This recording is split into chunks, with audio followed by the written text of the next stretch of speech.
This is Ark Omega Ascended. This is Ark Primal Nemesis. And this is Ark, but with kaijus. This is a massive video that compiles all of my 100 days of this year. But we're giving back and you can help. After 30 days, whatever ad revenue this video makes, we're gonna donate a portion of that to charity. So all you need to do is watch this video for as long as you possibly can, and you'll help us raise much needed money for some awesome charities. I'll add more information in the description below. I really hope you guys enjoy this video. Welcome to my 1000 days in Ark. This is a Flaming Rex. This guy right here is a Harambe wearing a top hat. And this is a super powered Dodo Rex. In this video, I have 100 days to beat this crazy mod so that we can defeat the final boss, the War Chief. Can we complete this challenge? Or will we be labeled the biggest loser in Ark? Welcome to my 100 days in Ark Anunnaki Ascended. Also, a lot of this was recorded live on Twitch. So if you want to come and join us over there and see this all happen live, hit the link below. Welcome homies and homettes to another Ark modded adventure. We are playing on one of my most favorite maps, the Center. And since this is modded, some of the creatures that we recognize are a little bit different. What is this? Oh, you're a fancy ass dog. Ah! Yeah, some of them are quite strong as well. We then encountered an overgrown golden dodo. And you know what we love to do to dodos? Oh. You definitely know that you're playing modded Ark when you die so quickly in a matter of seconds. But it's probably time we start getting a little bit serious. So I picked some berries for some berries and fiber, picked some stones up along the ground, and punched some trees with my bare fist so I can gather some wood. I then craft a whole bunch of my own chibis. Yes, I have my own chibi mod in the mod store, so go check it out. But also, this is a cheap and easy way to get some easy first levels. We also have to remember that there's annoying little pests in this game as well. And it is modded. That's why we died. Definitely not because they were vanilla dinos and, we're just stupid. But hey, after all, this is Ark. And if dinosaurs are bigger than you, they probably want to eat you for dinner. Yep. We are DED dead. What's up, brothers? We are dead, brother. Ooh, how am I still alive? You are weak, boy. I had a dodo kill me faster than you. Don't you love just spawning right in next to something extremely dangerous? Okay, we have barely started and done anything in this game so far. Hopefully, at least this run, we can gather some tools and, get started. I gather enough resources so I can craft this stone multi-tool. It's a part of this other mod that I'm using, where you just have to craft one tool and you can turn it into multiple different variations of other tools. Like this pickaxe, we could turn into a hatchet or a club or whatever this is. What the frick is that? That's supposed to be a sickle? What is this? Oh, it is. Anyways, we continued on by making a reusable spear that's also a part of this mod. So I shoved this spear right up this turtle's butt.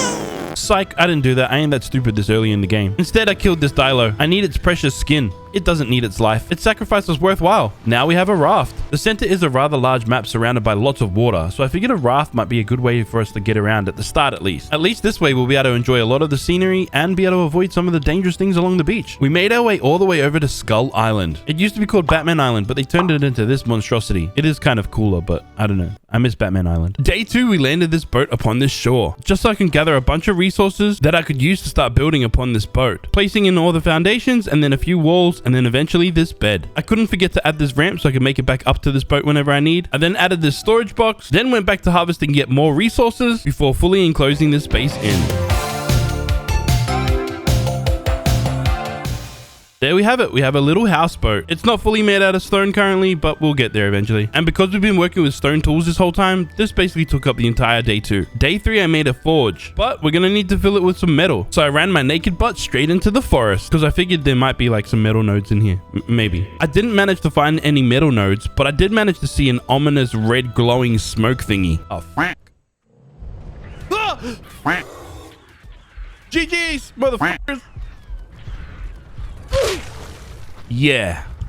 If you see red, ominous, glowing smoke thingies, just avoid them. Because we're playing modded and dinosaurs are scary and strong, we're gonna have to get metal the good old-fashioned grindy way. By hitting stone and trying to gather as much as we can, which is usually not very much, but, we try. We did manage to gather enough so we could make a smithy. At least that's a start. And I could make a metal pickaxe, which should help speed up the process of gathering some raw metal. Next, I made and placed down this mortar and pestle in hopes that we could start making some narcotics so that we could eventually start taming some dinosaurs. Right now, I think we're gonna need ourselves a game plan. Firstly, we're gonna have to try and find ourselves a dinosaur that can fly. Secondly, we're gonna have to find ourselves a permanent base location. Skull Island would be pretty cool, but I soon find out that there's actually nowhere to really land and build here. And thirdly, we need to level up. A lot of the content in this mod requires you to be a much higher level than we currently are. Have you ever dreamed of controlling a naval battleship in the middle of a city? Or even destroy your enemies whilst performing some crazy aerial stunts? Well, in today's sponsor, you can do exactly that. This is War Thunder, a free-to-play military action game with over 2,000 tanks, airplanes, helicopters, and warships, making this the most comprehensive vehicle combat game ever made. As much as I love driving around in my tanks sniping planes out of the sky, personally, I have the most amount of fun in an intense aerial dogfight. Landing that guided missile on another aircraft,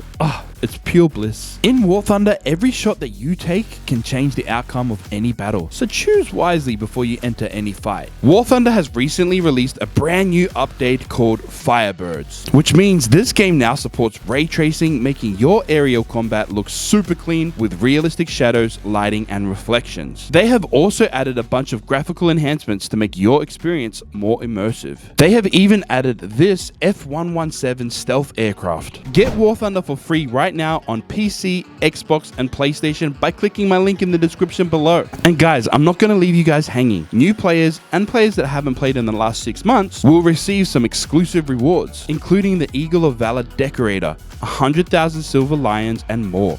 Additionally, this game's now out on mobile. Yes, War Thunder Mobile. Download it for free on iOS or Android. I have a separate link for that. You go and find it. You'll see it. It's very easy to see. Thank you, War Thunder, for sponsoring this video. Day 4, I crafted these javelins, which basically work like narcotic spears, and one of these reusable bowlers, all with the intention to start taming some creatures. Sometimes a dodo is a good start in this game, but I also forgot that this is Anunnaki, and yes, this big golden dodo didn't like the fact that I hit its little brother. Oh my god, you damage structures too! Holy shit! Wait, how's it inside? Oh, my base is dead. I hate this glitch. Fuck!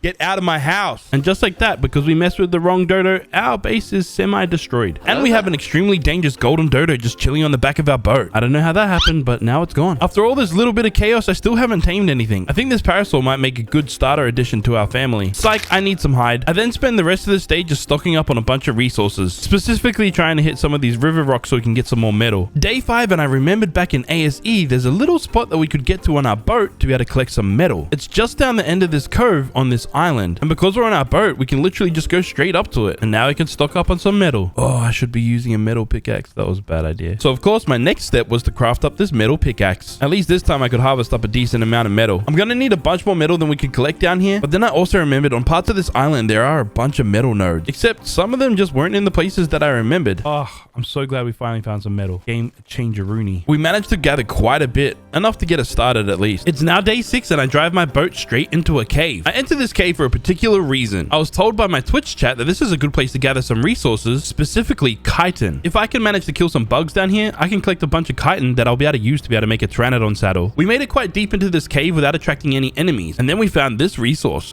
Crystal. Indeed, we did find ourselves quite a lot of crystal. There were some metal nodes nearby as well. And since we brought our portable base with us, we were able to just dump all of our goodies right here. And then went back into the cave so I could kill some critters. Unfortunately, we were first found by a titan boa. We were able to dispatch this snake, but it doesn't have what we need. Instead, we spotted a dung beetle.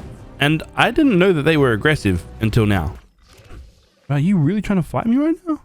What do you got, you little bitch? I just need your carcass real quick. Can I borrow it? I'll give it back. Trust me. Well, I'll put it on the back of a Pteranodon. Wow. Little punk is strong. Are you running? We only managed to harvest 41 chitin off of this guy, and it's not quite enough. So we have to keep going. I managed to get the attention of a few, but as I tried to get a better position for myself, this happened. Oh, shit. Oh, shit. Damn it. It's been fun. It's been fun. No, you can't get my meat. So yeah, the spiders did get my meat. We returned back to go and kill these spiders, and out of nowhere, we were joined by someone. Oh shit, you fucking...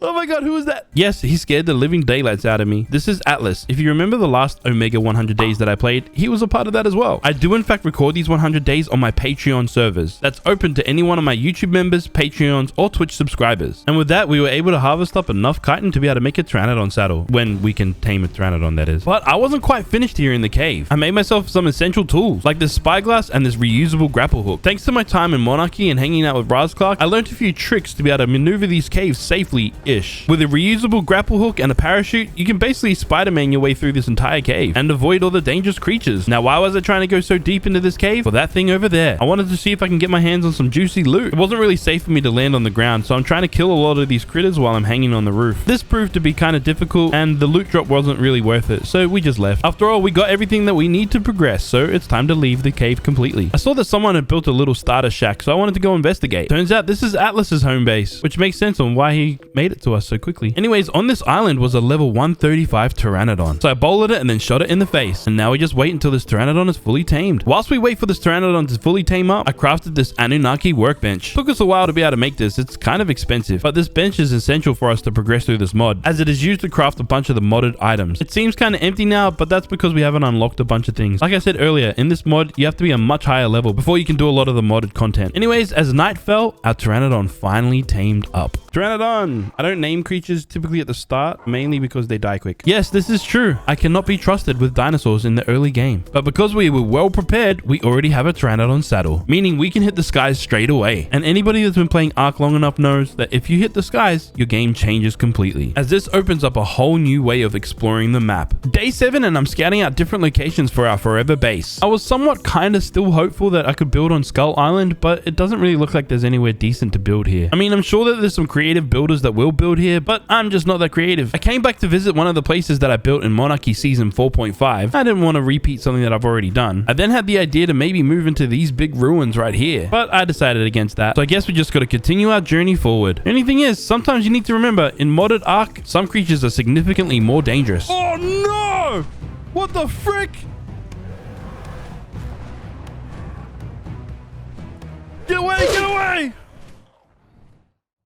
You see, and this is why I do not name my dinos this early in the game. Now, I had collected some valuable resources along that little trip there, so I had to place down this personal grave, which is part of the death recovery mod, to be able to get all of my stuff back. Next, I made a tribe, and I called it Dodo Gang. You know, just like some of the hottest merch in the Ark community, made from some of the best quality material that you can buy on the internet currently, and with just one click in the description below, you can purchase one for yourself. Anyways, I was kind of frustrated that we lost a Pteranodon, and I knew I couldn't tame one of these badass poison Pteranodons, so it had to die. Did this soothe my frustration? No, but it's still kind of fun to do. I want to tame myself another Pteranodon. I want to hit the skies again as soon as possible. But once again, we don't have enough chitin to be able to make a saddle for it. So hopefully with a quick visit to this cave, we can sort that situation out. We managed to kill one of these Arthropluras, but we just need to go harvest its body real quick. We didn't even get to collect it. A Zomdodo. Turns out we were killed by a Zomdodo. Yes, that is a thing in this mod. Fortunately, we didn't have to go get our stuff back, and we already had enough stuff to be able to make a Pteranodon saddle. So we could leave and go find ourselves a Pteranodon worth taming. 135, that'll do. This level 135 will do nicely.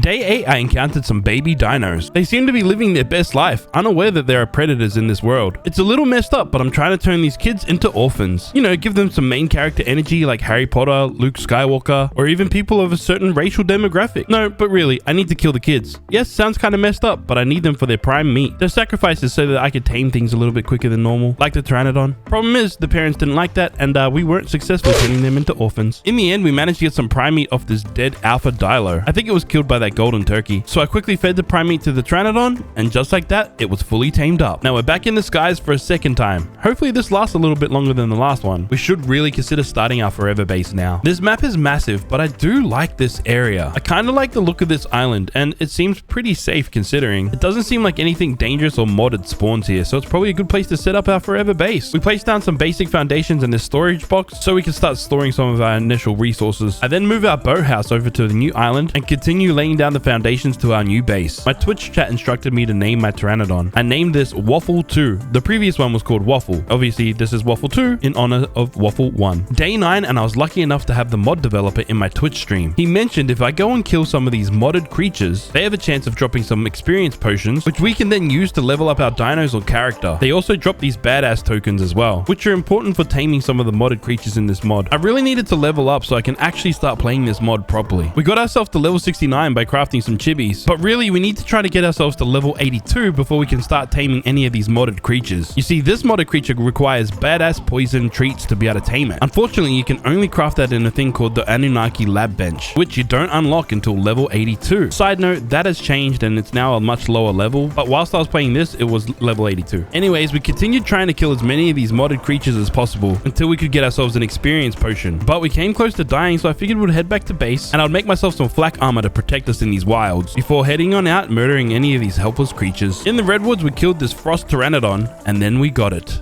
Is that experience potion? I immediately drank this experience potion and I thought it was going to give us experience points. It works like an explorer note. I still need to earn the experience points, but it just happens at a multiplied rate. Day 10, we continue exploring on Waffles 2. I came across this beaver dam, and in most early game Ark experiences, we know that cementing paste can be kind of difficult to come across. So I took this opportunity to steal some cementing paste. Yoink. Ugh. It's always such an exhilarating experience. I'm so scared of freaking beavers at times. We made it back to base to drop off some of the loot that we had scored out in the wild. And in a desperate measure to be able to try and get some more levels, I crafted up a whole bunch of cooking pots whilst drinking another experience potion. I got word that a couple people on the server were fighting a powerful creature. And killing a powerful creature usually means us getting some juicy experience points. This is a prime alpha dodo, which is like an alpha dodo, just prime. No, but really they're just extremely stronger than the alpha variants. Like, I thought I was helping, but I really wasn't. I was doing minimal amount of damage compared to whoever the hell was doing 1500 points of damage. And to top it off, once we killed it, I didn't even get any experience points from it. You know, I really do love this game most of the time, but there are times that stupid little things like this happen that can really ruin your day. Whoa. Yes, my game is completely frozen. This isn't just some weird thing that in the edit. You can hear the stuff going on, but I'm not there. I'm dead. I'm 100% dead. Wow, what even just happened then? And just like that, Waffle 2 is now dead. Day 11 starts with us placing down some crafting benches in our new forever base. We had also now made a metal multi-tool, making gathering a bunch of resources significantly easier, and we do get a whole lot more. But we are really progression stuck. Until we hit level 82, we can't really do much. So I drank an experience potion and just started crafting a whole bunch of chibis. I think this is the cheapest and best way to do it for us for now. And at the same time, I continue working on this base. I'm obviously not building this kind of like I usually do in my other 100 days, but we'll get there eventually. My priority right now is to be able to get to a high enough level so we can actually start doing things in this mod. We finally hit level 82 and we unlocked the Anunnaki Lab Bench. Problem is, this thing's really expensive to craft. So once again, we head back to one of my favorite caves so I can gather some more chitin to craft another pteranodon saddle. This method that I'm doing right now to gather this chitin is called the kamikaze method. I dive in to harvest this Arthropleura, knowing very well that I was gonna die. That's okay though, because we can just get our stuff back, including the chitin that we just freshly harvested. Day 12, and it's time to get out of this cave and find ourselves another pteranodon. Stopped over on this island real quick to go visit Atlas. He gave me one of these balls. It's a modded version of a cryopod. This way, once we tame this next level 130 pteranodon, we can keep it safely in our pocket. My taming rates in this playthrough is a little bit slower than normal, so there was a lot of just standing around and waiting for things to tame. This pteranodon eventually fully tamed up. Again, we named it Waffle 3. To make this Anunnaki Lab Bench, I'm gonna need a bunch of silica pearls, cementing paste, polymer, all the kind of late game resources. So I was searching through these river systems to see if I can pick up some silica pearls and maybe some oil as well. I went and visited some places that were hotspots for resources in ASE, but it seems in ASA some of these places have changed. Damn, there's usually oil in one of these spots, but it's not here. One place that remained the same though was the swamp, although it was a little bit harder to maneuver than I remembered. You see, there's a little cheesy method of gathering cementing paste in the swamp here. Now, because we can get our boat all the way through here, all we need to do is just run over the top of one of these beaver dams, and we can still access the beaver dam to be able to get cementing paste out of it without letting any beavers come and get us and kill us, or pretty much anything else in these dangerous swamps. With our new pocketed pteranodon, I took off to go and gather a resource that I know I could get safely. I just had to fly all the way over to the green obelisk to this little iceberg here, and it's right here that we can gather a whole bunch of oil. There's also a little bit of crystal, and we can kill these helpless penguins for some organic polymer. We managed to make it back to base with a whole bunch of resources, and we made this D+ fabricator. It's just a little bit smaller than the normal one, but we didn't get nearly enough resources to be able to craft this Anunnaki Lab Bench. We've still got quite the grind ahead of us. Next, I made my way over to these ruins. Remember those big ones that we scouted out for a possible base location earlier? Well, this is where Atlas decided to build alongside his new tribe mate, Milkshake. I made a new alliance here as well and named it Game Over Gang. Again, like some of the hottest merch in the game. Link in the description below. Next, I needed to get myself some silica pearls so I could make some electronics for this Anunnaki Lab Bench. Problem is, I didn't really know where to get some, but apparently Milkshake had a good location to be able to gather them easy at this kind of level. I'll be there in a sec. I'm just gonna fly up. Oh yeah, I see you. Yeah, that should be it. And what, like right in there is? Yeah, you just walk through. There will be a few downers, but there shouldn't be any at the start. Yes, right inside this cave is a whole bunch of silica pearls just lying along the ground here. All right for the picking. Sometimes you might encounter some creatures, but we kind of got lucky this time. And I only had to beat up a helpless dung beetle. And just like that, we secured a whole bunch of silica pearls and could continue on our journey to be able to craft this Anunnaki lab bench. The rest of this day really just consists of us just trying to gather as many resources as possible. I'd eventually like to craft this Anunnaki forge as well. But just like the Anunnaki lab bench, this is super expensive. Even with boosted rates, this is going to take us a while. Day 15, we found our way back to the Silica Pearl cave. This time I brought a whip because with the help of a whip, we can gather a bunch more silica pearls. And yes, we gathered a whole lot more than we would have if we just gathered them by hand. But just in good old Ark fashion, as soon as I left this cave, I saw this fire Tyrannosaurus eating my Pteranodon. Is it J-Whistle? Yes, J-Whistle. No! Now I'm caught on one of the most dangerous islands in this map, trying to run for my life. Wasn't sure really what to do right now. And this wasn't the smartest idea, but I was curious to see how strong these javelins really are. I mean, if I had enough of them, I possibly could have knocked out this Rex. I wonder if I can just... What can I do if I kill it? Can I get it? Can I get it? Let's just see if I just poke you in the ankles. Yeah, stuff it. Let's just die. Yet again, we lost another Pteranodon. But I could easily do a task right now that doesn't actually require us to have a Pteranodon. I mean, we need a crazy amount of cementing paste anyway, so we might as well go and fetch some on our boat. By now, I had also added the creature finder mod. And I figured an easy way to find some beaver dams is to look for some beavers in the swamp. Because if you can find beavers, you find beaver dams. It's really that simple. Except for when you're leaving the swamp area and you notice that there's a name written inside your base somehow, and there's a frog that somehow just made its way inside your base. It doesn't have a massive health pool, so it needs to die. Stupid hitchhiking frog, you are not welcome here. We have been grinding away at this mod for quite a while now, and we don't have any real decent tames. I found this level 45 Pteranodon, and it'll do for now at least. But there was also this level 145 trike nearby. And I mean, we might as well try and tame this as well. It'll be a good berry gatherer anyway. I brutally put this girl to sleep and realized there was a baby nearby. I felt guilty for like 2 seconds, and then I remembered my lunch was ready, so I kind of forgot all about it. Day 17, and our Pteranodon is fully tamed up. So I put a saddle straight on it and then went into the skies. We're still waiting for this Triceratops to tame up, so whilst we wait for it, we went to go get some resources. First, we gathered a little bit of crystal. Then we came over to these ponds here to see if we can find some beaver dams with some cementing paste in them. After a little bit of time, the Triceratops is fully tamed up. We then jump back in our houseboat and then return back to base. I then checked the Anunnaki workbench to see our progress on being able to make this Anunnaki lab bench. We still have a little ways to go, but we're getting closer to being able to make this. One of the more difficult resources to get to be able to make the lab bench is black pearls. Now, a good way to be able to get black pearls in this mod is to kill alpha creatures. Problem is, they're kind of tough to kill with just vanilla dinos. So I made this imbue station that you can use to upgrade to weapons and armor. I made a crossbow since arrows are pretty cheap to make, and then upgraded it as much as possible. With the resources that we had, a 400% crossbow was the best we were going to get. So I flew around until we could find an alpha creature that I figured was weak enough for us to actually have a chance of killing. I saw this alpha dodo on the beach here and figured it didn't seem very strong, but then I made a grave mistake. When I shot this golden dodo, my PT wanted to join in on the fun. Oh no, the PT. And it died.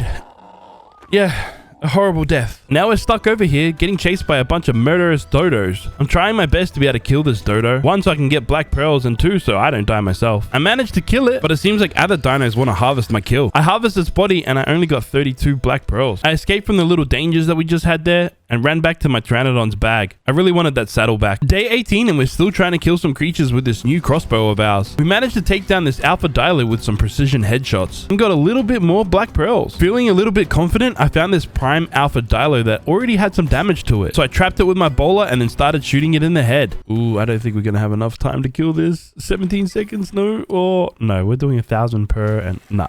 My maths isn't mathing, but I don't think this is going to work. Indeed, I was correct. This did not work. I had to make my escape before it escaped and absolutely murdered me. Further along the beach, we came across this level 25 Pteranodon. I know it's a low level, but I just need something that can fly for now. I didn't have any trank arrows, but I had a club. It was effective. Once tamed, I put a saddle on the back of it, jumped on it, and started flying into the skies.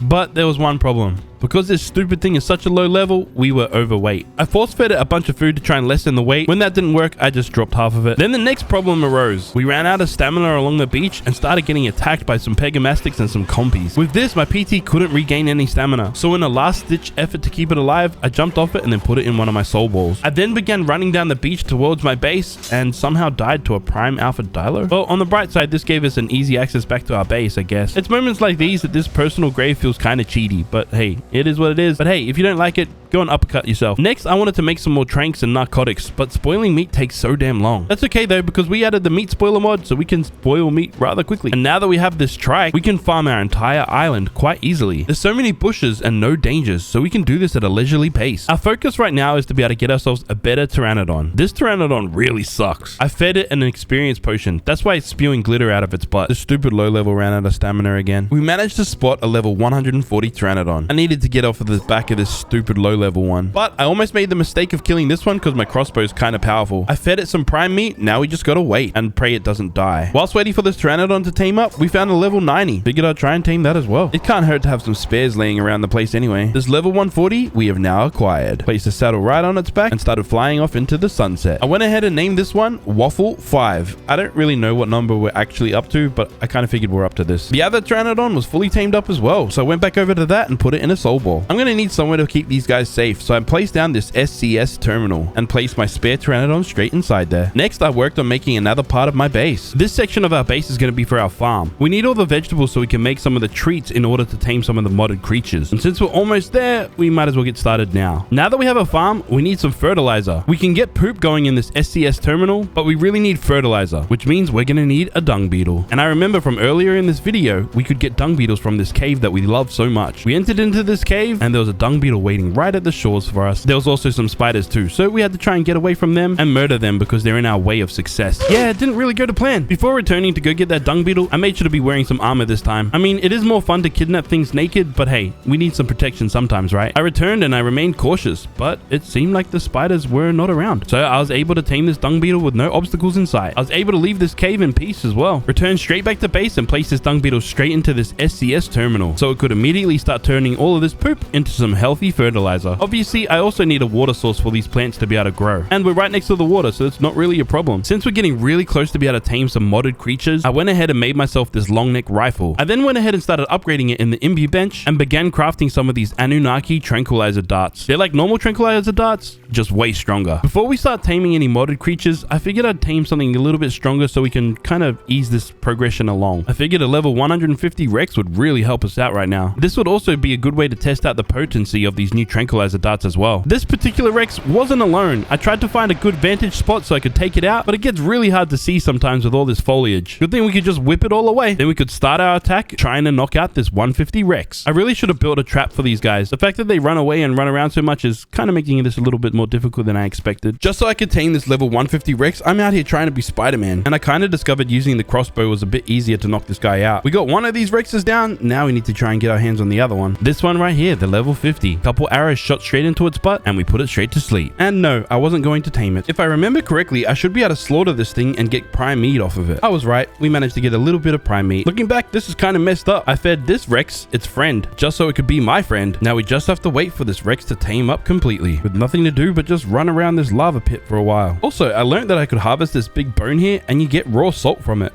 Never knew that. And just like that, our Rex was completely tamed. I then went to go head over to this female Rex, but then I saw a purple drop, got distracted, and didn't do that. We got a pretty decent flak helmet from this drop, but other than that, it wasn't that good. I completely forgot about that female Rex as well. It would have made a good mating pair for our male Rex. Instead, I crafted up a saddle, went over to the beach with my new Rex, and started murdering everything along this beach. Problem is, an automatic dino wipe happened at the same time. So whilst we were searching this beach for some innocent prey, we actually didn't find any. That nothing spawned in yet. The main idea behind taming this Rex was for us to be able to go out and kill some alpha creatures so we can easily harvest black pearls, which is the hardest resource for us to be able to get right now, so that we can make this Anunnaki lab bench. I was in a Discord call with Atlas, and he mentioned that maybe going down into the ocean to get some black pearls might be the way to do it. All we need to do is go find a bunch of these eutripids, kill them, and harvest some black pearls from them. I made up some scuba gear, and Atlas mentioned that he wanted to come to the ocean as well, but he wanted to tame a Mosasaurus, so maybe we could take on a Tuso or something. I then made this awesome teleporter so that Atlas or any of my allies could teleport here at any time. He didn't use it, he just flew over here instead. We then flew over to this little island thing that was as close as possible to this Mosa, then dove into the ocean. If we can tame this without having any current tames or anything and just,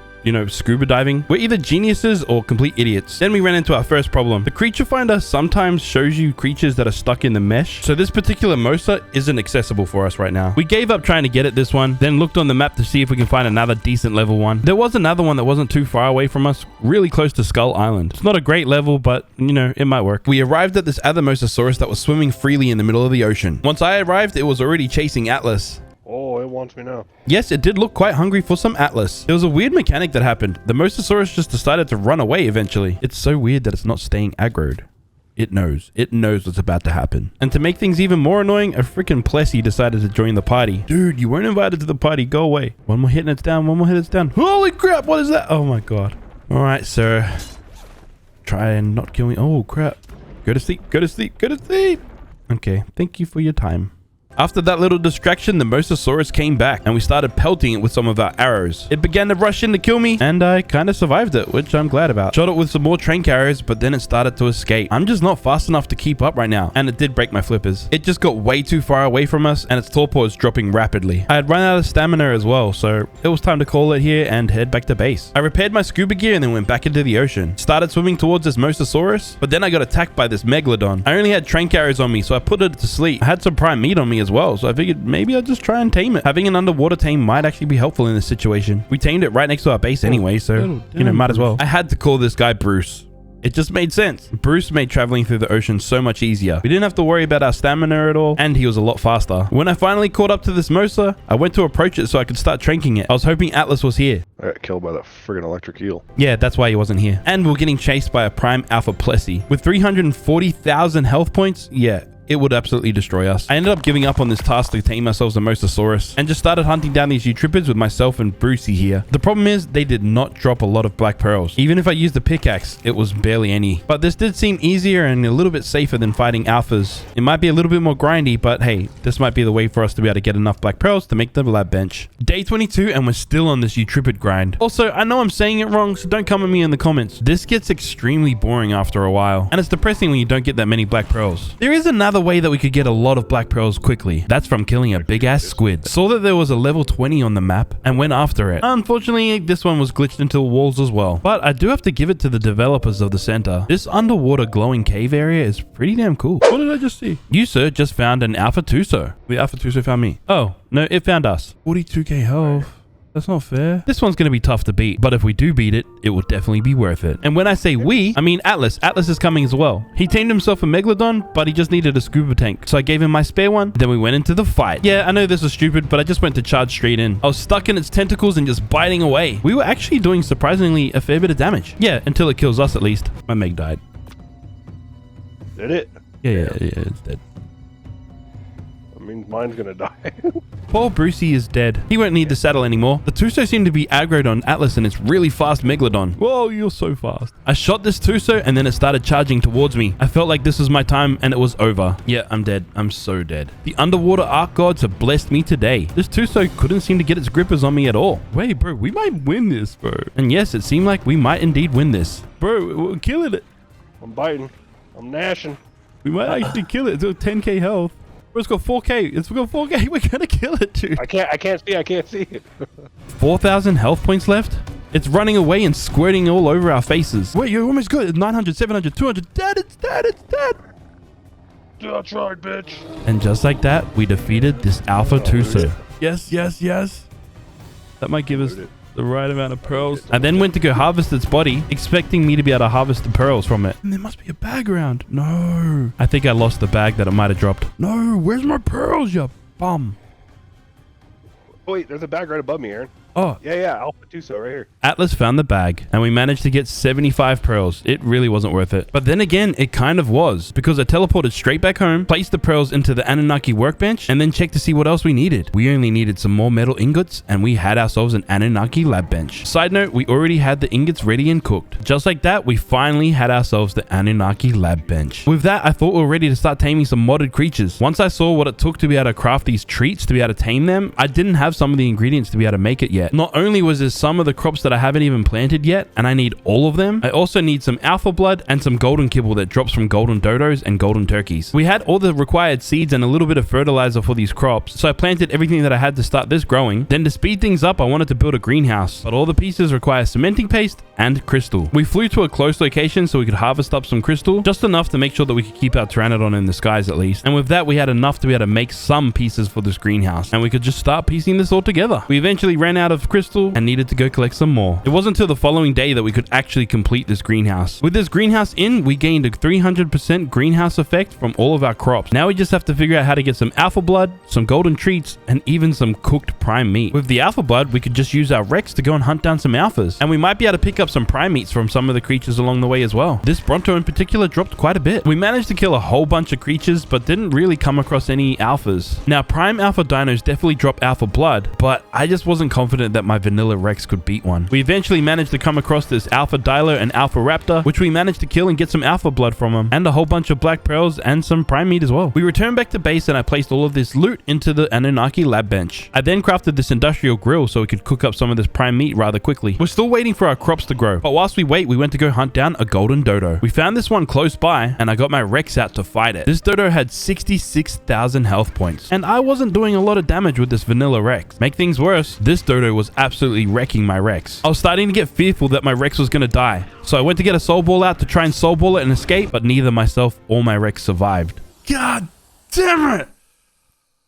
To say I was disappointed was quite the understatement, but we really need to progress so we can start taming some real modded creatures. I went ahead and upgraded my crossbow as much as I possibly could with the resources that I had and crafted up a crazy amount of arrows. The following day I went back to the golden dodo, but before I started fighting it, I made sure to get the saddle from the Rex that died. A stupid raptor wanted to come and try and fight me. I used my grapple hook to get some height, then shot the raptor in the butt and it ran away. I then tried to get the attention of the golden dodo, but it was kind of hard to aim with all the shaking on the screen. So I dropped down onto the hard land, took my aim, and got the attention of the dodo. Oh, it's coming, it's coming. Get back up, get back up, get back up. All right, game time, baby. Now all I needed to do was just take this dodo out. 300 points of damage at a time. This was going to take quite a while. Oh, about damn time. I dropped down to this golden dodo, harvested it, and got the golden treats from it. But then I look up and see this. Holy crap! I wasn't about to fight this thing. After all, I've got everything that I possibly need. Once I returned back to base, I placed everything that we had gotten into the Anunnaki lab bench, and then I checked to see what else I needed. And it looks like we're just missing 50 of each type of vegetable. I checked my crop plots, and it didn't seem like we had enough just yet. We're just gonna have to find a way to keep ourselves busy for a while until we have enough crops so we can start taming some modded creatures. Firstly, I saw a red drop in the distance, so I flew straight over there to go and retrieve it. Then I encountered one of many arc bugs. No! It disappeared on me! Just as I got here. Wait, no. It's saying it's right in front of me. Why can't I? What? It says it's got 30 health. What the? Okay, that's weird. It's like not in my screen, but I can still grab it. The loot that I got out of this drop was pretty good typically, but I don't know if I'm going to use most of it. Except for this omnidirectional lamppost. I could definitely use this. And to kill some more time whilst we wait for the crops to grow, I went and harvested a whole bunch of stone. All so I could start working on this base. It's been so basic for a long time that we should probably build it up and turn it into something.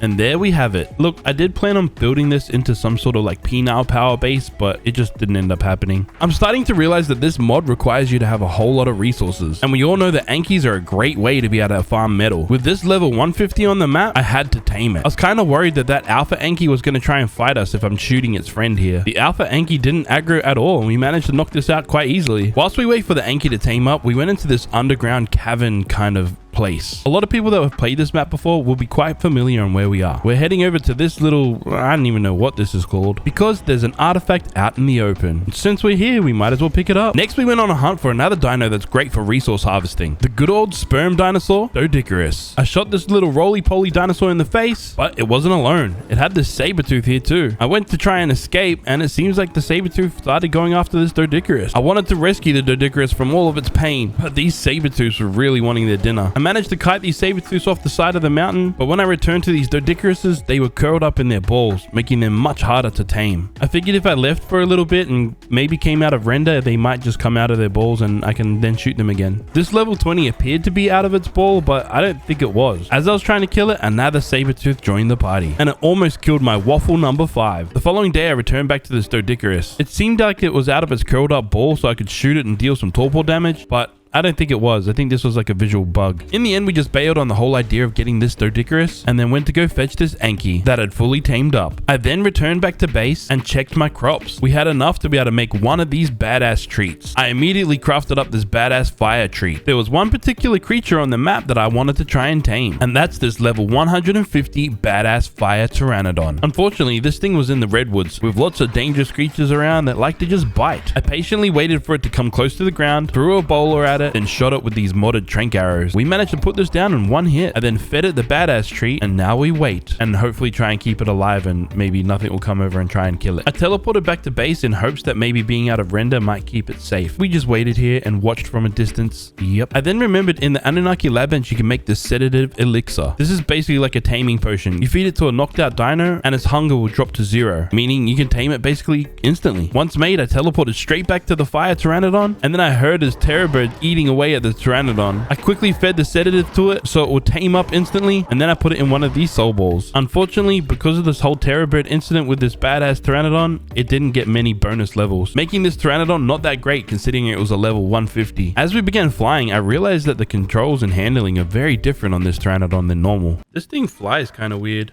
Oh, it hits pretty hard considering. That's not bad. And there we have it, our very first modded tame, the Fire Pteranodon. We arrived back at the safety of our base, and I went ahead and named this Fire Pteranodon Flaming Waffles. I also couldn't forget that we tamed ourselves a new Anki as well. I made a saddle, put it on his back, and we have to go test him out. Unfortunately, he kind of sucks at gathering metal. The Nanos multi-tool that we're using is significantly better. Taming this Anki might have been a waste of time. It's now day 26, and I'd love nothing more than to be able to tame some more modded creatures. Unfortunately, we're just gonna have to wait until our veggie crops grow some more. But for now, I'm gonna take my Flaming Waffles and go and murder some helpless penguins. Now that we're using this metal multi-tool, we're getting a lot more polymer than we did earlier. Now, what exactly did I need this polymer for? Honestly, I have no idea. We're just trying to kill some time until our crops grow so we can go tame some more modded creatures. And harvesting resources is a good and productive way to, kill some time. We've been gathering so much random stuff around the area and lots of resources. I need somewhere to store it. That's why I made this big ass vault. I need a ridiculous amount of metal. So I placed down a few extra forges so we can start smelting this up a little bit faster. Now, why exactly do I want so much metal? That's because I want to start working towards crafting the Anunnaki Forge. It's pretty expensive, and it's not just metal that we need. We also need a crazy amount of cementing paste. So with that, I crafted up this ghillie suit, searched for some giant bees on the map, and started flying over to it so I can tame myself a giant bee. Now you're probably wondering, why do I need to get myself a giant bee? And what does that have to do with cementing paste? Well, basically honey is one of the ingredients that I need to be able to craft some vegetable cake. And vegetable cake is what I need to be able to tame myself a snail that once I put into the SCS terminal, it'll passively produce achatina paste that works like cementing paste. And giant bees are passive tames. I just need some rare flowers in my hotbar and the ghillie suit so it doesn't detect me, and then I run up behind it, shove some rare flowers up its butt, and make it our friend. I did this a second time as well. After all, it can't hurt to have some extra honey. Once you tame the giant queen bees, you can turn them into beehives, bring them back to base, and place them down. You just gotta make sure that they're fed with rare flowers to keep them producing honey. Day 28, I made a refrigerator to make sure some of these things don't spoil, but I could also make this badass poison treat. We're now on the hunt to go tame ourselves a badass poison Pteranodon. Honestly, I probably should have done this before the Fire Pteranodon, but Fire Pteranodons are just so damn cool. Now, why are poison creatures so damn valuable? If it's not obvious, well, that's because they deal torpor damage, which means that these become an amazing creature to help us tame more creatures. I fed this Pteranodon a sedative potion, and it woke up and started pooping everywhere. Whoa, holy diarrhea. And now we have our very own poison Pteranodon. I went ahead and named this Pteranodon Toxic Waffles. Of course, I had to test out its ability to knock creatures out. This Bronto would make a good test dummy since they have a lot of torpor. One hit, and I think we've proven that poison Pteranodons are a great addition to the team. I just had to sit there and start pecking its butt for a little bit, and it would go to sleep just like that. Now that we have Toxic Waffles on our hand, it's time that we tame something that will help us progress significantly through this game. Something like this badass Frost Tyrannosaurus Rex. It's not an amazing level dinosaur, but it's the highest one we could find on the map currently. Man, we are dealing serious torpor damage. Oh, where are you going, sir? Okay, see you later. My aim was to tame this Tyrannosaurus Rex, but I didn't have any of the badass frost treats on me. So I returned back to base to go and craft one, and realized I didn't have enough alpha blood to craft it. So I quickly went out to go and hunt down some alpha creatures, kind of weak ones that I can harvest a little bit of alpha blood from, so that I could craft up this badass treat. Whilst we're out here exploring, we might as well try and stock up on as much as possible. Day 29, and we managed to get enough alpha blood to be able to make one of these badass treats. There was this level 130 Frost Tyrannosaurus in the center island. It was hiding behind this waterfall right here. There were a lot of other really powerful creatures nearby, and I didn't want to hit the water and get knocked off my tame. So I was trying to stay cautious when trying to knock this out. But whilst I was attacking the Rex, this Prime Alpha Sabertooth came in to join the party. And for some reason, this badass Rex wanted to fight the Prime Alpha, and it died. Freaking hell.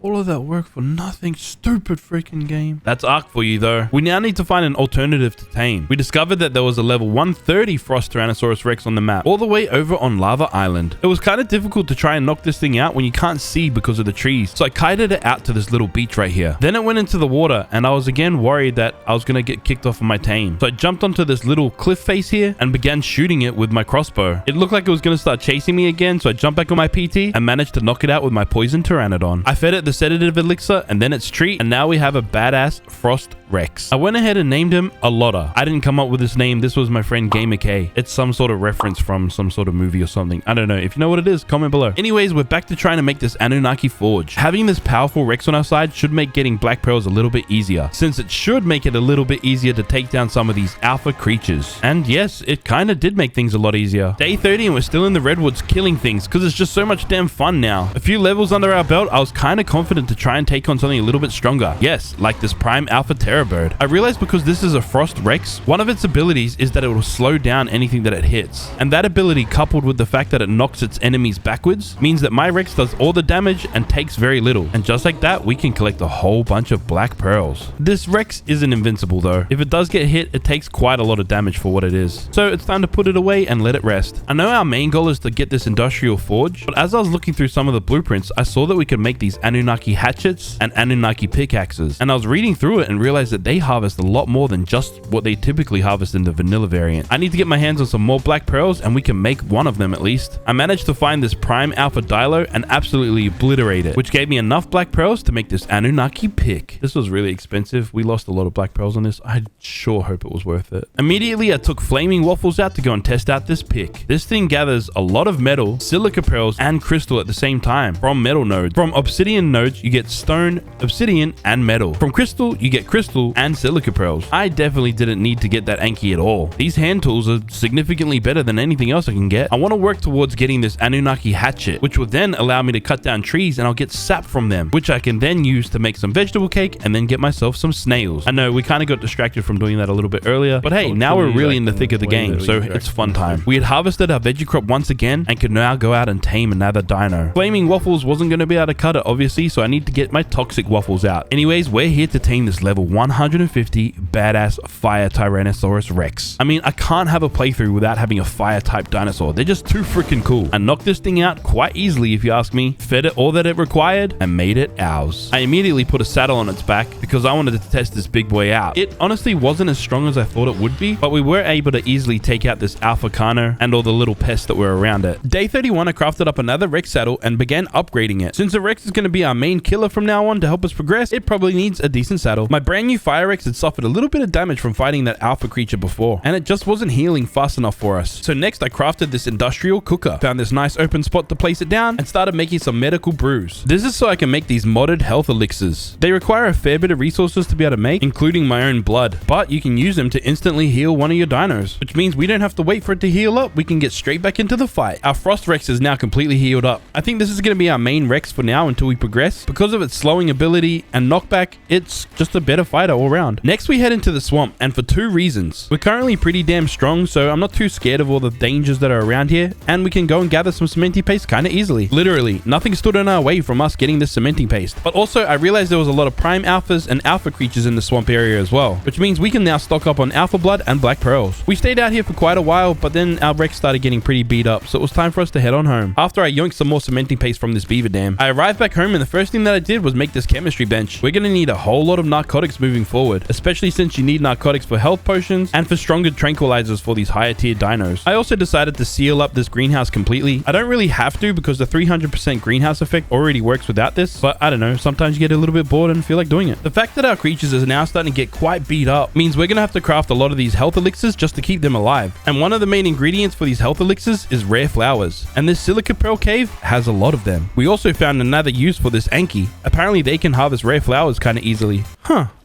It's kind of working. I mean, it's not a lot of flowers, but I'll take it. This Anki was actually pretty strong as well, so it managed to dispatch a lot of these cave critters quite easily. We didn't spend too long in this cave. We just grabbed what we needed and then decided to leave. Our Frost Rex was healed up, so we went out going on a bit of a murderous spree. It's always nice getting to the certain level where you can actually start dominating a lot of creatures on the map. This Alpha Carno stood no chance against us. After I was done having a bit of fun, I teleported straight back to base. Then I realized our teleporter area is kind of cramped, so I decided to build another area right here. This area was going to have two purposes. I was planning on leaving this completely open so I could teleport here and not have any obstacles in my way, and later on I plan on turning this into like a breeding area. Day 33, we head on over to this ice cavern underground area thing. I don't know what this is called. Someone comment below and tell me what this place is called. And we're here so we can come and collect this artifact once again. But also to make our lives a little bit easier, I placed down an awesome teleporter here as well so that we can come back here whenever we need. Thank you once again for the artifact. Now I didn't come back to collect this artifact for no reason. I need an artifact so I can make this Anunnaki hatchet. With our brand new hatchet in hand, I had to go see what it could do. And from chopping down this tree, we got a whole bunch of sap and more wood than we normally would have gotten from a normal hatchet. I know we spoke about doing this earlier, but we finally got sap, so we could now make some veggie cakes. Then I used the creature finder to find a whole bunch of snails that were nearby. Flew around finding these snails, picked them up, brought them back to the safety of our island, shot it with this trank arrow to knock it out, then fed it some veggie cake. It only required one veggie cake to tame, so I figured we'd go out and get some more Acatinas. The more we have, the more cementy paste that will cook up at the same time. There we go. We have one snail tamed up. Time to go kidnap another. In total, we managed to tame up 3 of these bad boys. Once they were all fully tamed, I placed them all into our SCS terminal so that they could start passively producing us cementing paste. On the end of this day, we flew back over to the Redwood, and on the back of our Frost Tyrannosaurus Rex, we went out to go fight some tough creatures. I wanted to see if we could manage its knockback and slowdown effects against this Prime Alpha Carno. This strategy seemed to be working quite effectively, and we managed to destroy this Prime Alpha Carno whilst only suffering minor damage. And from killing this, we finally got our first Alpha chest piece. This armor gives you a bunch of stat bonuses, and I suppose it kind of looks pretty cool too. Day 34 and a beautiful specimen spawned into our ark. A level 145 badass Frost Tyrannosaurus Rex. I absolutely had to tame this beast, but as I was attempting to knock it out, a Frost Sabertooth came into the fight as well and started attacking this Rex. I managed to kill the Frost Sabertooth though,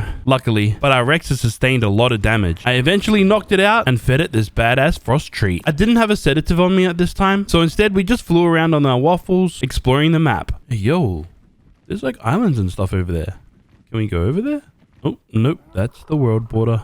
Okay. After some random shenanigans, our Rex was fully tamed up. So I wrapped this Rex up in a soul ball, then immediately flew home. I then crafted and placed down this D+ hatchery and this D+ nanny. Then I allowed these lovebirds to start making some sweet old love. I decided to give our Rexes some privacy, so we left the base and started murdering some helpless penguins. When you suck at games, this is a great way to remind yourself that you are a dominant person in your life. I am awesome. I am the man. You penguins suck. But really, I wanted to come over and steal some of these babies. I figured I could make these guys grow up and start breeding, and then I can basically have my own polymer farm here back at home. Of course, I can't do this without having some air conditioners around the place as well. By now, we also had an egg that was ready to hatch, so I threw it out next to these air conditioners, and once it popped, oh, we got twins!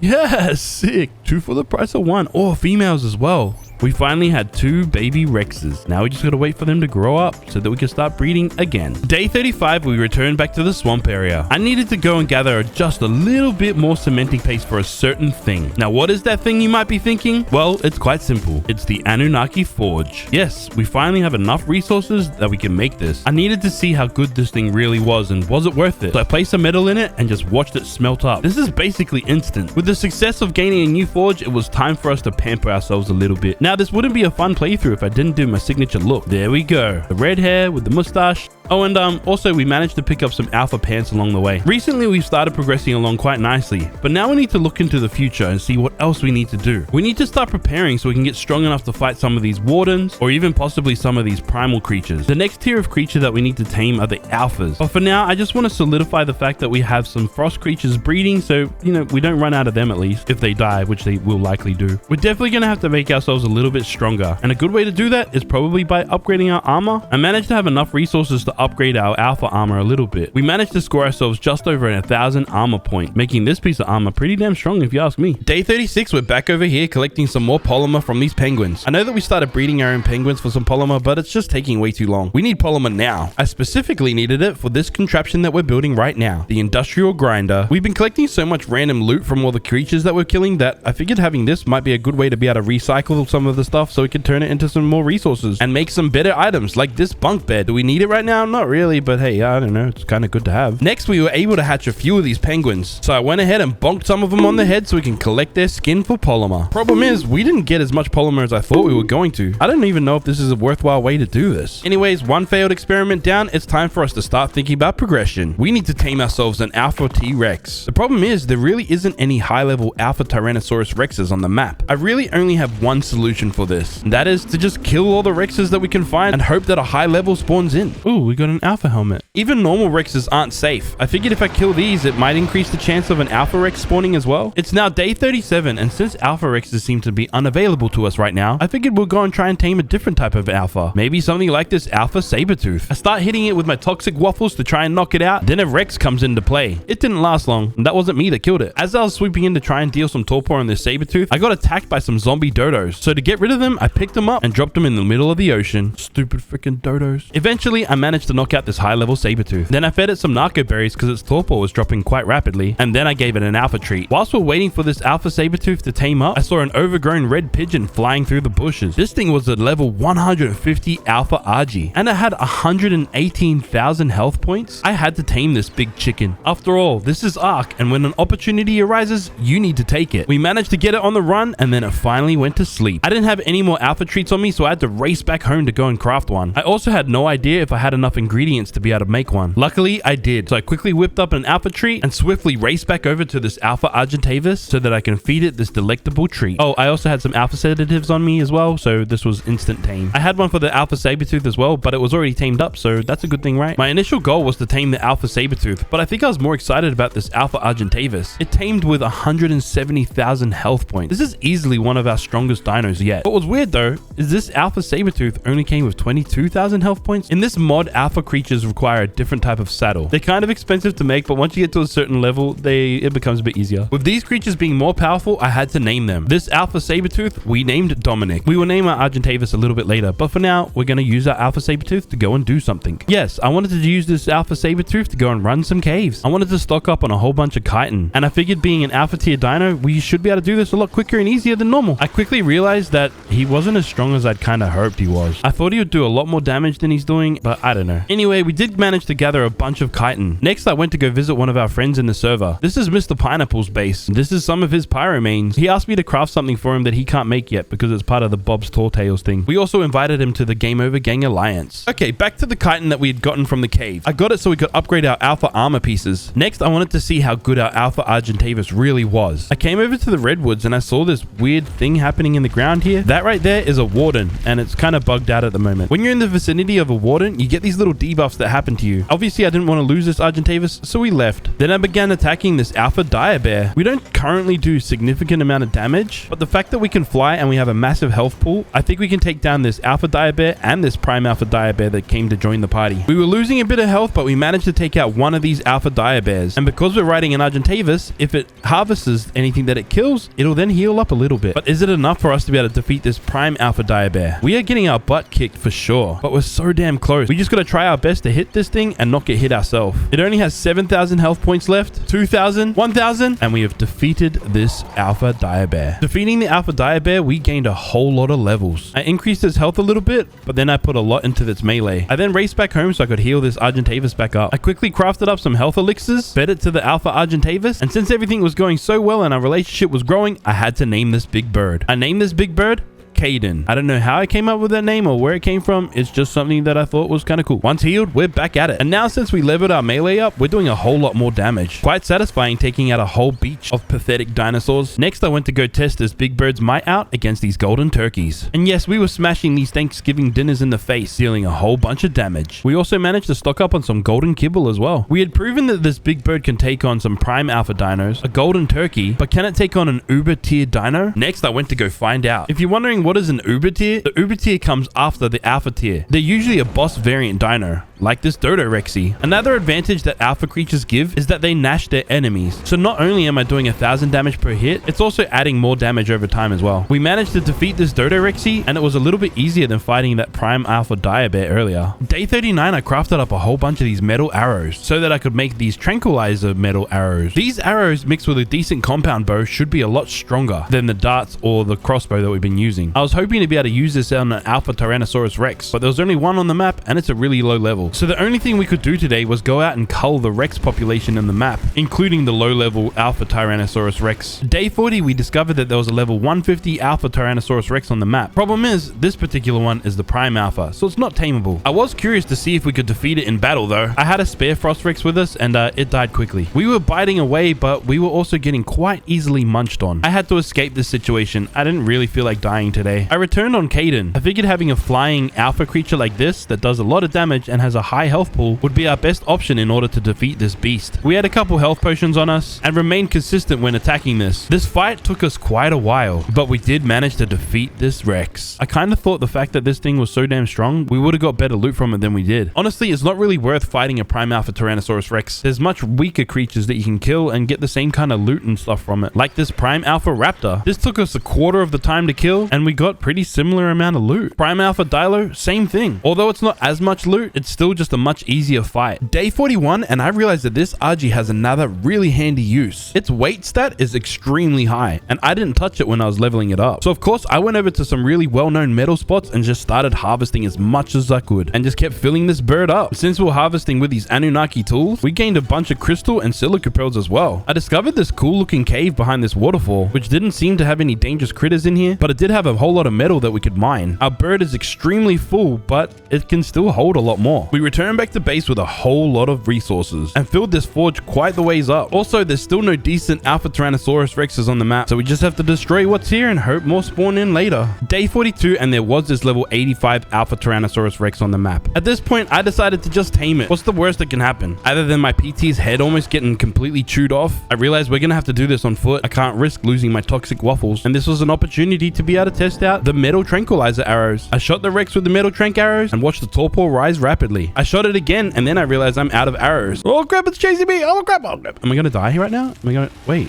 it's not really doing that much damage? Dude, our armor is goated. Seems like upgrading our armor was a W move. I also realized I had some normal trank arrows on me. Thing is, they don't do a lot of torpor damage against this alpha Tyrannosaurus Rex. So I quickly teleported back to base and stocked up on some of the modded tranquilizer arrows. I also brought my long neck just in case. Once I returned back to this alpha Tyrannosaurus Rex, it didn't take very long for me to be able to knock this out. Go down, go down. Yes, we got him. We have now tamed one of our strongest dinosaurs, the alpha Tyrannosaurus Rex. I brought this alpha Tyrannosaurus Rex back to base and went ahead and named her Sandy.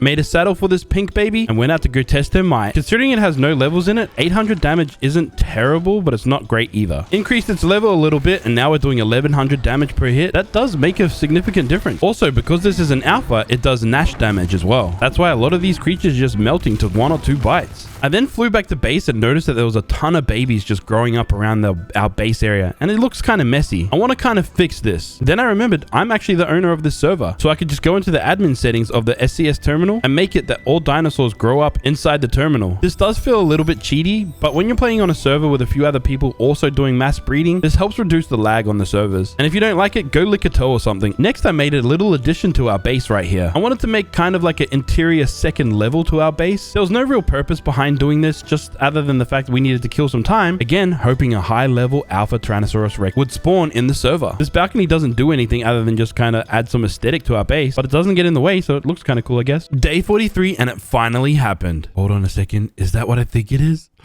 Yes. There it is, finally. A max level 150 Alpha Tyrannosaurus Rex. I wanted to try and knock it out with my Toxic Waffles, trying to avoid its face so I don't get bitten and absolutely destroyed. Unfortunately, Toxic Waffles did get bitten and almost died. Toxic Waffles, that was way too close for comfort. In the end, I just got the good old crossbow out and began shooting it. I managed to eventually knock it out, but before I could feed it, there was this badass Frost Argentavis right next to it. So I shot that to try and kite it away. In the end, I just teleported back to base. Because I didn't have an Alpha treat on me currently, I had to go and make one. I fed it to the Alpha Rex, and just like that, we now have our very own Alpha Tyrannosaurus Rex. Also, did I mention that the Alpha Tyrannosaurus Rex that we just tamed was a male? So our girl Sandy here has got a good friend. I had to name it, of course, so I named it Andy. And Sandy and Andy are going to be sitting in a tree, Kissexing. Because Sandy's such a low level, we're going to try and breed these guys together until we can get a decent stat pair. There's a chance that the babies could come out with Sandy's stats, which is kind of horrible. Ideally, we would like a male and a female that comes out with Andy's stat, but that could take quite a while to happen. For now, I went out to go tame myself a Therizino. There had just been a dino wipe, so there wasn't really any high level ones on the map at the moment. I was just taming whatever one I could get my hands on. But as we were waiting for that particular one to tame up, we spotted others on the map, so I went to go tame them as well. Then all of a sudden, this level 145 appeared. This is definitely the one we have to tame. Funny though, the one that we targeted was actually the baby. We knocked out the mummy anyway. And just to confuse things even more, we found a level 140 Therizino on the map. I didn't even know how many we're going to tame at this point. The 145 woke up, so we claimed that. Obviously, I had to claim its baby as well. We got our hands on the 140 as well. Then I returned back to base and made these guys start breeding. Our base currently is just a big love shack. Day 44, and I can reveal the whole purpose of us taming this Therizino. We're starting to run a little low on these rare flowers, and apparently you can take a Therizino into the swamp and harvest rare flowers from certain bushes. We searched around for quite a while, but didn't seem to come across any rare flowers. Literally trying all different types of bushes, even the ones that kind of resemble flowers. But then we got a little bit too close to this Broodmother Lystrix. I didn't think it was going to be so aggressive. I was just trying to pick some flowers. Ah, rip. Damn it.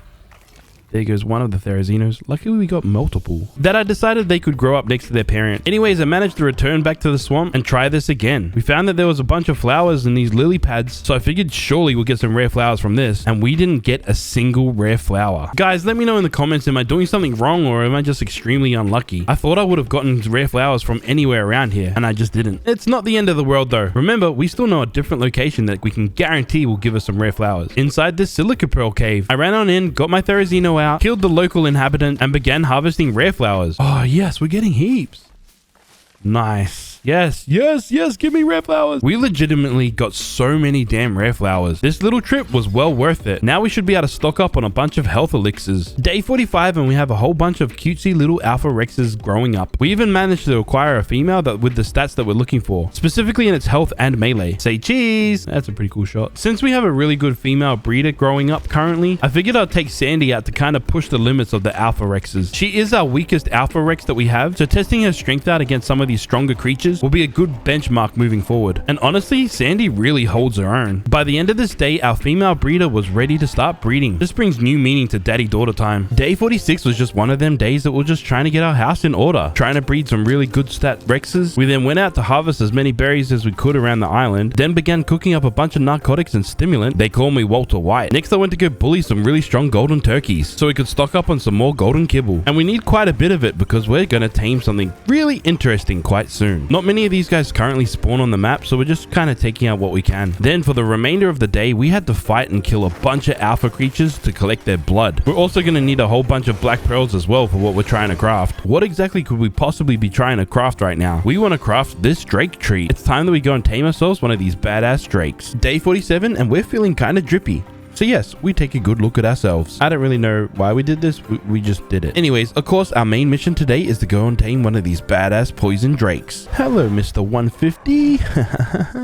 Did that do no torpor? We're attempting to knock out this badass poison drake on the back of our Pteranodon, which means we're really going to have to test out our aerial combat skills. We are for sure dealing some torpor, but he's also doing torpor damage to us as well. I really didn't want to lose Toxic Waffles. We've had such a good ride, so I had to put it away for now. Then we're just going to have to try and take this guy out the old-fashioned way. I was soon reminded why I don't play any first-person shooter games. That's because my aim kind of sucks. I did manage to land a couple arrows, but ultimately it was starting to get a little bit difficult, so I got Toxic Waffles back out. Things were going well until this happened. Crap! No, is it dead? Is it dead? No, not dead. Not dead. Okay, back in the ball. Oh my gosh, that was so close. We really have no choice but to take this out with our crossbow. I finally figured out that if I just shoot a little bit ahead of it, I'd be able to land my shots. Then I could put this mini dragon to sleep and feed it the Drake treat. Kind of looks like candy corn. I then went to teleport back to base so I can get a sedative, but oh crap, this isn't our base. This is not our base. Oh, hello, Mr. Allosaurus. Crap.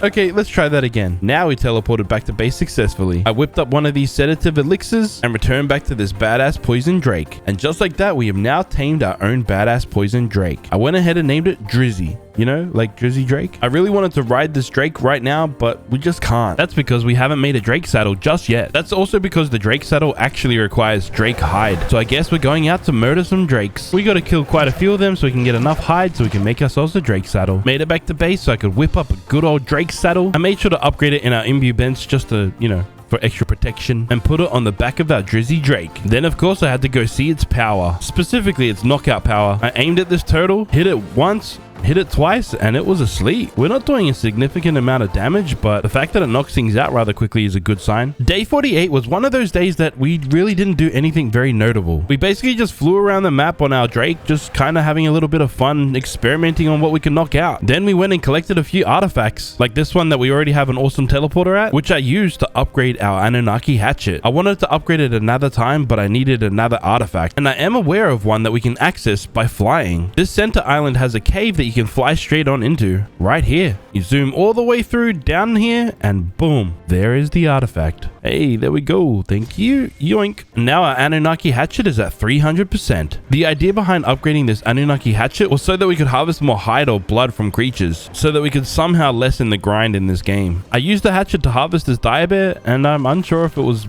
much better or not. Day 49, I took Caden to go squash a massive bug, this Broodmother Lystrix. Yeah, I wanted payback from when it killed myself in the Therizina earlier. Caden was absolutely dominating this spider until this.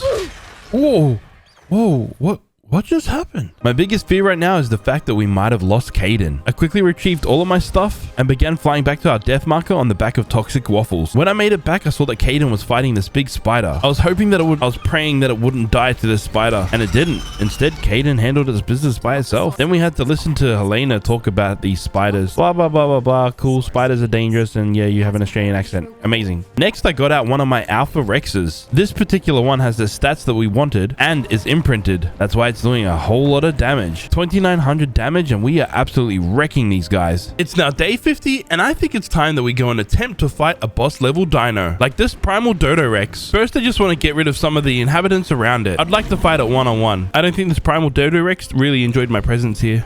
Oh, crap. Oh, no. Oh, dude. That was close. Anyways, once he stopped aggroing on me, I could begin preparations to fight him. Since we've been breeding so many of our Rexes, I decided I wanted to bring a whole army of them. Firstly, I ordered my army to go and attack this Primal Dodo Rexy. Go get him, my little minions. You got this. Oh no!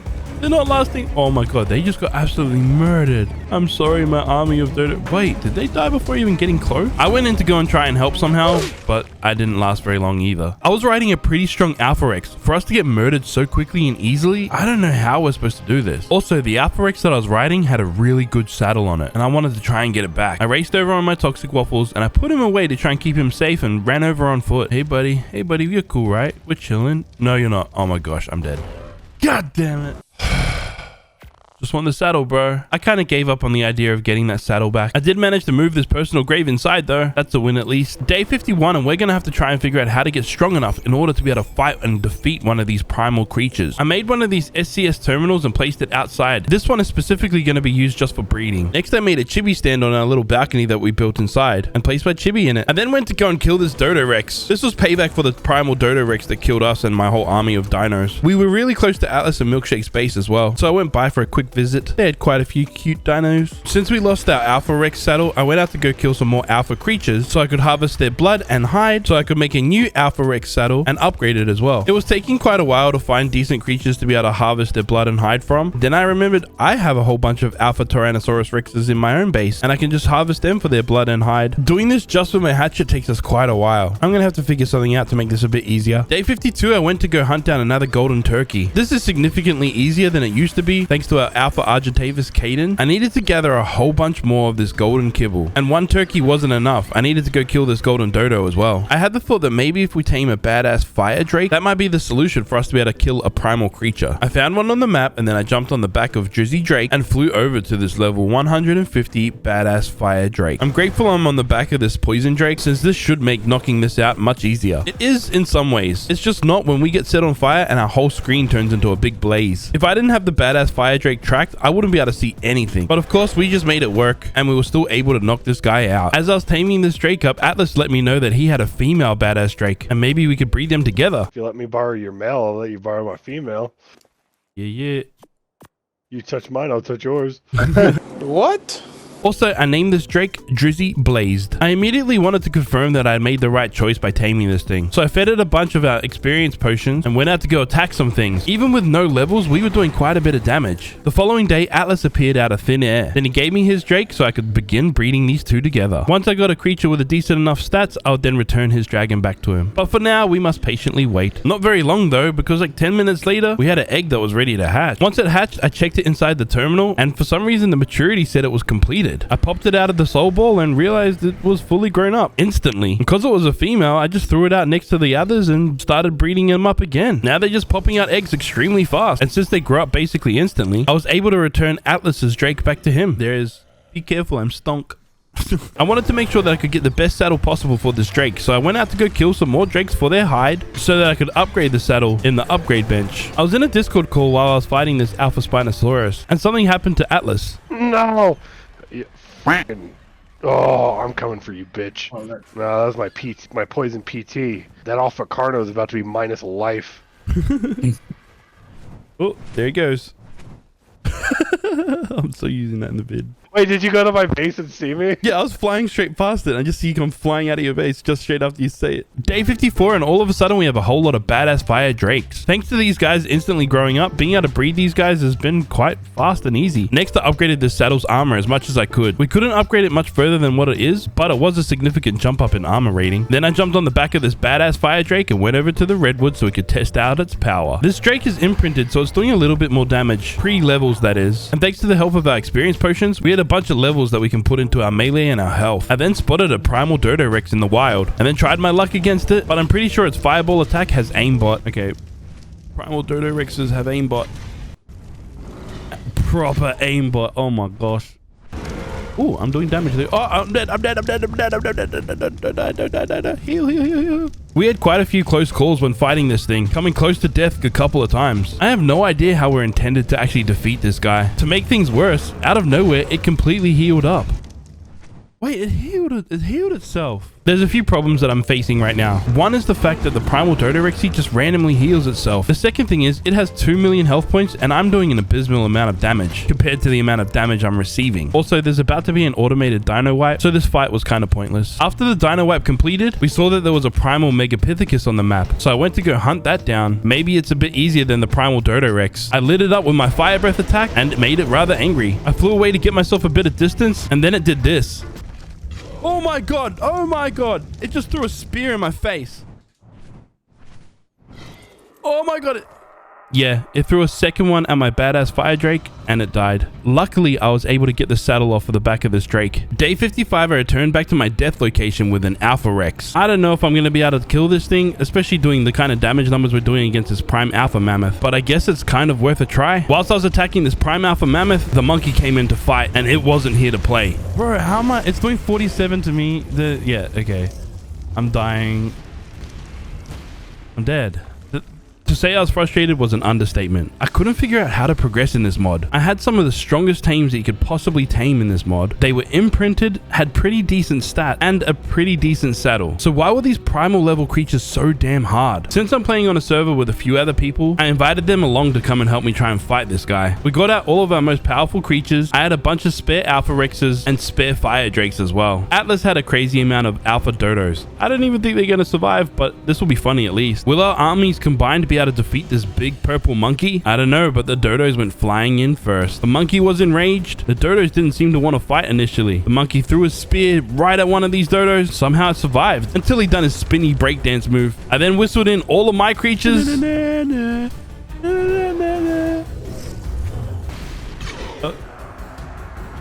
They did not last at all. Oh my gosh. Soon we started raining dodos on its head. Damage helping me. Oh, they didn't even last to the ground, bro. Didn't even get to the ground. Oh, this is bad. How many did you throw down They're there? not even getting to the ground. Like 94 of them. He can like use his spear. Oh, that's not. Oh, this is ridiculous. What are we supposed to do? Oh. No, they're all dead.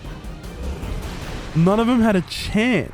It's not that dodos are typically strong. These are alpha variants. We just couldn't figure out how to progress in this mod. It doesn't make any sense. These big monkeys and big primal creatures are just too damn strong. Day 56 and we're testing out another theory to be able to defeat these primal creatures. I supplied a couple of my extra Alpha Tyrannosaurus Rexes to Atlas and Mr. Pineapples. Atlas said that we had to name all of our creatures. I named this one Slay Daddy. Whiskey Warlock ended up joining us as well. I had a couple spare Alpha Tyrannosaurus Rex follow me into this fight, and we made sure to all have enough health potions on us to hopefully help us survive. Then we went into this fight. I whistled my Alpha Rexes into the fight, and then we charged in as well. My Rexes that went in earlier didn't survive very long, and then we started biting. Whiskey Warlock went down, Atlas went down, and then I soon followed.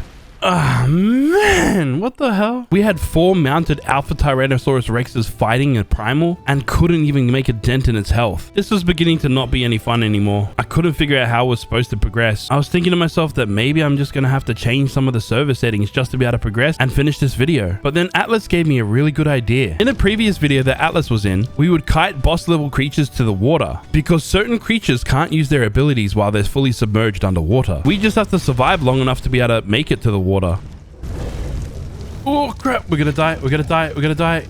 Heal, heal, heal, please heal. Oh my god. As soon as that died though, I made sure to yoink the saddle off of it. I returned the following day on the back of another fire drake that we had. I made sure this one was kind of leveled and then got the attention of this primal Dodo Rex. Once it got deep enough in the water, I went swimming in the water as well. Yes, because drakes can actually swim underwater without dismounting you. Then I went to go tack this thing underneath it, and this strategy seemed to be working. Oh, this is working.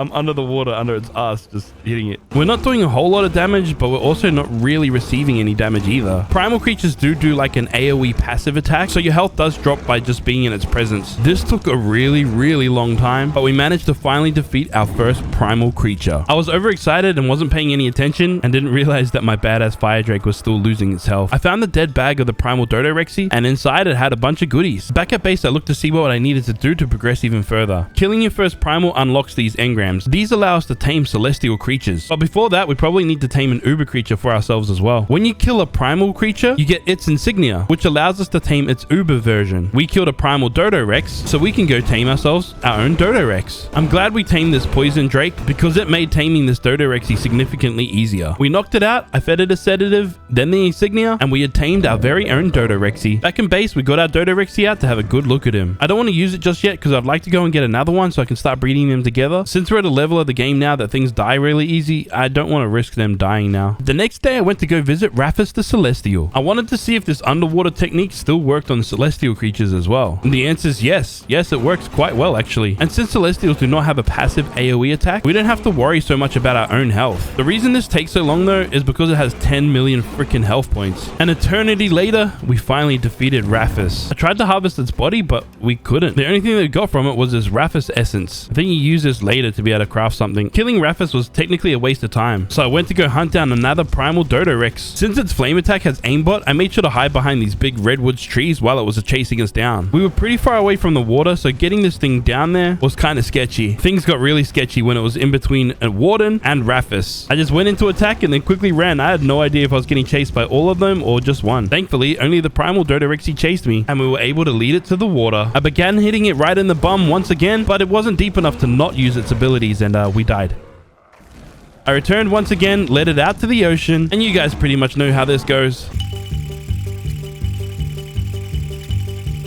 Ah, finally, this just takes so damn long. Yeah, so we managed to defeat this primal Dodo Rexy. We couldn't find the bag with all the loot in it. It could have been anywhere, and because it died over this deep part of the ocean, it could have even been on the ocean floor. I tried scanning the whole area on the back of my Drake using the awesome spyglass. I really needed what was inside that bag. I was so desperate that some of the other people on the server came to help me find it. In the end, I kind of got over it and left. And I was starting to get a little bit curious. I wanted to know how good this Dodo Rex really was. I had made a basic saddle for it, and then went out to go murder all these helpless creatures. 4,000 damage with no levels is pretty decent. Its fire breath attack isn't too bad either. A few levels underneath its belt and we're doing 13k damage per hit. It was really nice to finally have a creature that can kind of stand up against some of these higher tier creatures. Well, so I think at least. Day 60, we went out to go and find another primal Dodorex. Since we didn't find the loot bag of the last Dodorexy that we killed, once we got it into the ocean, I got my fire drake out and then got to work taking out this big Dodorexy. Again, this took us basically half the day, but we finally took this beast out. This time we got all of the loot straight in our inventory. I obviously didn't waste any time. I needed to go tame a breeding partner for my current Dodorex. This isn't the highest level, but it's a female and we can just breed the desired stats into what we need anyway. As I was attempting to take out this Dodorexy, this happened. Wait, what the f***? What just happened? Dude, her health wasn't even that low. Give me the saddle. I just need the saddle. Thank you. Thank you. Thank you.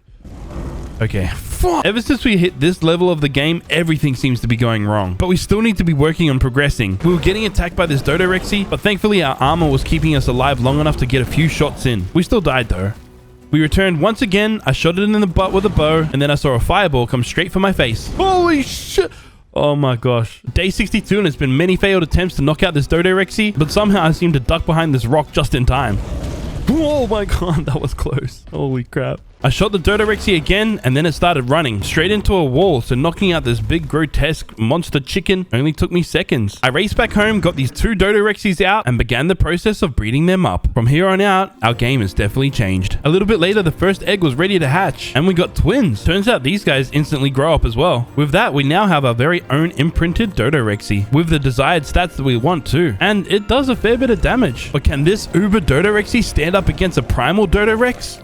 Surely it can. We went in to fight this Dodorexy, saw that we started doing quite a bit of damage. I was dropping health potions to keep this guy alive as much as possible, but when the health potion ran out, so did our lives. How the hell can a Dodorexy not beat a primal? That doesn't make any sense. I really thought that the fact that we had a Dodorex, we should be able to stand up against these primal Dodorexys. The fact that we can't baffles me. The next day, I went out to go kill a bunch of Dodorexys. I need to collect a bunch of Uber hide, and Dodorexys are the only thing that are kind of spawning on the map currently. Usually, there'll be tameable Megapithecus, broodmothers, and dragons. But for a short while, the mod was kind of messed up and yeah, nothing spawned in. It'll be fixed now though. I needed to collect a bunch of Uber hide so I could upgrade my saddle. Looking back on this moment, I don't know why I went to do this. I went to go attack this Dodorexy once again and immediately died, which also means I lost my Fire Drake's saddle, which I couldn't really afford to lose. I wanted to go and get it again. I found a nice safe spot to land, put Toxic Waffles away to keep him safe, and then swam out to the dead body of this Fire Drake. I managed to make it back and retrieve the saddle, but then the Dodorexy got us. I don't really care though because we got our saddle back. The primal Dodorexy was in the ocean, so I thought maybe I could take over one of my Dodorexys and fight this guy a bit quicker and easier than before, but of course only in the depths of this ocean. Also got to test out this Dodorexy's other abilities, like its fireball attacks. Again, this strategy was quite effective. This still takes an unusual amount of time, but it is still a little bit quicker, and we do manage to defeat this primal Dodorexy. Day 63, we realized if we're going to fight some of these really tough bosses, we're going to need a lot of health elixirs. So we're going to have to return back to the Silica Pearl cave and collect a whole bunch of rare flowers. This time around, we delved deeper into this cave than we ever have before. I really wanted to stock up on so many rare flowers that we kind of don't need to come back here ever again. And this cave was a lot larger than we expected, with a whole bunch of these flowers that have rare flowers in them. We even managed to find this artifact in here as well. Oh,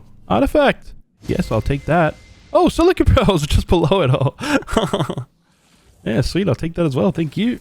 Not that I need it, but I'll take it. Back at base, we went to go craft a bunch of these health elixirs, but then I remembered we need to draw a ton of blood from ourselves to be able to do it. So between drawing our own blood and gathering a bunch of rare flowers, that pretty much took up our entire day. At the end of this day, I wanted to see if my Dodorexy could hold up against this warden. I went in to attack it, started doing a little bit of damage, but ultimately that wasn't enough.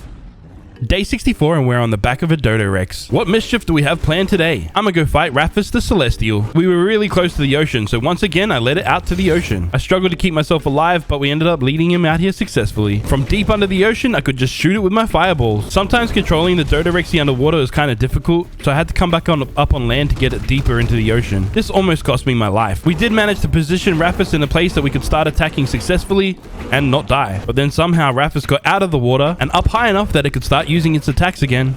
Come here, you stupid bin chicken wannabe. I got it to a place where I was just attacking it, but this was just taking so damn long. It had so much health and it felt like it really wasn't doing much damage to it. And since it wasn't really important for me to kill Raffus right now, I just started swimming away. I got bored. I checked the creature finder and saw that there was a level 145 Dodorexy on the map. I figured if we tame this, it might get better stats than the current dinos that we have. Well, that is if we can survive the taming process. I returned and found this vantage point upon this rock here. Managed to get a few shots in and not get killed immediately, that is. Oh, you can't get me, you stupid chicken. Oh, we found a spot. We found a perfect spot. Yeah, that didn't touch me. Didn't touch me. We got its torpor low enough that it began running away from us. But did I mention I made myself a glider suit? Yeah, can't get away from me, suckers. Yep. Yoink. Yeah, run, sucker, run. Have I ever mentioned how annoying the redwoods can be at times? The hell am I on fire? Oh, you stupid terror bird. Bro, I don't want you. Go away. Yeah, take that. Alright, mate. You can go to sleep now, mate. Either one of you punks. We managed to get swarmed by a bunch of these terror birds, so I had to put these guys to sleep real quick. Then I managed to find the Dodorexy in the place that we originally had it. Hey, look at that. Yeah, buddy. Wow, the size difference is a lot bigger than I thought it was. Its health stat was mid, but its melee stat was really damn good. I was happy about this tame. Day 65, I got a whole army of these Dodorexys together. None of them have like good stats or anything, but there's a whole army at least. We gather here today so you can kill this Dodorexy. Now go. They all went in to attack and then he lasted about 3.7 seconds. How the hell am I supposed to be able to defeat a primal Dodorexy without cheesing it in the water? Again, I have a good saddle. These Dodorexys have decent stats and they're imprinted, so I couldn't figure it out. This particular Dodorexy that I'm planning on riding for a while, I named Finn 2. We named our earlier one Finn, but we're not really going to ride it that much because it's a breeder, but this one we'll probably ride. And Finn was named after one of my awesome Patreons. We lost the previous Dodorexy saddle, so I had to upgrade a whole nother one. This is as much as we could upgrade it. Day 66, we went out to go hunt down some Dodorexys. Again, so we could hunt down a bunch of hide so we could upgrade our saddle. We managed to get our hands on quite a bit and upgrade this saddle to a legendary status. Also, if you haven't noticed, we actually switched out the mods and now we're using the upgrade station instead of the imbue bench. The upgrade station is just a little bit easier to navigate. Day 67, and the only solution that I could come up with to be able to defeat some of these higher tier creatures is to just adjust some of the server settings. Yes, that's why we just did 51k damage to a warden, and the reason why we didn't die immediately. I'm testing this out to see if this is a balanced method to move forward. I hate the fact that we had to do this, but I think because this mod is quite new and it's just not really balanced too well. But even with the server settings being the way they are, I knew we were about to die. So I quickly yoinked this saddle off of the back of this Dodorexy and accepted our fate. I had also added another mod that will help us with the grind. I need to get myself a bunch of alpha blood, so I'm going to have to sacrifice a bunch of these alpha rexes. I forgot the exact name of the mod that I'm using, but this mod gives me this gun that allows us to kill off these rexes quickly. And then we just run around with our hatchet collecting all of its blood and hide. This works so well, I got out all of our Dodorexys as well. Thank you, Dodorexys. Your sacrifice will be well worth it. This way we can seriously upgrade our Dodorexy saddle without having to wait for wild Dodorexys to spawn in the map. And just like that, we were able to successfully upgrade this Dodorexy saddle. Only one time though, we ran out of black pearls to keep going. Day 68 and I found a Raffus just chilling on the beach in the redwoods. We're doing a lot more damage and we have a little bit more health than we had earlier. So I wanted to try and fight this guy on land and see if we could survive and actually put up a good fight. Me and my admins were experimenting on the map to try and get the balance just right so we could fight these guys but not make it super easy. And I think we found a good balance. It still takes us quite a while to fight these guys and put them down, but we also don't get absolutely obliterated within seconds. So I just killed Raffus. Indeed, I just killed Raffus. Still can't harvest the body though. A little bit further down the beach, we found a primal Dodorex, and we could finally stand toe to toe against one of these big purple wannabe chicken stupid monsters. I was biting away, absolutely murking this guy, and then this happened. No!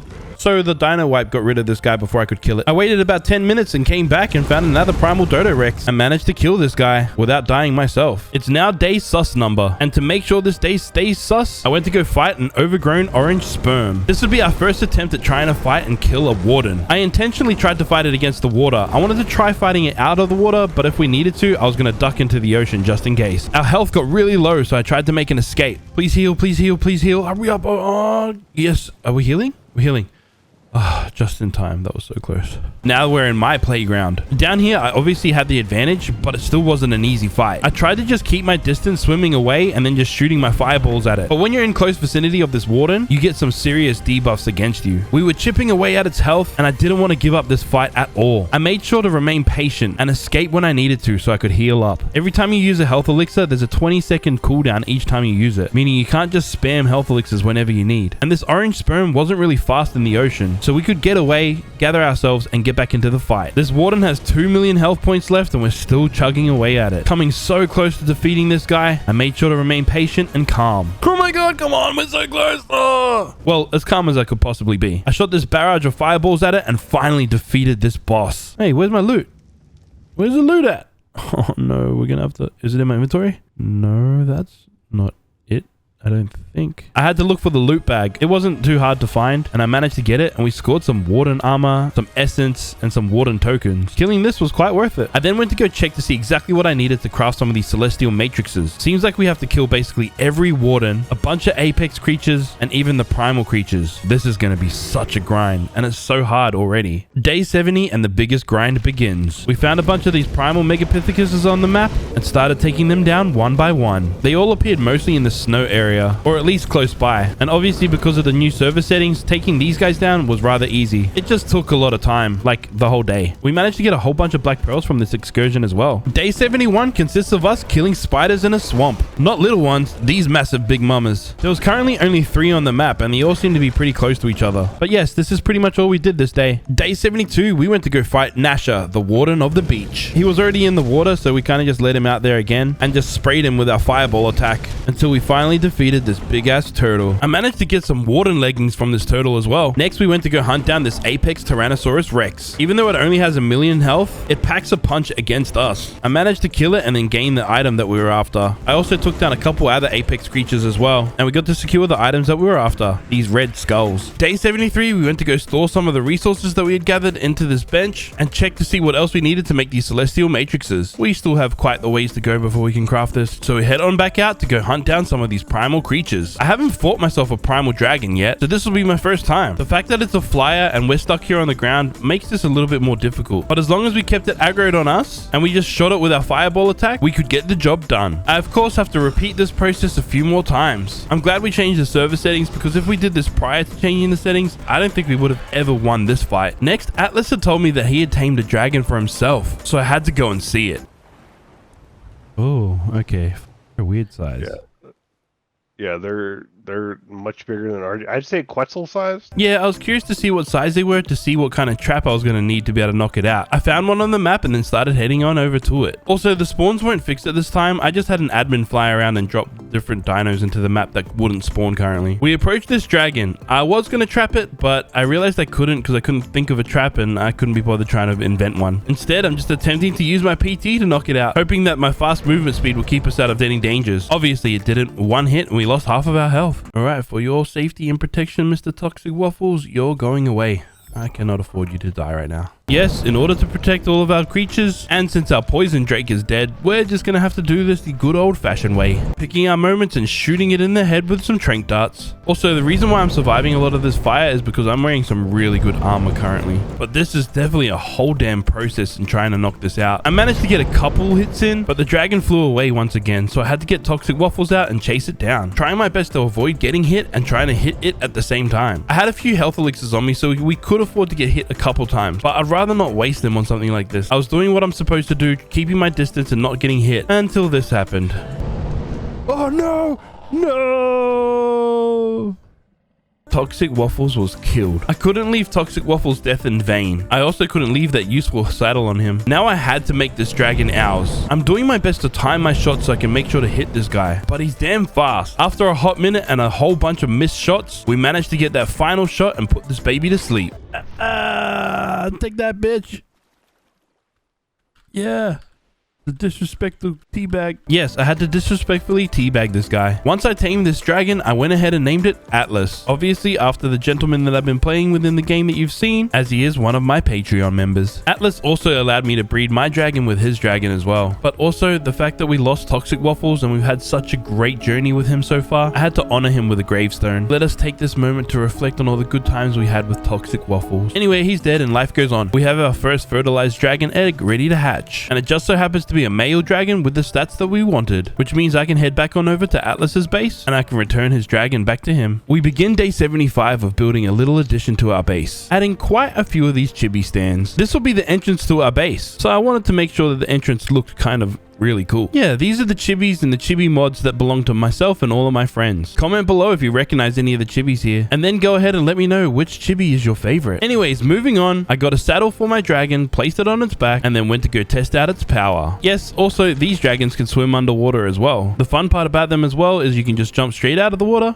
and begin flying. The dragon is decently strong. It's probably about the same level as the Dodorexy, which makes sense because it is an Uber variant as well. The true test of its strength would be against this Raphis. Can we hold up against it? I have no idea. The biggest advantage that we have is the ability to fly, and the fact that we can fly in all directions. When using certain attacks, our stamina drops quite rapidly. Thankfully, I managed to make these stamina elixirs that solve that problem. But as long as we took moments to fly away and heal up and remain patient and calm during this fight, fighting and killing Raphis the Celestial, we didn't win. We died. Yeah, it was close, but no, we got absolutely murdered. I think a solution to our problem right now is to be able to make a better saddle for our dragon, that is. Which, yes, of course, means we have to get rid of some of these Dodorexys in the most humanely way possible.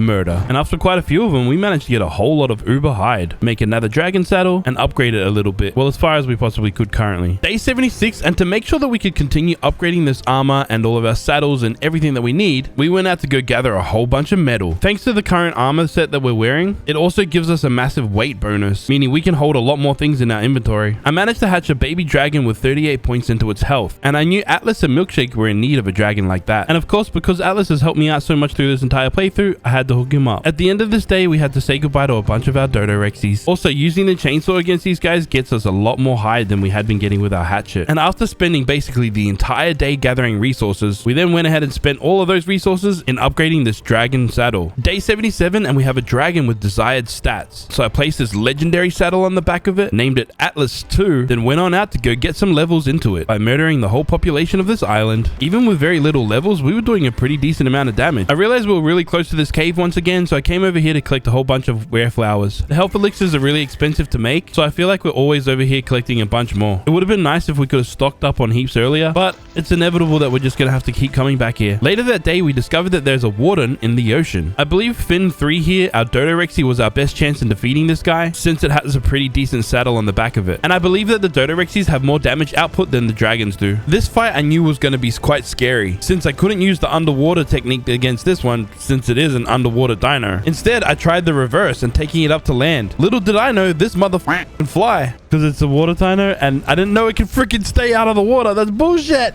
Oh, Fin 3's easily about to come Fin 4. Holy crap. It can survive out of the water. This is bullshit. My knees are weak and my palms are sweaty. We were about to die and shit is getting heavy. I managed to pull off some well-timed heals and remain consistent, just biting away, doing as much damage I could possibly do. Then, all of a sudden, we got our final bite in and defeated this beast. We also unlocked a bunch of tech engrams. I didn't even realize that was a thing. We scored another piece of warden armor as well. A chest piece. A piece that we don't have. Day 78, we upgrade the armor level of this warden chest piece. Then we're back on the hunt, killing a bunch of these Dodorexes so we can continue gathering all the necessary resources to be able to make one of these celestial matrices. Since we're upgrading our armor and saddles and all that kind of stuff, we keep running out of cementing paste quite quickly. And the solution is we need to tame some more snails. I was also reminded that these guys can breed together. Not only do they identify as non-binary, or they thems, or he hims, or she she's, or freaking whatever it is, they can still make babies. Speaking of snails, Milkshake had to come and show me his one. Yeah, so apparently the snails can wear hats. Are they hats, are they?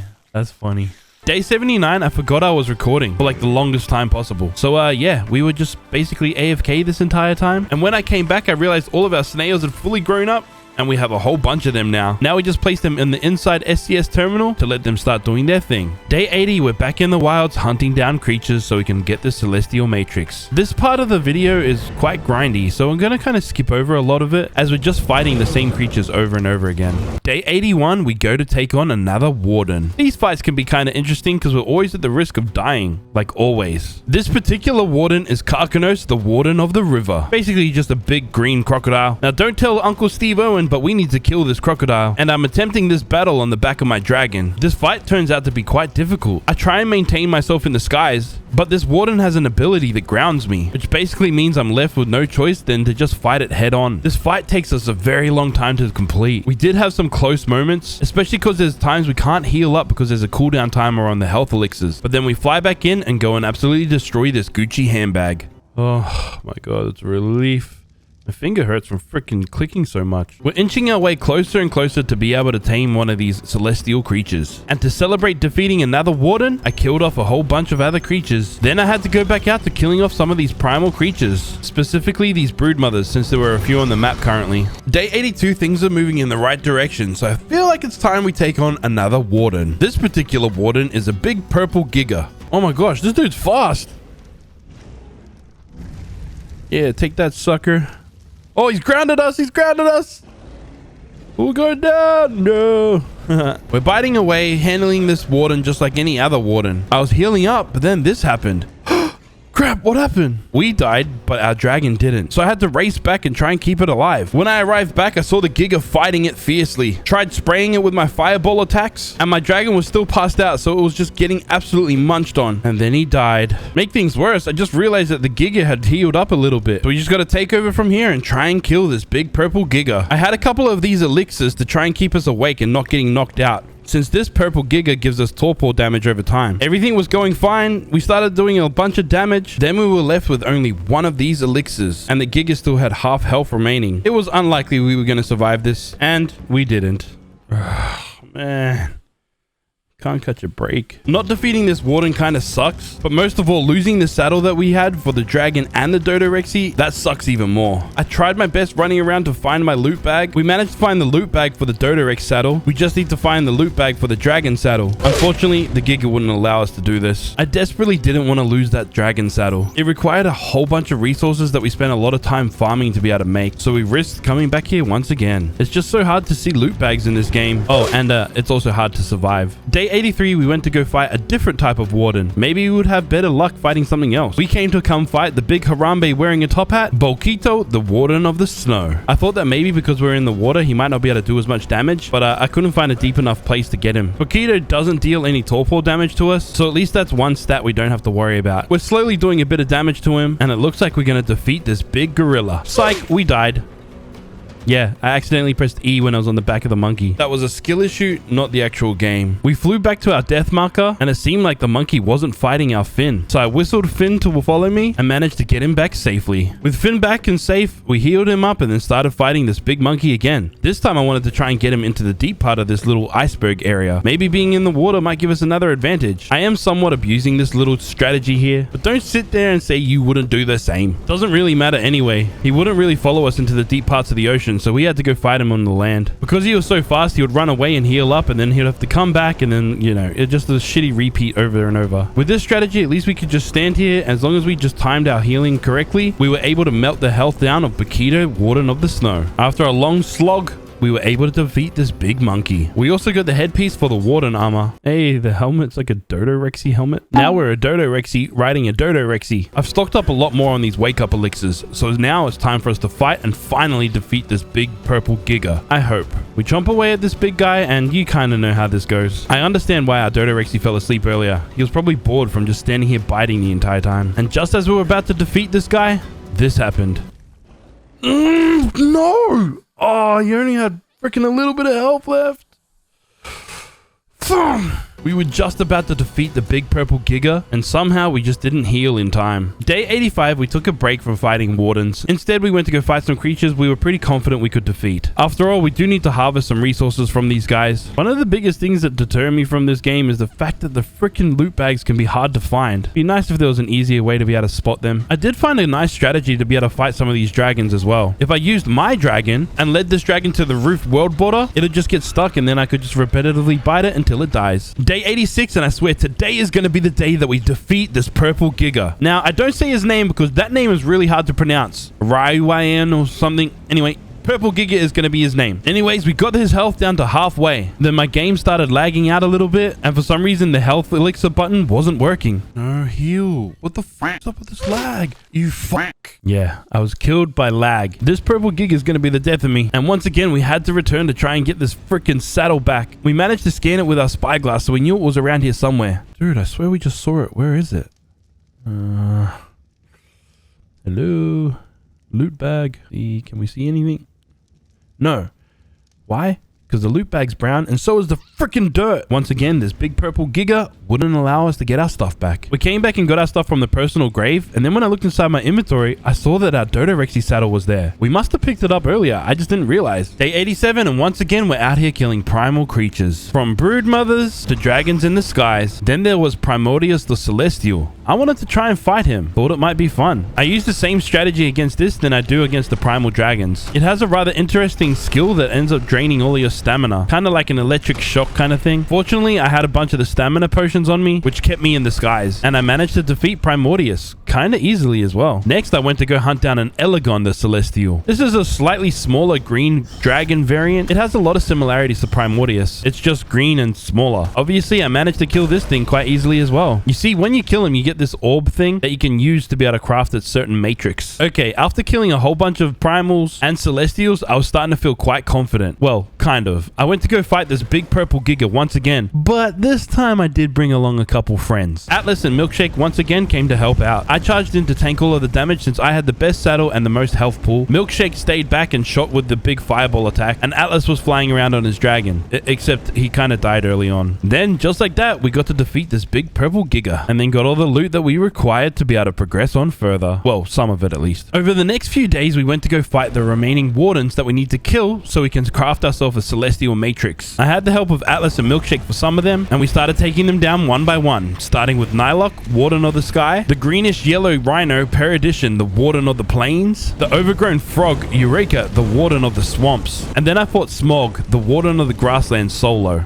Day 90, and there's 10 days left in this adventure, but there's still so much content that we need to complete. I need to kill a couple more Megapithecus so I can tame myself a Raphis. There weren't any on the map, so I had to summon one in. It was kind of expensive to make this, so I'm kind of hoping this is worth it. Then I just had a few more other primals that I needed to defeat. There's so much grind in the end game of this game that it kind of got repetitive and boring. But thankfully for you guys, I can just edit all of that stuff out. And now we finally have all the required resources to be able to make one of these celestial matrices. The question is, which one are we gonna make? We have Primordius, Elegon, or Raphis. In the end, I decided on Raphis. I noticed that the Dodorexes in this mod were quite strong, so my theory was that Raphis would be probably the strongest celestial. I located a few of them on the map, and they all spawn in at level 150, so you don't have to worry about that. But they do spawn in with different stats. This particular one had 32 points into melee, so this Raphis was going to be my first celestial tame. You don't need a saddle for these guys, and you can ride them straight away, which we did. And as we started biting, we noticed that we were doing over 100,000 damage per hit, and that's without any levels in it. We have now entered a new era of progress. Day 91, we jump on the back of Fin 6 and head on over to the Redwoods so we could fight another Warden. Now, I'm not fighting this Warden with my new celestial Raphis because I was kind of worried that it might die. It's such a grind just to be able to get all the things together just to be able to tame one of these celestials that I didn't really want to risk it. There was also another one of these orange sperm wardens nearby, so of course I had to fight and destroy this one as well. I don't really need to kill Smog at the moment, but it doesn't hurt to be able to get some more of these warden tokens from it. We did get a certain item from killing those wardens that we really needed. The final piece of this warden set,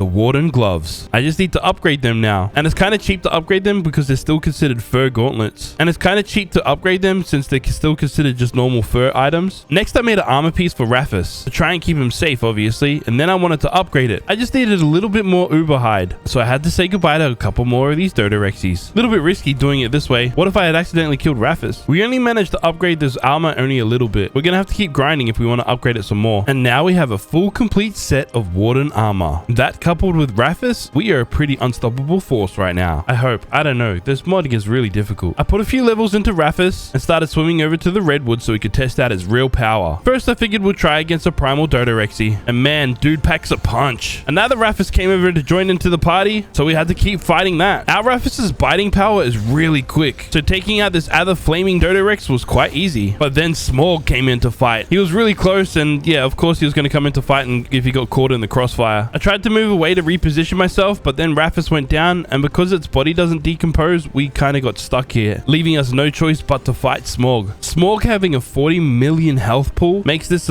quite a long fight. I was worried that we might lose Raffus. Fortunately, we were able to seal the deal and defeat this Smog. Unfortunately though, we were still stuck inside this dead Raffus body. I just had to put our Raffus in a soul ball so he could escape. Day 92, I was back live streaming on Twitch, celebrating my 100,000 subscribers. And whilst I was live on Twitch, a few people redeemed their channel points so that they could name certain dinos in our game. This Blue Rex we named Fang. He's also one of my editors and helps me out with thumbnails. This Trike we named Dinglebottom. No idea where that came from, but hey, people get to name their dinos. And this Fire Drake we named Flaming Pineapples. Yes, after Mr. Pineapples, the person you've seen previously in this video, another one of my awesome Patreons. Next, we jumped on the back of Raffus and went out to go murder a bunch of creatures, specifically some of these primals like this Broodmother and this primal purple big gorilla. Megapithecus have a weakness to fire, that's why we're doing so much more damage towards them. And farming them became super easy all of a sudden. And because of that, we saw Paquito the Snow Warden and went to go fight that. I was still concerned that we might die as he was draining my health rather quickly, but we got to assert our dominance, and like the zookeepers at that zoo, we absolutely murdered Harambe. Day 93, we once again had to return back to this cave. We've once again run out of rare flowers, so we need to go and collect a whole bunch more. Hopefully this is the last time, as coming here is such a grind. Not only do we have to grind to get rare flowers, but we also need to stand here for a long time just drawing my blood for these blood packs. This seriously took us the longest time. It pretty much took the entire day. The only thing that we had left to do in this day was to go and kill one primal Megapithecus. Yes, that was basically completely day 93 wiped out just from some rare flowers, some blood packs, and you know, we got to kill one Megapithecus. Day 94, and basically one of our goals right now is that we could tame another one of these celestial creatures. Then we will go and try and fight the War Chief before day 100. But to successfully do so, we need to go and grind up a whole bunch of resources, specifically killing a bunch of these primal creatures. This whole day basically just consists of us killing primal dragons, as we're running kind of low on primal dragon heads. It's now day 95, and a couple things have changed in the mod currently. There was a massive update and a few things are different. There's a whole bunch of different dinos in this mod now, including Alpha Trikes. And since Trikes are some of my favorite creatures, I had to tame this. I didn't need it or anything, I just wanted it. Also, you might notice something a little bit different with Raffus. Give me 2 seconds. There he is. Holy crap. Dude looks completely different. Yep. Okay. That is a definitely different Raffus. His damage output changed a lot, but also so did his health pool. A lot of balancing had changed with this new update in this mod, so I went to go fight this Nasher to go and see exactly how things are going to work. Oh my god, look at all those freaking damage numbers. Man's getting destroyed. Oh. Oh, whoa. Whoa, we are getting absolutely destroyed too. Okay, we won. Look at that health pool. Look at that gosh damn health pool. Anyways, we took advantage of the fact that we're extremely powerful and then went out to go hunt down all the remaining creatures that we need to go and kill, so we can hopefully tame another one of these cool ass celestials. Day 96, and we had to say goodbye to a bunch of Dodorexes once again. I had to upgrade the armor of our Raffus. I can't have him dying too easily. He's just too hard to get. We approached this beach of the redwoods and there was a Smog floating in the middle of the ground. I wasn't really prepared for this fight, but we fought him anyway. I went out to the water to try and heal up. Once I was ready, I went back into the fight. Things were looking good, but he was kind of hard to see and my health was dropping rapidly. I went to escape once again to try and get a time to be able to heal up. I turned around and started using my ranged attack. I missed because I'm a terrible freaking shot. I thought I took him out, but I didn't. He had 2 million health remaining. He charged over and I couldn't heal up. I managed to kill Smog, but our Raffus died.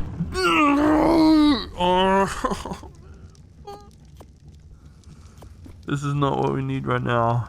We are way too close to the end for this to happen. This was a massive setback. 4 days left to go in this 100 days challenge. I didn't quite know what to do. Then I checked the Anunnaki lab bench and saw that we had enough materials to be able to make another celestial matrix. I had a look on the map to see what celestials were available and saw that there was a Primordius on the map. So I made the celestial dragon matrix for Primordius. Got out a newly bred dragon that had mutated. That's why it's green. I think this is a pretty cool looking dragon if you ask me. And we took off to go and track down this Primordius. Found this one just chilling in the middle of the center island, shoved the matrix up its butt, and then claimed it as our own. We now have our hands on our very own Primordius, the Celestial Dragon. I immediately go to test out some of his attacks to see how different he is from Raphis. His bite attack is just a basic bite attack, and he can swim underwater just like the other dragons in this mod. He has like this electric attack, which is kind of strong, I guess, and then some explosion AoE attack that absolutely messes up everything in its vicinity. With that being said, we went to go take out this Elegon. I figured it might have been a good little test of its strength to fight another Celestial. Problem is, this is a massive flyer versus a tiny little flyer, so this fight kind of dragged out for a little while. I obviously had to take it to the world border to try and fight this guy successfully, but visually things get a little bit messy and it's hard to kind of see. And since all the health is buffed a lot, Elegon had 50 million health and it took quite a while to take it down. Right after, I saw a primal dragon stuck in the side of this island. Of course, I had to take that down so I could claim myself some rewards. I wasn't really satisfied with Primordius. I feel like Raphis is significantly stronger, especially with its ranged attacks. So I went to go and hunt down a whole bunch of these primal creatures in hopes to be able to get enough resources together to tame myself another Raphis. We had a lot of the other resources like the Warden essences. We were missing a couple, but we can go and collect them soon. Like we do need Nylok, Warden of the Skies essence. Since we're a flyer and Nylok's a flyer, this should be a pretty decent matchup. I went in, launched our AoE attack,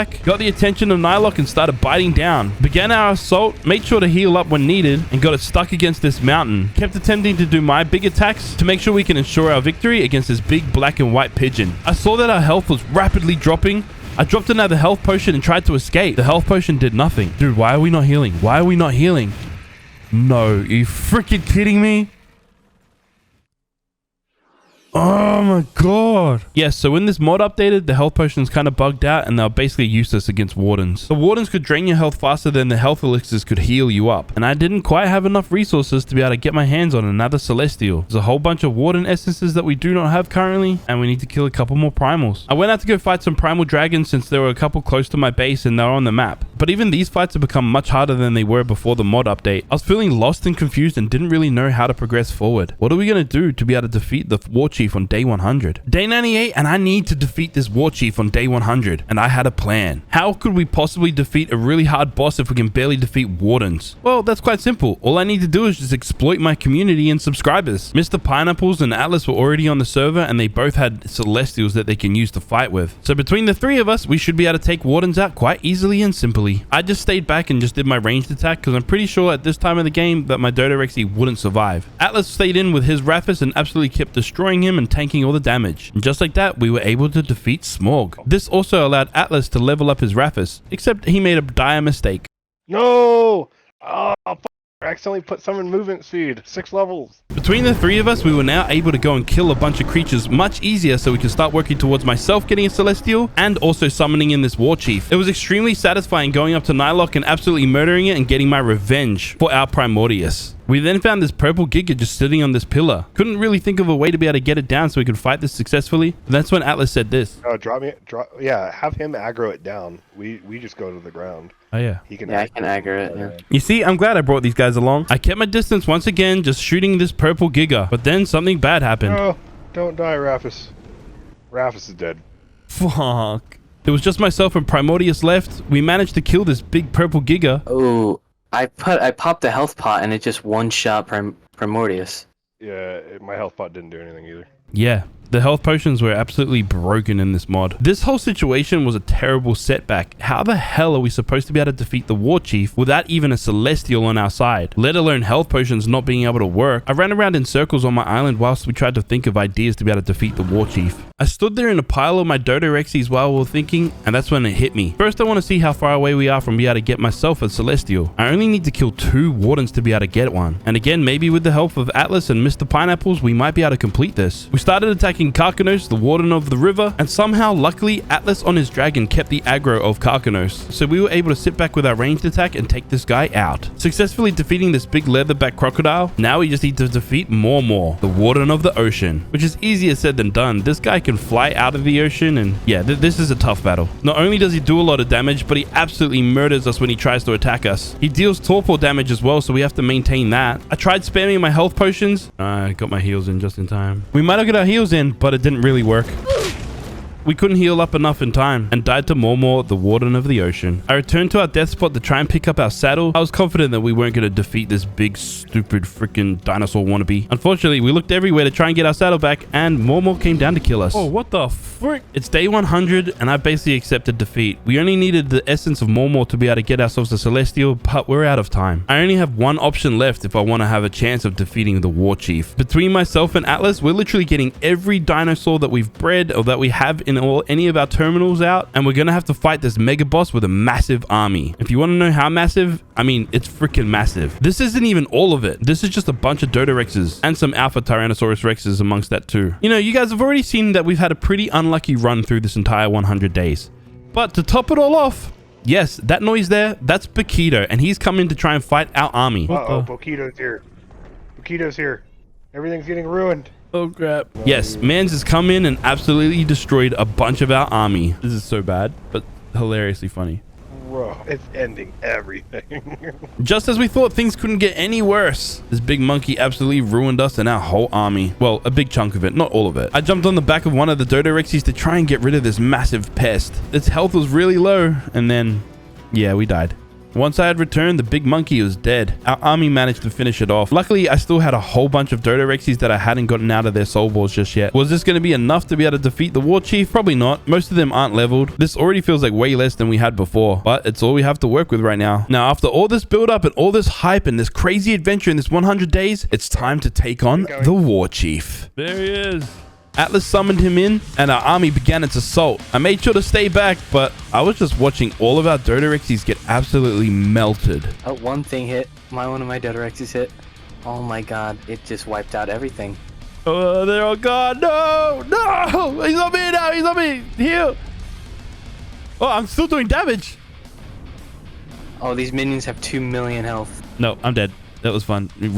Rip the mundo. Yeah, so after all of that, that fight was kind of underwhelming. I am sorry about that. It was fun though. This crazy 100-day adventure was absolutely amazing. I returned back to go see if anything had survived. The answer is no. We didn't even get to stand a chance here as well. This is Ark Survival Ascended, the more attractive younger sister to Ark Survival Evolved. I have 100 days to beat Ark Survival Ascended, the island map. To make this challenge more difficult, I am only doing 20-minute day cycles, which gives me less time to gather resources, tame dinosaurs, and run the caves to hunt for artifacts. This was mostly recorded live over on Twitch, so feel free to come and join us over there. So tell your significant other to go and make yourself a sandwich, and when they don't, get off your lazy ass and do it yourself. Welcome to my 100 days in Ark Survival Ascended.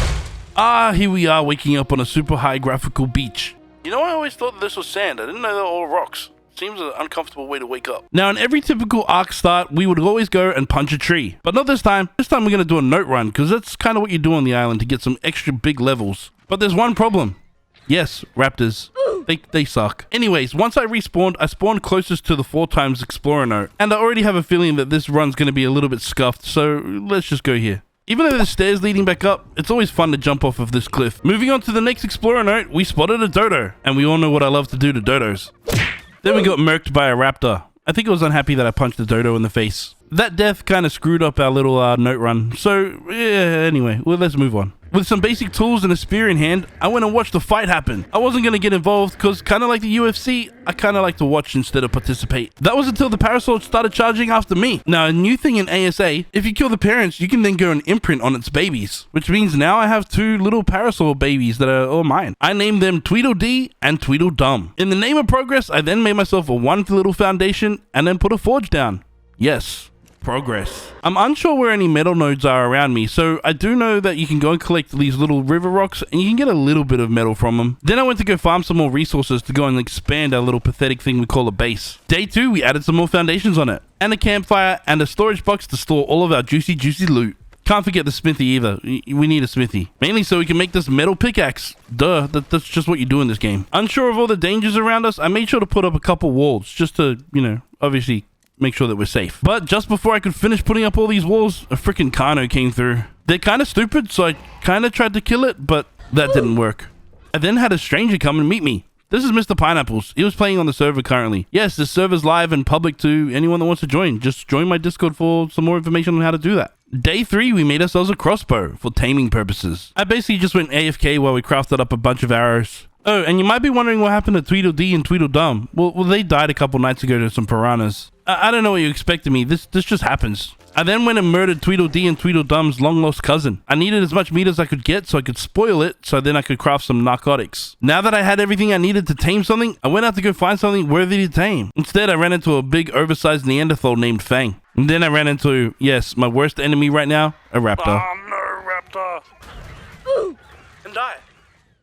Day 4, I had to replace all my gear and thought it might be a good idea to put some armor on. Oh, and I also added my chibi into this. Yes, I have my very own mod in Ark Survival Ascended. You can just search it up in the mod directory. This is him, my dragon demon. He doesn't have a name yet, so suggest some in the comments below. And then if I pick the name that you choose, well, you'll probably get a like next to the comment, and you're really cool.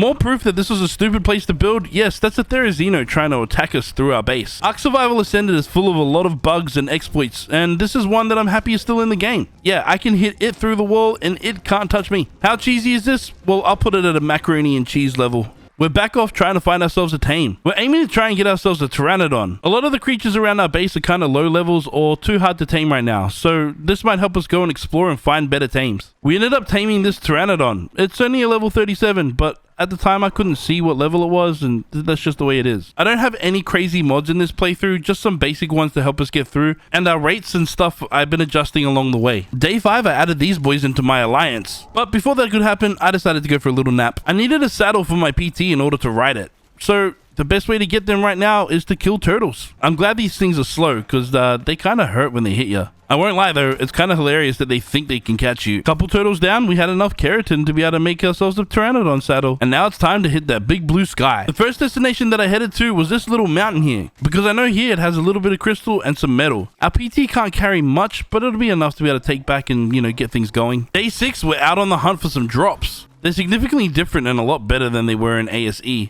And as luck would have it, this had a journeyman PT saddle in it. Finally, the drops in this game are actually really good. I had to go do something IRL, so yeah, we just stared at a flame for a little bit now. Interesting enough, this is kind of fun to look at in this game. It's a pretty beautiful game. I then added a spyglass mod into this game, hoping that it'll help us find some better tames.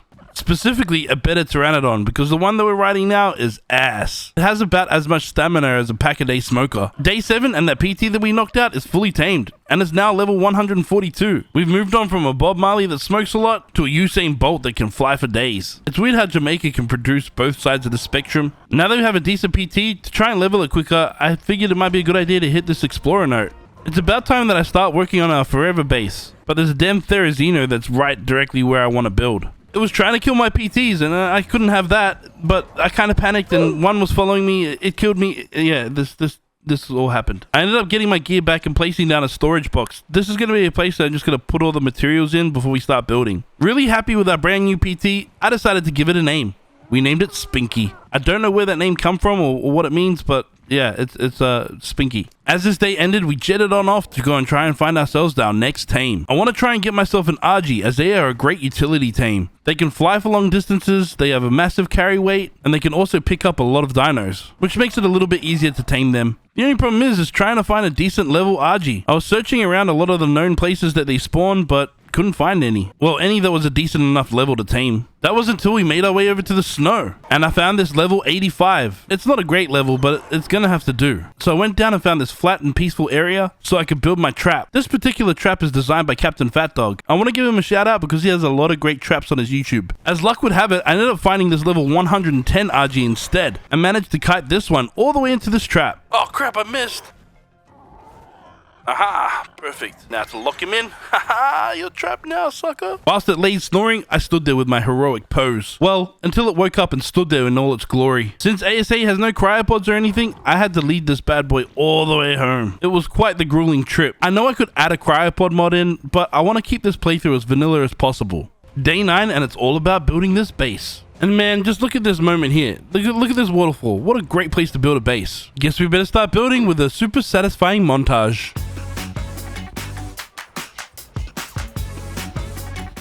I'm gonna name this bird Teresa.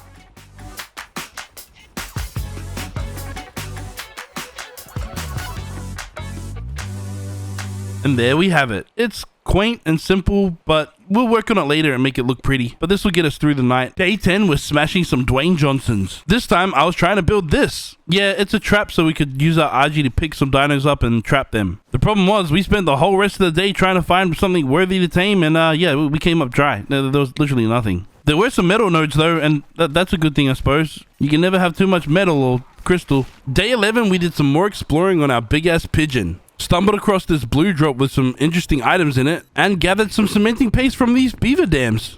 We're gonna need a lot of this cementing paste eventually. I mean, you can never really have enough, can you? Day 12, we spotted ourselves a wild triceratops in its local habitat, the plains. You know what I wanted to do? I wanted to shoot it in the butt. Well, really, we're trying to tame it, so we're trying to lead it all the way back to our little trap that we've made. Now, these dinos are supposed to have some special AI pathing that doesn't allow them to get trapped. Guess I proved that wrong, didn't I? The one thing that I love about the ASA update is how the trike's butt wiggles when they run. Day 13, I decided to fly all the way over to Herbivore Island. It's really important that we make friends with some utility dinos that can help us progress in this game. And there's no better way to befriend dinos than to kidnap them from their current peaceful existence, shoot them in the head a couple times with some arrows, and force them into slavery. Day 14, and our new best friend is asleep. Still. So while we wait for our new best friend to wake up, I decided to decorate my base a little bit. Here's a war map, a random white flag, and a cooking pot. All of these things we found in drops, so I figured I might as well use it. I then went out to go and do some more exploring. There's so many other dinos that I need to tame, and let's see if we can go and try and find some. I wasn't able to find any this day, but we did find a Giga with its head buried in the ground. Day 15, we went and picked up our next utility dinosaur, this Thodicarus. Because it's kind of grayish white, it reminds me of sea men.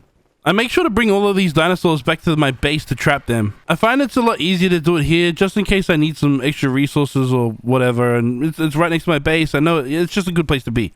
And the fact that we don't have cryopods or soul balls in this game, I just want to have them nice and close to home. I feel like I'm getting a little bit carried away with this photo mode, but damn, it makes the scenery look really good. I mean, can we take a moment to respect this kind of gaze that we have on this moment? Day 16, with our brand new seaman friend, we put it straight to work, smashing rocks. I'm going to need to upgrade my base quite soon, because obviously we're going to have a lot of dinos and we need a lot of space, so we're also going to need a lot of rocks. Day 17, I went back out to go and find some more useful tames. And with my new spyglass mod that I've added, we found this 125 Beazle Buffo. Took it back home and dropped it straight into this trap and knocked it out. You asleep there, little buddy? Day 18, I picked up a beaver from its natural habitat and took it the scenic route all the way back to my trap base. I'd forgotten that we still had the frog inside the trap, so to avoid any mishaps, we picked him up and took him outside. Then I could get to work turning this beaver into our slave best friend. The problem is, my taming rates were a little bit funky, and this guy just wasn't taming very fast at all. So day 19, I just stared right deep into your eyes. Yeah, you like that? And with all that time messing around, yeah, the beaver woke up. At this point, I was unsure what I was going to do with this beaver, but I was sure I was going to make a fabricator. And with a fabricator, we can start making electrical items. We just need some silica pearls first to be able to make electronics.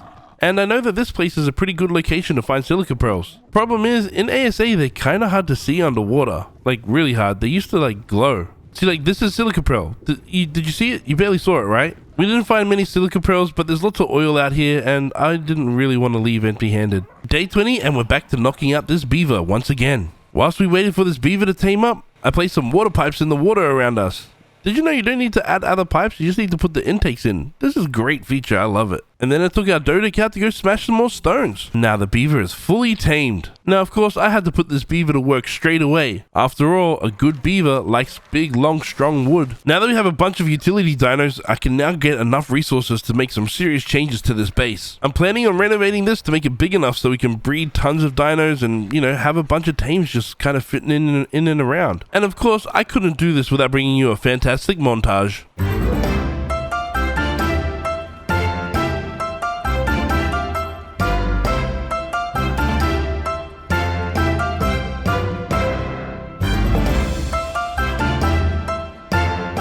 Oh yeah, look at that. Ah, crap, I stuffed it up. Hold on, give me 2 seconds. I just need to remove this and we can fix it.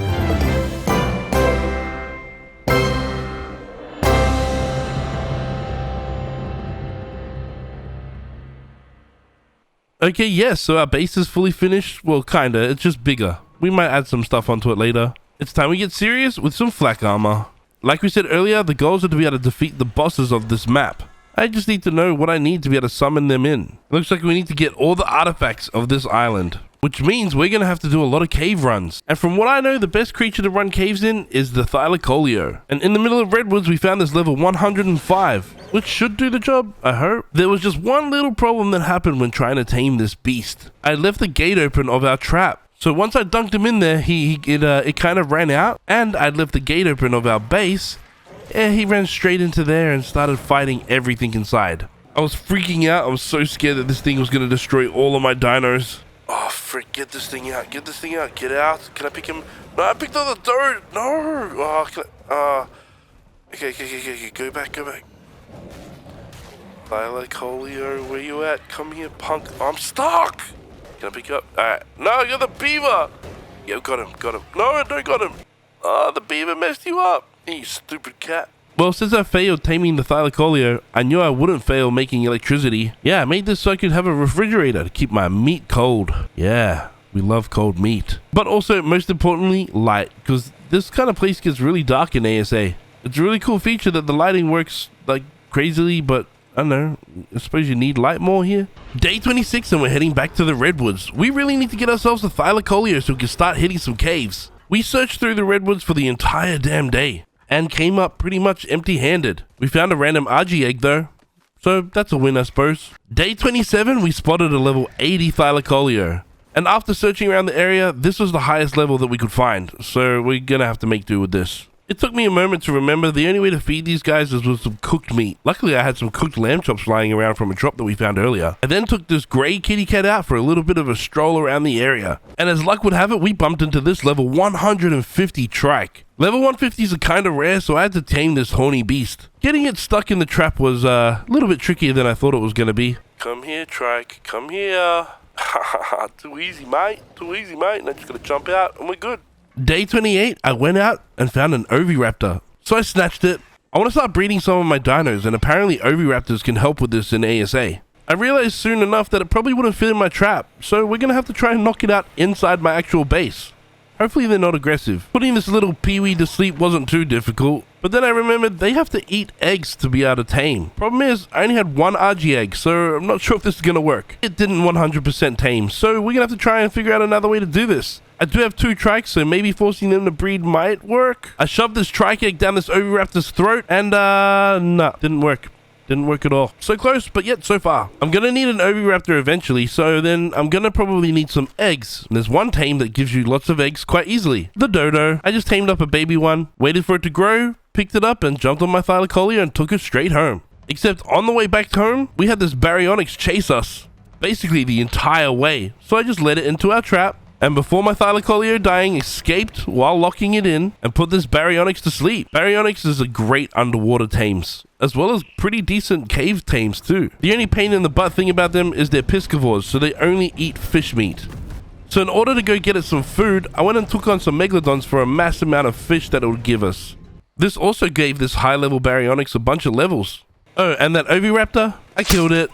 It's pretty useless to us right now. Day 30, whilst I was floating around the swamp, I spotted this level 145 frog. Now, I can't miss an opportunity to tame one of these guys, as they're really good for killing bugs and collecting cementing paste from them. And honestly, later on in the video, this thing becomes a lifesaver. Once tamed, I named this slimy little amphibian Kermit. You know, like Kermit the Frog. Might be an age thing, but I'm pretty sure people know who Kermit is. I then flew back to the Redwoods, again hoping to try and get ourselves a decent Thylacoleo. That level 81 ain't going to cut it. And did I find one? No, I didn't. I ended up stealing a level 145 baby stego. Again, if I get the opportunity to tame a really high level creature, I'm gonna take it. And stealing babies is just so easy. I understand why Uncle Jeffrey did all those things. On the 31st day of this adventure, I aimed down the sights of my crossbow and shot this Thylacoleo down from its perch. Even though it was quite angry, I went and picked it up. Why? Because it's a level 145. Finally spotting such a decent big cat like this, it was such a good moment. And shooting this in the face with the bright blue sky just above us,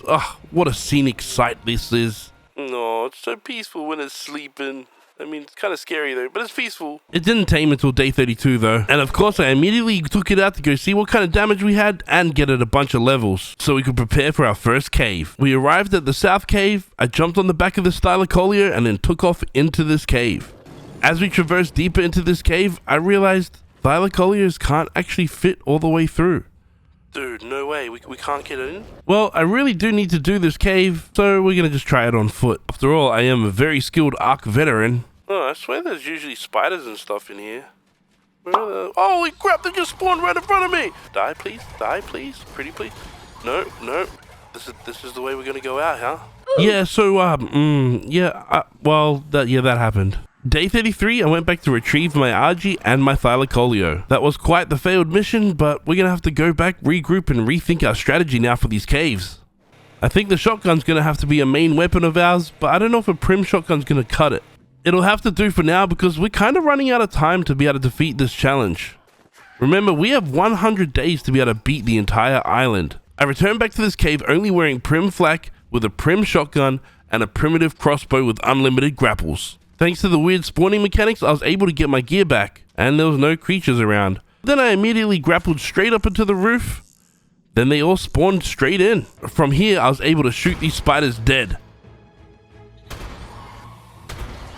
Then continued on to the next part of this cave, where I was met with a bunch of other creatures. But this is also when I realized my ammo is starting to get quite low. We're so close to the artifact room, I can almost taste it. Grappled up to some height again, and started raining hellfire down on these ugly creatures. Which was going well until I completely ran out of ammo and was only left with trank arrows that was also doing very little damage to these high health creatures. And with that realization, I had to take the L and just leave this cave. We're gonna have to come back with a bunch more ammo. But we know it's pretty much doable on foot. Day 35 and we only have one thing on our mind, ammunition. I took my Anki all the way up to Metal Mountain in the middle of Redwoods to go and mine some metal. Day 36, we took our baryonyx straight into the ocean. Basically, I'm here looking for some silica pearls, but either they don't spawn here anymore or I'm just blind and stupid and can't see them. Like, we spent this entire day looking for silica pearls and I could only get some from some poor little trilobites. Day 37, we took flight to a place that I know there's silica pearls. Over here in the snowish ice kind of area. Alright, so typically there's silica pearls around here. I'm sure of it. But again, even with my scuba gear on and my goggles on, I couldn't see freaking any silica pearls. Well, that was until I found some in the shallows here, I guess. Oh, is that... Oh, silica pearls. We got some. Oh, that's good, I guess. As I was flying around on top, I thought this was a silica pearl. Nope, it's a Polovia. Still on the hunt for silica pearls, we went over to this iceberg and dove into the water just below it. Because surely there's going to be a bunch of silica pearls around here somewhere, and I'm pretty sure there's a silica pearl cave around here. This little adventure was going so good until this happened. Oh crap, electric eels, fuck. Oh no! No! No, it's a Tuso! No! Oh, bro. Day 38, I flew back over to go get my PT. Without being at a level movement speed, flying feels like it takes forever. I was able to find a bunch of silica pearls on the land here, and I'm super grateful that they're not Palovias this time. It's day 39 and we're still looking for silica pearls. Remember, I basically lost most of them when I got killed by that Alpha Tuso. And now I'm pretty sure I have a decent understanding of what those silica pearls look like. I just wish they glowed like they used to. After I arrived back at base, I took my frog over to the swamp so we could do some leveling. Frogs are great to go around in the swamp until this happens. Oh crap, I just saw that at the last second. Ah, Capros, the bane of my existence. Won't lie, a little bit easier than expected. Thank you, Froggy. Day 40 and I'm having way too much fun on this frog. Not sure if I mentioned, but we named this frog Kermit. You know, like Kermit the Frog. I don't know if you're too like young or old. Is Kermit still around? After a fun run in the swamp, we came home and made ourselves a chemistry bench, really hoping that this will be a mass gunpowder producer. Now, even though we have really important goals, if I have a chance to mess with somebody, I will. Oh, is that you? Bruh. You motherfucker. That scared the out of me. Bro, you better not drop me, G. Day 41 was an exciting day. We smacked some rocks with our Anki and mined some oil with our pickaxe. Oh, yeah, absolutely thrilling. Yes, we farmed that entire day. Also, we could build this. The Industrial Forge. Remember, I just want tons of ammo so I can run these caves and shoot things, you know, dead. It's now day 43 and time for us to finally venture back into this cave. This time with Kermit at our hands and able to fit through the gaps, this should be successful. I hope. Oh, here we go. There's a big fight. Oh, I took our armor already. Hey, we won the fight, but they ruined all my armor. My armor's gone. After killing a bunch more groups of bugs and mobs and repetitively healing up my dino with just feeding it raw meat, we made it to the entrance to the room of where the artifact was held. But once again, my frog couldn't make it all the way through. Oh, we're stuck. We can't get through. I'm gonna have to do it on foot. Please, nothing scary, crazy in here. Oh, crap! Scary, crazy things in here. The scary, crazy things, we kited them out, shot them, killed them, and then I was able to go and retrieve our reward. The artifact. Now, usually we'd just leave this place peacefully and calmly, but no, I couldn't. I wanted to see if we could find some cave drops. And because I'm a complete idiot, this ended up being riskier and stupider than I thought it was going to be. Oh, crap. Oh, crap. No, no, no. Frog's proper dying. Now, did I get directly out? No, there was a cave drop that I really wanted, and it turned out to be a pretty crappy cave drop. By the time we left this cave, it was already midway through day 44.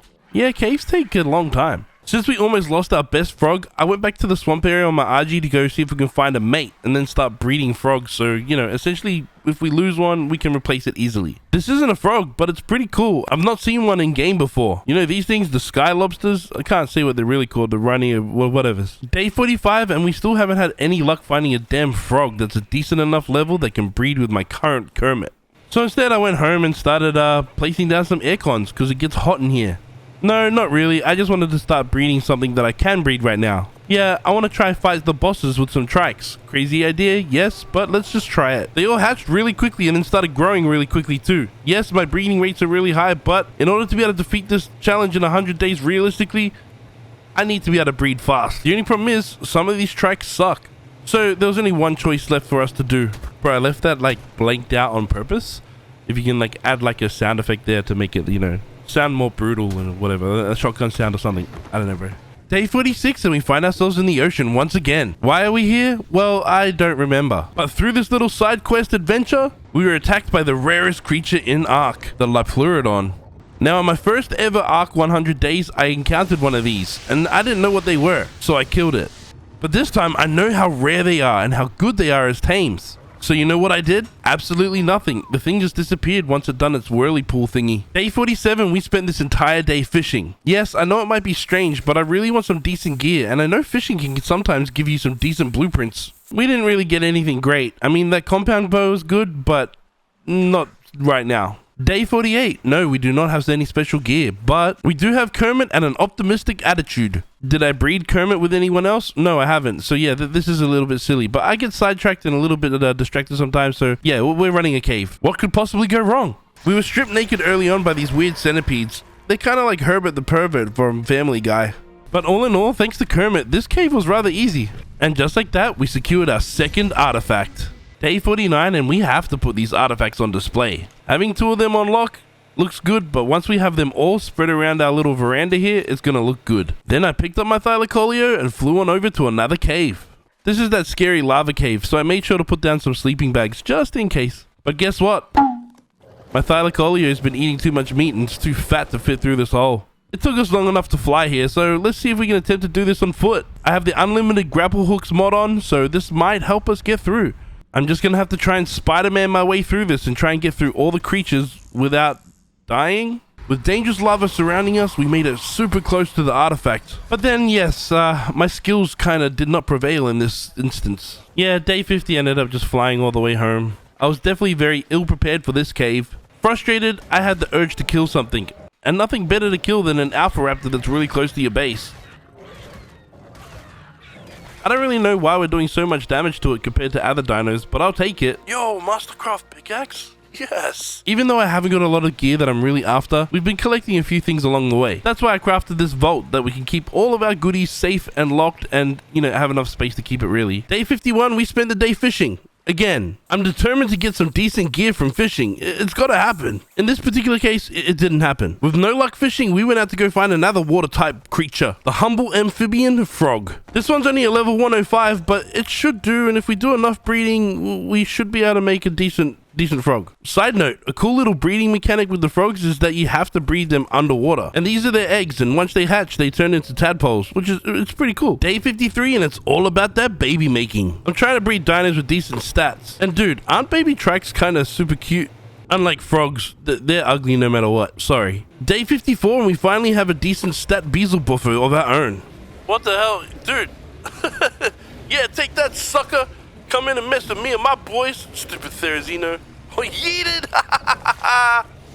This bezel buffer I plan on taking through the caves, but it's probably important to go get us some pretty easy levels first. I'm impatient. We didn't get a lot of levels, so we're just going to go hit this cave. And we're going to hit up the swamp cave. I don't have a gas mask currently, so I put on a full scuba suit. You can use this as an alternative to a gas mask, but it comes with one problem. If you run into these big centipede arthropleura thingies and they spit on you, they basically destroy your suit. And in this cave, if you don't have any protection, you can pretty much die from like the poison gases. So yeah, we made sure to get the hell out of there as quick as we could. Slightly defeated from that trip, we made our way back to base. Now we're gonna have to come up with another plan. And that's when it hit me. To execute this plan, we need to go into the ocean. The big, bad, scary ocean full of creatures that just want to absolutely murder you and, eat you for dinner. Yes, we are here to find ourselves some black pearls. Hopefully we'll find a Tuso that we can absolutely munch on and have some nice calamari, or even better, these wannabe lobsters. Because yes, once you kill them, they drop you black pearls. Now we don't need a lot, we just need enough to be able to craft ourselves, yes, you guessed it, you might have worked it out now, a gas mask. Day 56, it's time for us to return to the Redwoods Cave. This time armed with a shotgun and a gas mask. Oh, and naked. Yeah, apparently if you go in with just wearing the gas mask, like the arthropleurus can't shoot off just the gas mask, but if you're wearing armor, it'll shoot the gas mask and all your armor off. Weird game mechanic, I know, but hey, it is what it is. Now you're probably thinking, why would I skip ahead to this cave? It's a little bit harder than other caves. This is why. For cave drops. Even though this particular cave drop sucks, this cave alone usually holds a bunch of cave drops that are pretty decent. There's usually a bunch of red cave drops in there. This one wasn't too bad. An Ascendant Sniper Rifle, that's a win. But of course, ultimately, we were here for the artifact. You know when you pick up the artifact and then you start making your way outside the cave, thinking it's going to be nice and safe and chill? Well, this particular case, it wasn't chill. Holy crap, that's a lot of dragonflies. Oh, look at all those damage numbers. Oh no. Oh no, I'm dying. Oh no. No, my frog's dying. My frog's dead. My frog's dead. Holy crap. We're going to have to Spider-Man our way out of the spidery cave. It's kind of ironic, but we're just going to have to do it. Run! Thanks for some epic skills taught to me from the old Peter Parker. We made our way out of this cave safely. Unfortunately, without a frog though.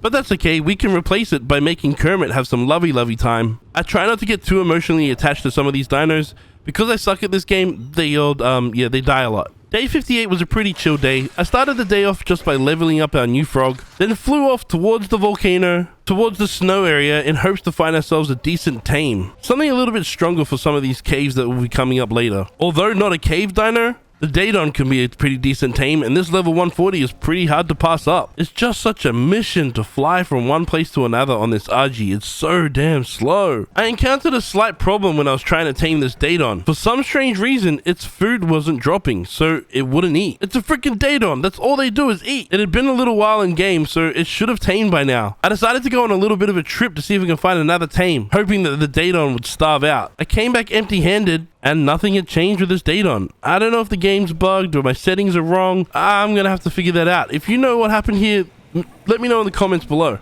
Day 60 and this stupid Pumbaa just won't tame. I had basically given up at this point. I'm just gonna have to move on with my life. Good news though, once we went out exploring again, we managed to spot a level 145 Sabertooth, and this should in theory be a very good cave dino. They have a strong attack, and they're small enough to fit through some of the gaps, I think. I just gotta spend 5 freaking hours trying to fly back to base. That was a slight exaggeration, but it takes ages, okay? 100 days challenge like this, where time is limited, it would have been nice to be able to fly around the map a little quicker than we can. Day 61, yes, we do have the Sabertooth in our trap, but we also have that big pig thing that I forgot about. We managed to knock out the Sabertooth without any dramas, and I figured I'd have another crack at this Daedon. And yes, once again, the food wasn't draining, so we couldn't tame it. I went ahead and named this saber-tooth Leo. It was just the first name that came to my head. You know, like Leo as in lion, as in Sabertooth's probably like an old ancestor of the lion. Same old routine with the Sabertooth. Quickly went to the swamp to go get it some easy levels, and then started flying it straight to the next cave. But on the way over to this cave, I found a yellow drop with a ring around it. Wasn't great, but we got a flak helmet out of it.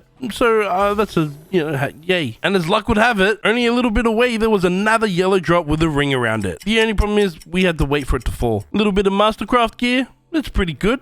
I'll take that. Then we finally made it to the entrance of this cave. Little disclaimer, I'd been watching a lot of Raz Clark's videos recently, and I watched him run this cave naked, and I'm awesome, so I figured I could do this too. A little less awesome. I did bring some flak armor. I had my parachutes and grapple hooks to use that to help me maneuver around this cave. Back in my old PvP official days, I have lived in this cave before, so I'm quite familiar on how to get around. Then I made it all the way to the place that the artifact is held. Dropped down, grabbed it, and was immediately surrounded by a bunch of bats. Fighting for my life to try and escape, I grapple hooked my way out, only to discover that I was completely naked and about to die. I looked behind me, and then all the bats were chasing. Could I make it out of this one alive?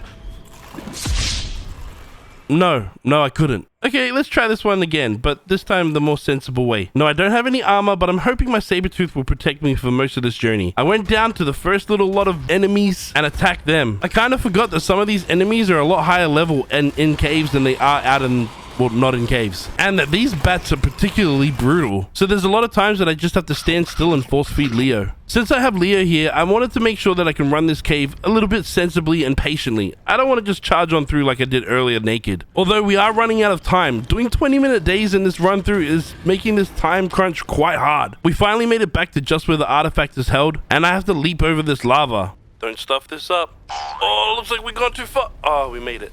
All right, jump. We're good. No dangers around. Yeah, good. We secured the artifact once again, but now we have to make our way out of this cave alive. Remember how I said it's pretty easy to stuff up this jump? Well, yeah. Are you kidding me? Oh, bro.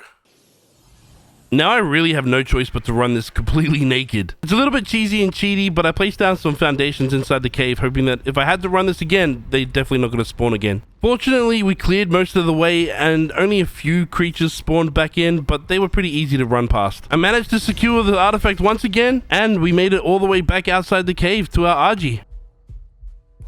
Our artifact collection is starting to look good. We have 3 out of 10 of the artifacts that we need. And it's already day 64. We're kind of running out of time. We need to get our butts into gear. Did you know if you repetitively do the same thing over and over again, expecting a different result,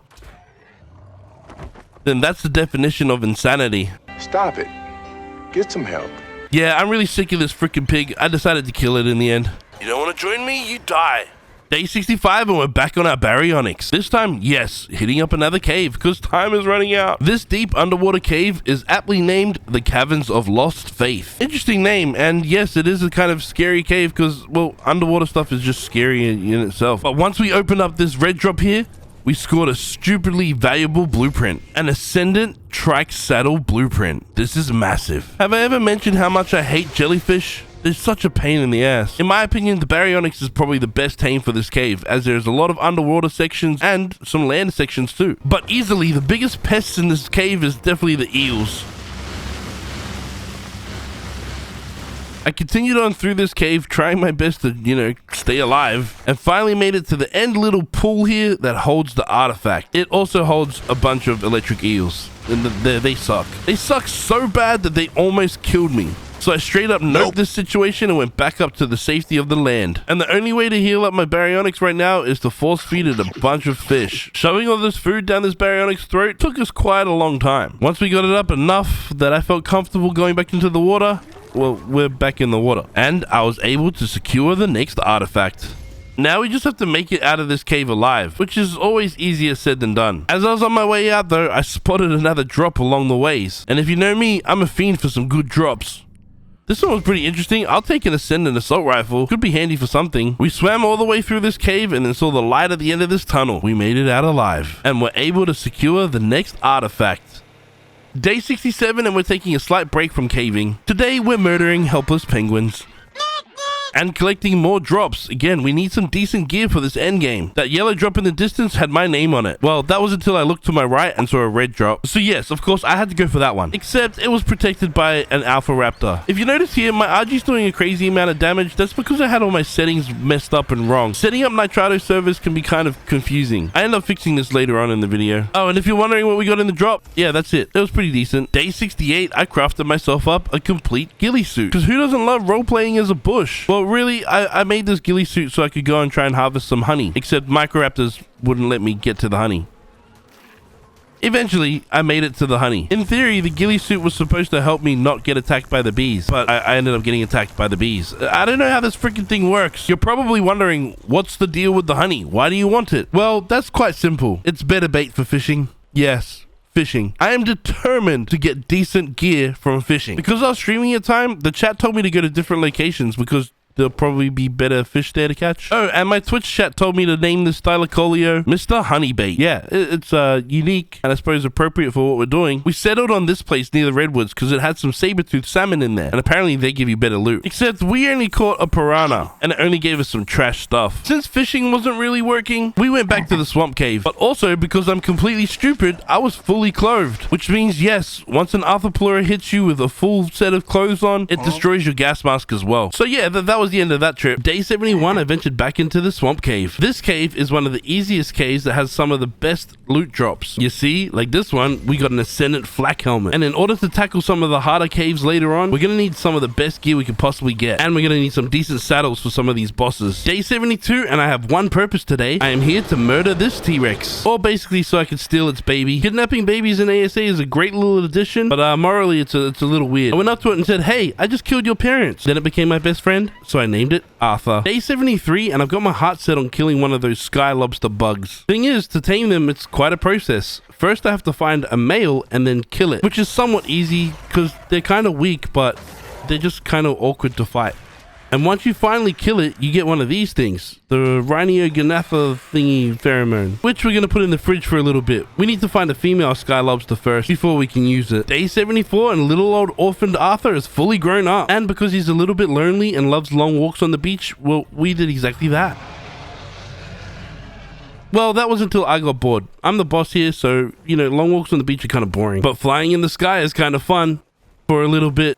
Kind of. Yes, we're on the hunt for a female sky lobster, and it's taking a long time. Like, really, really long time. I ended up finding one, but it was the wrong gender. And unfortunately, in Ark, you can't choose your gender, so I had to kill it. I really want the Skylobster because I'd rather take my Baryonyx into some of these caves, and having the Skylobster means I can carry the Baryonyx wherever I'd like on the map. But we're running out of time to complete this 100 days challenge, and I really need to hit these caves, and I don't have much opportunities to fail them. If I don't complete them first go and my dinosaurs die, we might not have enough time to complete this whole challenge, which makes this little predicament kind of sucky. My Thylacoleo doesn't fit in this cave. That's okay though, because there is a certain cave on this map that the Thylacoleo definitely fits in. The one way up north on Kano Island. It was a little tight in the first part of this cave, but we did manage to get through. After making our way through this waterous cavern, we were then greeted by our first lot of enemies. And then we made our way out to meet some more enemies, particularly bats. Bats are really annoying. It can be a little tricky maneuvering around this little cave here, but thankfully the Thylacoleo has some reduced fall damage, which means making it to the artifact area was quite easy. And there we have it. We have now secured the next artifact. You used to be able to just climb up the walls on Thylacoleos to get out of this cave, but with ASA's new graphics system and all of its kind of rocks and stuff, yeah, this was near impossible. By the end of the day, we made it out alive with a new artifact in hand. Day 77, on our way back to base, we found a yellow drop with a ring around it, and we scored some pretty decent saddles from it. But right near my base, there was an Alpha Carno, so I took my Thylacoleo out to try and kill it. But then I had a light bulb idea. This would be a really good opportunity to give my Baryonyx some really good levels, as I'm planning on using the Baryonyx for a lot of caving and possibly the boss fights. Oh, and we placed the artifact in its holder. Day 78, and I'm on a mission. Yes, we finally found a female sky lobster, and I'm trying to get this Rex to get impregnated by this big sky lobster, consensually of course. You gotta get the sky lobster down to under 10% of its health, and then it'll impregnate on a big dinosaur. The dinosaur has to be like a Rex or bigger. Once its health is down, it'll do this animation,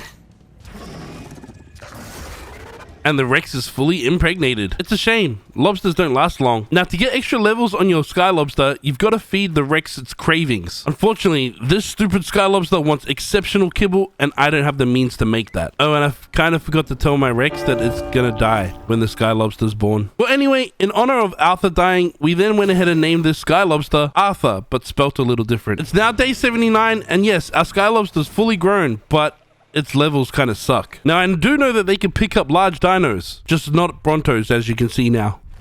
But with Arthur here, I went out to the swamp area because I wanted to try and find a mate for our Baryonyx. It just requires a lot of rest because its stamina sucks. I do wish we had a higher level Sky Lobster, but this is gonna have to do. We're only gonna use it to be able to like maneuver around the map with larger dinos. Day 80, and we found this level 135 Baryonyx. The only thing is, it's a female, so it's not a good mate, but it's a 135, so I figured I'd take it anyway. I flew it back to my base, dropped it into our trap, and waited for it to go to sleep. Okay, now we really need a stud male to breed with. But one of the things I found so difficult in this 100 days challenge was searching for dinos that were decent enough to tame. In the end, I found this level 75 male Baryonyx. Yes, it is a low level, but I'm kind of hoping I can do some creative breeding and, you know, it won't matter in the future. Once our new Baryonyxes were fully tamed, we placed them together and started the process of making love. And here is our first egg from our Baryonyxes. And damn, this Baryonyx is kind of cute for an ugly little thing. It's a shame though, because it's not really the level that we're after. So close your eyes, kids.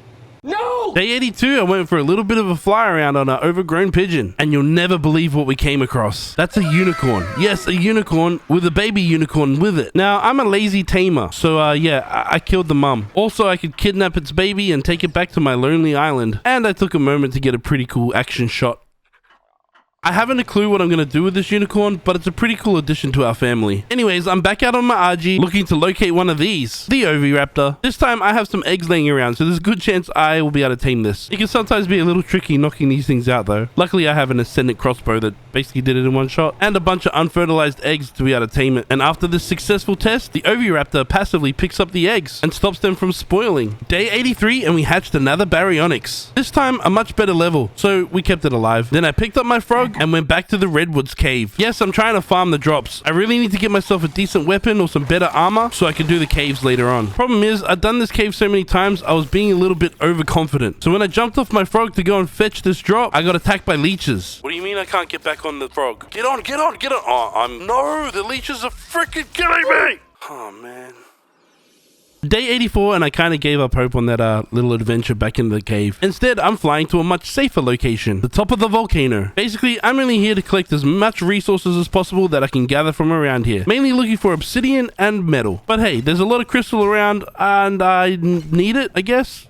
I'm wanting to make myself an industrial cooker so I can brew up a bunch of health potions. The problem is, it requires a ton of polymer, thus needing the obsidian. Day 85, and we're waiting for the polymer to cook up in our fabricator. So I took my Baryonyx out to go test out my new gun. I have an Ascendant assault rifle. Ooh-wee! We just murked that Spino with our freaking assault rifle. After all the fun was had with our assault rifle, we had enough materials to be able to make ourselves an industrial cooker. I placed it down in our little crafting area and put it to work, making us a ton of health potions. Day 86, and we're seriously starting to run out of time to finish this 100 days challenge. And we still have a few caves that we need to hit and collect those artifacts. I do know from previous experiences that this cave can be kind of interesting. I'm just hoping my Baryonyx can fit all the way through it. Ooh. I think we hit our first roadblock. Will we fit through? Oh, we're good. Okay, this is a problem. How do we get around this tree? Oh, I'm gonna risk it for the biscuit. If I angle this correctly, I should be able to jump. Oh, yes, we made it, we made it. Maneuvering around this cave is one thing, then we have to deal with the pests that come with it. In this particular cave, we were met with a bunch of dead ends, and was soon led to a place that the Baryonyx couldn't get through. Oh, can you fit? No. Oh, can we squeeze? No. Damn. Yes, damn indeed. With that, we were only left with one choice. Here goes nothing. Jump. Oh, we hit something. Maybe I don't. Okay. Lucky. Still alive. Go down. Oh, there goes the armor. Great. We made it to the bottom of this chasm and then cleared out all the local pests and continued on further until we came up to this area that I wasn't confident that my Baryonyx would make it over. Instead, we kind of fell all the way down into the water.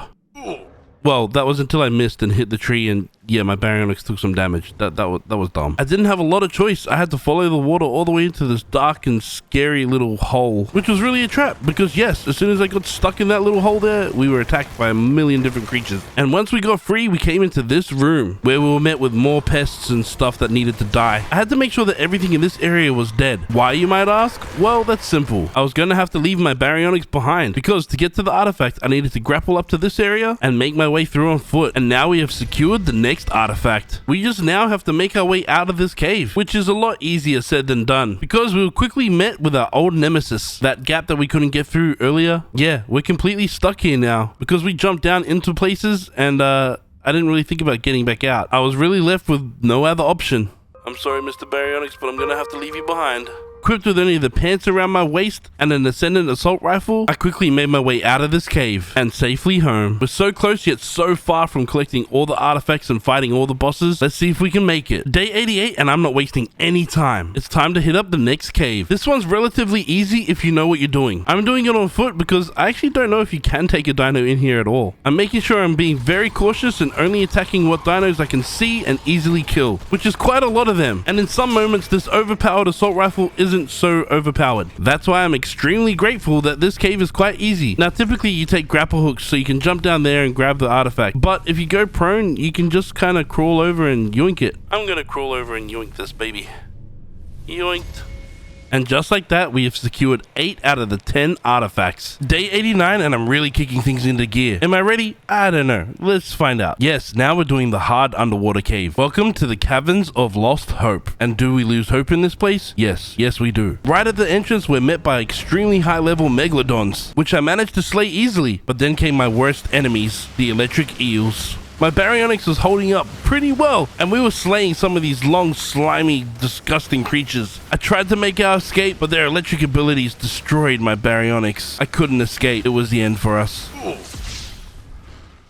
We literally have 11 days left to complete this challenge, and there's only really one dino I know I could easily get that can hold up against those electric eels. Yes, the Basilosaurus. Please be a decent level. Please be a decent level. And thank the Ark Gods, this was a decent level. But because these guys are a passive tame and they take quite a while to starve out, it was day 90 by the time we tamed it. I led this Bassie all the way back to my base, well, as close as my base as I could get it to, just so I could drop off my Baryonyx and get all the gear required to go to the cave again. And I also had an Ascendant saddle for it that I picked up in one of the caves earlier. The only issue is we're actually quite a while away from where the cave actually is, and we're gonna have to swim all the way around since we don't have cryopods or anything of that like. But on the good side, this gives us an opportunity to get a bunch of levels for our Bassie by killing basically anything we can on the way. I see you down there, weird leech whale thing. Day 91 with my newly acquired Basilosaurus, I started to make this long and tedious journey to the cave. I also made sure to kill as many things as possible along the way, again to try and get as many levels as possible before entering this really hard cave. After a long journey, we finally made it to the mouth of this cave. Time is not on our side, so I raced straight in and started getting on the attack. Of course, we were attacked by eels, but they don't do anything to Basilos. There are a few scary moments when we were attacked by a horde of crazy underwater creatures. But because we did a lot of leveling on the way to this cave, we were able to defeat most of these guys. This cave is really quite short to get to the artifact, but you just have to deal with so many creatures. And if you don't know where you're going or what to look for, you'll probably miss this little hole here. I call it the cat's bum hole. Because yes, this is what leads you through to the artifact room. It's just around this corner here. We just have to deal with, yet again, a ton of creatures. At first, we were only having to fight 1 or 2, and then I noticed there was an alpha megalodon amongst this whole pack of sharks. I knew it was going to get sticky now. I don't think I'm going to make it through this one. Our Basilo's health is dropping fast. Yes, it died. I myself tried to make a swim for it, but didn't survive. This really screws us. With 9 days left to complete this challenge and 2 artifacts that we need to get still, I have no idea if we're going to complete this challenge. But does that mean I'm going to give up?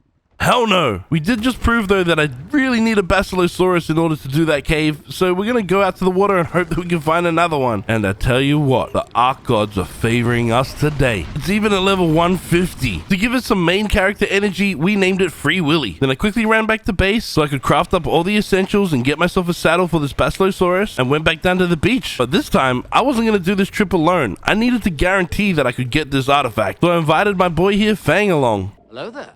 Again, stopping along the way so we can get some pretty easy levels from some of these creatures, like this wannabe sperm whale. Together, we made it to the entrance of this cave. And just like before, we were met with a bunch of underwater creatures that dealt a ton of damage. I had been playing around with the settings and I made these rates a little bit closer to what official rates are. So we both got kind of wrecked. But we didn't die, and that's the most important part. We made it somewhat safely to the cat's bumhole and ventured our way through to the end. And I don't know how this game damn works, but once we got to the end, there wasn't that many creatures here. And I was able to secure the next artifact. And I remembered I had my sky lobster over here from earlier when we brought the baryonyx over. And with this, we were able to get ourselves home. So Fang hasn't really played much Ark before and doesn't know about some of the mechanics. You jump on? I can jump on too? What? This is sick. I didn't know it was two-seater. Oh, this is cool as And just like that, we had 9 out of 10 artifacts. 5 days left to go in this challenge. 1 cave, 3 bosses. Can we complete it? I have no idea. Purely because we're on a bit of a time crunch, I requested Fang's help once again for the very last cave. If you haven't guessed, yes, the hard snow cave is what we have left. The darn thing is, because we had to get our baryonyxes all the way over here, it took us a long ass time to get here. It's now day 96 and we're only just entering this cave. And because I kind of suck at this game and Fang is inexperienced, I knew we were going to take this cave quite slowly. I wanted to try out a little bit of a strategy. I wanted to place these spikes down and let the dinos run into them and they can die. But yeah, cave building is not enabled on the server right now. Instead, we had to rely on their stupidness and shoot them from up here. This is Ark Survival Ascended, and the dino pathing is significantly better than it ever was. So yeah, they found us and tried to murder us. This cave is pretty chill, but it does come with one big pest, Palovias. Oh yeah, fuck, I saw that one too. It's moments like this that I'm glad I'm not alone in this cave. Myself and Fang were fighting off these bears, but they started murking us. Oh crap, just run bro, just run, let's get out of here. Our baryonyxes almost died. And with that, in order to complete this cave, we were left with one choice: to leave these baryonyxes behind and run this cave on foot. We had grapples and parachutes, so that was kind of going to be our way to get through this cave, hopefully without dying. Since there's no bats or any flyers down here, maybe we could do this? I think we gotta go down. Yep, we do. Oh, you... Come on, wake up. 4, 3... Help me. Oh, they're coming after me. Nah, I'm dead. It just killed me, bro. All 4 of them jumped at me at once. Holy With Fang now dead and trying to make his way back down into the cave, I just kind of ventured on through. Seems kind of empty here. Where is... Oh my god, there they all are! I would kite whatever creatures would follow me down this little cavern way here and do my best to take him out with this assault rifle. I did my best to clear this whole passageway out. As you can see, it's quite a tight little tunnel, so there's no real roof for me to cling onto and, you know, keep myself safe. This also gave Fang enough time to come and catch back up. And then we were able to charge our way through and get up to some heights and to some safety. Day 98 and we're still playing Spider-Man Simulator in the ice cold cave. Oh no, I knew the was gonna hit me there. Oh my... Yeah, I died. And yes, unfortunately, Fang had died. You know what I never thought would happen in this game? Oh, shit! Yes, jump scares. Who would have thought that this was a horror game? After a little while of thinking of how I'm going to get past this next passageway, I knew that there was a Palovia right there, and I just had to take the damage. But thankfully, because of my OP armor that I'm wearing, it didn't really hurt us too bad. So I was able to run through it to an open area and get some height. I could hear the artifact, but there was a lot of creatures protecting it. Once I had felt that it was kind of safe, I just rushed straight to it. You're my artifact now, sucker.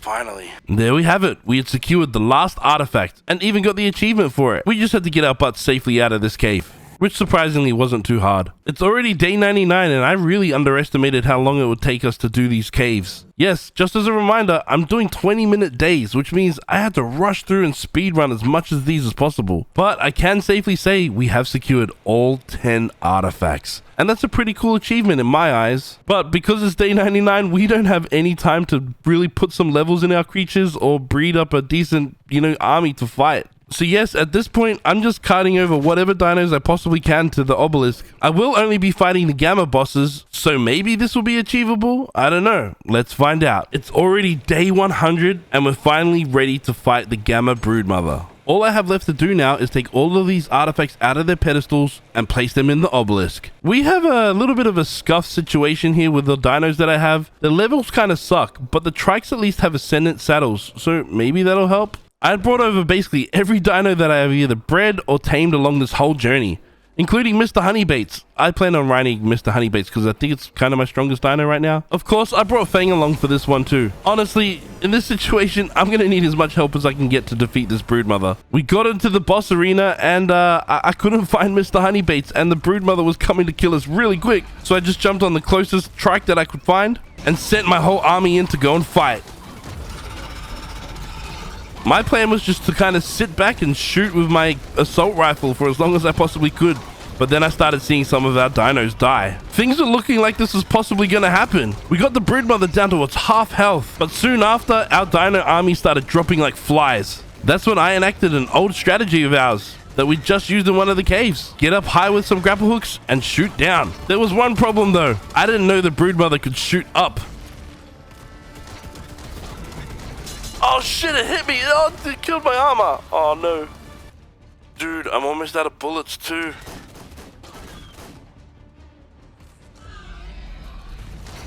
I have a spare crossbow and a bunch of arrows. Hopefully it does enough damage.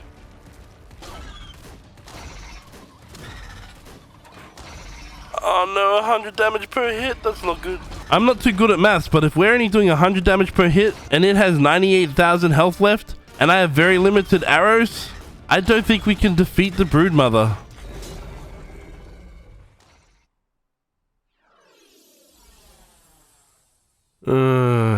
Yeah, so we lost. We lost against the Broodmother. All of our main dinos are dead, but that was day 100, so we have to end the challenge here. Also, here's the final update for our kills and deaths in this 100 days. This is Ark Omega Ascended. With over 200,000 variations of creatures, this particular mod is Ark's largest one. Yeah, it's big. Like, look at this. Look at this. This is a Bronto made out of metal. They even have raptors that can summon in tornado. They even have Triceratops that are covered in, milk. Sometimes you can encounter human NPCs like this that are covered in glitter. Hey, guys, what are you guys doing over here? Oh, well, you guys have fun then, okay? I am going to attempt to survive and thrive 100 days in this mod. I have a few goals that I'd like to complete along this way, but for now, sit back, relax, and enjoy the video. Welcome to my 100 days in Ark Omega Ascended.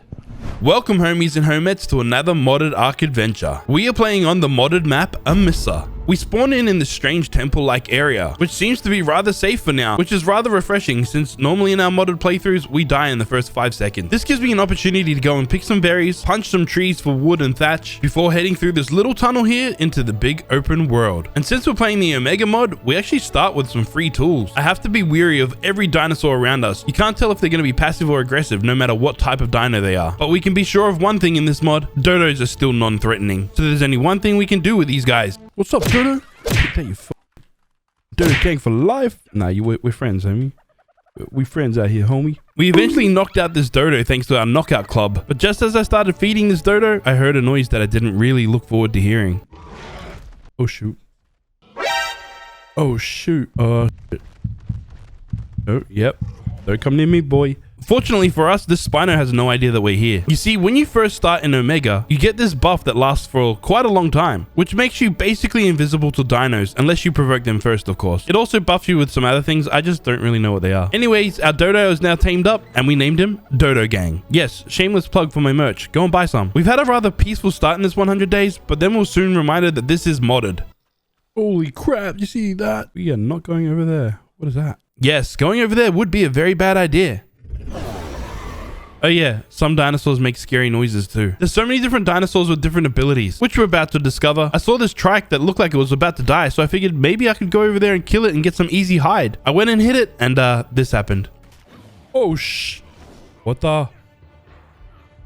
Wait, we're dead. We're dead. I was killed by a trike. Yes, it's safe to say that this is going to be quite the wild ride. Once respawned, we raced back to go collect our gear. Our last death marker said it should be right here, but it's not. This is quite unfortunate. The free tools that we got from starting off are now gone. I raced back to my Dodo and went to go pick him up. Turns out you can't pick them up.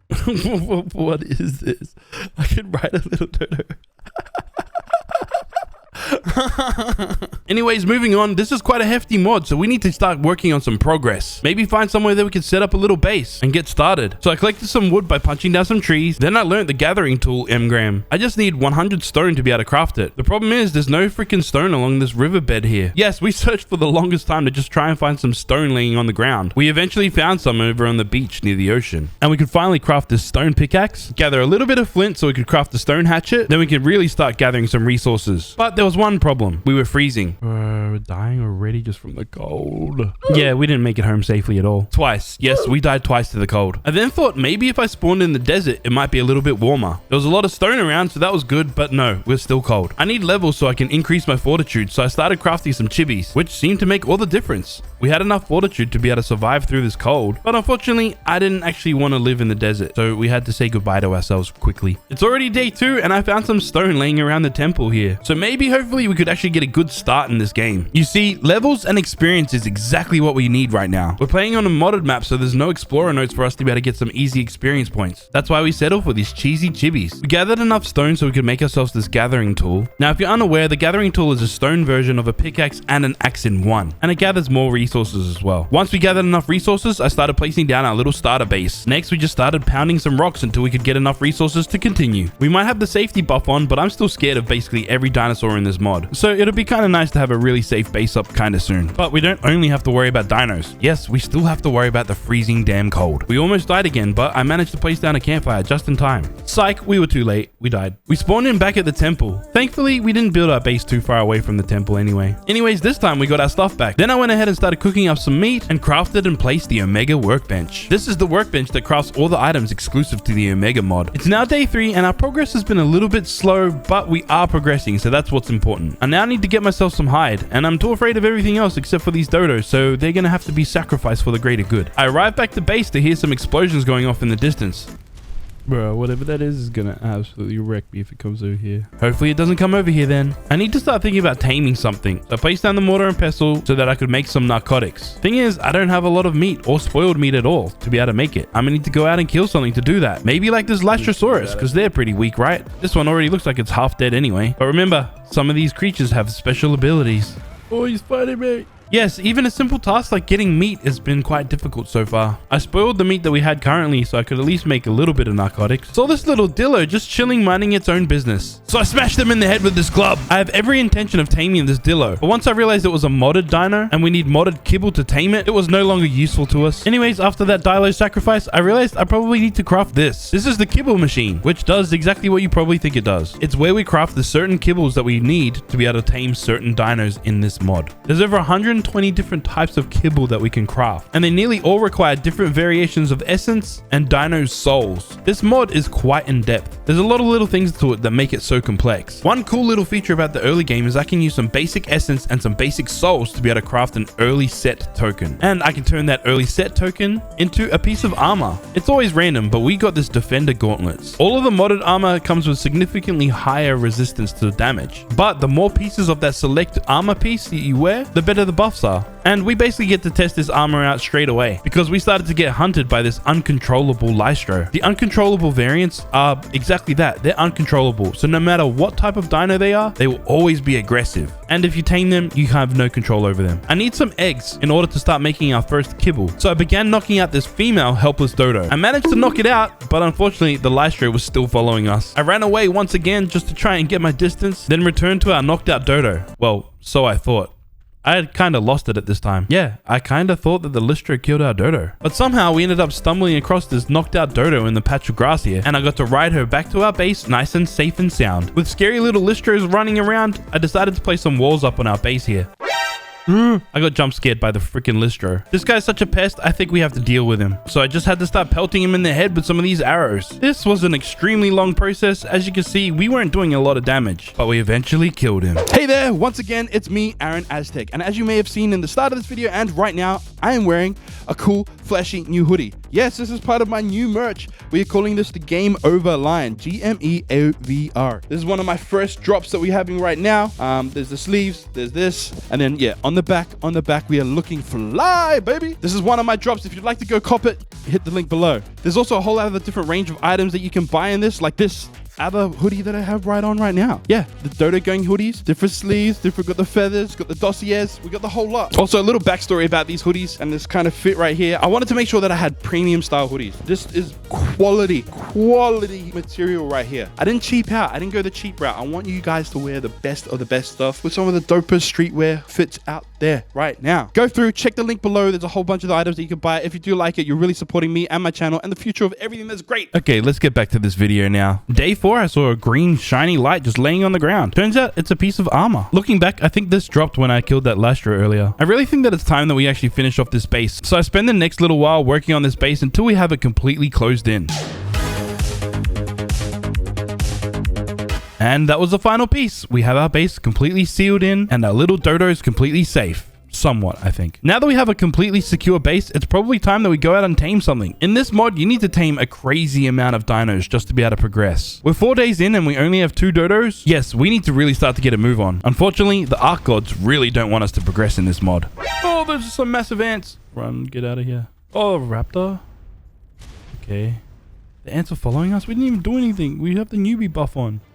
Ah, crap. What is this? What the hell? Oh, holy epilepsy. Yes, it seems as though we are trapped inside some sort of creature's special abilities. I respawned back at the temple. I should probably consider building a bed back at base so we have a place to respawn there. I'm going to need some hide if I want to make myself a bed. Maybe I'll get some hide from this Spino. Trust me, looking back on this right now, I am also thinking, what an idiot. I'm not too sure how, but it kind of looks like it's dying. Am I going to be able to kill this thing? I had the Spino chase me around killing some things. You see, when a dino in this game dies in your vicinity, you automatically gain essence and souls. So maybe if we can have the Spino chase us around and it do all the killing, we can get some free essence and free souls. Yes, fight.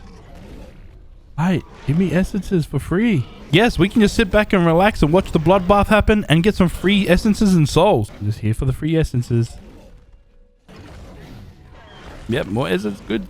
How much essence we got? Is this basic? Yes, we got the basic. We managed to secure a little bit of free essence and souls, but most importantly, we got a whole bunch of hide from the dead Spino. The morning of day 5, we chased around this little fairy Dilo. It was a female basic tier dino, so I wanted to try and knock it out so we could get some eggs to make some better kibble. Since it's a basic fairy type dino, in order to tame it, we need to make the basic mythical kibble. Your standard meat doesn't work in this game. We have now tamed our very first modded dino. We just need this baby to start producing some eggs so it can make some better kibble, which at this point of the game is kind of tricky, but we add some mods later on to make this a little bit easier. There's a whole bunch of dodos around our base, so I figured we'd just go and tame some. We need a whole bunch of eggs to craft some more kibble, and our current dodos just aren't laying eggs at the rate that we would like right now. So I just figured the more dodos that we had, the higher chance of laying more eggs. Also, I'm quite impressed with the pathing on ASA. These dodos literally just found their way into the base without me having to do really anything. I do complain about this game quite a lot, but it's nice to see that they've made some pretty good improvements over time. With no eggs currently at base, we can't make any of the special kibble to tame some of these omega creatures. So whilst we wait, we went out to go do some exploring on foot. We came down to the ocean and noticed that there's some rock formations with some crystals on top of them, very much giving us some Crystal Isles vibes. Anyways, I would really like myself some crystals so I can make myself a spyglass. So I ran around to search for a way to get up. Easier said than done, but we finally made our way up there and were able to harvest some of this crystal. There was also metal and obsidian here as well, so I figured while we're here, we might as well collect a little bit. With our pockets full of metal and crystal, we started this long journey home. On the way home though, I realized we had enough resources to be able to make the awesome spyglass, so I made it so we can make our lives a lot easier and discover all the creatures around us. Day 6 when we finally made it back to base. So I immediately started smelting up all of this metal and deposited all the rest of the items that we had gathered. And then really close to base was this Earth Pteranodon. So I quickly bowlered it with my reusable bowler, and then I shot it in the head a couple times with these new Omega Trank arrows. I ran back inside my base so I could craft up some kibble to tame this Pteranodon. But that's when I remembered I don't have any eggs.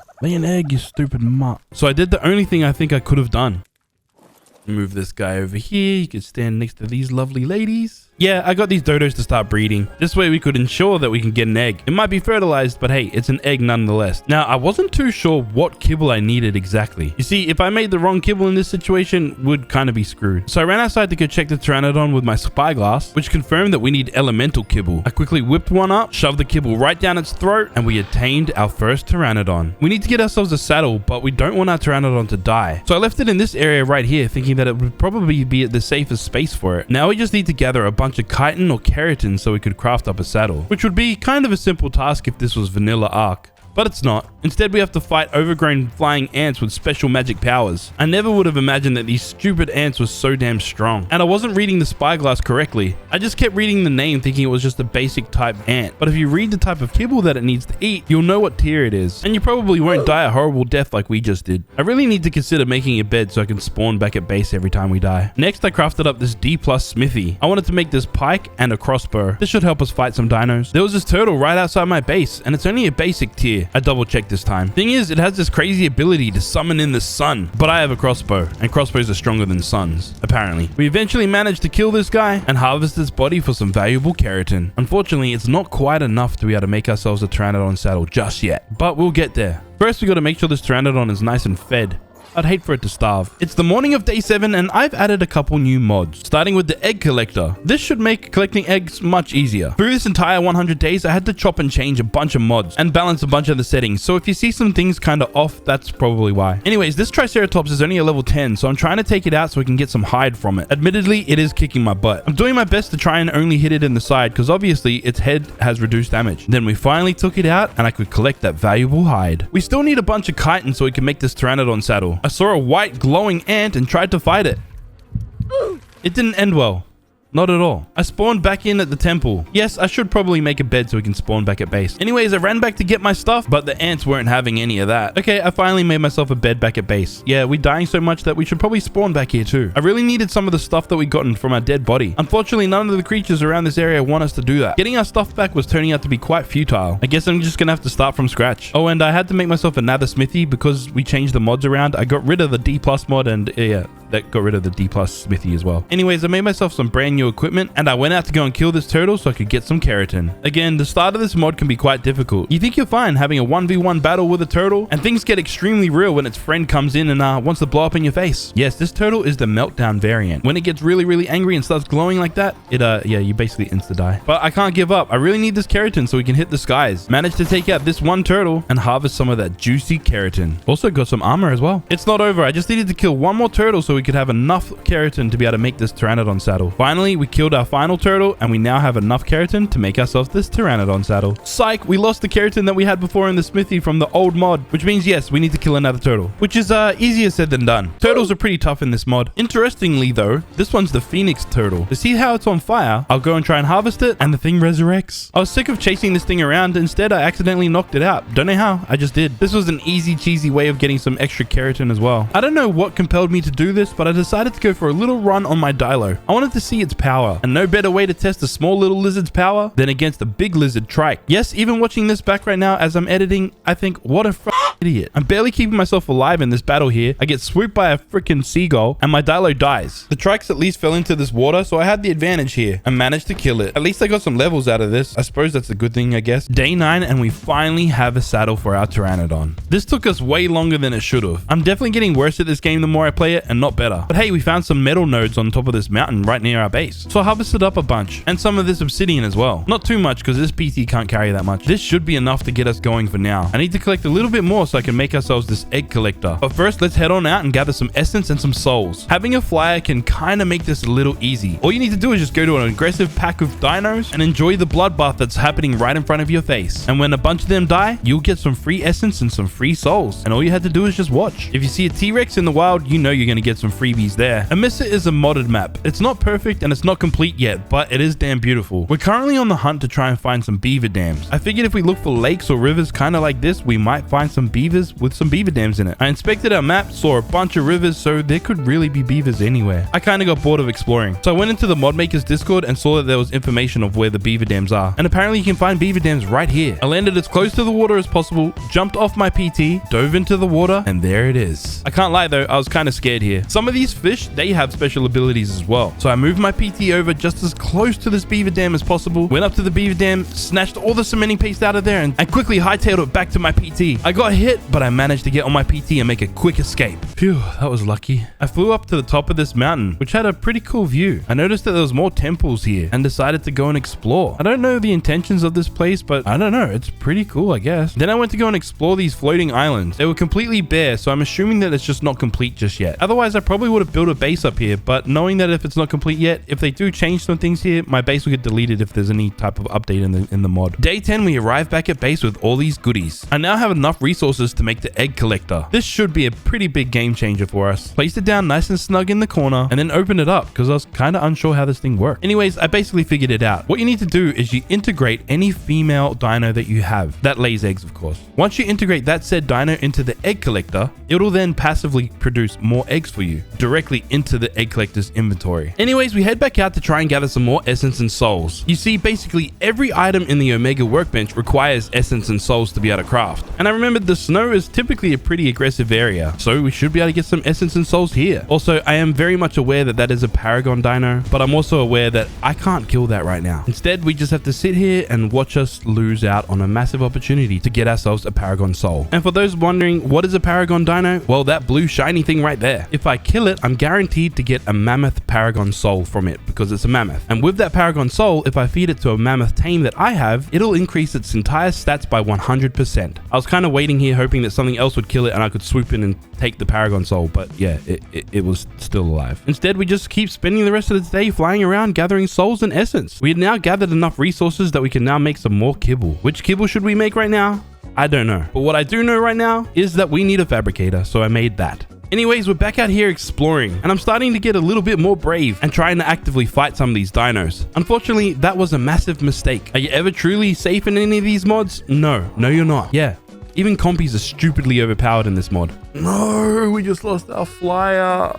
Oh, man. Yes, unfortunately, because we lost that flyer, it's going to set us back quite a bit. Now, I was kind of unsure how to progress in this mod. Thankfully, in the options menu, there's a thing called the Omega Dex. This is quite literally the Bible of Omega. It'll teach you everything you possibly need to know, and it kind of keeps track of how many kills and deaths you have. The Omega Dex is extremely useful for this entire playthrough, and we'll refer back to it at times. It's now day 11, and there was a zombie parasol right outside our base, so I knocked it out with the intention of trying to tame it. It's not a high level or anything, I just need a basic berry gatherer to help me out around the place. Our dodos finally produced a couple eggs in the egg collector, which allowed us to make some of this nightmare kibble so that we could tame this zombie parasaur. Whilst we waited for the parasaur to tame up, I saw that there was a water pteranodon nearby, so I took this opportunity to knock this out as well. Then I fed it some elemental kibble, crafted a parasaur saddle, placed the saddle on the back of this new zombie parasaur that had finished taming, and put this undead zombie dinosaur to work gathering some berries. Once we had gathered a whole bunch of berries, I decided to integrate this new zombie parasaur into my egg collector. She was kind of weak anyway, and we'd gathered enough berries to last us for now. At least this way she was kind of useful for us. At least this way should be useful for us to be able to make higher tier kibble. Next, I made another one of these early set tokens, and out of it we got one of these prospector gloves, which gives us a buff to increase all damage to resource variant dinos. Next, I crafted up this Omega teleporter remote. What is this exactly? Well, it's exactly what you think it is. It's an Omega teleporter. We can teleport in this mod. But as we were just chilling here minding our own business, we got the message that our water pteranodon had been murdered. I was so sad that I passed out. Not really, I just been forgetting to drink and eat. Anyways, you see this magical ball in my hand right now? Well, this is the Omega teleporter. We use this tool a hell of a lot during this playthrough. Not only can you teleport yourself from location to location, but you can also teleport tame dinosaurs around the map as well. We currently haven't made a teleporter to teleport to, or do we have enough dinos to actually be able to teleport anywhere? So we're not going to do that right now. Instead, I'm going to attempt to tame this turtle. It's a basic nature plague turtle. We managed to knock it out, but its friends were close by. This was a breeding turtle, so I figured I'd tame it as well. Whilst we wait for them to fully tame up, I needed to go gather some more resources. And I remembered that there's some metal on top of this mountain here. Now you might be thinking, how is he going to get up there without a flyer? Grapple hooks. That's how we're going to get up there.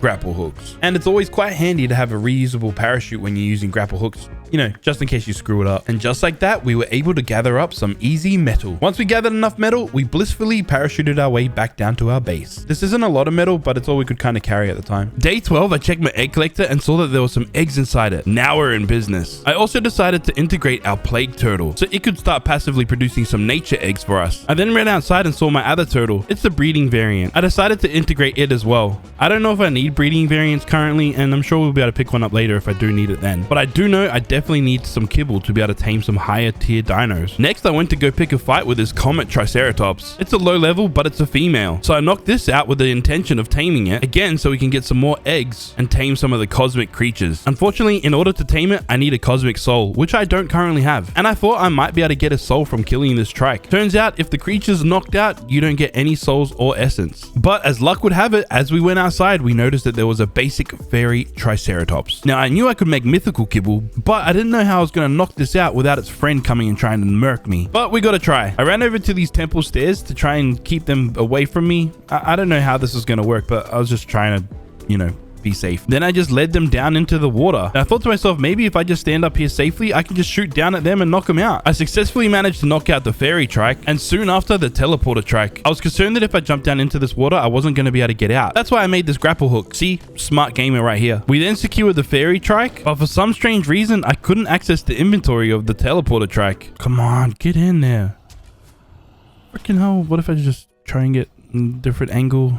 No, not working. This thing's stupid. I then used the grapple hook to get myself out of this predicament. And you might be thinking, how are you going to get the trike out of there? Well, with the magic of the Omega Teleporter, you can literally summon any of your creatures straight to you. The fairy trike didn't last very long. I integrated it straight into the egg collector. Day 13, I decided to run on over to the safe temple. And somehow, my Earth Pteranodon was here, alive. I could have swore you died. Indeed, I'm pretty sure I remember this bird dying. I've been screwed over by so many bugs and glitches in this game that I decided to take this as a win. Although I'm pretty sure what happened is that when I logged off one day, the server just rolled back and our Pteranodon was still alive. Anyways, I took advantage of this. Having a flyer in this mod makes things much easier because if you run around on foot everywhere, you're more than likely going to run into something that can one-shot you. We explored more of this map and then went into this lava-infested area. This seems to be some sort of wyvern trench, but there's no wyverns. That's because the wyverns in this map are a different type of wyvern, exclusive only to the Emissa map. I didn't add it in because it kind of would have messed up the spawns for Omega. Moving on, we found our way to the desert. Again, we're on a basic tier dino that's really weak, so I didn't want to mess with too much. But I did want to try and get me some free essence and souls. There was a Colossus-sized Stegosaurus in the distance and some glowing white lights. Just like real life, glowing white lights usually means death. I then noticed this strange glowing beam in the sky and saw that there was a treasure chest on the ground. These are a part of the Omega mod and they're called loot chests. Basically, if you use enough essence, you can unlock it and open it and it'll have a bunch of loot. We're certainly not rich enough to be able to open one right now, so we're just gonna have to go on our merry way. Anyways, I noticed that there's a massive spawn rate for trikes on this map. Yes, that's a foreshadow for the future. In my adventures, I found a nice little spot to harvest some metal, but I realized I was dying because I was cold and hungry. The freezing symbol went away, so I figured I was pretty safe. And on my way back to base, I fell off my Pteranodon. Luckily for us, we were really close to base. If we were anywhere else on this map, we were definitely screwed. Anyways, I managed to get my stuff back and jump on my Pteranodon and place him safely in the nice safe temple. Day 14 and we've gained a few levels, so we can craft some new items, like this Omega glider suit. So I crafted up a flak chest piece so I could place this glider suit onto it and went outside to go and test this glider suit out. Apparently, you can kind of do like a double jump, which gives you a massive amount of height, so you can glide from basically any point. I then went to go and inspect my Pteranodon and noticed that there was a different menu on the radial menu. This is where you can track and see the Paragon level progress. In Omega, you don't only need Paragon souls to be able to Paragon your dinosaur. You can do a variation of different quests to be able to Paragon your dino. For example, if you murder enough of the same species that you're currently riding, you'll get a Paragon level. Anyways, I'm starting to feel like I'm bonding with this Pteranodon, so I decided to give it a name. We named it Lilac. No idea why, it just was the name that came to mind at the time. I took Lilac out to go and do some exploring, and we saw the supply drop with an Ascendant crossbow in it. I mean, the rest of the gear is amazing too, but the Ascendant crossbow will make a massive difference when we're trying to knock out some of these dinos. I then got front row seats to a spiritual Bronto fighting a Banshee Rex. Then out of nowhere, a Gamma Summon Akano came in and destroyed the Rex. As we were exploring, I was getting chased by some ants, and I wasn't sure of their power level at all, but I was also running out of stamina. So I stopped to take a quick break. Didn't think the ants were that strong. It started to attack me, but my Pteranodon couldn't regain any stamina, and Lilac had died. I had my wingsuit so I could make a quick escape myself, but then I accidentally dove into a bunch of dangers. I knew this was quickly going to be over. We had some amazing gear on us at the time, but fortunately, this is a modded playthrough, so I could just approach this death recovery mod gravestone and get all of my stuff back. I managed to pick up the PT saddle from the dead Lilac as well, so that shouldn't be a problem if we tame another. Thanks to our run exploring out in the wilds, we were able to make some pretty powerful trank arrows. This combined with our Ascendant crossbow makes knocking out some of these creatures extremely easy. Like in the matter of like 30 seconds, we managed to knock out 2 basic trikes. Later that day, a Reflect Pteranodon landed right close to our base. It's only a level 20, but anything that can get us in the skies for now will do. Have I ever mentioned how much I hate Pegos? Not only are they ugly little rats, but they're just freaking annoying. Anyway, somehow that level 20 Pteranodon that we're trying to tame earlier died, but we found this Windburst Pteranodon. So I shot it with my Ascendant crossbow and yeah, well, it died as well. Yeah, don't shoot weak dinosaurs with Ascendant gear. They die. Day 15 and we're still searching our area for another pteranodon, or really anything worthwhile taming. I spotted this loot pteranodon and I decided to knock it out. At this time, I knew that I couldn't actually tame this because unique kibble's kind of hard to make. No, not really. I'm an idiot and thought that I could make it. I realized in my inventory I didn't have any unique kibble. So instead, I sacrificed this pteranodon to the arc gods. When it died though, it dropped a bag full of goodies. Nothing crazy good, but it was all free, so hey, that's a win for us. Anyways, we're gliding through the skies on the hunt for a pteranodon of our own. This isn't a pteranodon, but it is a basic level cosmic dino. And cosmic dinos in this mod are some of my favorite dinosaurs, as they typically have a pretty powerful AoE attack. Just as luck would have it, right next to that Rex was this vampire pteranodon. I knocked it out,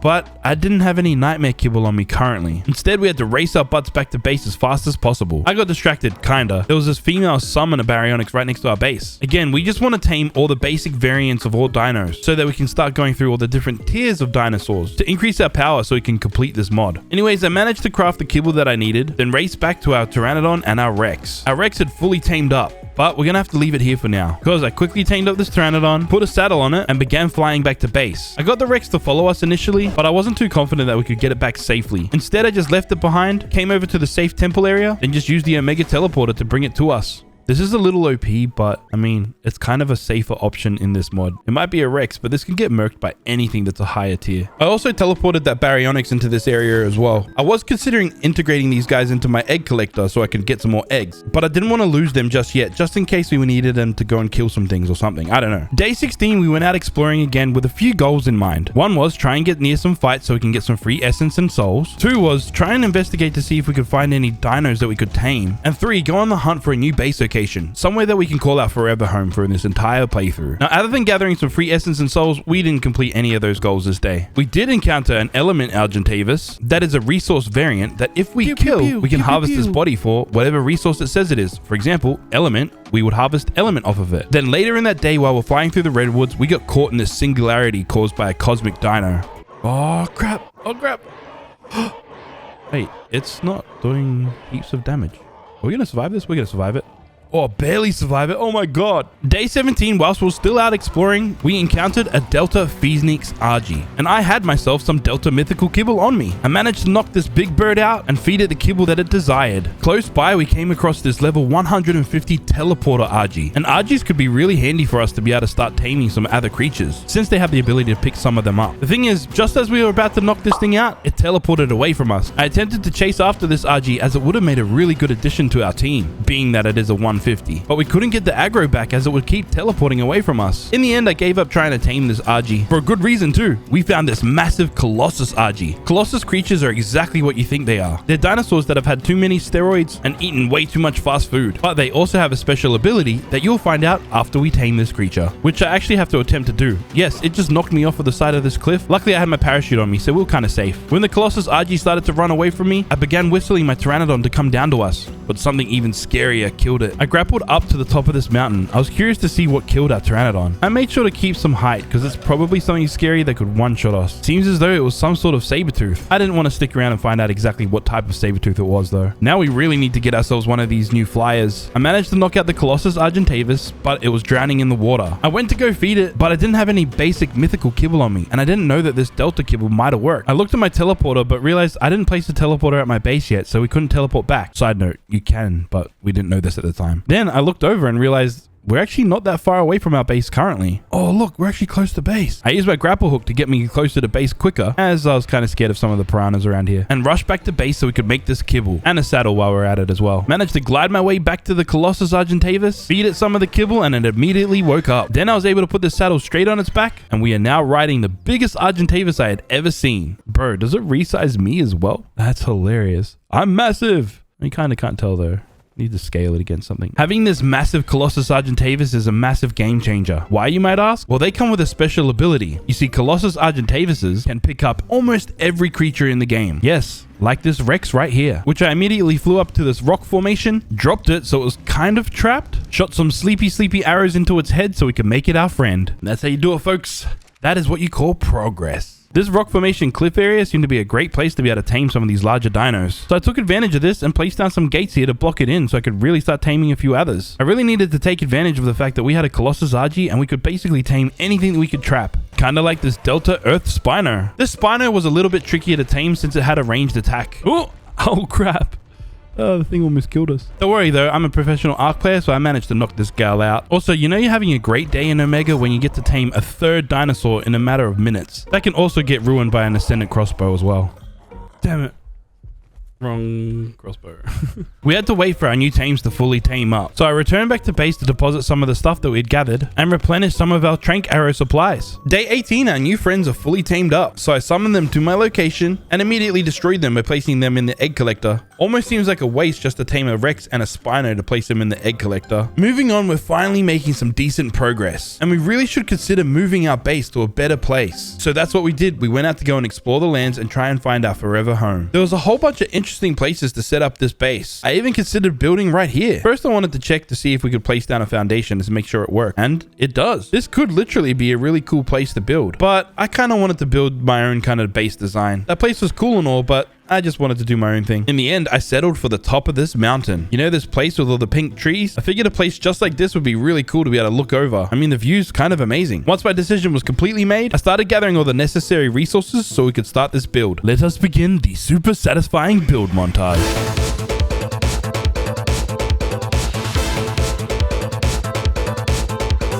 There we have it. That's the basic layout of our base. I need a name for this base design. Let me know what you think it should be in the comments below. Previously, we've had the shaft and the phallus. What should this be called? Day 19 and we're still working on this base. We need to start filling it in so we can actually make this practical. All right, the foundations are all set. I think this looks good. I'd placed in these walls, but I ran out of resources to be able to craft any more. So I decided to fly back to my original base so I could pick up some resources and a bunch of these crafting benches to place in the new base. We arrived back at the new base with a whole bunch of walls that we had made and of course all of our crafting benches. Day 20 and I brought some of our dinos up to our new base and continued working on this base.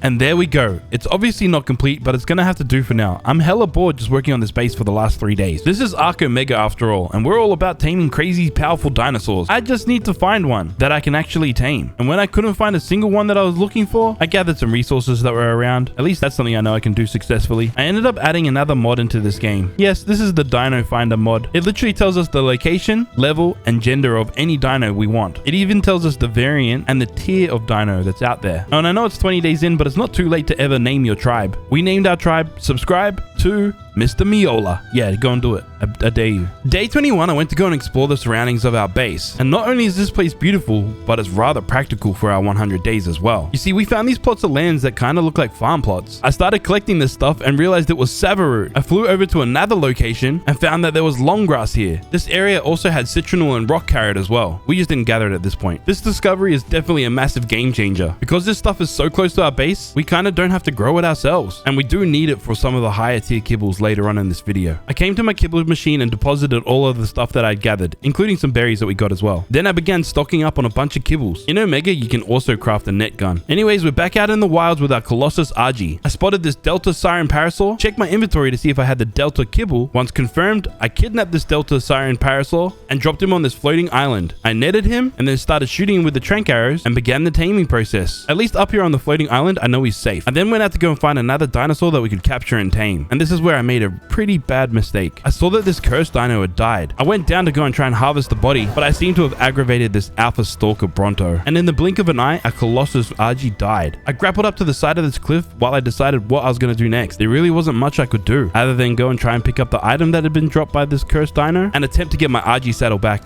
One slight problem. I forgot to put a bed at my new base. So yes, we had to spawn back at our original base, where I didn't have a flyer currently. So we're stuck down here until we can get to our new base. In other news, we did get some new gear, so hopefully this helps us out with our adventure. There was this brutal Pteranodon right near our base. This was a perfect situation for us, so I knocked it out and fed it some kibble. Then I ran far away from it. I was trying to get out of render. You see, if you're out of render in this game, sometimes nothing will attack the Pteranodon, and it should survive until it's tamed. Day 22, I knocked out this turtle with some trank arrows, and not for the reason that you're probably thinking. I needed to murder it. Yes, because we already began the move to the new base, I don't have any keratin or chitin down here so I can make a saddle for this PT. I could see through the tracker that it had fully tamed up, but we currently don't have a saddle for it. So until we have a saddle for it, I'm just gonna have to leave it here in the temple whilst I go out and kill some turtles so I can get some keratin. We eventually killed enough and harvested enough keratin to make a saddle, then make it back into the skies just like that. I've now come to the realization that I really need some backup flyers, because now without them, it really sets us back quite a bit. Spotted this knockback Argentavis, so I netted it quickly, knocked it out, and fed it some rage kibble so it could tame up. Whilst we waited for that knockback Argy to tame, we went back to base, where I then summoned some of the dinos that we tamed in the wilds back to us. But as you probably suspected, they're going straight into the egg collector. A couple Delta tier dinos means that we're now able to craft some Gamma tier kibble. Now let's celebrate with a cute dodo butt wiggle. Oh crap! Who put a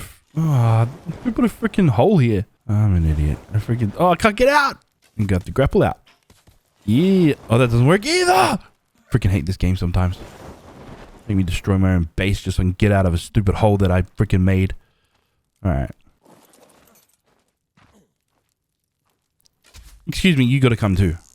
Yep, come here. Come here. Alright, good.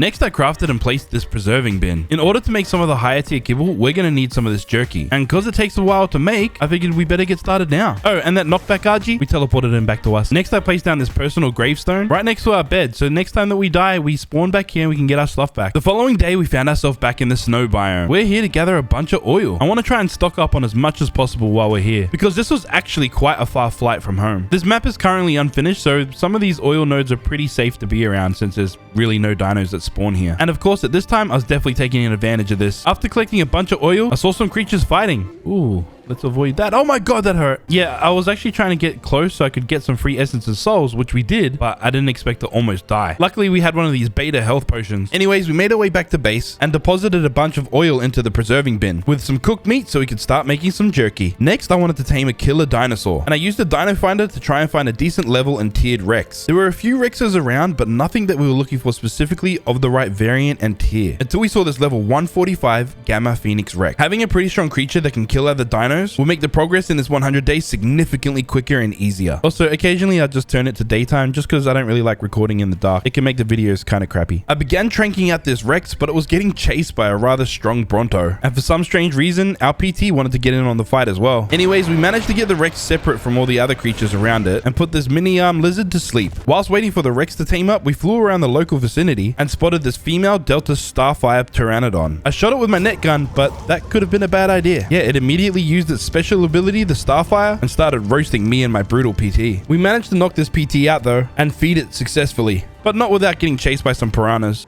Get out of here, you stupid astral piranha. And just like that, we now have a Gamma Phoenix Rex. Day 24, we teleported our new Starfire Pteranodon to us as well. Even though this Pteranodon might have been a good addition to start laying some eggs, it also has one of my favorite special abilities. It is only a Delta tier, so maybe it might not be strong, but we're going to test it out on these guys down in the desert. Ha ha ha ha! Burn, bitches, burn to my son, Starfire!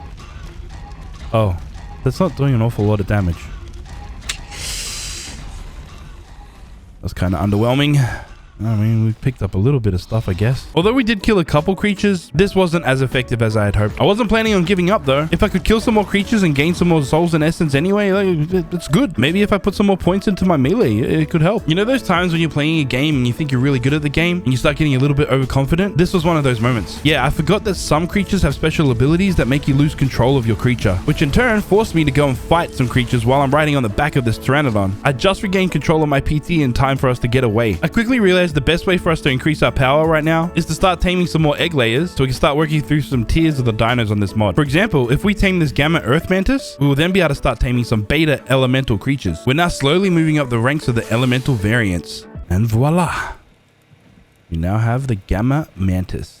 You're gonna make us some juicy eggs. Now we can make some beta kibble in the elemental variants. There's only one problem. We need some more beta essence and some cooked prime meat. We have the beta essence covered, but now we need to figure out some cooked prime meat. I immediately went out to go and hunt down some dinos that can give us the meat that we need. We managed to kill a bunch of dinos, but out of all these dinos, we couldn't collect any damn meat. And then we stumbled across this element beaver. I initially planned on trying to tame him, but my PT was kind of aggressive and killed it. That's not the end of the world though, because with resource variants, you can still harvest harvest their body for the resource that they are. And in this situation, we got quite a bit of element from them. Day 25, I made this power generator. Since we had a bunch of oil, I could then make the gas. Our base is kind of really dark right now. I wanted to light the place up a bit. We're kind of at a choke point in progression right now, as we need a bunch of cementing paste. Now, I could possibly ride my Rex and kill some things that drop chitin, which I could mix with some stone to make some cementing paste, or I could tame myself a snail. I saw that there was this level 130 Colossus Doedicurus on the map, and I could use a good stone gatherer anyway, but I did get a little bit distracted and wanted to see if there was any snails nearby. Turns out there was one right below us. I managed to rescue it from this evil Sarko, took it to a safe destination, and shot it in the face, because that's how you make friends. Oh yeah, and for some reason this Delta Mantis isn't taming up. I don't know why, but it's not that important if it doesn't either, because right now this snail is so much more important. Anyways, I didn't forget about this Colossus Doedicurus. I went to go tame it, but it seemed kind of preoccupied. Yeah, no, we're not going over there right now.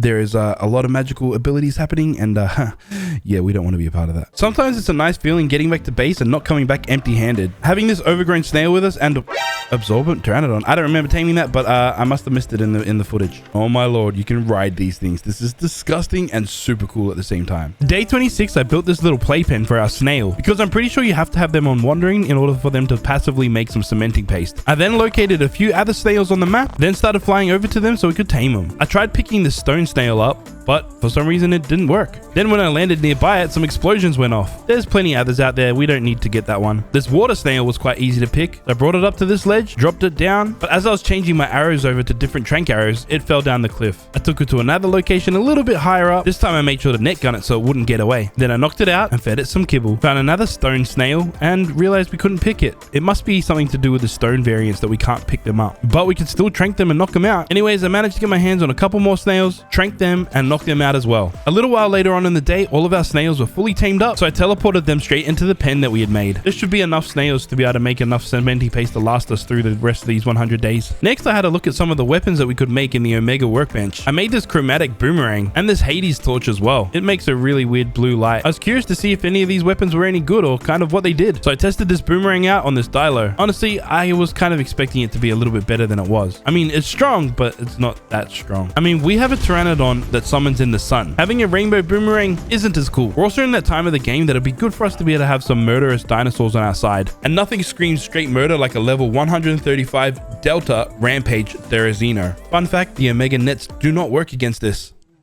Oh crap, it didn't work. Shoot. Okay, that did a fair bit. That did a fair bit of torpor damage. But run. I'm too scared to look behind. I'm too scared of get on, go.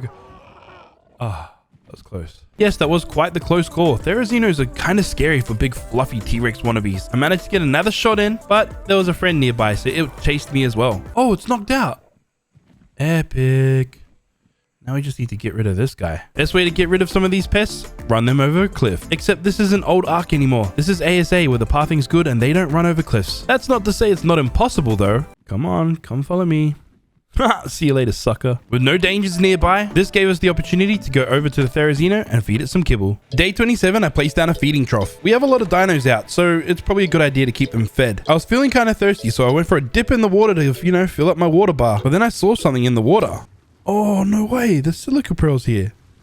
Dude, this base location's epic. Oh, black pearls. No way. I don't even know if I need them, but if I need them, that's good. Our new Therizino friend had fully tamed up, so of course we teleported him straight to us. I then went ahead and crafted up a saddle for him. But before putting the saddle on the Therizino, I wanted to craft this upgrade bench. I crafted this augment bench as well, but we never use it. I placed the Therizino saddle in the upgrade bench, and for some reason, I couldn't upgrade it. I probably didn't have the right stuff in there. Since I plan on using this Therizino quite a bit, I went ahead and named it Charlie. And now since we have a bunch of cementing paste, I could now make this Omega teleporter. Now we really shouldn't have to worry about dying out in the map and getting back to our stuff or whatever. I noticed in the teleporter options, we could teleport to any of the obbies. I teleported to the green obelisk and soon after teleported Charlie to us. I figured this might be a little easy run that we could kind of do on Charlie and go and murder some dinosaurs. I made sure to stay cautious though and not fight anything I wasn't sure I could definitely kill, because this is Omega and some of these dinos have some crazy abilities, and in a split second we could almost die. Oh, that was so damn close. I was sure we were dead then. After that little close encounter, I teleported straight home and fed Charlie some of this health potion. Being that Charlie is a Delta tier, it's strong, but it still comes with a lot of risks. But he is still a Therizino, so gathering berries and thatch and fiber, he is extremely good at. Honestly, day 28 was a rather uneventful day. We teleported back to our old base with Charlie, attempted to try and kill this Delta loot Pteranodon, which if I might add is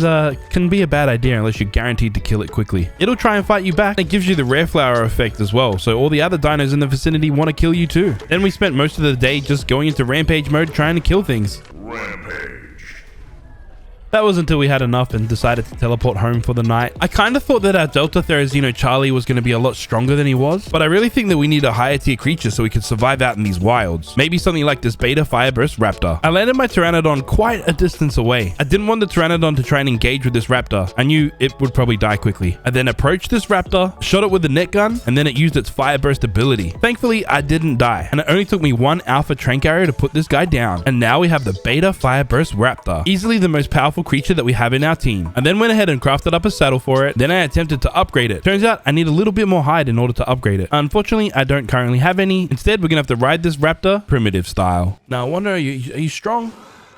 Okay, not really, like kinda. You see, the thing is, this Lystro is weak, but it is an elite tier, so it might have some sort of damage resistance. I don't know. The one thing that I truly love about Fireburst elemental dinosaurs is the fact that their attack is an AoE attack, which makes farming for souls and essence significantly easier. Things are going relatively well. We are managing to kill a lot of creatures, but we are still riding a glass cannon raptor. And when it comes across higher tier creatures like this elite trike, we're still at a disadvantage. We are at a level currently that we can start killing dinosaurs, but we still have to be cautious. With this raptor, we are quite strong, but we're not invincible yet. Day 30, I placed down these Hades torches to help illuminate our base. Can't lie, this kind of looks stupid. I then placed down this unique totem. It does unique things. Not really, it's just a storage place for unique items, none of which we have gotten just yet. In the late game, you do collect a bunch of unique items, from weapons to even saddles. Next, I teleported to the red obelisk with my new Fireburst Raptor. Being that this place is located in the desert, I was hoping that there was a lot of smaller, weaker creatures that we could bully, which there is quite a lot actually. We managed to kill a whole bunch of creatures and gather a whole lot of souls and essence. We spent a large part of this day just doing exactly that, going around killing things so we could gather souls and essence. I then went and explored this ancient castle. I'm really impressed with the map makers in this one. It's a nice little touch having abandoned little civilizations on this map. Anyways, we continued fighting all these creatures around this desert until things really changed for the worse. Ah, crap! Freaking Palovias! I'm dead. Oh, please don't die. Bro, if this raptor dies, we're screwed. I spawned back in at base, immediately got our stuff back from the death recovery mod, and checked to see if I could teleport this raptor straight back to us. Oh, you almost died. Oh my gosh, you only have 900 health left. Here, take a potion. Take a potion. Recover, my friend, recover. That was certainly a close call. 30 days in, and here's a little update on our kills and deaths. We've killed 14 creatures. I believe that's only on foot though, but we have died 20 times. I then checked the egg collector chart and noticed we really need to start collecting some more dinosaurs that can lay some eggs. We really need to start focusing on progress. So I crafted this imbue bench. I figured this might be something that you could use to progress, I guess. I don't know. I then got rid of these Hades torches. I don't really like the way the light looks. It just feels way too unnatural. I then crafted and placed down this Omega grinder and Omega compressor. The grinder is exactly what you think it is. It's like the industrial grinder. Now the soul compressor compresses souls. I don't know. I think it's like a storage box for souls. Day 31, I gathered all the junk and crap that we had laying around our base. Stuff that we don't plan on using that we gathered from drops or from killing some creatures. Placed them all in the grinder, then grinded it all up. Oh my lord, look at all that loot. We're not going to have to worry about resources for quite a long time now. I also think it's safe to say our cementing place problem is going to go away now. For the immediate time, a lot of these resources will be great for our upgrade bench. If we can make ascendant saddles for all of the dinos that we ride, it will make a huge difference for us. Next, I flew over to the redwoods and placed a wooden tree platform on it. We obviously now have the resources to be able to make this quite easily. Then I placed some sap taps on this tree and a teleporter as well. I renamed this teleporter Sap Tree because, I mean, that's exactly what it is. I had realized for the next tier of kibble, the alpha tier, I need sap so I can make veggie cakes because that's a main ingredient in the next kibble. And that's the reason why we built that sap tap tree platform. I'm now level 75, which means I can unlock the Rex saddle. If you haven't realized, that's kind of why we haven't been riding our Rex around. Anyways, I made the saddle and started upgrading it as much as I could with the resources that I had. And this time we teleported to the blue obelisk with this powerful Rex. I began munching on some of the local wildlife and was soon reminded that some of these creatures have some magic powers. Fighting with this Rex was kind of underwhelming. We are killing things, but it's not super easy either. We fought this cursed mammoth. I'm not really too sure what cursed creatures are, but I do know when you kill them, they always drop some items. What is this? Okay. Yeah, some pretty decent armor. Cool. Oh, there's some more. What's that? Oh. Oh, there's something else. Dude, I can't pick it up. What is this crap? What even is this? Can we get lower? And in typical Ark fashion, yes, something in this game is in fact broken. I couldn't pick that thing up. Don't hate on me, but I wanted to see if I could pick this up if I ghosted into the map. The answer was a big fat no. There's a mod that can help us fix that, but we have to add that a little bit later. But for now, we're just gonna continue killing things. Unfortunately, I think I picked on the wrong creature. This alpha random Argentavis summoned in a whole bunch of creatures that were significantly stronger than us. Managed to kill myself and this Rex. I checked the Omega teleporter to see if maybe the Rex had survived. It's a Phoenix Rex, so technically it should, you know, just come back to life unless the body was eaten, which is likely what happened. I kind of forgot that we had these Doeds out in the wild. We have this metal resource Doed and a lightning Doed. Next, I made some water pipes and a whole bunch of water tanks that I just kind of linked together, leading from the water all the way to our base. I noticed that our character keeps getting thirsty quite a lot, and to save us from having to find the water source, we could just have it here at base. Now that we're making a bunch more kibble, I came back to these farm plots to gather all these vegetables. Whilst we're out here, I saw this archway that kind of resembled a portal. Turns out it is indeed a portal. Ah, there's a portal. I'm gonna touch it. Oh, what happened? Hey, okay. Oh, we're in the Red Forest area. It's cool to know that there's a portal that leads straight up to the top there. But whilst we're down here, I grabbed my Fireburst Raptor and murdered some helpless dinosaurs. I can't lie, it's nice getting my revenge on some of these ants after how they treated me in the early game. Next on our adventure to get to the next tier of kibble, we need to get ourselves some honey. Now, giant queen bees work a little bit different on Omega. They're not a passive tame like in Vanilla Ark. They're just a typical knockout tame, and you feed them whatever kibble they're required to eat. No way, we left the Achatina up here? I forgot. Whilst we wait for that bee to tame up, I went to our sap taps and gathered all the sap from him. And then back at base, I summoned in the abandoned snail to its pen, which was soon followed by this Colossus queen bee, which turns out you can ride it. Whee! Oh my god, I've been riding bees. Love it. Love it. Love riding bees. This is fun. I was then trying to figure out how to turn this bee into a beehive like you do in a Vanilla Ark. Turns out that's not a thing. It'll just generate honey in its inventory over time. Day 33, I put this infinity stone inside the giant queen bee. I thought it had to be on wandering in order for it to generate honey. That's not actually the case. It just takes a really damn long time to generate honey. Next, I made myself a full set of ghillie armor. And yeah, you can't see me. I'm definitely hidden. Then went out to go and try and get some more giant queen bees. The fact that it takes so damn long to generate honey, the more queen bees we have, the more honey we can make over time. I saw a bunch of damage numbers around here, so I made sure to park my PT quite a distance away. And the reason why I have this ghillie suit on is because I saw that this giant queen bee is a vanilla style. So I thought you tamed it, you know, the typical way. Eat my flowers, eat my flowers. Why is it not working? It's not doing it. Oh crap. Yeah, we didn't make it past this stone saber-tooth. And our PT is already down there, so we had to fly in the old-fashioned way. I'm a-coming in. Oh crap, I think I just saw the saber. Oh, we're too low. Oh, epic entrance for me. Even though these guys are the vanilla variant, the way that you tame these guys is by knocking them out. And no, not by killing them like I just did. I ran back to go get my Pteranodon and it was gone. It must have died. Somehow. But we still have a mission that we need to complete. We need to tame this giant queen bee. Managed to knock it out this time and not kill it. Then I fed it some of these rare flowers, then ran away so it could tame up in peace. Ta-da! We now have a second giant queen bee. With the help of the Dino Finder, we found out that there was this beta fairy Dilo on the map. So I quickly brought this to the floating island so we could tame it in order to get to the higher tier of the mythical variants. Now we haven't actually tamed any of the summoner variants. Luckily, this cloner Parasaur was pretty close to us. There was also this wood Parasaur nearby, so I guess we had to tame that as well. And just like that, we have 3 new tames to add to our collection, 2 of which we're going straight into our egg collector. We're going to leave our wood Parasaur out, and I'll explain why in a little bit. First, I want to test something, and for the science, I need to tame this Delta Comet Hyaenodon. Whilst I was waiting for it to tame, I went to go fight these Delta Bloodlust warriors. This was a terrible freaking idea. So apparently these warriors' special ability is to make my dinosaur go absolutely crazy that I have no control over him. I thought I got away, and then we got hit again. This was definitely the end for our RG. These kinky guys really love their whips. Yep, mistakes were made. Mistakes were definitely made.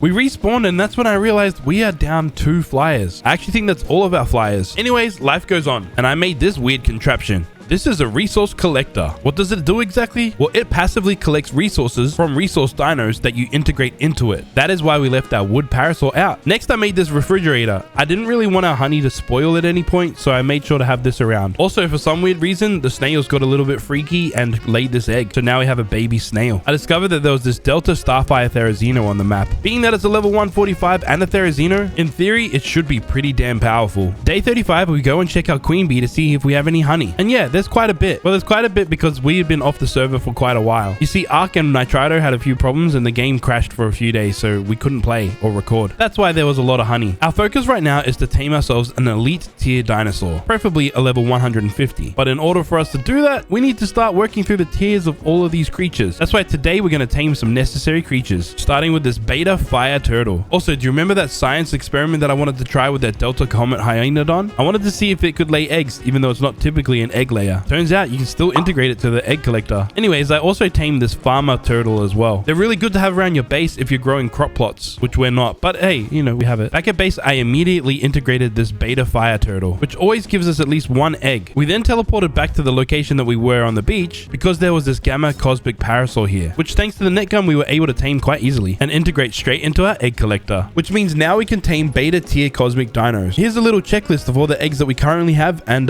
what we don't have. We seem to be closest to the elite tier with elemental and mythical creatures, and we don't have one single basic unstable creature. Thankfully, there's a meltdown raptor right close to our base. I like taming these smaller creatures that we can just put in a net, and if it has a friend nearby, we'll put that in a net while we deal with this one. All right, where is this thing? Is it dead in the bushes? I mean, knocked out? There we go. Also, I installed the loot grabber mod. This way we can always loot any items that drop on the floor. Day 36 and we're still on the hunt to get to an elite tier dinosaur. Now, a cosmic elite would be quite nice, but this beta Meteostegosaurus is so damn far away. We had to teleport to the red obby and we have to fly over here with our glider suit because yes, remember, all of our flyers are dead. But because it's a Meteostegosaurus, I tried to net it and run away. I didn't want to get hit by one of its meteors. And because it's a level 150, this thing's going to be damn strong. We need to make sure we keep our distance. The Omega glider kind of comes in handy in this situation. Sometimes you gotta just pick your moments when you're changing ammo. Oh, fuck. It's times like this that I really wish I had a flyer on us. But then I am also glad that we have our glider suit because I'm not giving up until we tame this stego. You gotta remember, when you're fighting some of these creatures in this mod, don't get too close.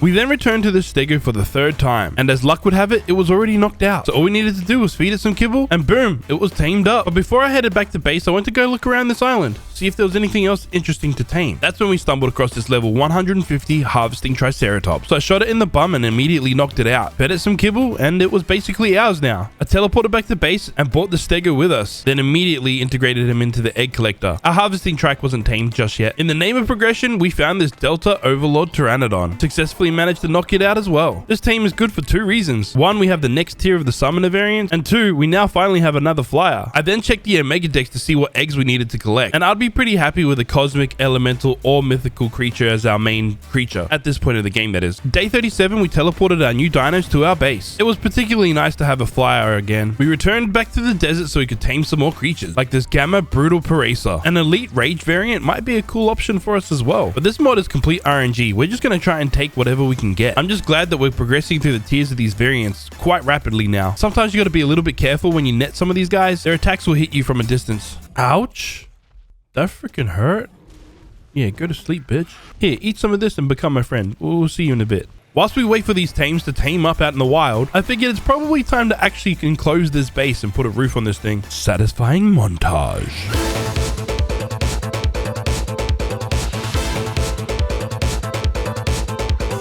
There we have it. Penile Power Base is finished. I don't know, is that the name? You guys let me know in the comments. Oh my god, I just realized the gate frames are placed differently. This has ruined my day. Day 38, we netted and knocked out this Beta Brutal Raptor, working our way to the top of the Rage variants as well. And since we're so close to the desert already, I figured I'd take a little bit of a glide around to see if we could find any interesting dinos. Saw a lot of damage numbers in the distance, and stupid me went to go investigate.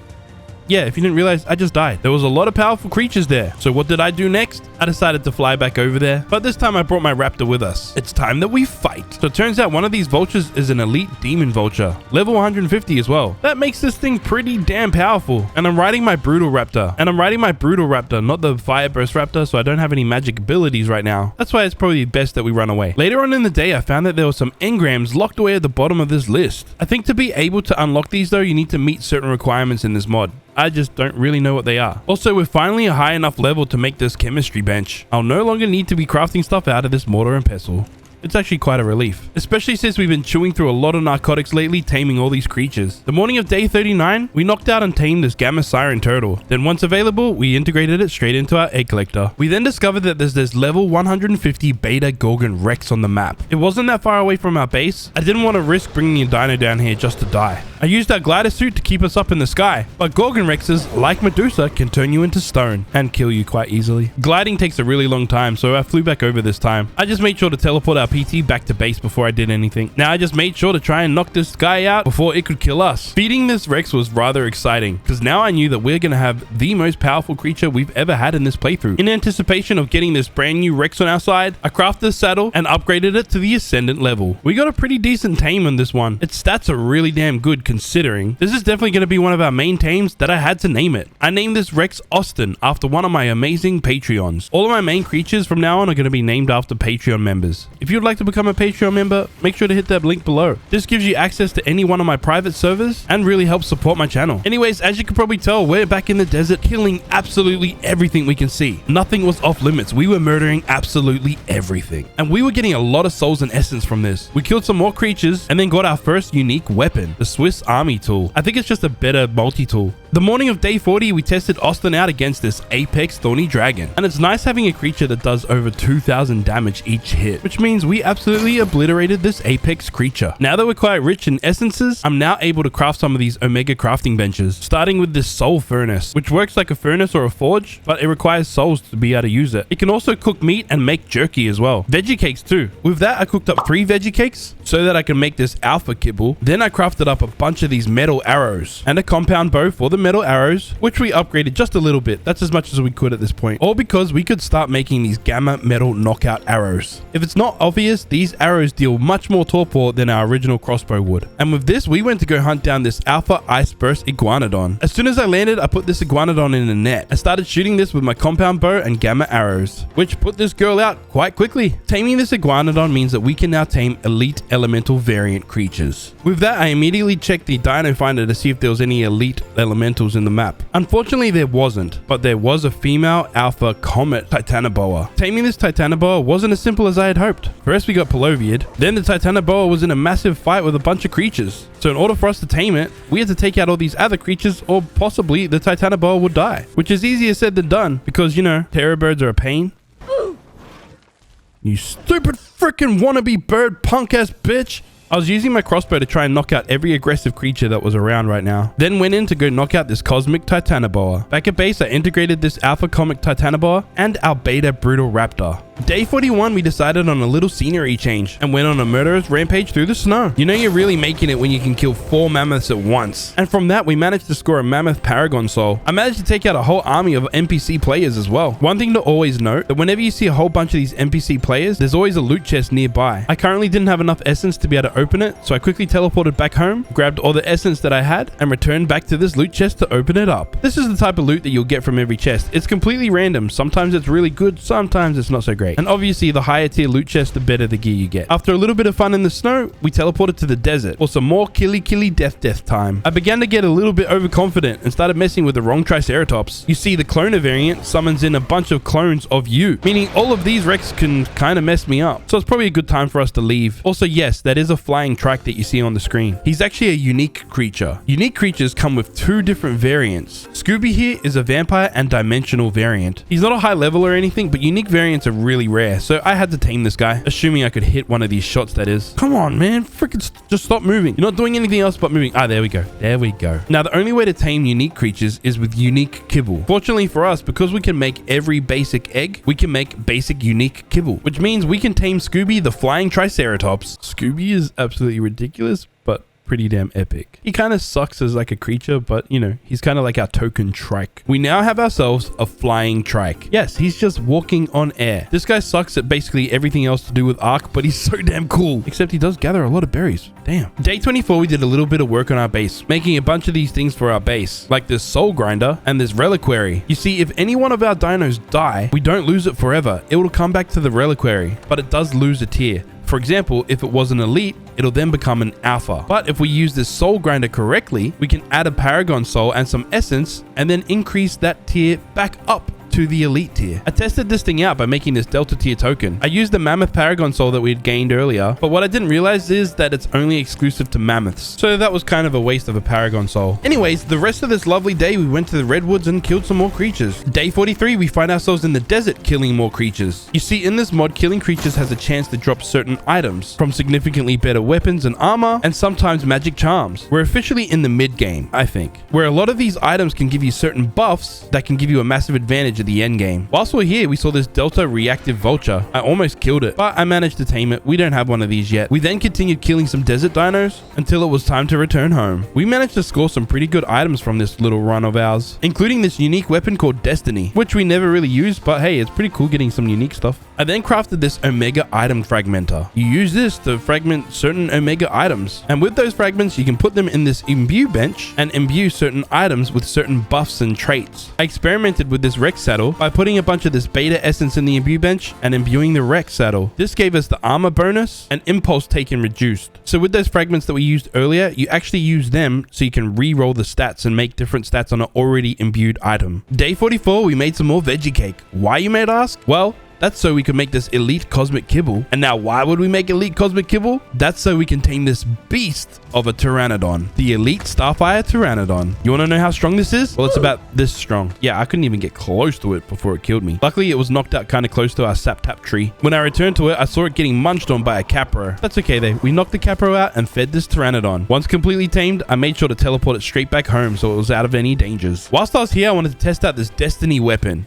116, this thing sucks. Man, we're going to lose our life over that. I'm out of here, son. We returned back to base and I immediately yoinked this Pteranodon saddle off of our Delta Overlord Pteranodon. And now that we have an elite tier Pteranodon, I had to make sure that it had the best saddle possible on it. I also imbued it with some beta essence. I could have done higher tier essence, but I don't have a lot of alpha and elite essence on me. I'm pretty happy with these stat bonuses. Any kind of damage reduction is always a good thing in my mind. And since this elite Starfire Pteranodon is going to be our main flyer right now, I went ahead and named this Pteranodon Tydean, again, after one of my amazing Patreons. I went to go test out Tydean's amazing abilities against some helpless creatures. Yes, this Starfire ability absolutely destroys anything in its sight. Dude, absolutely nothing is safe. An AoE ability like this gives us a massive opportunity to gather much more essence and souls. We then came across this elite essence Paracer. Now you see some unique creatures like the essence variants have a certain trait that makes you miss most of your hits. But with the Starfire ability, it constantly attacks, which gives us an extra opportunity to actually make sure we make our hits. Killing a creature with over 100,000 health like this and missing most of your shot makes killing it kind of difficult. But with a little bit of patience, we were finally able to murder this elite essence creature and gain a crazy amount of essence. Day 45, egg collector check. There's still a bunch of creatures that we need to tame, so we went out and did that. Managed to knock out and tame this Delta Astral Raptor. Then we came across this Delta Cursed Bronto. Now I don't know too much about these cursed creatures, but all I do know is that when you do kill them, they do drop some pretty interesting loot. We then went straight back to taming creatures like this Delta Necromancer Scorpion. I saw that there was this Element Parasaur down there. Unfortunately, the raptor killed it. Of course, I was going to harvest the body. Back at base, I realized that my Pteranodon had a lot more health than it started with. So I checked its Paragon levels and realized that it gained 1 level in the same or greater shard value. That's a confusing quest, but I'll explain it to you right now. Basically, there's shard values in this Omega mod. To keep it kind of simple, any creature that is a bigger size of the creature that you are counts towards a bigger shard value. And being that this is a Pteranodon, basically anything bigger like a Carno or a Rex counts towards killing that kind of creature. Day 46, we restocked a bunch of our kibbles, enough so we could go back out and start taming some more creatures, like this Alpha Rampage Diplo. Having a compound bow with some decent trank arrows makes this a little bit easier than it would have been without it, but a high tier big ass creature like this with 145,000 torpor is still quite intimidating to try and knock out, but it's also rather satisfying when you hear that thump on the ground. Since we're already out here in the snow, I figured I'd go around and murder some of the helpless animals.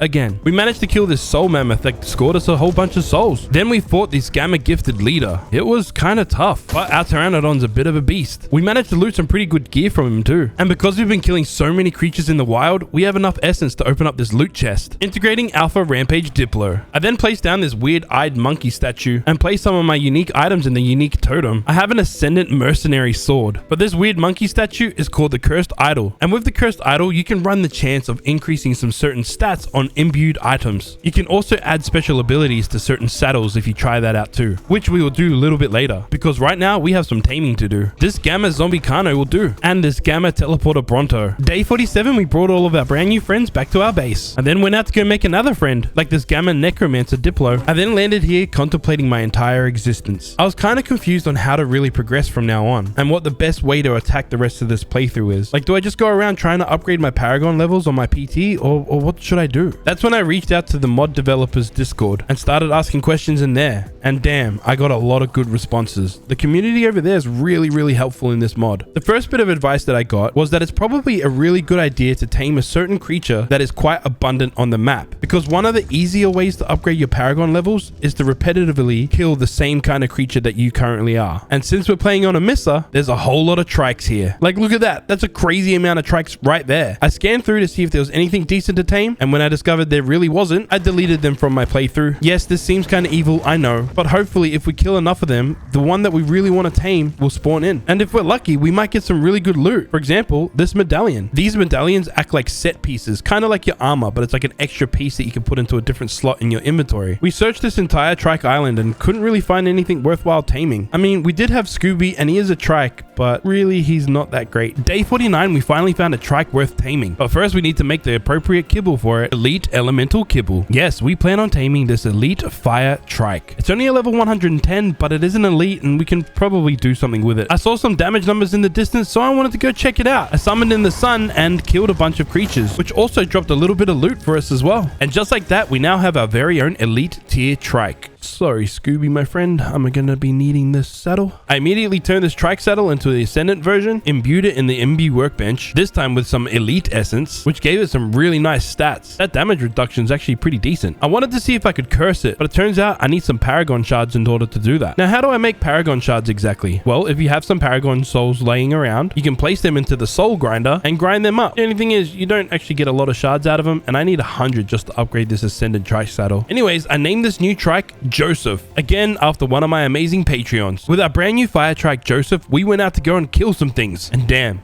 he hits pretty damn hard. We killed a bunch of creatures in the desert just to get some easy levels, but ideally we want to be back over on that island where all the trikes are. I'm not too keen on swimming the entire way on the back of a trike. Instead, we're gonna head on home. I came home so I could craft a few things for our little trip now. I then checked the creature finder to see if there was any other trikes on the map, preferably a level 150. Don't get me wrong, I'm happy with Joseph, but if we plan on fighting some of the bosses in this mod, we're gonna need something extremely powerful. The community in the Discord also suggested maybe a mammoth is a good idea on this map, because there's obviously a lot of mammoths on this map as well, and they all kind of group in clusters, making them a bit easier to kill in a group. After a full day of searching the map, we were hungry and tired, and yeah, we didn't find anything that we were after. We did get this Ascendant Magic Charm. It didn't have any good stat rolls on it at the moment, and I had a couple fragments to see if we could re-roll something decent. Ideally, the stat that we want to get is called Magic Find, because Magic Find increases the chance of finding special loot out in the wild, especially these stat potions or paragons. Day 51, and I found a new technique to be able to re-roll more of these imbues. All I need to do is get a bunch of armor and some saddles, imbue them with whatever essence that we have of abundance. For example, this time we have basic essence, place them in the item fragmenter, and fragment them into these blue fragments. This only cost us 6 magic fragments to re-roll, which gave us a few extra chances to be able to get some magic find. Unfortunately, we didn't get it in this time. It's now day 52, and after speaking to some of the community members in the Discord, I realized that my elite fire trike Joseph probably wasn't going to be a good boss fighter. So we came back over to this trike island and we found the ultimate boss fighting creature. This is a level 145 armored trike. Now, armored trikes are what we call a 7th variant, and every variation of creature in this game has a 7th variant. And when it comes to guardians, armored trikes are the 7th variant. They're typically a little bit stronger than the rest. There's a whole bunch of trikes that really want my head right now. There's a whole bunch of trikes that really want me right now, but we only want one of them. I wish this is how women felt about me. Now, I know that this armored trike is a basic tier, but we can change that with some paragons. I managed to knock him out and feed him, then retreat back to my base, you know, so he survives. I teleported this trike to me and another one that's kind of irrelevant. We're not going to use it. Then I went to the soul grinder so I could work out how I'm going to get it to the elite tier. Basically, I need to try and find 5 Triceratops Paragon Souls. But for now, this trike is definitely going to need a name. We went ahead and named him Finn. Again, like I've said earlier, after one of my amazing Patreons. I then flew back over to what we're going to call Trike Island from now on, so I could kill some more trikes. Trikes in hopes that we could drop a Paragon Soul. Obviously, I'm doing this on my Starfire Pteranodon because it kills the most at once. Whilst we were out, I killed this one Trike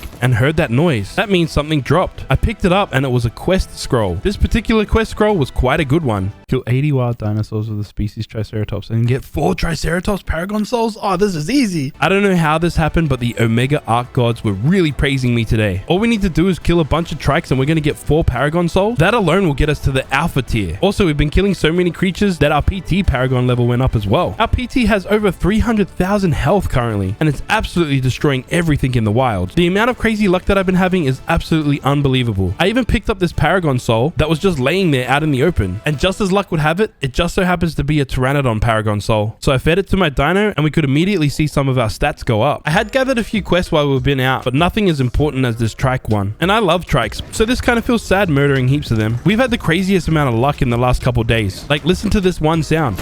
Yes, that's a random Paragon Soul drop. And you want to know what Paragon that is? Freaking Triceratops. Yes, that means all we need to do is complete this one quest and we can get ourselves an elite armored Triceratops. So to make sure that we can come back to this island whenever we need to, I placed down an Omega teleporter here. And obviously I called this place Trike Island. By the way, I completed the quest. We now have 5 Triceratops Paragon Souls, which means we can turn them all into different tier tokens. Then I just feed all of these tokens to my boy Finn, and he goes from a pathetic basic tier armored Trike to an absolute powerhouse elite armored Triceratops. Now, even though his stats have increased quite a bit, this is only the beginning. You see, we're back at Trike Island, so we can go and murder a lot of Trikes and any kind of creature that's bigger than this Triceratops, so we can increase his Paragon levels. Now, the reason why an armored Trike is one of the best boss fighters isn't because that they hit hard. It's because they can't really get hit. You see, they have a chance to dodge attacks, but also the lower their health, the higher their damage resistance. You see, Finn's only hitting for 14,000 currently, which is pretty big, but like, wait till later on, it gets massive. And with this, basically day 54 is just us running around Trike Island killing Trikes. We even managed to destroy this ultimate frenzy Trike. It's crazy to know that we can absolutely obliterate Trikes of a higher tier. At the end of the day at base, we also noticed that we got a few Triceratops stat potions, and somehow we got a Triceratops Paragon Soul as well. These things drop like candy at a candy store. I obviously fed all of this to Finn. We're gonna give him the Paragon Soul.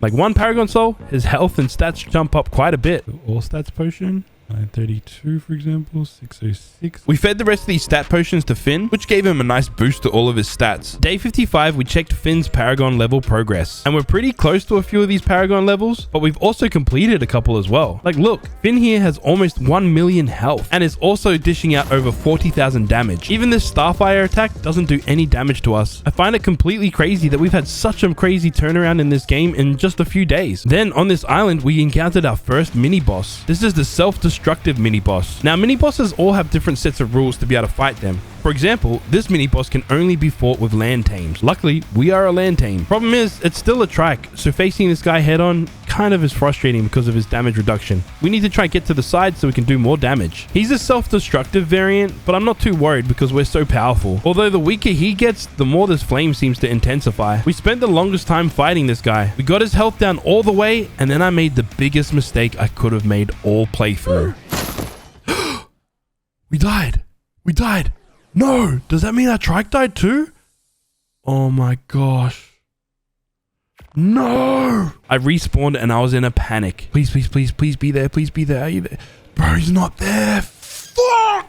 We had just lost easily our most powerful tame. Honestly, in this recording, I was so gutted. See this moment right here? I was recording my outro because I was like, I'm done. I'm out. I'm so pissed off. I was tilted. But then I remembered one thing. The reliquary. I opened it up and there he was. Finn, oh, you're not dead. Oh my gosh, I'm so happy. Problem is, he was put in a cryopod and I couldn't release him without one of those cryo fridges. I managed to whip one up quickly, but I had to wait 5 minutes until I could actually release anything from this cryopod. I kind of hate this mechanic. Anyways, I went to go and return to our last death site. I was curious to see if the boss dropped any good loot or anything. It didn't seem like it. It just seemed like there was only Finn stuff here. Anyways, 5 minutes had passed, so we were able to release Finn from this cryopod. I checked him and he downgraded to the alpha tier. I mean, positive thing that came out of it, he did get max level from killing that mini boss. But going from elite down to alpha he did lose a bunch of good stats. Like right now, he would have had over 1 million health. We only had one real option for us to be able to do right now. Head back to Trike Island so we could at least increase his power by completing some of these Paragon quests. And if we're lucky, we might be able to pick up another Paragon Soul. Days 56, 57, and 58 just consists of us running around Trike Island, killing Trikes,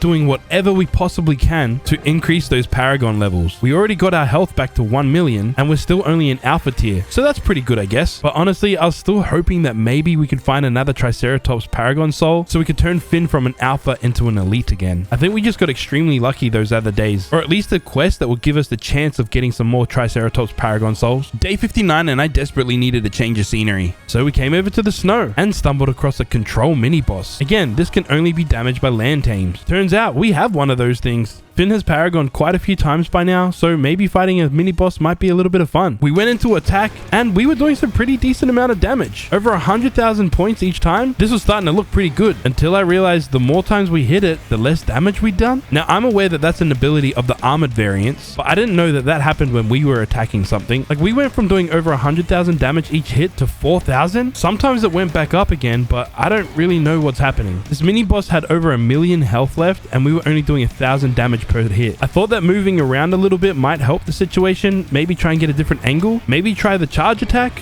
That kind of helped. But ultimately, this kind of thing kind of sucks. I don't know what's happening. After about 20 minutes of repetitively clicking this button, we managed to kill this mini boss. I don't really think that this was worth it. We only got a couple quest scrolls. A few meters away from it was this loot chest, and this was way more worth it than fighting that mini boss. I like the snow a lot because it's a lot easier to see these loot chests out in the wilds, and the loot chests have a chance of dropping Paragon Souls, so maybe we can score ourselves the Triceratops Paragon Soul. Day 60, we returned back to Trike Island. Yeah, unfortunately, this is when the game gets a little bit grindy, but personally, I quite enjoy this type of grind. Going out and killing lots of creatures when you're super powerful is kind of fun and hilarious. And increasing these Paragon levels bit by bit also is quite fun. The only thing that's frustrating is the RNG of not being able to find a Paragon Soul when I need it. Like, how did we find 5 Paragon Souls in the space of like 3 days? But it's been like 8 days and we haven't gotten a single one. Crazy. Day 61, I decided it's time to craft some dyes. Red being one of my favorite colors. Now, the plan was to be able to dye my hair. But then I had a light bulb moment and decided against that. I made this industrial cooker so I can craft dyes a little bit easier than I normally can. Then I crafted this paintbrush because I want to paint Finn. Yeah, I know this is a little bit of a random moment, but hey, I think it could be fun. I heard painting dinos on ASA is significantly better than what it was on ASE. How does this freaking work? You're gonna paint his tail a little bit red like this. Give him some black hind legs. Hell yeah, let's give him the Game Over logo. Oh, it's kind of scuffed. Yeah, I don't love it. Let's do something else. Something a little bit more creative. There we go. Doesn't that look great? And yes, this is my painting skills up close in game. Anyways, enough of me being an idiot. I decided to go out and do a little bit more exploring around this Amissa map. This map is so large that there's still places that haven't been discovered yet. This island with the green obby on it has like a little farm kind of pirate area. No, is that like a farm? Got some pirate ships over here. Nearby was this island. It was completely bare and obviously incomplete. But because it's closed in like this, I think this might be a cool place for a little boss arena for us. With that, I placed down this Omega beacon. This is what you use to be able to summon in bosses. I flew a little bit away and then placed down this Omega teleporter. I didn't want to be too close just in case like a boss summoned in and broke it. And of course, I named this Boss Fight. Day 62, I returned back to base to collect some souls. Then I went back to the Omega beacon, summoned in Finn, and placed 100 souls into it. Because you use 100 souls to summon in a certain variant boss, and you can choose which tier you want to fight. Which variant you get is completely random though. For example, we used 100 Guardian souls and we got the Resilient boss. I didn't want to summon in anything too strong, but I did realize quickly that this was a little easy. So the next boss that we summoned in was an Alpha Collective boss. This Parasaur has 40 million health points. So I teleported some friends to us to try and help us defeat this guy. Not gonna lie, it's kind of strange that he let us do this. Problem is, Charlie and Austin weren't really helping that much, but they were taking a little bit of damage and I didn't really want them to die. So I decided to send them home. Alright, take care fellas, thanks for your help. Earlier in this video, I thought that 100,000 damage was out of sight. It's crazy that I'm doing this much, but it's just not enough. This took us a large majority of the day, but we finally defeated this Alpha Collective boss. You see, creature souls are the only way to be able to summon in bosses, and we need 100 souls each time to summon in a single boss. This is why I spent the entire day 63 hunting down dinos to collect their souls. And our Starfire PT makes this significantly easier to be able to gather a whole bunch at once. Day 64, the wonderful guys in the Omega Ascended Discord taught me a little trick that will help us significantly in this adventure. All I need is a cloth hat that I max upgrade to an ascendant tier. I then use this blueprint station to make a blueprint out of it. Then I grab all of the fiber that we gathered from the grinder, craft as many of these ascendant cloth hats as possible. Then I place all of the cloth hats in the imbue bench along with whatever essence I have an abundance of. For example, I have a lot of basic essence currently. Then I press this imbue all button, which will imbue all of these ascendant cloth hats. The next step was we place them all into this Omega fragmenter and fragment all the imbued items inside it. And just like that, we get a whole bunch of magic fragments that we will then use to be able to re-roll these ascendant magic charms as many times as we need until we get the ideal stat bonuses that we require, like we just did. Day 65, I had a little peek at the creature finder to see if there was any interesting creatures on the map, and there was an Alpha Colossus Triceratops. Do I need this creature? No. Do I want him?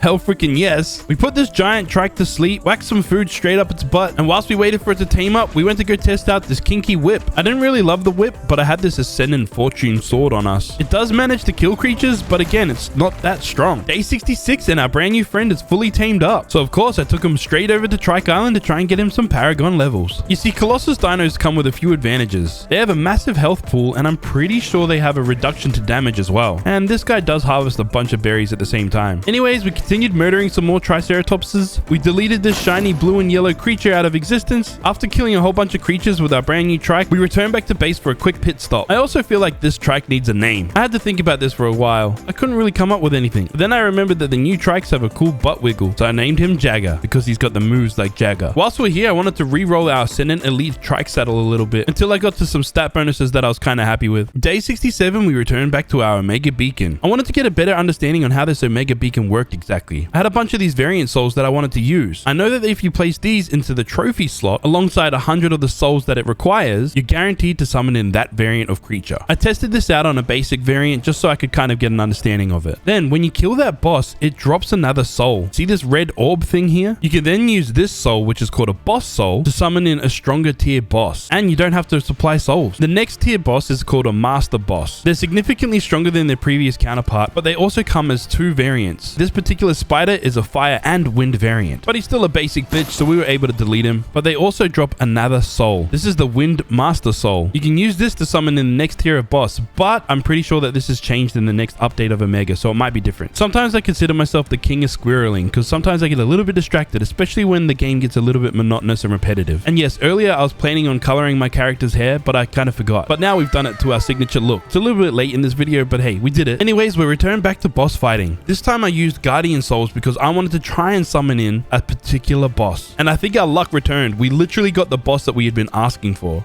Oh, what are you? No way.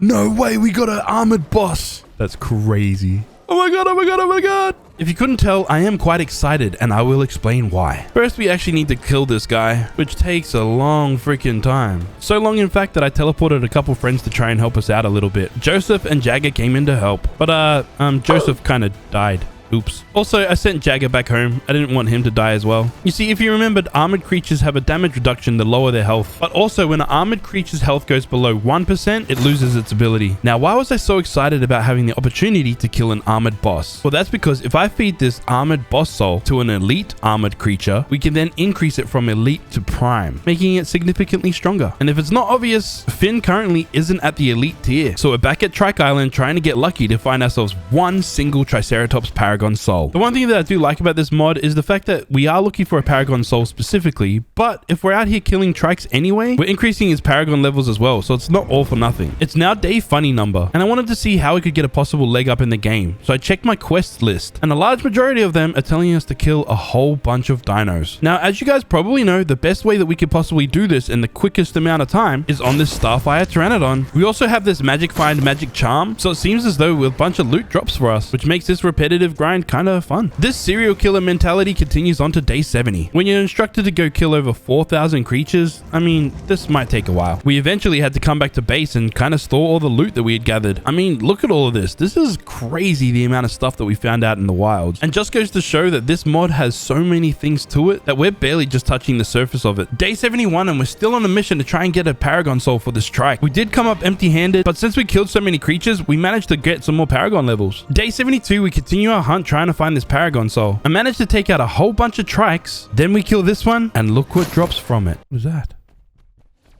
You're kidding me. Oh my god. Oh my god. We just got a Triceratops Paragon random drop. Indeed, we just got the Paragon Soul that we've been searching for the longest time. So with that, we raced back to base. I put the Paragon Soul straight in the Soul Grinder and made an elite tier token. All right, Finny boy, you're gonna go from Alpha and become an elite dino. Aha. There we go. Yeah, buddy. Oh my gosh. Look at his health go up like crazy. But no, that was not the end of increasing this dino's power. I fed it this armored boss soul and it's game over from here on out. Finn's power has increased exponentially. 6.3 million health. He is easily the most powerful creature we have ever seen in this mod. I had to see how he would fare against a boss. I summoned in a beta tier and it was a freaking wyvern, which isn't scary, but it's a pain in the butt because they fly. I was hoping I could net gun it and make it fall. That doesn't work. Instead, I had to time my attack, wait for it to circle us, and then hit it. We're doing over 600,000 damage per hit. Finn's power level has significantly increased. This is going to change our entire game. This beta dimensional boss stood no chance against us. Next, I wanted to test our strength against the most difficult boss yet, the Prime boss. This really shook things up. He has 160 million health and does over 200,000 damage to us sometimes. I don't really understand how this works. We managed to chip away at his health and drink potions when we needed to. If I'm honest, some of these fights can be boring and repetitive because we're just standing in the same spot, clicking away until it dies. But eventually, it does die and we are victorious. For the remainder of this day, I fought two separate bosses. This basic wind boss, then the next boss tier, the Wind Master, which I managed to take down with relative ease. The Omega Dex explains how all the bosses work and kind of their tiers and stuff. Some of these aren't currently implemented in this mod just yet, but they are planned on coming eventually. But for now, I wanted to test myself against this Wind Corrupt Master. Its attacks kind of hurt a lot. I believe if we can keep our health up and stay in a position where it doesn't use its big attacks, we should be able to defeat this boss. We've gotten its health below 50 million health already, and we're staying in this fight. Look, this fight was quite difficult because we had to make sure we stayed. Look, this fight did get a little bit scary at times because we were starting to run out of potions, but eventually we defeated this guy. And the Corrupt Master drops this Master Soul that if I feed it to an Apex tier creature, it'll then turn into the Ultimate tier. After fighting that Corrupt Master, I realized that we're not quite strong enough yet to be able to progress any further. Sure, we did manage to kill that Corrupt Master in the end, but it wasn't as easy as I hoped it would be. That's why we're out here in the wilds trying to increase our Paragon levels once again. And maybe if we're lucky, we'll pick up some decent loot that can help us through this journey as well. Through this though, we managed to complete a quest, which will give us a Mammoth Paragon Soul. Not that I really need it right now, but hey, it's an advantage at least. Day 75, we killed things in the snow. Lots of things. I also placed an Omega Teleporter down here as well, so we can come back here whenever we need easily, because the snow is actually a decent place to come and kill things. Day 76, we're increasing our Paragon levels still at Trike Island. These poor helpless Trikes really stand no chance against Finn. Whilst we're wandering around though, we spotted this. You're kidding me. Oh my god. No way. Yes, just like that, we scored ourselves a free Triceratops Paragon Soul, which of course I fed to Finn to give him an extra Paragon level. It's not over though. We still have some more Paragon levels that we can achieve kind of quickly. Like this one, we only need to kill 8 more Trikes and we get another Paragon level. I returned back to base and checked my quest list and realized I'd completed a quest that I didn't even remember I had. 4 Triceratops Paragon Souls. Let's go. We had 5 Triceratops Paragon Souls in our inventory, and of course I fed them all to Finn. He's gone from 6.7 million health all the way to 9.4 million health. Now the next best thing I can do for Finn right now is to make sure that his Ascendant Trike Saddle has the best possible stats it can get. Now it's currently only an Elite Trike Saddle because we used Elite Essence to imbue it. I kind of want to do this process again with a different saddle. This time I used the upgrade bench to make sure I maximize the full ascension of this saddle, making it a 282 saddle, which I'm pretty sure is the highest you can go. I then turned that saddle into a blueprint, so if in case we needed to do this again at any point, we could kind of do it easily and quicker. So in case we needed to do this at any point later on, we can do it easy and quick again. Next, I placed this saddle in the imbue bench, and I wanted to imbue it with some Prime Essence that we've gathered from killing some bosses. But I need 36 Prime Essence, and I don't currently have that much. So I guess we're back out here fighting some bosses until we do have indeed that much Essence. I figured while I was doing this, I was going to hit 2 birds with 1 stone. I was summoning in only the Guardian variants to begin with, in hopes an armored variant might summon, so we could get another armored boss soul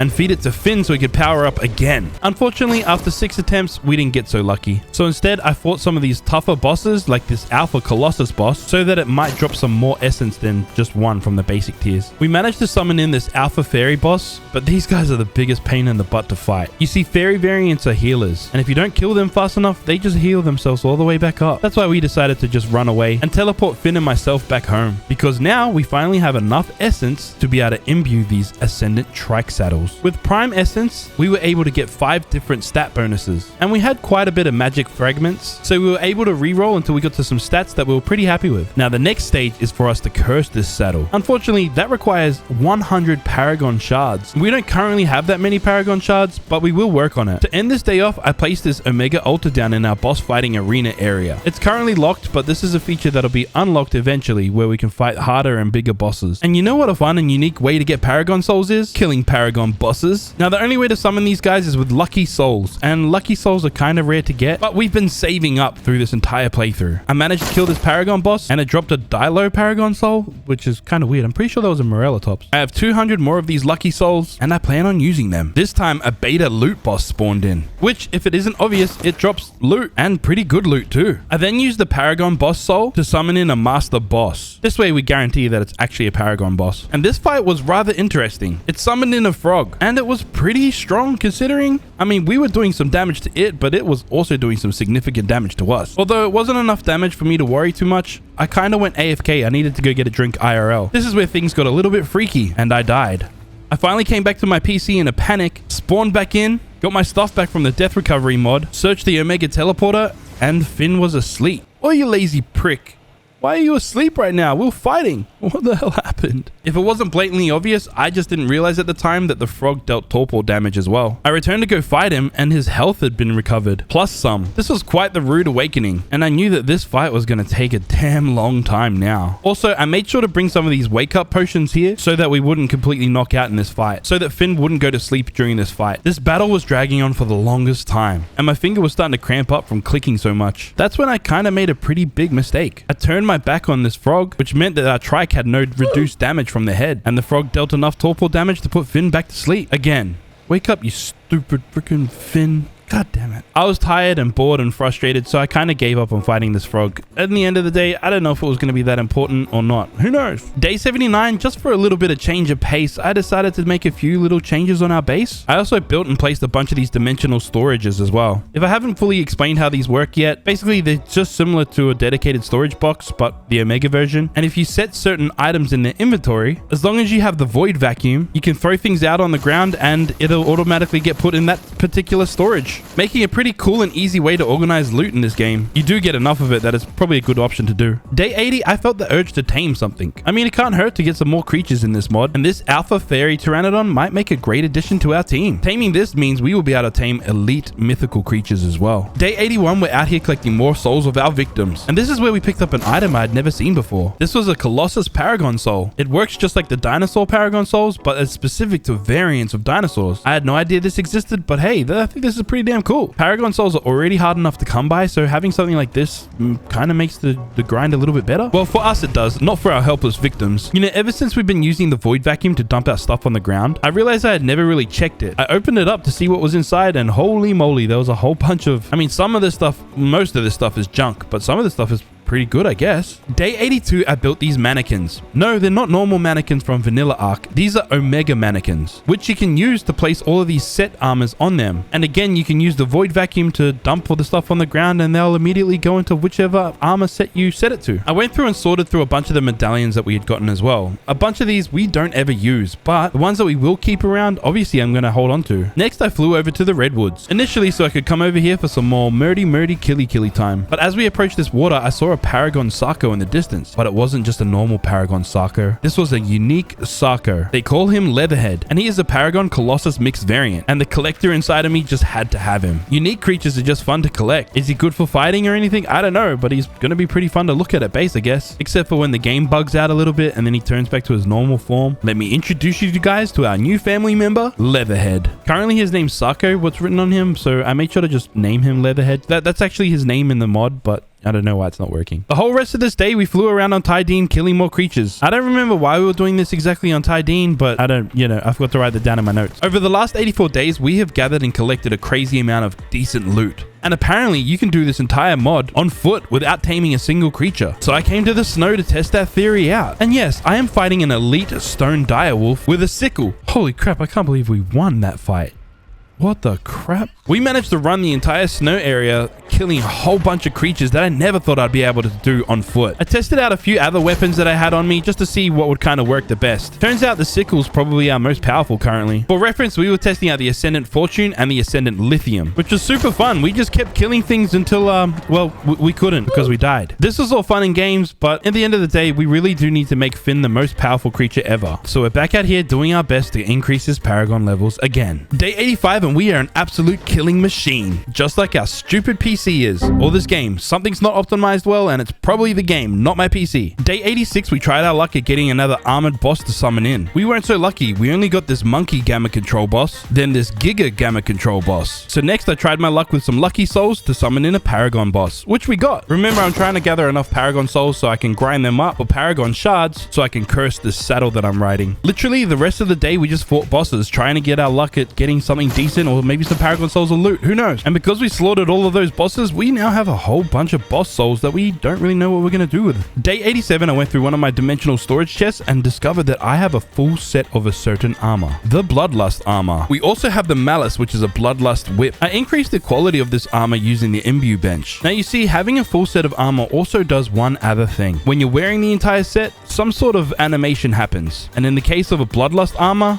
well, it kind of looks like that thing that happens to women once a month. Bro, what is this? But we have a complete set, so the advantages must be good, right? I mean, we are destroying a lot of creatures rather quickly, and we are gaining a lot of this rampage meter, which increases the damage we deal, and I'm pretty sure it gives us a little defense buff as well. We managed to run around in the snow fighting everything with just a whip and some flak armor. Not many creatures survived. We're back on our Pteranodon spilling blood out of our butts because we saw that there's a level 145 Elite Brutal Triceratops on the map. Now, I really don't have any need for this dino right now, but I also can't pass up an opportunity to tame something this fantastic. Finally got this guy asleep and then fed it some elite rage kibble. Now all we have to do is wait for it to be our friend. I suppose whilst we do that, we can go around killing some more things on foot. It is rather fun after all. I began flying back to base and open up the Omega Dex quests. Realized that because I've been killing so many creatures on foot, we actually completed a bunch of on foot killing quests. And the reward from those quests? A whole bunch of skill potions. None of which are really handy to us right now, but hey, I like free stuff as much as the next person. Day 88 starts with us building and placing this industrial grill. I have no use for this, but I can make it because we have a lot of resources, so I did. We then encountered this Mamaroth, another unique creature out in the wilds. As you can see, this is a Colossus and Phoenix dino. Basically, it's just a really big mammoth that if it dies, it'll come back to life. It was only a basic tier, but I also remembered that I had some mammoth tokens, and we finally had use for it. I ain't gonna lie, this is a pretty cool shot, don't you agree? I found another mammoth Paragon soul laying around in our storage chest, so we were able to turn Mamaroth into a Gamma Mamaroth. Correction, we actually had another one laying around, so we were able to make him into a Beta Mamaroth. I made Mamaroth an Ascendant saddle and imbued it with some Prime Essence, giving it some pretty decent stat bonuses. I went over to Trike Island to see if this guy was any good at fighting things. I mean, if this was like day 40, this would be amazing, but hey, I think we're a little bit further along than that. 89, we took Mamaroth to the snow to really test his power, and I also wanted to try and get him some Paragon levels, killing a bunch of mammoths, obviously. But I did get a little bored, so we got Finn back out and started doing some real damage. I managed to kill a whole bunch of creatures and gain some more souls and essence and loot. It's already day 90 and we have 10 days remaining in this 100 days challenge. I'm really trying to get my hands on an armored boss. I only have 2 chances to be able to summon one in. Boss number 1 is a Delta Control boss, not what we're after. And boss number 2 is a Gamma Resilient boss. Again, not what we're looking for. Next, I fought a whole bunch of other bosses, trying to go up the tiers to see where my limit is at fighting these guys. This next boss is the ultimate tier, and I won't lie, I was kind of nervous when this one summoned in. This is the ultimate Ice Burst Turtle boss. And yes, we just lost 5 million health points. I am out of here. I wasn't sure if fighting this guy was going to be worth it, so I had to just call it a day and leave. Day 91, we ran around on foot just killing things. A lot of these creatures didn't seem to like getting whipped. They're not quite as kinky as I had hoped.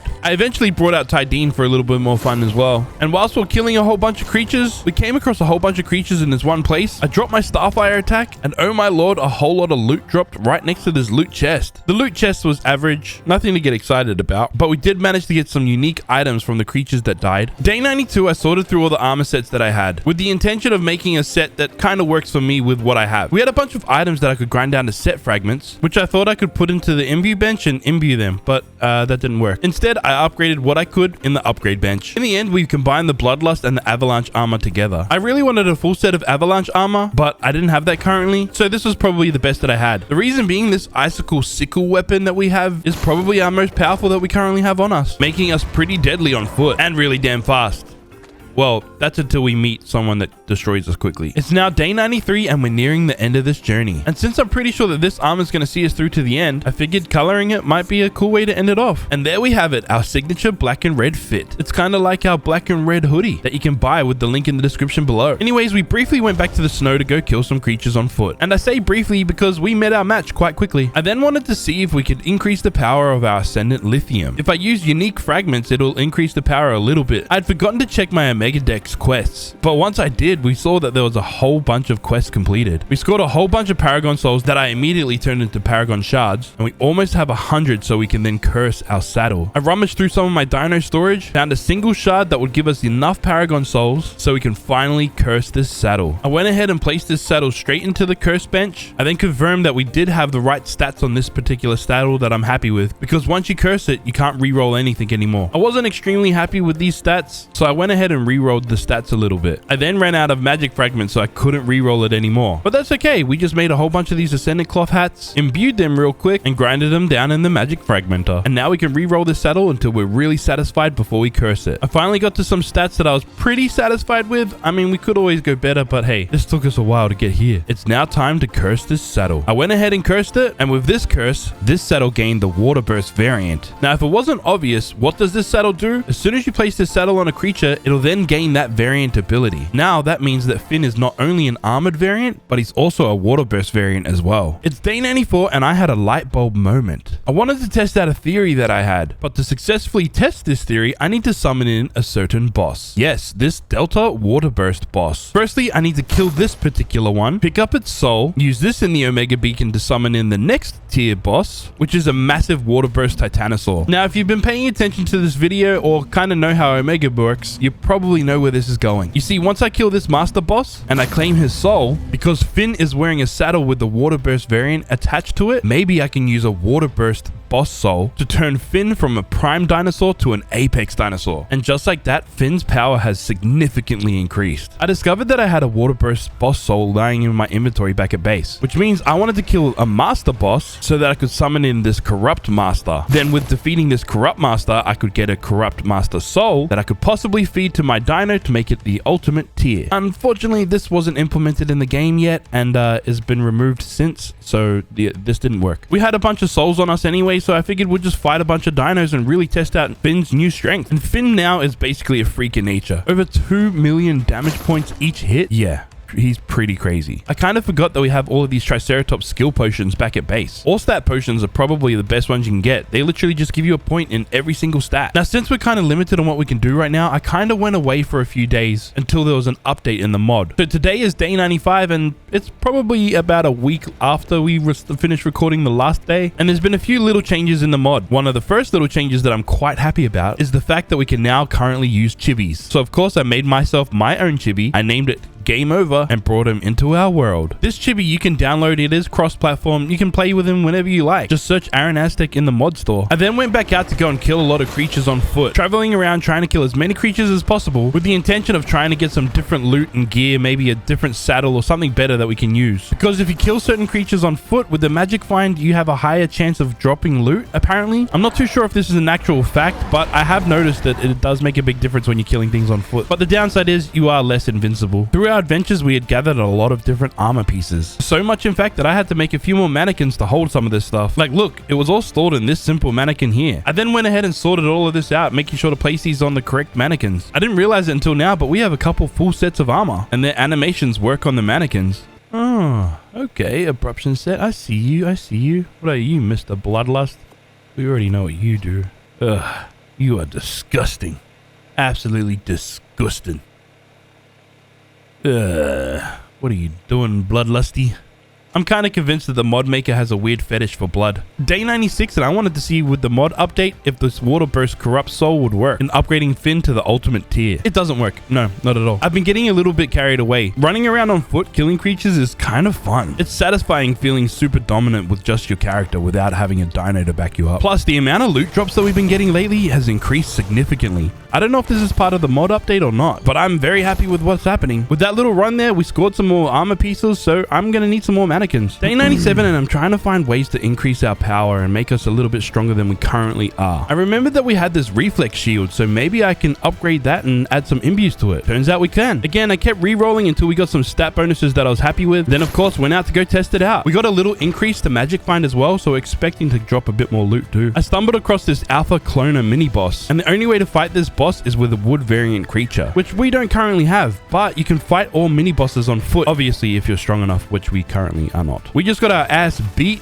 so we're back out here fighting bosses we know we can fight with Finn, because Finn's really strong and we're not. But also I'm trying to gather a whole bunch of prime essences because I'm sure I can make some use out of the essence. Gathering this prime essence has been such a grind. Fighting bosses one at a time takes such a long time. But then I realized Finn is really damn strong, so I wonder if he can take on 4 bosses at once. 4 of these gamma bosses summon in. I didn't want to go too crazy and summon in anything too much stronger, but they didn't last long. They all died, and we just gained 4 bosses and a whole bunch of prime essence really quickly. So of course we continued this on through the night, killing multiple bosses at once. Except when wyverns spawn in, they're really annoying to try and fight as a trike, especially when you're not really paying attention properly and just trying to hit it, because things like this could happen. How the frick did I die? No. Oh no.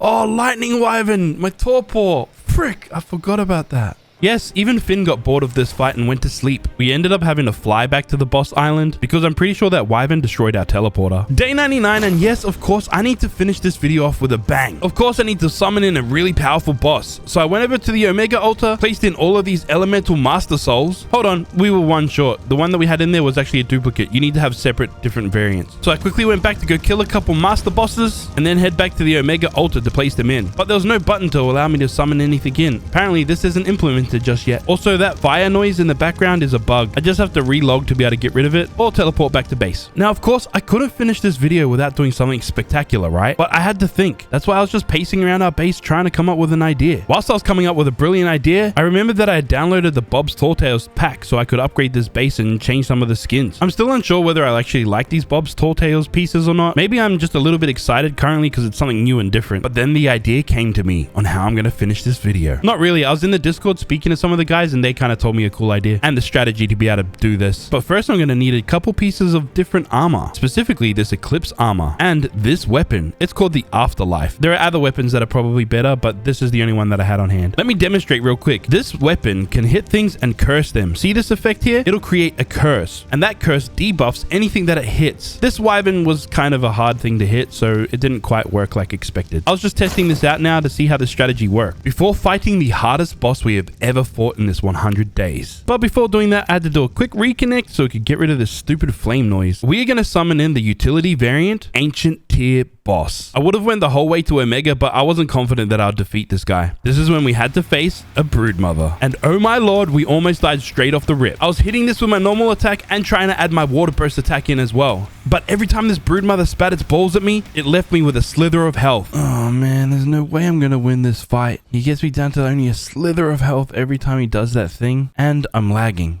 Yes, remember, if you suck at a game, just blame it on the lag. This ancient tracker boss kept spitting at us and doing immense amounts of damage. But luckily, I was in a Discord with other people that knew what they were doing, and they gave me the idea to go around to its bum. If I attack from there, there's a smaller chance that it'll spit at me. And for some reason, it didn't turn around, so we were lucky in this sense. Now, this is when I implemented this strategy that I was taught. If I hit this boss with this Afterlife weapon, it has a chance to curse them, and we do significantly more damage. Now, here's the cool thing. You can actually stack these curses. I got 3 debuffs. Go! Go! 11 million! Yes! This is why I love this game. If you adjust your strategy just a little bit, it can really change the way the game plays out. At the start of this fight, I was sure that we were not going to win. I was confident that Finn was going to die and we were going to lose everything, which is pretty typical of all of my 100 days. Some of them end in glorious fashion, some of them not so much. But it is nice to come into one of these 100 days with a glorious victory. Oh my lord, I can't believe that just happened. We just beat him. This is an electric Rex, and this evil looking dude right here is a demonic Ferox. And that guy right there is easily the hardest and craziest and most intense boss that I've ever fought. In this video, I have 100 days to beat this intense Ark mod. I have a whole list of things that I need to get through in order for me to be able to complete this mod. I need to defeat all 3 elemental guardians. I need to fight multiple nightmare creatures. And finally, I need to build the strongest army possible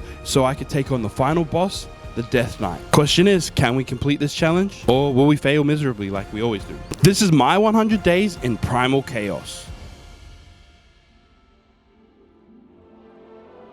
Welcome homies and homettes to a crazy Primal Chaos adventure. We are back playing on the modded map, Amissa. I decided to spawn in Amissa City. This is the easiest place to spawn in on this map, and because I suck at this game, I need all the advantages I can get. This gives us an easy opportunity to start punching some trees for some thatch and some wood, so we can get a decent start in this game. You guys know how this goes by now. I then run down these temple stairs, take a look outside to the grassland, and then I see this. Oh my lord, skis. What is that? It's a big ass trike. Yes, indeed, this is a big ass trike. Of course, my curiosity got the better of me. I needed to see what would happen if I punch it. I mean, what did you expect? Okay, spawning back in. Hopefully we can get a good, decent start this time. I start by picking some berries so we can get some fiber and obviously some berries and maybe a couple levels. We then get rapidly approached by this big green dodo. It's not friendly. Oh, crap. You look down at chat for 1 second. You get attacked by a freaking snot-covered dodo. With crappy aim. It's already our 3rd attempt at life. This time I at least made the stone multi-tool. And if you're wondering what the hell is a stone multi-tool, basically it's every tool in one. It's a pickaxe, a hatchet, a club, and a sickle. And with our newly acquired tools, we started gathering some resources. We managed to gain a few levels from that as well. Then I saw this big red PT land nearby us. I wanted to see what level it was. Don't attack me. Oh my god! I didn't even do anything. That was rude. Attempt at life number 4, we managed to place down a foundation, also known as my no-no square. No, don't touch me there. This is my no-no square. It's official, these predatory dodos can't respect boundaries. What next? These guys might just slide into my Twitch whispers. Who knows? Anyways, as you can probably tell, we're finding it really difficult to get a decent start in this game. Not only is it predatory dodos absolutely murdering us, but it's also stupid mistakes. Oh shoot. See? Prime example.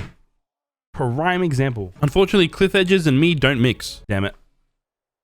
It's already day 2 and we're still having a pretty rough start in this adventure. These dodos have been damn brutal, but we managed to make one of these reusable spears, so hopefully that can help us defend ourselves. Now, I'm pretty confident that we can kill the green dodos. I'm not so confident against the red ones. This one's faster than the green ones, I'm pretty sure. Probably catch me, but if I zigzag...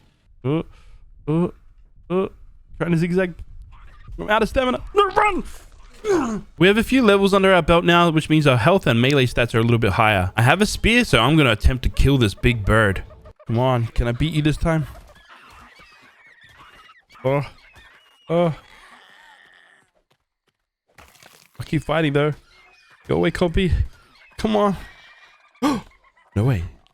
We killed it. We killed a compy. We killed things. Just killing things in general is good. Killing all of these creatures proves that we are the apex predator in this game. Well, that is of course unless you're extremely outnumbered by a bunch of these overgrown chickens. It's now day 3, we made ourselves a multi-tool, and we managed to lay down our first foundations of our starter base. We managed to find a little plot of land that didn't seem to have any dangerous dodos around it. This allowed us to set up this base.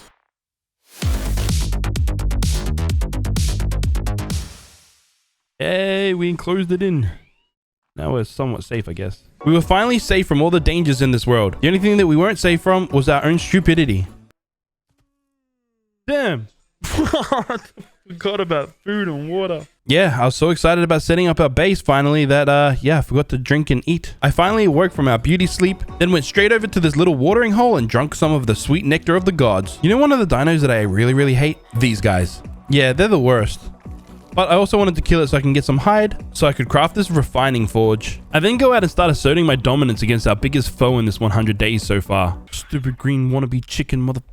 I of course needed their skin so I could make another workstation, like this primal smithy. It's like a normal smithy, but it's primal. Basically in this, I can make all of the modded items that I need, like different weapons and tools, all the variations of kibbles that we'll need to be able to tame some of these modded creatures, and a bunch of other things. I soon realized there was a different forge that we could have made this entire time, so I went and made this. This is the primal forge, and in this you can make different variations of metal ingots, which of course we need to be able to craft some of the modded stuff in this game as well. Next, I made this unique spear called the primal spear. What exactly is so unique about this spear? Well, basically when you stick it into things, it also deals torpor damage as well, and it's also reusable, so I don't have to make a whole bunch of them. I spend what feels like a lifetime trying to take down this turtle. It must have a crazy amount of torpor because we don't seem to knock it out at all. In the end, it just decides to die. As I run towards my base, I see this tiny little creature in the grass. What is that thing?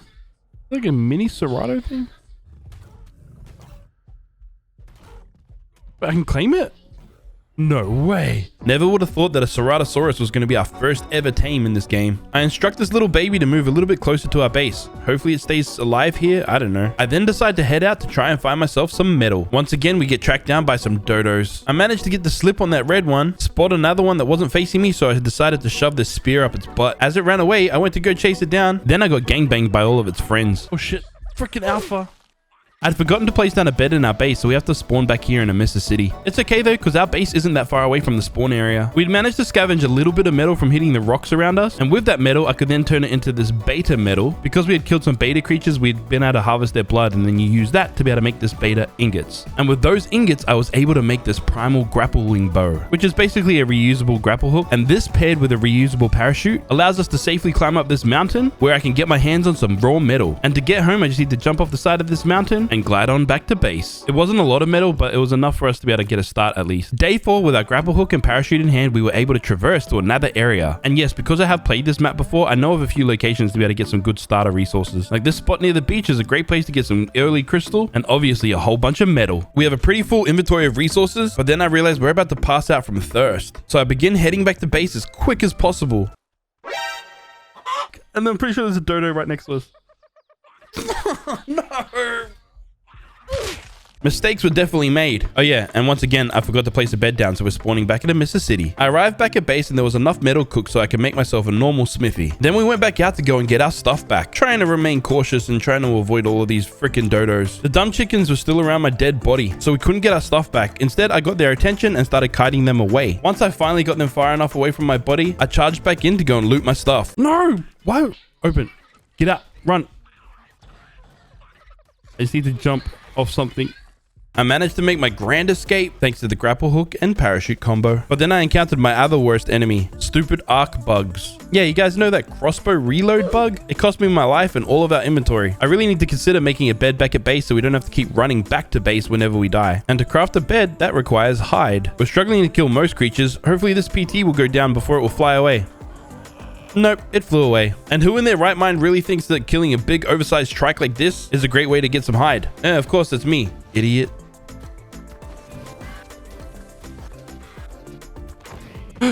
Yes! Give me hide, give me hide, give me hide. I ain't gonna lie, I didn't think that was gonna work. Anyways, with that hide, I went and made myself a reusable parachute again and a crossbow. Did we make a bed so we can respawn here at any time? No, we surely didn't. We do have a crossbow though, so at least that's some sort of progress. And the timing couldn't be better. Kind of. Because this alpha dodo started attacking our baby Ceratosaurus. So I was able to shoot this thing and try and kill it.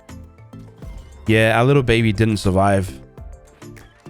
We did manage to kill this alpha dodo though, and get some loot. Next, I thought of a strategy that we could use to be able to go cull this killer chicken population. It's a pretty common strategy really. All we do is Spider-Man on the side of this cliff, aim down with our crossbow, and shoot them all to death, eliminating enough of them that we're gonna have some fried chicken for dinner tonight, baby. Well, that's assuming that I don't release the grapple, thinking that I have my parachute still engaged. Yes. No, no!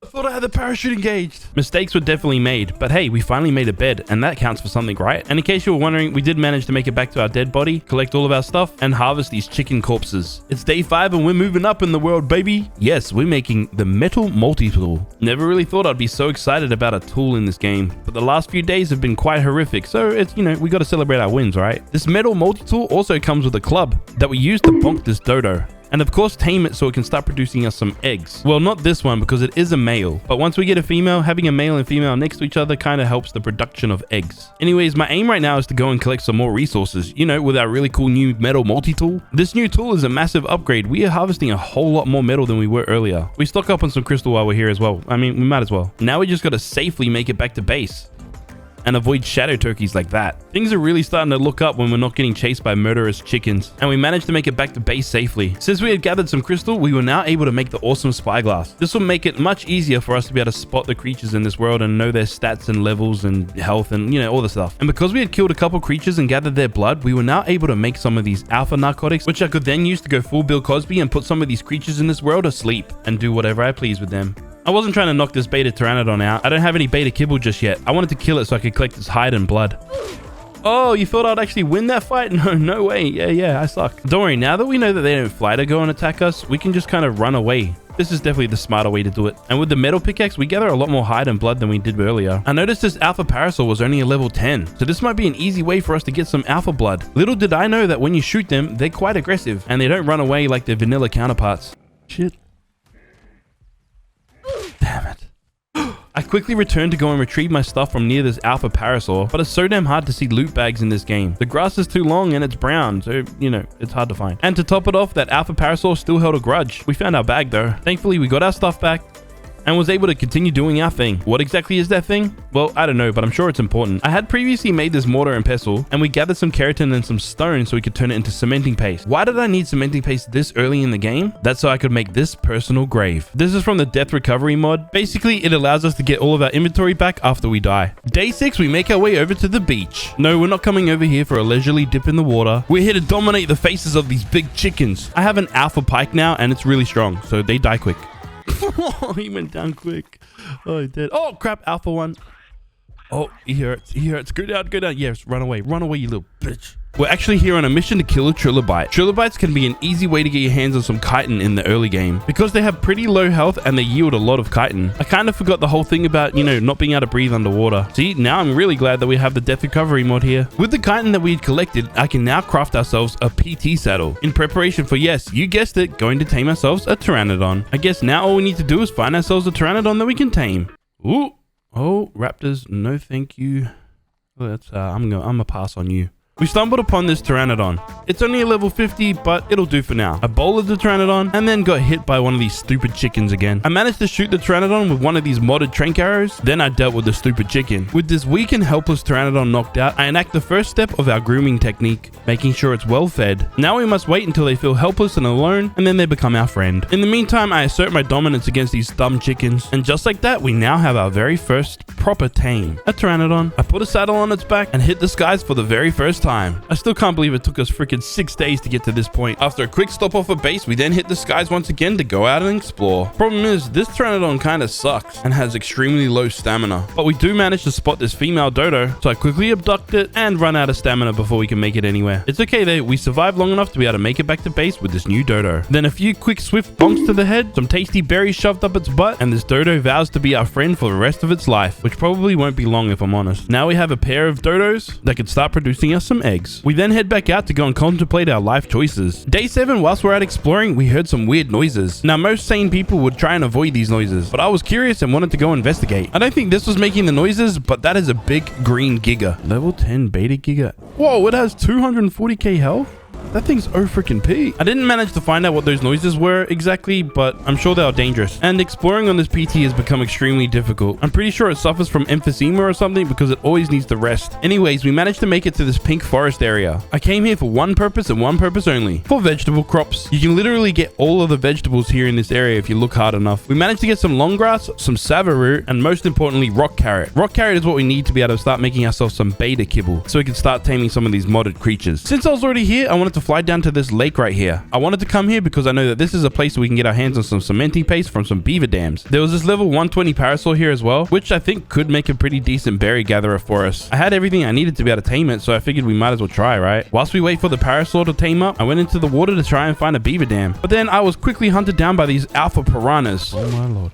Since we're already back at base, we got all of our stuff back. I went to check the primal smithy to see exactly what I needed to be able to make some of this beta kibble. We're only missing a couple narco berries, so we're going to be able to start taming ourselves some beta creatures. So of course, first thing I did was run straight outside, use my hands to pick up a bunch of these berries, and murder this helpless pteranodon. It's a level 15. It doesn't deserve life. Next, I head on inside and go and make ourselves our very first beta kibble. Day 8, we head on out on a mission to find ourselves our first beta dino that we can tame. I remembered that I installed this Dino Finder mod into the server. This gives us a pretty big advantage on being able to find exactly what we need. We spotted a high-level beta pteranodon on the map, then started heading straight towards it. Again, we were soon reminded how bad this PT that we currently have is. We stopped for a little rest and got shot by a Dilo. Thankfully, it was only a weak vanilla dino. Anything stronger, it probably would have one-shot us. After, for what felt like a lifetime just trying to make it over to the redwood so we can make it to this pteranodon, we finally arrived. I made sure to put our current PT away in a soul ball just to keep it safe. This beta PT kept flying around, so I kept trying to bowler it,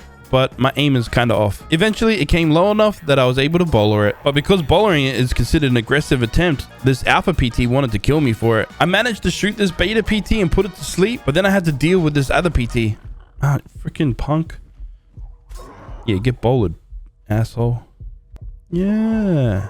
Stupid freaking PT, go down. Once everything settled down, I fed this PT its kibble and it tamed up instantly. I don't currently have a saddle for this PT, so we're just gonna have to head back to base. This is a kind of cheesy way to get back to base quickly, but basically we just wait to die. And just like that, we make it back to base quickly and secure all of our goods from the death recovery mod. I also made myself an alpha helmet. I can't afford to make anything else just yet, but hey, at least our head is protected. We secured this new beta pteranodon, and of course I had to name him. I went ahead and named this beta pteranodon James. Everyone in the comment section say, hey James. James's stats are significantly better than its vanilla counterpart. It has significantly higher amount of stamina, so we're able to explore more of the map easier, which allowed us to find another river here that held another beaver dam. Of course, I took this opportunity to try and go and collect some cementing paste. On a mission, where are the beavers? I need to know where they are before I collect this stuff.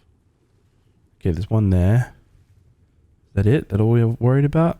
Oh, okay. There's a modded one. Stuff it. YOLO. Quick, grab it, grab it, grab it, grab it. Go, go, go, go, go, go, go, go, go, go. Okay. Yeah. We're dead. We're definitely dead. Oh. Oh, that wasn't an instant death? Yo, this alpha helmet come in clutch. Well, not really. We still died. Damn it. We're back out exploring on the back of James. We're now able to witness a bunch of these crazy creatures that come in this mod. Oh no, we're getting chased by a freaking wyvern. Go, go, go, go, go. Oh no. Dude, we're gonna die. We're gonna die. We're gonna... Oh, it forgot about us. Sick. Yes. Day 9, we went out to do some further exploring, scouting out a forever base location. This place kind of looked cool and different. It was up high so we could avoid a lot of the dangers that spawn in, and it was flat enough and big enough to build a base. But let's keep exploring and see what else we have for options. Whilst flying through the snow, we found this broken ruined temple castle thing. Of course, I had to go investigate. This wasn't here the last time I played this map. Must be new in the update. I made sure to walk because I was worried that you couldn't fly in here. It might be considered a cave. And then this happened. Whoa, what the heck? Did we just teleport? What the?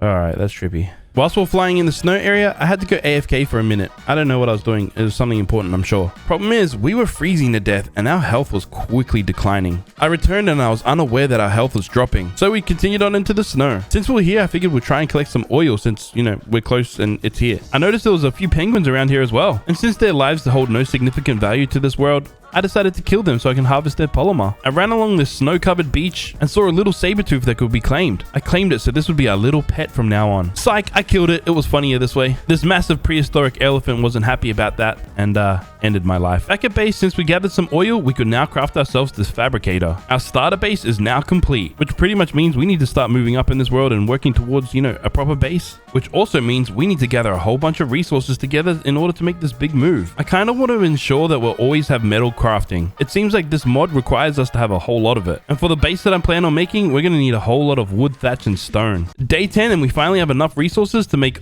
almost a complete set of alpha armor. We're just missing the feet, but hey, we don't really need it right now. Next, we're on the hunt for some silica pearls, and apparently you can find them in this river system. We just need to avoid some of these alpha piranhas. Oh, crap! Oh.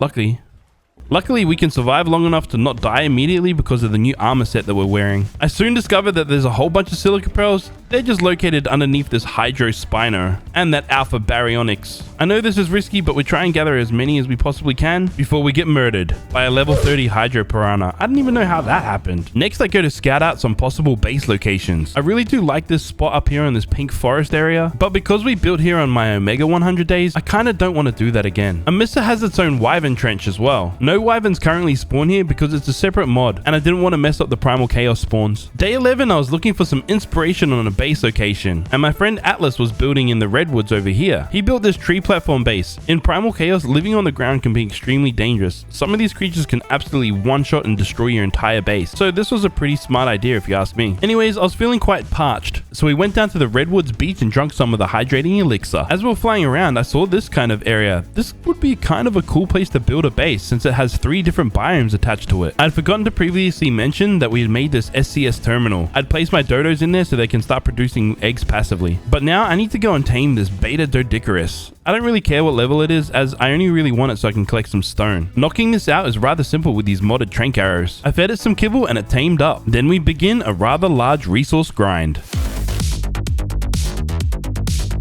After harvesting a whole bunch of resources, we had a friend come and visit us. This is one of the dopest Patreons out, Whiskey Warlock. Since he came, I had to make myself a tribe. We named it Game Over. You know, after like some of my merch that you can go cop with the link below. Anyways, it was now time for us to start crafting up a whole bunch of foundations so we can get the footprint down of our new base. We need a whole bunch of them, and this kind of took us a while. I had now settled on this location for our base. It's right next to Amissa City, and it's up high and elevated where I think nothing dangerous spawns. And it's relatively flat and large so we can build the base that we desire. Let this epic build montage begin.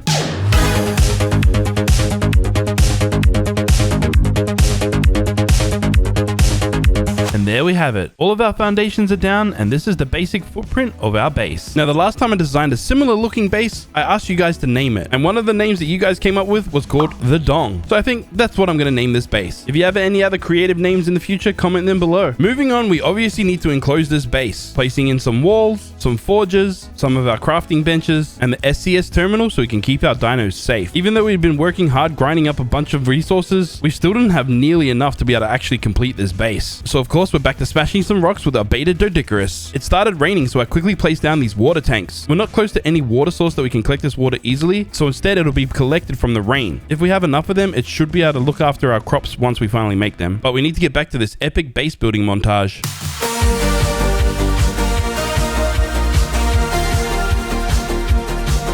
It's now day 16, and I thought I would have finished this base by now. We haven't. I need to go out and collect a whole bunch of resources, specifically crystal, and a little bit of cementing paste as well. That's assuming we can survive all the aggressive creatures wanting our death because we stole their cementing paste. Oh, and did I mention I need a lot of crystal as well? The crystal and cementing paste was for this, the greenhouse. All of the kibble in this mod requires vegetables. So we need to start growing vegetables now, so we have the required vegetables when we need to make the required kibble to tame some of the modded creatures. Now, I wasn't sure if the mechanics changed for the greenhouse, regarding how the greenhouse effectiveness works. Now, it turns out all I need to do is have one greenhouse wall and then obviously the greenhouse roof. I could be wrong, it could be only the roof, but I was kind of experimenting and this seemed to work for us for now. We are so close to being able to finish this entire base. I just need to enclose in all of these roof pieces, and there we have it. The base is finally complete after all of this time and all these days in game. This took us way longer than I expected, but I am very happy with the end result. Yes, I know this base is a little bit funny looking, but it's also extremely practical. You see, right here is going to be our crafting room.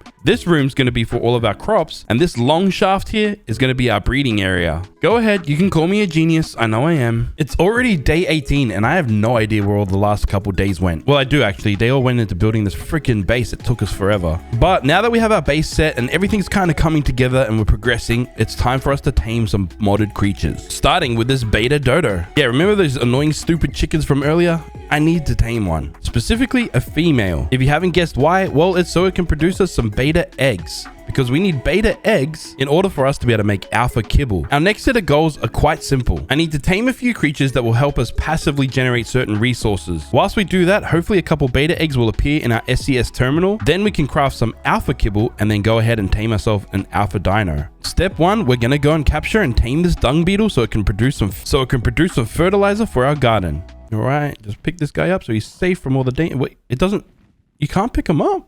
What the hell's wrong with this? I don't trust these beta creatures down here. I'm gonna have to kill them. These snakes and Arthropleura were quite a nuisance. Since I couldn't pick up the dung beetle, I'm gonna have to kill these before I can tame it.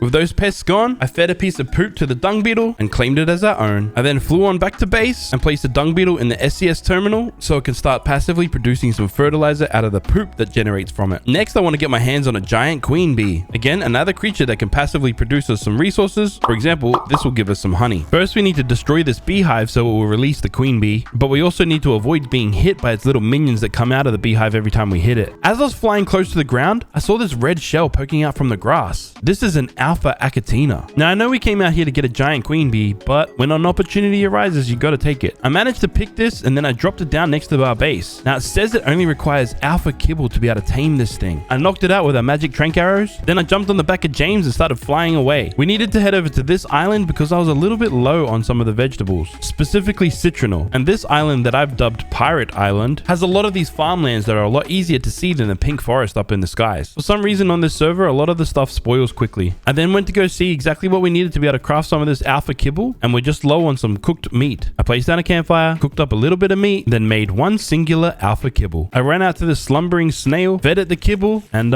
nothing happened. And this is when I realized it needs sweet vegetable cake. I don't know what changed because I'm pretty sure before it said it needed alpha kibble. What the fuck?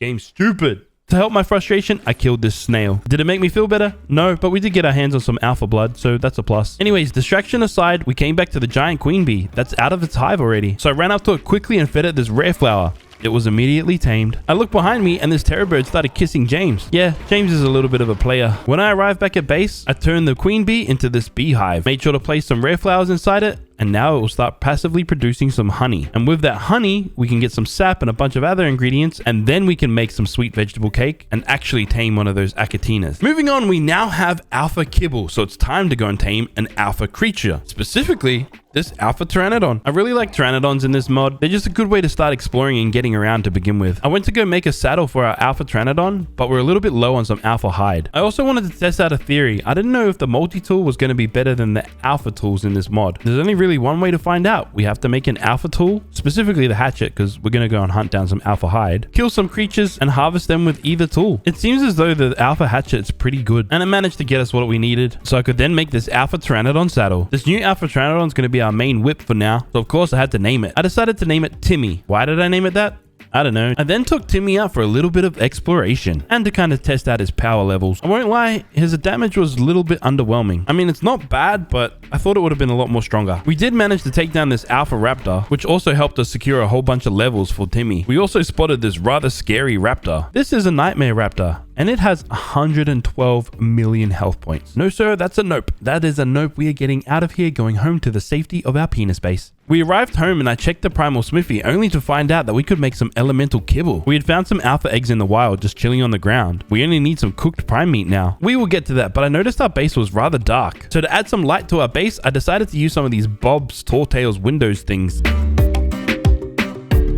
It worked rather well. The lighting in this game has definitely improved drastically since ASE. Day 21 and there's one resource that we're extremely lacking on, and that's cementing paste. There's a few locations with beaver dams around this map, but when the server's kind of populated with a few other people, the beaver dams become quite scarce. We do manage to find a few and take the cementing paste out of them. There was also a bunch of silica pearls around too, so I tried collecting them, but it's kind of hard with all these weeds around and we're only collecting the fiber. Also, I kind of expected that we would die in this situation, so I kind of just let it happen. The best solution for us to be able to get some cementing paste is definitely by taming an Achatina or a snail. So we definitely need some sweet vegetable cake, and one of the ingredients is tree sap. We had also been cooking up some prime meat during this time, which means we can make the next step in this progression and make some elemental kibble. Day 22, and in the name of progress, I made this mortar and pestle, a bunch of alpha narcotics so we can start taming some more creatures, and this alpha metal pick. Next, I crafted and placed down this upgrade station. Then I crafted the long neck rifle, a fresh full set of new alpha armor, and went out to go collect a whole bunch of metal with our brand new pickaxe. And because James is a modded pteranodon, it can hold a whole bunch of items because its weight stat is a lot higher, allowing us to significantly stock up on more resources, which will help us get ahead in this game. Next, I made this shovel that you can only get in Bob's Tall Tales. This is a little bit pay to win in my opinion, but I did pay for it, and I do intend on winning. All of our crops are now planted with all the necessary vegetables. We're just going to till the soil with the shovel so we can get a growth bonus. I now had to make a whole bunch of this simple rifle ammo so that I could make this alpha tranquilizer darts. Apparently these are just a lot stronger than using the arrows when knocking out some of the creatures. We have now progressed to the elemental level, meaning we can tame elemental creatures, and the first creature we want to tame is an electric griffin. Yes, Primal Chaos added griffins to the mod, and having a griffin will make taming other creatures significantly easier since you can shoot off the back of them. Griffins are hard to tame at the best of times, so building a trap might be the only way to do it. I had to test it out. I wanted to make sure I could fly on in, and then I could get out, but the griffin would stay in it. Alrighty, this should work. Let's go kite this griffin into the trap. This level 125 was the highest level griffin on the map, and it had pretty decent stats too. Getting its attention was kind of difficult. There were so many other creatures down there that it just wasn't bothered by me. I kept attacking it to try and gain its attention, but it just wouldn't follow me. A couple times I got a little bit too close and it hit me with its attack, which does quite a bit of damage. I figured I might just wait here until it kills everything down there and then we can kind of get its attention. Some things died, so I took this opportunity to go in and get its attention. Oh, it worked. It worked. It's coming. It's coming. It's coming. Yes. All right, follow me. Follow me, Mr. Griffon. All right, right into here. Right into here. This is your new home. Come on, mate. Come on. Follow me. Yep. All right, get out. Oh, my PT's almost dead. All right, get off. Go shut the doors quickly. Shut the doors. Yes. Yes, we got him. Oh, we don't got him. We don't got him. We don't got him. Go, go, go, go, go, go, go. This is ASA after all, and the dino's pathing is significantly better than it used to be. It just flew straight out of the trap. Now we gotta just try again to get it back in there and see if it works again, maybe? I don't know. We managed to get its attention, line it straight up with the trap, get it inside once again. But then this happened. No! James! No! Oh, the freaking pig's following us. No, can we just lock him in? Let's lock him in quick. No, okay, he's out. He's out. I took this opportunity to get the saddle off of James's dead body, took a shot at the griffin, and it immediately killed us. We're gonna have to fly back over on good old Timmy. Okay, we made it back. We got the attention of this griffin again. I kited it back into the trap, made sure to keep its aggro on this side of the trap, and the freaking thing escaped once again. I should have closed the doors. Okay, let's try this once again. Get the attention of the griffin, kite it into the trap, escape the trap, close the door on it, trapping the griffin inside our trap. Oh my god, we got it. We got it in. We got it in. Fuck us. Bro. Oh, no, no, no. Timmy, you stupid idiot. Do not fight the griffin. Griffin is our friend. I began shooting this wannabe Sesame Street Muppet, hoping I would quickly knock it out. I began to realize that this electric griffin had been destroying the gates. It might escape quite soon. I quickly harvested up a bunch of resources that were around so that I could repair the gates, ran over to the gates to repair them, and made a grave mistake. Wrong button. Shit. Yeah, I destroyed the gate. I didn't repair it.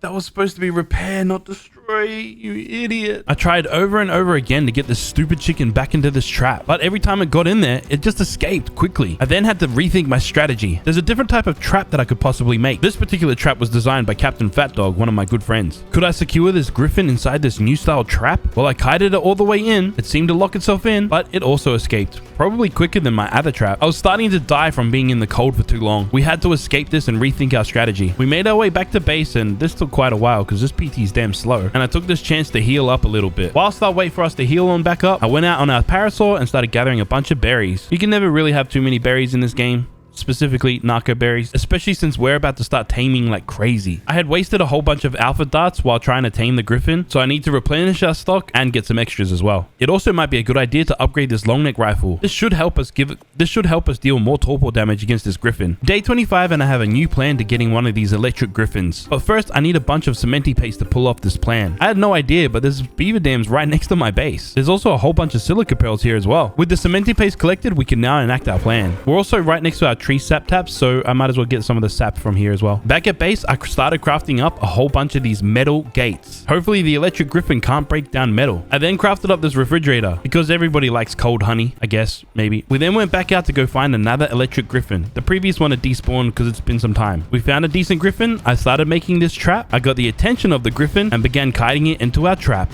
Oh yeah, we made one of our gates out of stone. This was a dumb idea. I got rid of it, so yeah, it wasn't a problem now. I tried getting the attention of this griffin whilst on on foot. We were dying rapidly and I kind of didn't want to have my PT out because it was our only way to be able to get back here when we eventually die. Yeah, I didn't actually get the attention of the Griffin. We died too quickly. Day 26, we returned on the back of Timmy. Again, to keep Timmy safe, I put him away in a soul ball. Then I ran over to the electric Griffin and got its attention once again, which we managed to do on foot. I was kind of surprised this worked actually. I got hit once and didn't die. That's a relief. And I managed to kite the Griffin in and trap it successfully. Trapped there, you bitch. Now all we have to do is try and knock this big bird out. Its torpor was going up rather slowly, but our health was going down rather quickly. The cold was really getting to us, but I had an idea. I just needed to collect some resources. Oh, what the hell? There's a world drop right here. The cold was messing us up really bad, so I placed down these campfires to try and keep ourselves warm. All I needed was this ice block to turn into this icicle, and we would know that we would survive the rest of this time here. It took us quite a while, but we finally knocked out this electric Griffin. That should do the trick.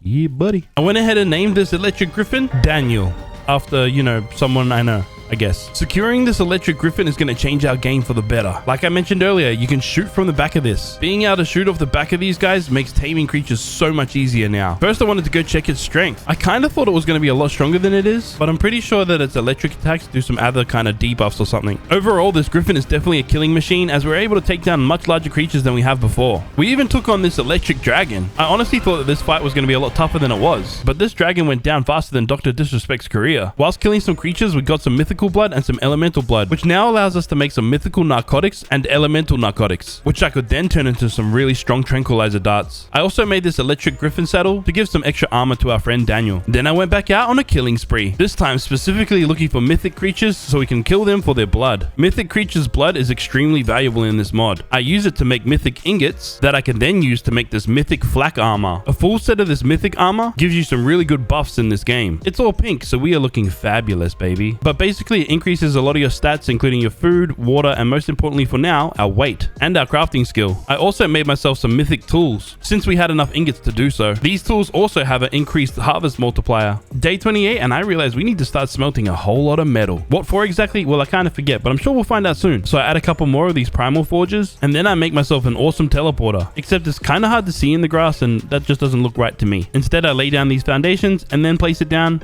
Yeah. That looks good. That's better. Next, I went to go hit some trees with my brand new hatchet, and we gather a whole lot more resources than we ever have before. We can also hold a lot more since the armor gives us added weight bonus. Next, I came over to this Griffin trap and pulled it down. I flew over to another location and then reset up this trap because I wanted to trap this level 125 female Griffin. Yes, we're looking for a mate for Daniel. Only problem is, I accidentally kited two of these guys, which made it a little bit harder to trap the one that we actually wanted. I ended up going into the trap myself just to protect myself. I realized that this one was a level 100, so even taming this one would have been okay. I just need a female. I can breed the stats that I want later. I didn't want to risk losing my only PT, so I had to do this on foot. I was curious to see if a bowler would work. It doesn't. I was having trouble on foot, so I think ultimately our only hope is to do this with our Pteranodon. Both of these Griffins had separated, so I was able to target the one that I wanted. I flew into the trap and watched this Griffin follow me straight in. I jumped off my PT quickly, ran over to the door, and I managed to lock it inside. Dude, why wasn't it this easy last time? Damn. I'm happy, but damn. With this Griffin trapped, we just had to go through the process of shooting it and then knocking it out once again. What up, Daniel? I got a friend for you. Come on over here. There you go, Daniel. This is your friend. You guys can have some privacy time. Wait, first, hold on. I gotta name her. Her name is gonna be Danielle. Get it? Because like Daniel and Danielle. Things are really starting to look up right now. Whilst we wait for the Griffins to make some sweet love, I went and did some peaceful, cozy gardening. Our next goal is to start cooking up some veggie cake. I like cooking IRL and always wondered what a veggie cake would really taste like. Would you guys watch a video of me making the real veggie cake IRL? Anyways, we made this veggie cake and went to locate another one of these snails. This time only the vanilla variant. This would be just a normal textbook tame. I bring it back to the safety of our base, get my trank arrows out and start shooting it. Put it to sleep. Check my inventory, start feeding it, and just wait for it to tame up. Nothing could go wrong, right? Wrong. Oh my god, you piece of shit. I guess we're gonna have to go and look for another snail. This one is the beta variant. I brought it up to our tree platform because I'm pretty sure nothing spawns up here that can kill it. It's weird because it says it needs beta kibble, but the moment it's knocked out, it says it needs sweet veggie cake. There was another nearby, so I picked this one up, put it to sleep, and fed it some sweet cake. As soon as both of these snails were tamed, I put them in soul balls, brought them back to base, threw them back out, and instructed them to start mating. These snails identify as non-binary, so there's no genders, so they can mate with whoever the hell they want and still produce babies. And now we must wait for an extremely long time and just kind of stare whilst this all happens. These babies are now born. I claim them, then I put away their parents and placed them in the SCS terminal so they could generate us some cementing paste. Whilst we wait for the babies to grow up and some cementing paste to come into our SCS terminal, I went out to go murder some creatures. Day 31 begins with us killing some things. We've been getting our butt kicked by this mod for so long that it's finally nice to go out and absolutely dominate things. It was also time for Danielle and Daniel to breed once again. We scored ourselves another electric griffin egg. Next, I crafted this meat spoiler. I give you 2 guesses on what this thing does. If you guess that it spoils meat, guess what? You're correct. Next, I checked the SCS terminal only to realize that our snails hadn't been producing any cementing paste. So I made up another veggie cake and went out to go find a vanilla variant of these snails. This time I brought it inside the base just in case, you know, something snuck in and tried to kill it again. Since it was kind of a low level, it only took 1 arrow to knock it out. Next up, I made one of these potions. This is the alpha health potion. We have enough alpha blood now that we can kind of spare it to make this. Our snail is now tamed up. I went and put it in a soul ball, placed it in the terminal. Now we just have to wait and we'll check later to ensure that it's actually producing some cementing paste. I still had another vegetable cake, so I figured I'd go out and tame another one of these Acatinas. It can't hurt, and the more we have, the more cementing paste will generate over time. Day 32, I checked the SCS terminal, and there we have it, some cementing paste. Now that I know that the vanilla snails work, it's time for these non-binary little slimes to breed together and make some more babies. Now we just got to kill some time while they do their business. Might as well harvest a whole bunch of metal, then return back to base and fill up all of our forges. Our new snails have given birth already, so I put them straight back in the SCS terminal to continue making us some cementing paste. I then got out all the little baby snails so that they could grow up nice and strong. I soon realized I had no way to feed them. I was hoping by some miracle maybe berries would work. Look, I knew they wouldn't. I know that they're gonna have to have sweet veggie cake. I just don't have enough of the ingredients to make enough of them to keep them alive. I could make one cake and keep one of them alive. I don't know. In the end, I decided to leave it and just hope that they grow up before they starve to death. Thanks to our earlier metal run, I made a bunch of this mythical ingots, placed it in our upgrade bench, and started upgrading a bunch of our mythical armor. Day 33, and all of our baby snails died. But also, did you know that they give you a whole bunch of chitin? I had no idea. Anyways, I managed to make another veggie cake. Yeah, I probably should have gave it to the babies. Instead, we're going to go out and tame another snail. You guys already know how this goes. Shoot it, feed it, tame it. Back at base, we had a bunch of griffin eggs that were ready to hatch. So I placed down a couple little air conditioning units and began hatching these eggs. I can't lie, these baby griffins look pretty cool and kind of electric. Now, once again, we just need to play the waiting game. There's really not much for us to do whilst we wait for these babies to grow up. We could always use mythic blood, so at least this could keep us busy while we have to wait for things to happen. Day 34, we returned back to base with a whole bunch of mythic blood, some of which I turned into mythic ingots and the rest into mythic narcotics. It's time we start taming a whole bunch of creatures. We're up to the elemental tier of creatures, and we need to tame a few different creatures to be able to progress even further. I went ahead and upgraded our crossbow all the way up to ascendant level. Did I need to do this right now? No, not necessarily, but we got the resources and it's nice to have, I guess. Next, we had to leave because the server was shutting down. Gonna quickly pause it for a second there. I noticed a lot of the dinos in this map were kind of a low level, so I added this mod to it, the custom dino levels mod. When I returned back onto the server, I had made a mistake and forgot to record some parts of this day. But we tamed another creature that, again, I forgot to record. Say hello to my little friend, the Electric Rex. Yeah, mistakes were made. I forgot to record. That was my bad. We left our Electric Rex inside. I don't want to make use of it just yet because I plan on breeding it before I do anything, which means we're gonna need to find a mate for our brand new Electric Rex. We did manage to find this level 55 male Rex. It's not really the highest level currently, and the custom levels mod that I put in, I forgot to change some settings to actually make it work. We still managed to tame this big beast. I can breed stats together and make this kind of work for us in the end anyway. At least this way we're gonna have some spare Rexes. Took this big buddy home and started breeding these guys together. Whilst we're minding our own business around base, I kept hearing weird and annoying noises around the area. So I jumped on the back of Daniel and went to go investigate. It seems as though it was this volcanic Dodo Rex that was making all the noise. Stupid annoying noises like this can make this game kind of frustrating. It's okay though, because my homie Daniel here managed to deal with this guy. After we killed the volcanic Dodo Rex, we spotted this level 135 volcanic Allosaurus. We have elemental kibble and a bunch of tranks, so we might as well tame this guy. Actually, it's a female, so it can also produce us some volcanic eggs as well. Boom, baby, you're down. Now you're ours. Hell yeah. Day 36 and one of our baby griffins is fully grown up. It's a female, so I named it Danielle too. Now that we have an imprinted griffin, it's already significantly stronger than its parent. Anyways, we took Danielle 2 out to go and get some extra levels by murdering absolutely everything we saw, especially mythic creatures, because yes, I want their blood. Once we arrived back at base, I saw that we had our first electric Rex egg. Tried hatching it over by the air conditioners, but once I threw it out, I think the SCS terminal just snatched it back up again. I had finally fixed the server so that higher level dinos spawn on the map, and luckily for us, this level 150 electric Rex spawned in. And of course, I had to tame this beauty. Dude, I swear, taming things on the back of this griffin is just chef's kiss. I love it. Love it. Indeed, chef's kiss it is. Taming this creature was actually rather easy and kind of fun too, I guess. I of course took this Rex straight home, and because it's a female, I threw it out so it could start breeding. With 2 females breeding at once, we're gonna have a Rex army in no time. Once again, we're back on out killing things. This is kind of what we have to do while we're waiting for things to happen back at base, like waiting for our new babies to be born. Day 38, I grabbed our highest level parent Rex, gave her a couple levels that she had already, and took her out to go and test her power. And damn, she does a whole lot of damage. She had just popped out an egg. I wasn't due to breed again for another 15 minutes or so I figured we'd use her while we could. I was feeling pretty invincible whilst I was out here. Well, that was until I saw 3 big powerful wyverns. We're just gonna back it up just a little bit. They haven't seen us yet. Oh, please don't see us. Please don't see us. Okay, yeah, go for the arch. Oh, we got hit. No, no.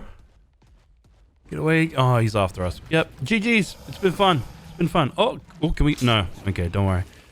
Thank you. Thank you for your time. We may have lost an electric Rex, but it's not the end of the world. We managed to get some mythic blood, so used that, turned it into mythic ingots, and then started upgrading a bunch of our armor. Every now and then I check the creature finder to see what's around, and right next to our base was this Hydro Rex, level 145 as well, so we had to tame this beast. Now, since we're in the elemental tier, we need to tame all different element creatures. The 3 elements that are currently in this mod are electric, hydro, and volcanic. And just like good old Pokemon, certain elemental creatures have weaknesses and strengths against each other. I've kind of played this mod once before on a friend of mine's server. That's kind of how I already know some of these things, except I never actually fought any of the bosses and progressed any further than that. So it's basically up to here as far as I know what I'm doing. But for example, this volcanic deathworm actually does increased damage against me because I'm an electric griffin. I'm not too worried though because it's super weak and we're super strong. So this burning penis has now gone limp. Now that we have a whole bunch of dinos just chilling around our base, we should probably keep them well fed. I placed down this trough, filled it up with a bunch of meat and some berries eventually. Then we finally hit a high enough level so I could make this industrial cooker. This will help us make a bunch more of these health potions. I then traveled back to the desert because we found an oil vein, so I put an oil pump on it. I don't ever really come back to this, but hey, we have it in the server. Day 40, we searched through the creature finder to see if we can find anything decent. Maybe like a shiny dino. Not sure if I mentioned, but we do have the shiny dino mod on this map. I don't really figure out how to use it until later on in this game. We do manage to find a creature that we could go and tame. It's just really far away, so we teleport to the red obelisk because that's kind of the closest point to it. We have located this level 150 volcanic Dodo Rex. These are really good pre-tame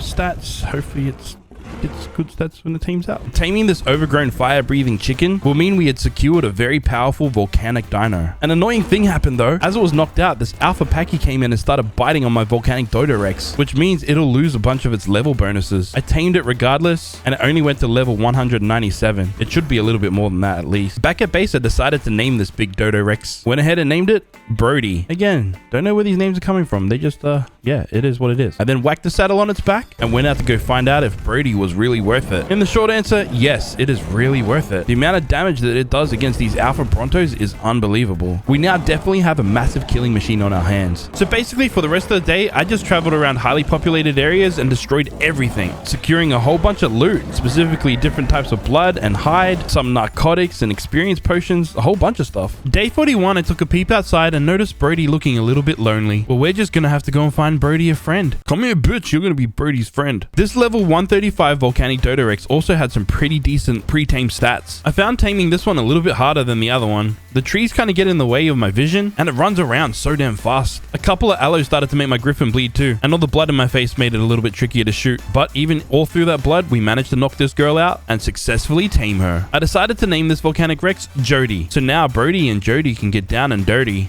See what I did there? Next mission of the day was to go and tame this level 135 Argentavis. There were so many trees around here that I kind of didn't want to knock it out amongst the trees in case there was something dangerous down there. So I did try to kite it up to this cliff face. I kind of forgot that it eventually runs away when there's too much torpor dealt. Thankfully for us, it landed in a pretty safe spot. Once I arrived safely back at base, I went ahead and named this Argentavis Virgil Hawkins, after a pretty epic superhero from the DC universe. Now there's one major main reason why I tamed this electric Argentavis. Basically, I just needed a flyer with a lot of weight, because we're now at a stage where I need to make some adjustments to my base, and I'm going to require a lot of resources once again. I also wanted to compare to see what got us more resources. The Beta Doedicurus or this Mythic Hatchet? The Mythic Hatchet won by a mile. And since we're wearing Mythic armor, we get a massive weight buff as well, making gathering resources a lot less effort than it had been previously. All of the resources we just gathered was so I could start laying down all these foundations outside our base. It's beginning to get a little bit cramped in base, and since we're going to be breeding a whole bunch of dinos at once, we're going to need this extra space. This whole area of our base is going to be dedicated for our breeding. It's just a little bit unprotected, so I think we're going to have to figure something out for that. And the idea I had requires a scuba tank and some scuba flippers. We're heading into the deep depths of the ocean, fellas, because this is step 1 of Operation Keep Our Breeding Dinos Safe. I need to tame this anglerfish so that I can gather a bunch of silica pearls that we can later turn into electronics that we could then turn into turrets that will hopefully keep our dinos that are outside safe. I fed the anglerfish some raw prime meat that I had, but it was taking too long to tame up, so I teleported back home quickly to pick up some of this taming helper, which when you feed it to the anglerfish, starves it completely so it tames up immediately. I then quickly teleported all the way back to base so that I could make the anglerfish a saddle. Yeah, guess what I just discovered? Anglerfishes don't require saddles. You can just ride them as normal. I then searched around the ocean floor looking for silica pearls. Unfortunately, a large majority of the ocean in this map isn't complete, so there isn't really much happening down here. That's okay though, we do know another location. I just have to teleport back to base, I get out Danielle 2 and fly, well, just down to this little river system right here. Because as you guys already know, this place is where all the silica pearls are. And on the back of this anglerfish, we are able to harvest a significant amount of silica pearls quite easily. We are absolutely jetting through this river system. And because we're so fast, we're able to avoid some of the dangers down here. We end up making our way all the way down to the beach and basically to the ocean with a whole bunch of silica pearls that I place straight into the fabricator and begin crafting up a whole bunch of electronics. Day 44 and we finally make ourselves a chemistry bench. I'm gonna need this if I plan on making a whole lot of gunpowder. We then came to the primal smithy and made a few of these elemental versions of these auto turrets. This is an electric auto turret and this one right here is the volcanic auto turret. They're basically just like normal auto turrets, but they also deal elemental damage as well. I then came down to this little rock formation so I could collect a bunch of flint that I could turn into spark powder, then eventually gunpowder, and a bunch of metal that I can obviously use to turn into the advanced rifle bullets. We returned back to base and a bunch of electronics is finally cooked up, so then I was able to make this hydro auto turret. I also made a bunch of these mythic spike walls. Apparently the mythic ones no creature can walk over. Placed down a couple more of these turrets that we had made and finished this day off by getting out all of our breeding Dodorexes. It's now day 45 and we need to start powering these auto turrets. I went to place it down on one of these platforms but realized this platform area probably needs a bit more space. I then placed down a bunch of these other foundations and also placed a bunch of foundations around this little plateau area place. Hopefully this will block a couple dino spawns just in case something dangerous does spawn up here, or even dodos coming up here and trying to fight our dinosaurs will be a pain. I now found a nice place to place down this generator. I realized it's probably a better idea to place this in a metal box just in case something wants to try and destroy it. I kind of like how they've changed the auto turrets that you can stick them to the side of walls and stuff. Now I would have powered up these turrets and put some bullets in them, but I got a little bit distracted by Atlas. Yes, he just informed me that he's going to be fighting one of the Guardian bosses. That's kind of cool. And asked if I wanted to join. Heck yes, I was down to join him. Once I met up with Atlas, I made an alliance and named it Game Over Gang. You know, like some of the hottest merch you can buy on the internet right now. I then put away Danielle 2, got out one of my spare electric Rexes, placed a saddle on it. I didn't get a chance to alliance up because Atlas went straight in to fight this big turtle. I was fighting something alongside it, trying to level up real quick.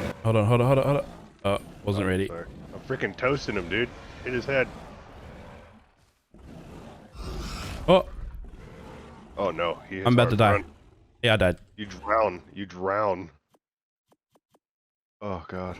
Run, Dodo Rex. Yes, unfortunately, our Rex had died. Atlas was still in the fight, and I tried to go join him, but I was getting attacked by a stupid raptor. Then I fell down this cliff and ended my life. Anyways, kind of gave up on that little excursion. We'll fight some bosses a little bit later. But for now, we're heading back over to the snow, to these oil fields. This is kind of a long flight, so I placed down this awesome teleporter, so we can just teleport here whenever I need to collect some more oil. I need the oil so I can turn it into gasoline for our turrets and our generators. Day 46, we flew over to another location and get some more oil. I want to stock up on this so I kind of never have to come back to it ever again, even though I just placed down a teleporter yesterday. You know what I mean. It had also been a little bit of time since I checked the oil pump that we made in the desert right here. Now, unless someone else has been here, there wasn't that much oil in it. It was kind of disappointing if I'm honest. Back at base, I made this industrial grill. We'll be cooking up barbecue in no time. Then I moved a couple of these air conditioners outside to make it a little bit easier to hatch these eggs. Then finally, we grabbed one of our newly fully grown volcanic Dodo Rexes and began slaying every creature in sight. It's now day 47 and I'm having way too much fun on this Dodo Rex. It runs super fast and burning everything alive is just chaotic and amazing. We really got to test ourselves against this legendary Indominus Rex. It's a high level as well, so I wasn't sure if we would win this one, but we laid down a lot of this firepower and deleted this big Rex out of existence. After we had all that fun basically making the dinos extinct once again, we came back to base so we could place down this industrial forge. I had to elevate it so we had some easy access to it whenever we needed. And of course, with our brand new toy, we're gonna have to start filling it up. Luckily, we found this place with a whole bunch of metal nodes. The mythic pickaxe is nice, but I wonder if we can gather more stuff if we upgrade it. I upgraded it as far as I could, and then we're just gonna have to test it out. Not on day 48 though, because we're out here murdering creatures once again. Kinda. Really, I just want some more mythic blood so we can make some more mythic ingots and upgrade the rest of our tools. We arrived back at base with a whole bunch of mythic blood, so I put it in the primal forge and started cooking up some mythic ingots. Later in the day, a whole bunch was cooked up, so I placed everything that I needed into this upgrade bench, stripped naked because I like to get down like that, then began upgrading all of my armor. I thought we were doing our tools. We weren't. Armor makes more sense anyway. Day 49, I decided to finally name one of these brand new Dodo Rexes. This little baby here is going to be called Jody 2. She's got all the stats that we currently want and is fully imprinted, making her an absolute powerhouse. I then collected a whole bunch of my volcanic Dodo Rexes because now it's time to fight our first guardian boss. I threw them all out and gathered my entire little army here, put all of their levels into them. I jumped on the back of Jody 2 and instructed my entire army to fight the electric guardian boss. Go and get him, people! We got this! I had no idea what to expect, but I was just hoping for the best. Our entire army was doing quite a bit of damage to this electric guardian boss. We already have its health down halfway, but a lot of our volcanic Dodo Rexes are dropping like flies. 280,000 health points left and it's only me alive. Thankfully, Jody 2 is a badass bitch. We keep breathing fire and chomping away. Oh my god, 29. Come on. Oh my god. I didn't think that was going to happen. That was such a close fight. We've now just defeated our first boss. And when you defeat a boss in this game, they drop a bunch of these different items. Things that we need to progress in this game, like these seeds and a tameable electric guardian summon. When I arrived back at base, I made some more crop plots so we could place in these brand new seeds that we had just gathered. Then I inspected these new items to kind of see how they worked. We're definitely going to have to get ourselves one of these electric guardians soon. Day 50 and we're halfway through this 100-day adventure. I gathered everything that I needed so that we could go and tame our very own guardian boss. I needed a place that I could summon him, and this open place that our starter base seemed like a good place for it. The guardian boss summoned in, so we began shooting him with our tranq darts. It began raining hellfire down on this world, and it destroyed my entire base. Oh sh! I think he just destroyed my base. I didn't know that he could destroy bases. I was kind of worried because Whiskey Warlock also built close by. Oh, please don't destroy his base. We're gonna have to try and knock this guy out as quick as possible. I have an Ascendant long neck rifle and the best tranq darts that I could use. But even with this, knocking this out was quite difficult. Whenever the guardian boss used this attack, sometimes it was kind of hard to see it. And if we got too close, our griffin might die. Oh crap. We did manage to heal the griffin up whenever it needed it and finally get the last shot in, successfully putting this big electric boss asleep. I then just need to feed him some of this electric kibble and he is now ours. Look at this big electric boss.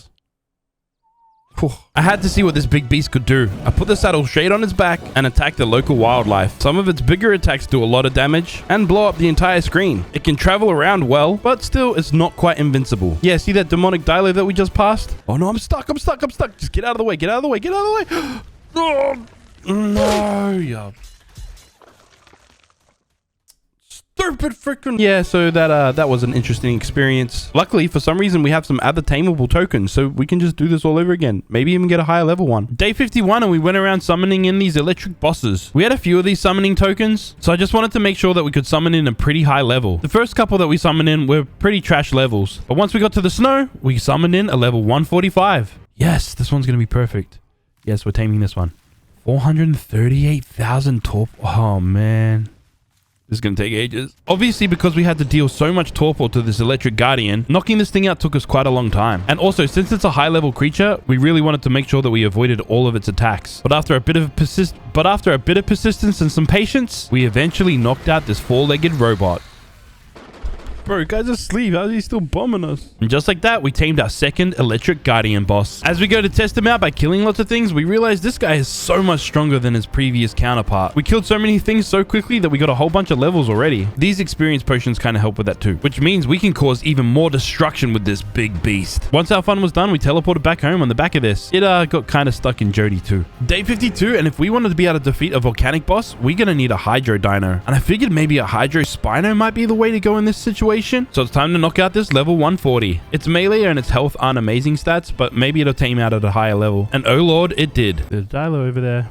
Get out of here. Our breeding area is getting quite full and there's lots of eggs producing. We no longer need the volcanic Dodorexes anymore since we'd already defeated the electric boss. We currently already have electric Rexes growing up and they'll be able to fight the Hydro boss. But whilst all of that is happening, it's probably best that we start producing some Hydro babies, which is why we're coming to tame this Hydro Spino. We were just enjoying a typical taming process and then we heard this noise. Holy crap, is that a... What is, oh my god, is a Megatherium out here? What? I mean, Megapithecus? Fuck, I'm getting it wrong. Oh my god, it's a demon. We managed to knock out this Spino, but I was really scared of this big monkey. So I quickly tamed up this Hydro Spino and put it in a soul ball and then escaped home. I made it back home and then I put these guys to work. Of course, I had to name them. This girl, her name is Mia Malkova. And this guy, his name is Johnny Sins. And I love watching Mia Malkova and Johnny Sins do their thing. And every time I do, I enjoy it so much, I just explode. Next, we made a whole bunch more of these mythic spike walls and placed them down. This way, these spike walls will actually kind of work, since now they actually block off a part of this mountain. Day 53, I added some more foundations to this kind of breeding area, just so we can make this more symmetrical. And then went out to go tame another creature. There was this alpha triceratops right next to our base, and it was a high level, so I took advantage of this and went and tamed it. There was also this alpha Doedicurus as well. It's not a super high level, but it was right next to it, so I might as well tame it. I also wanted to experiment to see if the alpha variants gathered more resources than the beta variant. I don't think they do. They might. I don't really remember. Either way, I used these guys to gather some more resources. We're up to that part of the game where we're doing a lot of breeding. And breeding takes a lot of time. So whilst we wait for babies to grow up and parents to mate, I suppose the only thing we can really do now is murder. Especially annoying noisy dinos like these volcanic Dodorexes. Also, just an FYI, we just hit level 97. We're still a ways away from hitting level 100 and unlocking a few other different engrams. But whilst we're waiting for all the lovemaking to occur, I saw that there was this high level Hydro Rex on the map. Level 130 to be exact. Just in case our Spinos aren't very good, this might be a good tame. The only thing is, its pre-tame stats kinda suck. But maybe with some creative breeding, we could kind of fix this. Couple tranquilizer bullets to the butt, and just like that, we now have our very own female Hydro Rex. I returned back to base, got both of our Hydro Rexes out, and started them breeding together. There was also another one of these annoying Dodorexes, so I had to go down and kill it. Fun fact, if they use their burning attack against you, it'll burn you, the rider, off the back of the dino. Fortunately, I had some health potions on me, so we were okay. It's now day 55, and we have a full electric Rex army, which obviously means it's time to fight another boss. I got a bunch of my electric Rexes out, but then I saw this. It's probably not a good idea to have an army of Rexes out with a big strong raptor like that out. Ooh, just saw that guy. We're not going to do a boss fight over here. We're going to avoid. We do not want to fight that guy. No, we definitely do not want to fight that guy. We would 100% lose. So I moved further away until we were out of render of that big scary raptor. Then began setting up our electric army once again. We had a whole bunch of griffins since our griffins were breeding. And since they're electric types as well, I suppose they might as well come to the fight too. Once we had our whole electric dinosaur army out, I began summoning in this Hydro Guardian boss. It only summoned in as a level 60 with only 480,000 health points. Our Rex and Griffin army might actually survive this and hopefully we'll win it. It hit us once and a whole bunch of our dinos went down straight away. I made sure to heal ourselves up because we were getting our butt kicked. I wasn't sure we were going to win this fight. Everything was dying around us. I thought we were supposed to have the advantage here. Everything else was dead. It was just me, our electric Rex, and this Hydro Guardian. Soon realized I don't think we would win this fight, so I teleported back to base so I could come up with a different idea. At this time, I was unsure on how I was supposed to defeat this Hydro Guardian. It wasn't until the very next day that I had an idea on how we can defeat this guy. Our electric Guardian boss is pretty strong. Maybe that's the solution. We return back to this Hydro Guardian and I just full sent it in. The Hydro Guardian gives you a debuff that makes your dino drown, but our massive bomb attack like this absolutely decimates this Hydro Guardian. Initially, I was worried that we might lose this fight and then lose our Hydro Guardian, but right now, I think we're actually going to destroy this guy quickly. 100,000 health remaining. It's electrocuted, losing a lot of health. 30,000. 20,000, and it's now defeated. We have defeated our second Guardian boss, the Hydro Guardian. 2 out of 3 bosses defeated. Our progression is looking nice and stable now in this game. And now we have some new seeds. We're going to have to plant them in some new crop plots. I placed a few extra crop plots down and added these Hydro seeds alongside some fertilizer into this crop plot. Once we grow all of these different elemental fruits, we'll then be able to make some different kibble and tame some other dinos in this mod. But first, we have to summon in our very own tameable Hydro boss. Yes, this summoned in is a level 150. That was extremely lucky if you ask me. Now we just have to try and put 452,000 torpor points into this beast. I won't lie, this took us a really long time. But doing this in the desert was a lot easier. Since this land is just so open and flat, it was a lot easier to fly around, shoot, aim, and knock it out. It was just obviously very time consuming. Just like that, we have our very own Hydro Guardian boss. He has some pretty unique abilities as well. That's his AoE attack, which doing 3,000 damage is quite powerful. He can also summon these whirlpool tornado water thingies. They don't seem very effective. It seems like more of a gimmick to me. But ultimately, it's his AoE attack that does the most amount of damage. I wanted to see if he was any good underwater. For a turtle, he's actually quite slow. That's kind of weird. It's now day 62 and we're starting to get quite ahead in this game. I managed to make a whole heap of gunpowder so that I could cook up these elemental advanced rifle bullets and place them in our turrets that are defending our land. I kind of want to move on from this elemental tier, which means we're going to have to fight the next elemental boss. I know we only fought the Hydro boss yesterday, but just like most of my relationships, I do love to rush into things. Probably explains why I have 2 kids and I'm married already. We didn't have a whole lot of creatures that are bred up like our previous armies, but whatever creatures I had available, I brought over, including these volcanic Dodorexes. I didn't bring any of my electric types because obviously they're weak against the volcanic types, and I've noticed that if some of the bosses kill some of your dinos and eat them, they heal up basically straight away. To make sure we actually had a fighting chance, I made sure to level up all of my dinos and heal them. It wasn't until the early morning of the next day that we're actually ready to fight this volcanic guardian boss. This was a level 150, so I think it's going to be kind of tough. I sent in this entire army and they received a lot of damage quickly. The volcanic boss did a massive amount of damage, decimated my entire army, and it healed back up. I rushed in on the back of my Hydro Guardian and started fighting. The battlefield was engulfed with flames and water and all sorts of things. This was an intense fight. Hydro Guardian versus Volcanic Guardian. Come on. Come on. Come on. Go down, you bastard. You're dead. You're dead. I win. We won this fight. The third and final elemental boss has now been defeated. I get home and I plant this final seed. I planted 2 of these seeds so they'll grow a little bit faster and we can move on with our lives. I need a bunch of that fruit so we can make the next kibble to progress in this mod. But until that fruit is grown, I spent some time taming this Volcanic Guardian boss. Oh, this thing's crap. Yeah, this thing is indeed crap. It's only a level 15 with terrible stats. We only got 1 summoning token as well, so this was our only opportunity to tame one. I suppose on the bright side of things, it didn't take us long to knock it out at all. Kind of sucks because it's pretty strong considering. I could only imagine what a level 150 would have been like. This fiery thorny dragon absolutely decimates anything in its path. Oh well, it is what it is. And just like that, we now have control of all 3 guardian bosses. By the end of this day, all of our plants had grown and we were able to gather a bunch of fruit from them, which then allows us to make this fairy kibble and the shadow kibble, the next tier dinos that we can tame. Then after that, we can make this mythical kibble once we have a fairy dino that can lay some eggs and a shadow dino that can lay some eggs. I'll give you one guess on what we did the next day. If you guessed taming fairy and shadow creatures, you were correct. I came over to tame this level 145 fairy Pegasus. I thought this would be a pretty damn cool tame to have, but because it flies so high and doesn't ever seem to land, I decided to try and tame something else, and I wasn't too sure if it laid eggs or not. We definitely know that Argentavises will lay eggs, and this being a low level means it'll be a lot easier to knock out. Even with the scary noises going on around this area, I shot it once and it knocked out straight away. And just like that, we managed to tame our very first fairy creature. This particular one is only going to be used for laying eggs. Since we're now moving up in the world, we have no use for any of these elemental creatures anymore. There's no point to keep breeding them. Next on the agenda is for us to tame a shadow creature. And I think this shadow turkey is going to be our next friend. Definitely a friend. We managed to knock out this turkey, tame it up, but before putting it in a soul ball, I realized you could ride it. This thing's kind of ridiculous. What the frick?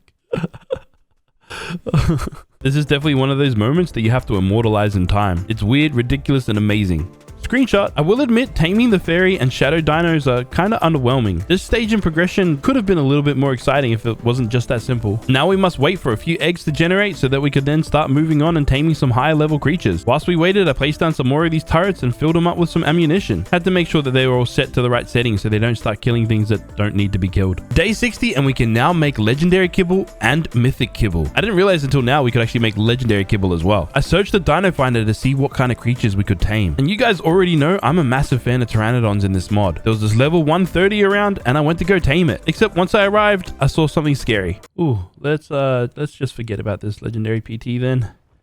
That there is a demonic... Yeah, holy crap, the thing died in a second. Luckily, there's quite a few high levels on the map, and we managed to find this level 140. Hopefully this bowler works. I wasn't sure if it would work on a legendary creature. It might if I didn't miss. Come on, come on, come on. Hey, I got it. I got it, sweet. All right, go to sleep, you bitch. One bullet and you're down. Let's go. Just like that, we secured our first legendary Pteranodon. Well, actually, it's our first legendary creature. Of course, I raced back home because I was excited to test out this new bird. I got it out of its soul ball, went to go make it a saddle, checked its stats. Its stats are really damn good. Then I went out to go fight some things. I admit it's not as strong as I kind of thought, but it is only a Pteranodon, so technically it's strong. But we managed to learn a thing about these legendary creatures. They have an ability similar to the Karchar. The more creatures you kill, the higher your damage output multiplies. But if you stop killing things for a while, that then drops back to 0. Came back to base, and of course I had to name this creature. I named it Chad because it is indeed a Chad. You know, because it's strong and it kills things, and it's our first Chad type creature. Yeah, anyway. Day 61, and as I was online, I noticed there was someone else on the server. This is Warfire, one of my new Patreons. Hey, what's up, Warfire? What's up, boy? I think he's AFK. Hello? Hello? You there? You there? You there? I think it's safe to say he is not there. Get freaky, get freaky, get freaky, get freaky. Oh, yeah. Oh, he's there.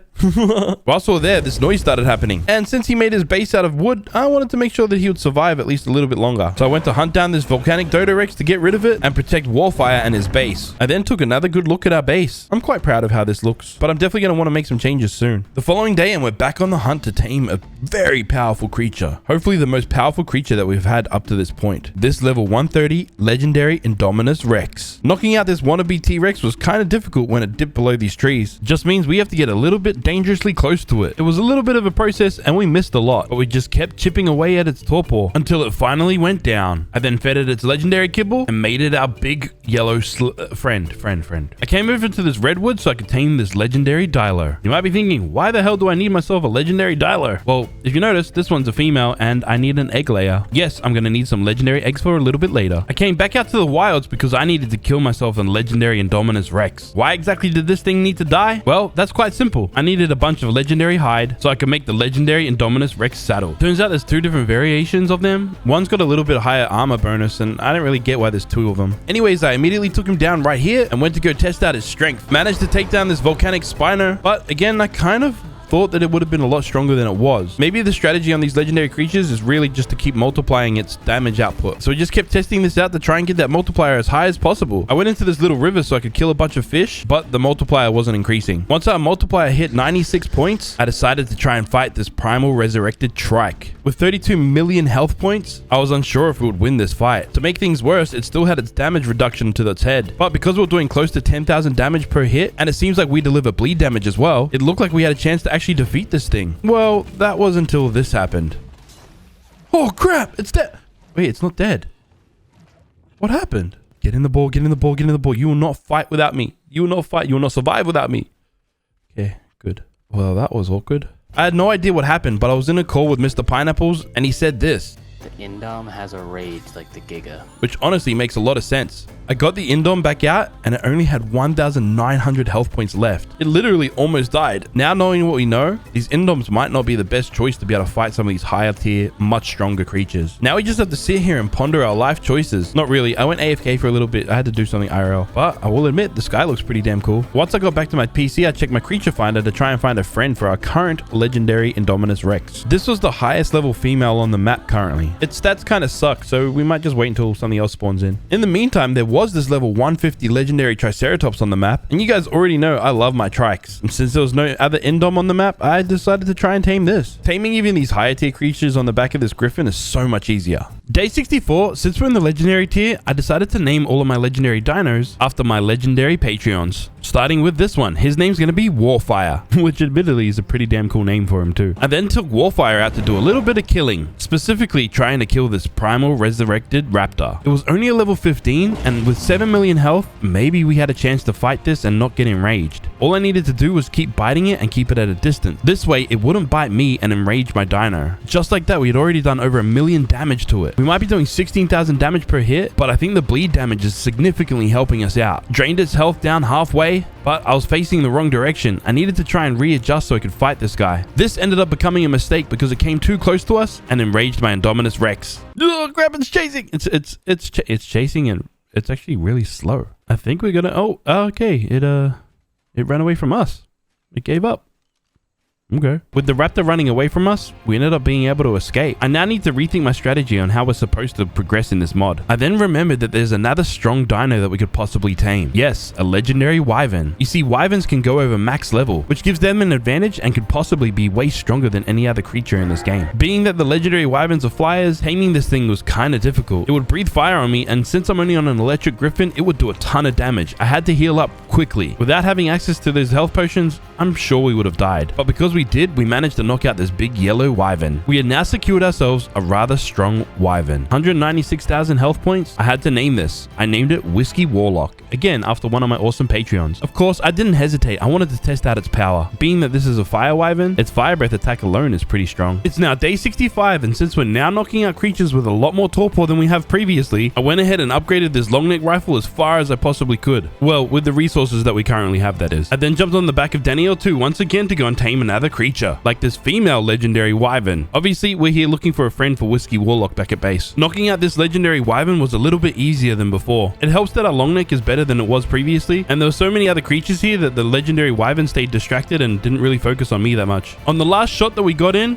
it set me and my griffin alight. I almost died. And I also realized I forgot to bring some kibble. So I quickly teleported back to base, crafted up the required kibble, returned to this legendary wyvern, opened up its inventory, and oh, hey, look.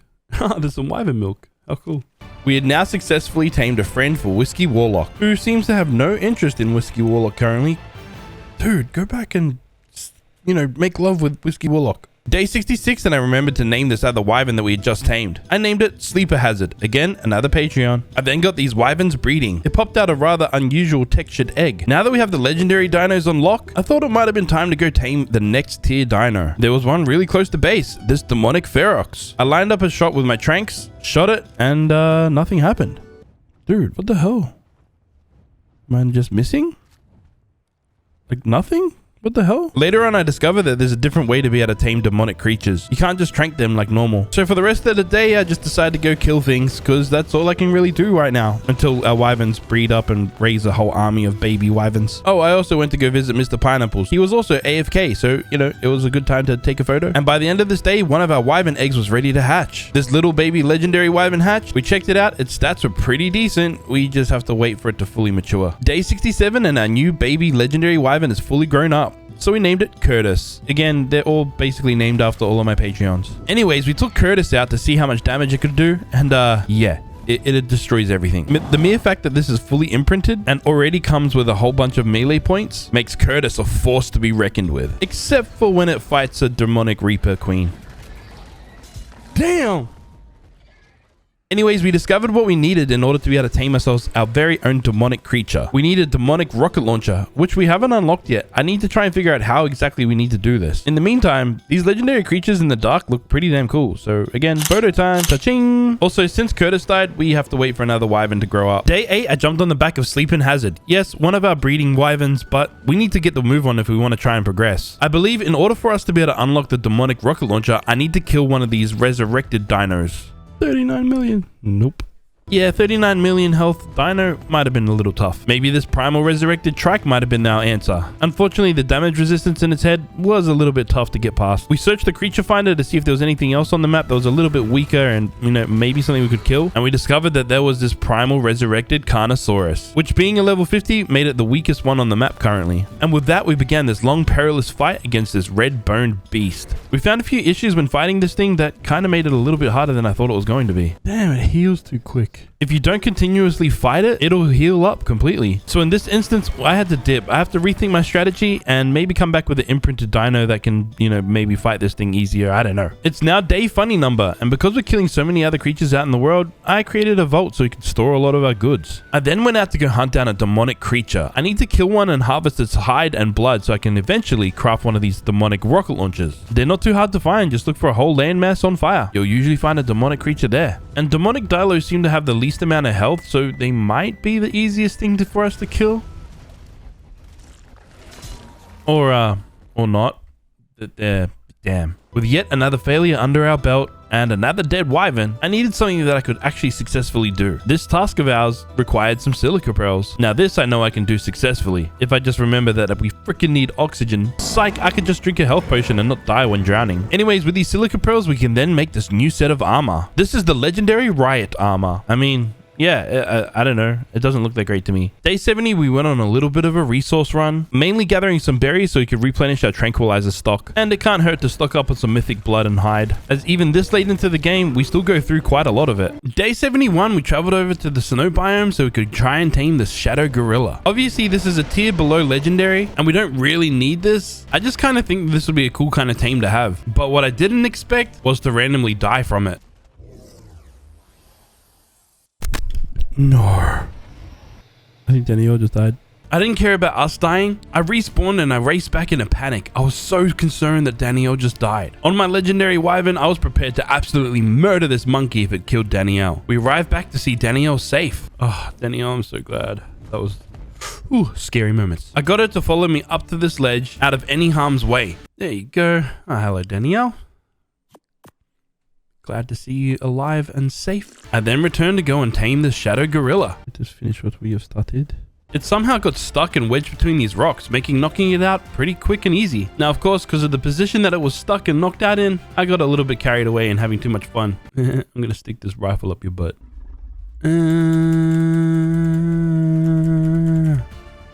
Anyways, we are now the proud master of the shadow gorilla. Of course, I had to see if it was powerful. I mean, comparatively to the legendaries, no, but maybe for the shadow tiers, it's pretty strong, I guess. Either way, it's a pretty damn cool tame to have. I went ahead and named this guy Atlas, the big deep voice gorilla monkey man. Next, I went ahead and crafted up a bunch of metal structures because we had discovered there's an interesting shiny dino on the map and I would like to tame it. It was this enraged legendary Carno. Problem is, once I got there, it says it was untamable. Yeah, I soon find out that enraged dinos can't be tamed. This is unfortunate. This would have been an amazing tame. Back at base, I checked the shiny dino tracker to see what else was there. This Saffron Daedon didn't really interest me at all. The shiny dino mod is pretty cool, only if a certain dino comes into the world, that is. Anyways, next I went to go visit some friends. Mr. Pineapples here has been working away at his base. He had built pretty damn close, so it was easy to find him. I then came to come and tame this legendary Indominus Rex. I know it's a low level, but yes, again, we want this so we can breed and we'll breed stats into it. Obviously, I'm not going to use these as dinos to ride, but if I make an army of these, maybe taking on some of these boss creatures might be easier. If we did it with an army of creatures, that is. This legendary Indominus Rex we named Zombie Clowns. We're at a time now that we're just basically waiting for dinos to breed and grow up and all those kind of things. So it's probably a good time to take a rest. Oh, by the way, we're back in the mythic armor. I don't really like the legendary armor. It doesn't have the nice bonuses that the mythic armor does. Day 73, we set on back out to go and fight a primal resurrected creature. But before we arrived to the battle, I wanted to increase my multiplier on this legendary wyvern first, which means we have to do a lot of killing along the way. We then arrived at this primal resurrected Carno, and then I got out all the creatures that I had. Just whatever babies that we had lying around our place that were disposable, I guess. A bunch of legendary Indoms and some random elemental Rexes went in to fight. They didn't last very long at all. In the end, I had to fight this thing one-on-one. I kept biting away, trying to keep its bleed damage up and inflaming it at the same time. Tried my best to drop some heals at times, but one of the biggest factors that hindered us in this fight was the fact that our stamina was drained, meaning I could only bite. I couldn't use my flame attack. Thankfully, we were able to chip away at its health. Ran out of stamina. We fighting, son. We fighting. We'll probably win this. Looks like we'll win. And yes, we did in fact win this fight. I then harvested this creature and got a bunch of new resources that we had yet to find. I chopped it up and then gathered some bones from its body. Once we regained some stamina, I flew back to our base and deposited some of our goods into the primal workbench. We could now craft a demonic rocket launcher. I just needed to gather a bunch more of these resources. So the very next morning, one of our legendary wyverns had grown up, which we named Joseph D, and I began this very long grind, killing these primal resurrected creatures. Killing these things is a massive process because they have a massive amounts of health. Even the low levels took a long time to take down. Not only that, we kept running out of potions, so having to restock them became quite an issue as well. I made sure to have stamina potions on hand so we didn't run out of stamina at least. At times I even tried to get the cinematic angles, and on certain days we just had to go around killing other things so we could get that damage multiplier up to try and make this process a little bit easier. Like in this particular instance, we were doing 30,000 damage per hit along with bleed damage and inflame damage. But ultimately it still took us a long time to take these big dinos down. down, we're after the primal polymer and electronics, and each one that we kill doesn't drop a lot. Okay, so it's now day 78 and we're fighting this primal resurrected trike. It still has its damage reduction to the head, so this fight again took us a little bit of time, but it also gave us the resources we needed to be able to craft this demonic rocket launcher. Finally. I didn't have to craft any of the ammo currently because the ammo drops every time you kill one of the resurrected creatures, and we killed so many of them that we got a lot of the ammo. With the rocket launcher crafted, we went out to go and try and tame our first demonic creature, this level 150 demonic Ferox. I took my aim, shot the rocket, and I hit it. Thankfully, the awesome spyglass keeps track of its torpor, so we could escape and make sure that it was actually working. These things are stupid strong, so obviously I had to try my best to avoid getting hit by it. We had some close calls at times, but we eventually shot our last rocket at it, cleanly hit it, and knocked it out. Oh yeah, buddy. Oh, we about to tame this. What up, sucker?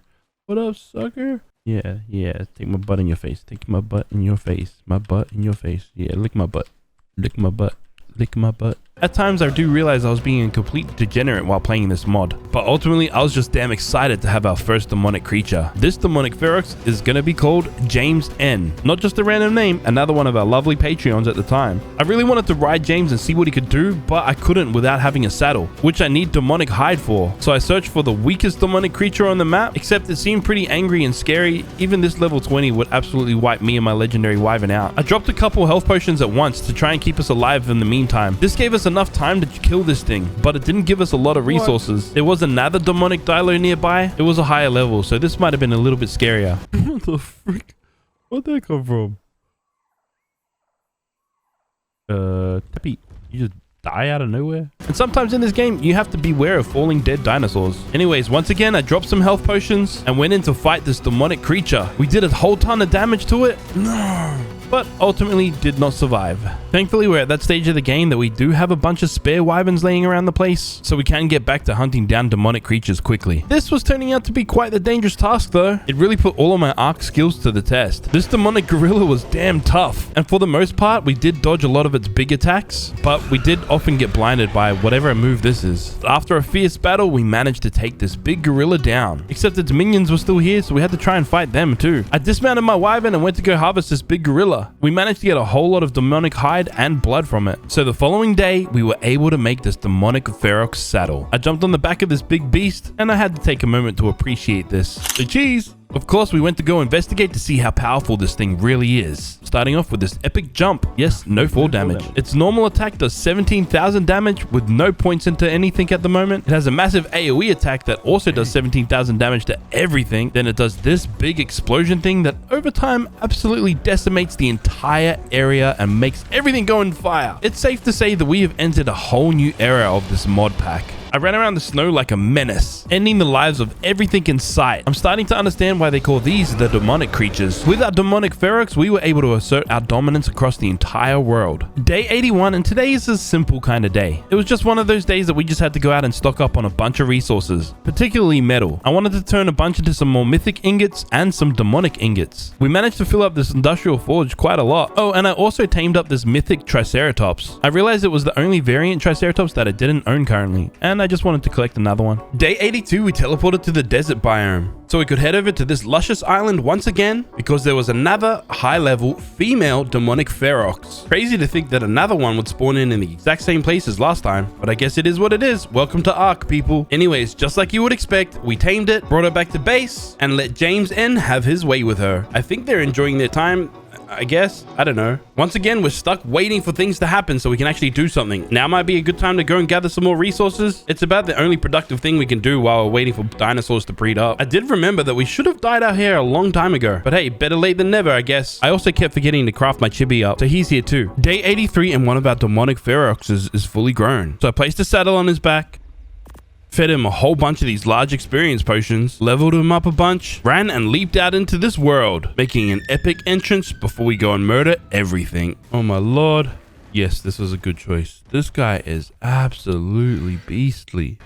Dead. Oh my god. Whilst running around, we found ourselves this primal resurrected Bronto, which I began fighting, threw down my big special attack, and absolutely melted this red skeleton. How do I get the loot? Will I burn? I'm not going to burn him. I'm not burning. Oh, this is handy. Now I just gotta find the freaking bag with all... Ah, there it is. There it is. Found it. With the extreme power of this demonic Ferox, we were able to take down primal resurrected creatures so quickly and efficiently. It was exciting having a creature this powerful. But then I decided I wanted to try and tame a different type of demonic creature. These demonic Dilos have been causing us so much trouble, but I kind of thought it'd be cool to tame. That's if I could actually hit it with my rocket launcher. It's handy when it gets stuck in between these rocks like this though. Oh, direct hit. You are asleep. Yep, you're down. We successfully tamed this level 145 demonic Dilo and claimed it as part of our family. Day 84, and we had to go find a male counterpart to our current demonic Dilo. It's always a little bit more trickier to try and tame these creatures when they're amongst all these trees, and then some mistakes can happen. No, Danielle! Danielle! No! You might not be able to hear it in my voice, but this was honestly a pretty tragic moment. Danielle too had just died. She had been with us for the longest amount of time. And we currently don't have any spare griffins laying around the place, so I had to start breeding some more. And because Danielle 2 meant so much to us, I had to memorialize her forever. I'm sorry that you died, Danielle 2. That was a sad moment. This is a sad part. Yes, you shall be remembered. Luckily, this chick is replaceable. Anyways, I returned back to trying to tame this demonic Dilo. I'm gonna have to do this on foot because we don't have a griffin around. I managed to hit it, but yeah, it killed me. No. And I'm pretty sure my wyvern's trying to go and fight it. I got a little bit fed up dying so many times, and I was kind of excited to try and test out the abilities of the Dilo. So I took this current one to the desert and tested it out. One eye, the other eye. One eye, the other eye.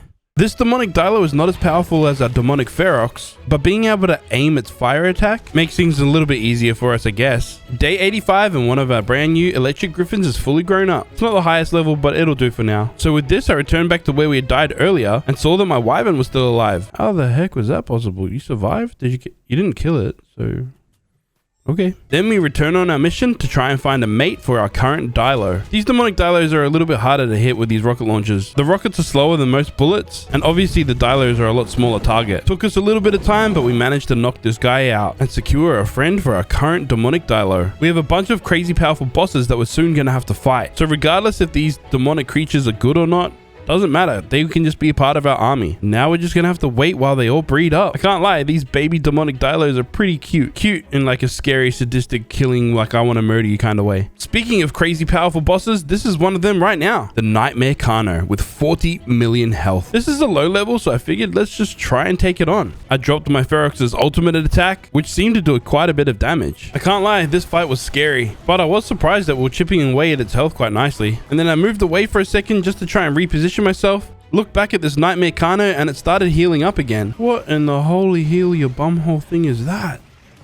That is annoying. Battling this Nightmare Kano was becoming quite a pain, since it would heal itself randomly. This fight started off great, but because this thing would heal itself quite easily, I struggled to kill it and progress further. In the end, I just got super frustrated and teleported home. Might need to rethink my strategy on this one. Day 86 begins with us filling up a lot of our crops with some fertilizer. Sometimes we need to balance out the crazy chaos of the outside world with some cozy gardening. We then hatch some eggs, particularly demonic Dilo eggs. We had hatched some a little earlier, and one of them only has 2 minutes until it's fully mature. 2 minutes has passed, and we have a fully grown up, fully imprinted demonic Dilo. Testing out its abilities, and it seems as though this flame attack has a max damage output limit, meaning no matter what level it is, it always seems to max out at 10,000 damage per tick. It's the standard bite attack that seems to scale with its melee stats. But the sheer fact that this does 10,000 damage per tick over a quick period of time just goes to show how strong this attack really is. So with that, we attempt to fight this Nightmare Kano once again. The mere fact that we could aim this fire attack easier now than we could with the Ferox means we can keep this Nightmare Kano burning alive so it can't heal itself. And we just rinse and repeat this strategy whilst we watch its health just melt away. Then we can get that final attack in and defeat our first Nightmare boss creature.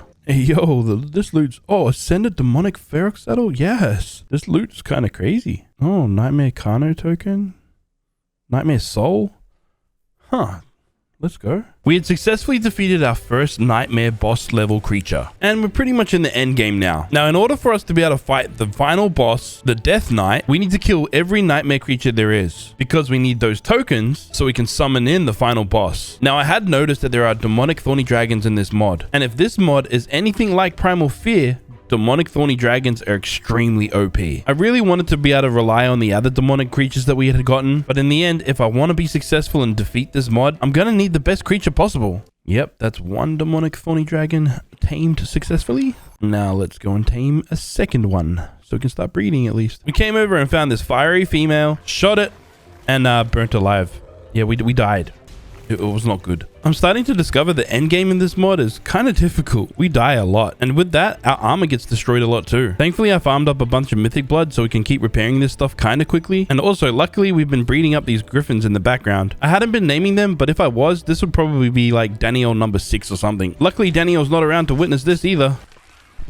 Fuck. It's okay though, because we have backup griffins. There's about to be an automatic dino wipe, so I'm kind of in a rush to be able to tame this demonic thorny dragon. If I was to die again, I don't think we'll get the opportunity to tame this thing. It's okay though, because I am a skilled Ark player. Not really, I got kind of lucky and the thing got stuck in between some trees. And now I have successfully obtained myself a breeding pair of demonic thorny dragons. We are now breeding up the deadliest army that we have ever seen in this playthrough. Now, this is a 100 days challenge, and I need to kind of kill some time because I'm pretty sure we're really close to the end game right now. And oh boy, did I take on a task that took up a lot of time. I decided I wanted to build a castle wall around our base. I wanted to keep out all the vermin, especially when I'm breeding up a powerful army that will take us through to the end game. Here is the basic outlay of what we're planning on doing. With that said, it's time for a montage.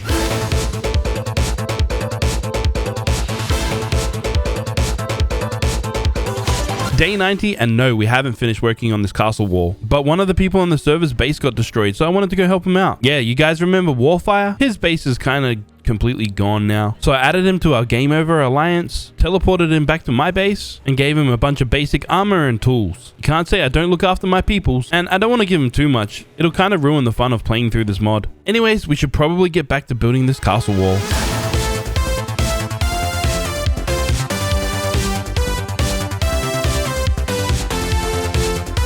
Oh, we're almost there. Got a couple little things to do.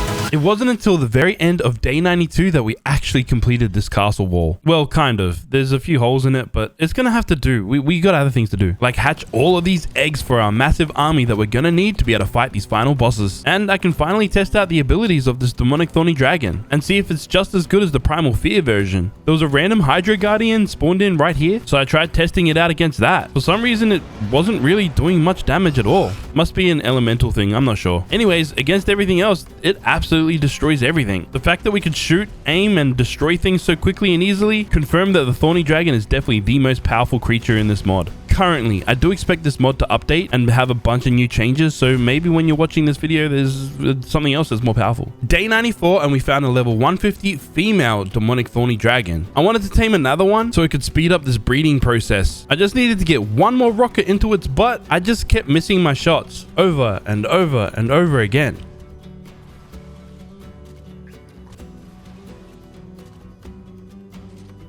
Until it finally got stuck in a wall, and yeah, I couldn't miss this one. Also, when this one tamed out, it had some really good post-tame stats. I named it Beefy Girl. Then I traveled to the snow because I needed to go kill some more demonic creatures. My goal right now is to collect a lot of blood and hide from these demonic creatures so that I could eventually upgrade the saddles of my thorny dragons to help us with these late game boss fights. It's already day 95, and I think we kind of lost track of time. I need to be fighting these nightmare bosses now if I plan on defeating the final boss before day 100. I'm going to start with this low-level nightmare Triceratops. Thankfully, this fire attack doesn't get mitigated by its damage reduction to the head, probably because the thing's getting burnt all over. It's also nice that this attack slows them down, so we're able to stay at a safe distance and just keep shooting, making this particular fight a piece of cake. Alrighty then, that's one nightmare Triceratops down and dead. DED dead. After defeating the nightmare Triceratops, I went back to base, had a look in the Primal Smithy to see exactly what I needed to be able to summon in this nightmare Death Knight, the final boss. To ensure that we could actually fight these nightmare creatures, I just made a few summons of certain creatures that weren't in the world currently. But I really wanted to upgrade the saddle of my thorny dragon, and I don't currently have enough demonic hide to be able to upgrade any. But I do have quite a lot of demonic creatures that I had been breeding. I also have a mod that allows me to kill all of these creatures, and I could just run around harvesting all of their dead bodies. No matter how you look at this, this is super messed up. To make things worse, we didn't even get to upgrade our saddle very much. Doesn't matter, we really need to get a move on and kill more of these nightmare creatures. We found this nightmare Rex out in the wild, and I began taking this down. It was only a level 60, but it had a lot of health. and I really wanted to avoid getting hit by it. This fight even dragged on to the next day. I finally got a good angle and was able to destroy this Nightmare Rex. And with all the trees broken around this area, it was kind of flat and open. This place ended up being a nice place to summon in the next Nightmare bosses. This is where things became kind of interesting. It almost seems as though every one of the summons that we summoned ourselves summon in at the max level. This Nightmare Spino had 136 million health points to begin with, and it took us a crazy amount of time to take it down. We got there in the end, and we also scored ourselves an Ascendant Thorny Dragon saddle. Oh, dude, I just sacrificed a whole bunch of babies. Next, we summoned in the Nightmare Raptor. Again, level 150 with 120 million health points. Because this was taking so long, I got a little bit overconfident and summoned in the Nightmare Dodo Reaper at the same time. This either makes me him or stupid. Oh crap, I think I made a mistake. Yeah, this was stupid. This is stupid. I am getting romped on. Oh my gosh. We were stuck in a ball of smoke and fire for the longest time. I managed to escape eventually, and it wasn't until now that I realized we had actually killed the raptor. Oh, we killed the raptor. I didn't even know. Now, here's the thing. Even though this Nightmare Dodo Reaper is a level 60 with 60 million health points, because it's a Dodo Reaper, it comes with its own set of armor, so it has a significant damage reduction, meaning this fight dragged on for the longest time. Thankfully, I had enough health potions to sustain us, and with the help of our brand new Ascendant saddle, we were able to withstand some of his attacks easy enough that we were able to heal ourselves back up and get back into the fight. We were forever on our toes, healing ourselves back up and slowly chipping away at this Dodo Reaper's health. 2 million health points remaining. We were so close and the end was near. Once we got it under 1 million health, we watched its health completely drain and die. Oh, come on. Almost there. Almost there. Yes. Oh my gosh, that took so damn long. That was all of our summoning scrolls used. It was time to head back to base to see what else we needed to be able to summon in the Death Knight. Oh, we only need to kill one Nightmare Yudi and we're ready for the big boss fight. With the big boss fight coming closer, we needed to make sure we had an army to be able to fight this thing. I made sure to hatch all the eggs that we had currently in our soul terminal. Then we flew over to the snow so we could fight this Nightmare Utyrannosaurus. I entered this fight with an abundance of confidence, but I was quickly humbled. I forgot that the Utyrannosaurus's fear roar would scare me and my demonic thorny dragon away. This becomes a massive problem because every time we get scared away, the Yudi has a chance to heal back up. So I quickly had to switch my strategy up. In order to avoid getting hit by that fear roar, I had to make sure I kept a big distance between myself and this Nightmare Utyrannosaurus. And every time I got far enough away, I had to make sure I rained Hellfire down on this Nightmare Yudi. The strategy was working, although it was very slow. Just as expected, I made the mistake and let it get a little bit too close to me. Oh, with fear roared again. God damn it. This ended up being kind of okay because we got slammed against this wall, which means we didn't run away too far. And as soon as the fear roar was over, I was able to start attacking again. We got fear roared once again, but as soon as the effect wore off, we were straight back into the fight. And I feel like we're doing more damage now because we could keep this Yudi in one spot. It stayed in the fire. We did get fear roared a couple more times, but this strategy seemed to be working. We were rapidly draining its health, but then I got fear roared that sent us far away. Oh no, this is bad. This is bad. This is bad. Come on, give me control. No, not in the water, you stupid. Thankfully, once it weared off, the Yudi had followed us the entire way. It healed up only a little bit, so we were able to get stuck against this wall once again. So this time, I made sure I ran towards this wall. So if we got fear roared again, we just ran straight into the wall. 5 million health left, and we got fear roared once again. Oh my god, we're so damn close. Back in this fight, once again, we are so close. All we need to do is completely finish him off. We got fear roared, 300. No. Oh no. Oh my god, he's almost dead. He managed to heal back up, but we're back into this fight. We're going to finish this guy off right now. We have to. Yes, yes, yes. About freaking time. It's now day 98 and we've collected everything we need to be able to summon in the final boss. But we're not quite ready to be able to fight him just yet. I'm going to need a massive army to fight him, and a lot of these baby thorny dragons need some time to grow up. I had one final peek at the shiny dino tracker to see if there was anything of interest on the map, and there really isn't. I really do wish I had further use of this mod, but I suppose it is what it is. We now need to try and find a way to kill some time while we wait for our army to grow. So I figured maybe we could decorate our base a little bit by placing in mine and all of my friends' chibis. I also had to make sure that they look good by having adequate lighting. I will admit, all of my friends have some pretty dope chibis. Tell me, which one is your favorite? With that done and a couple of our babies grown up, I threw them out in our yard. Because they grow up in the soul balls, until you throw them out, they're not fully healed because of the imprint that they get. This way, we just throw them out and then I put them back in the soul balls and they can heal up passively over time because now they're considered fully grown. It's a weird process, but yeah. I then found our strongest one,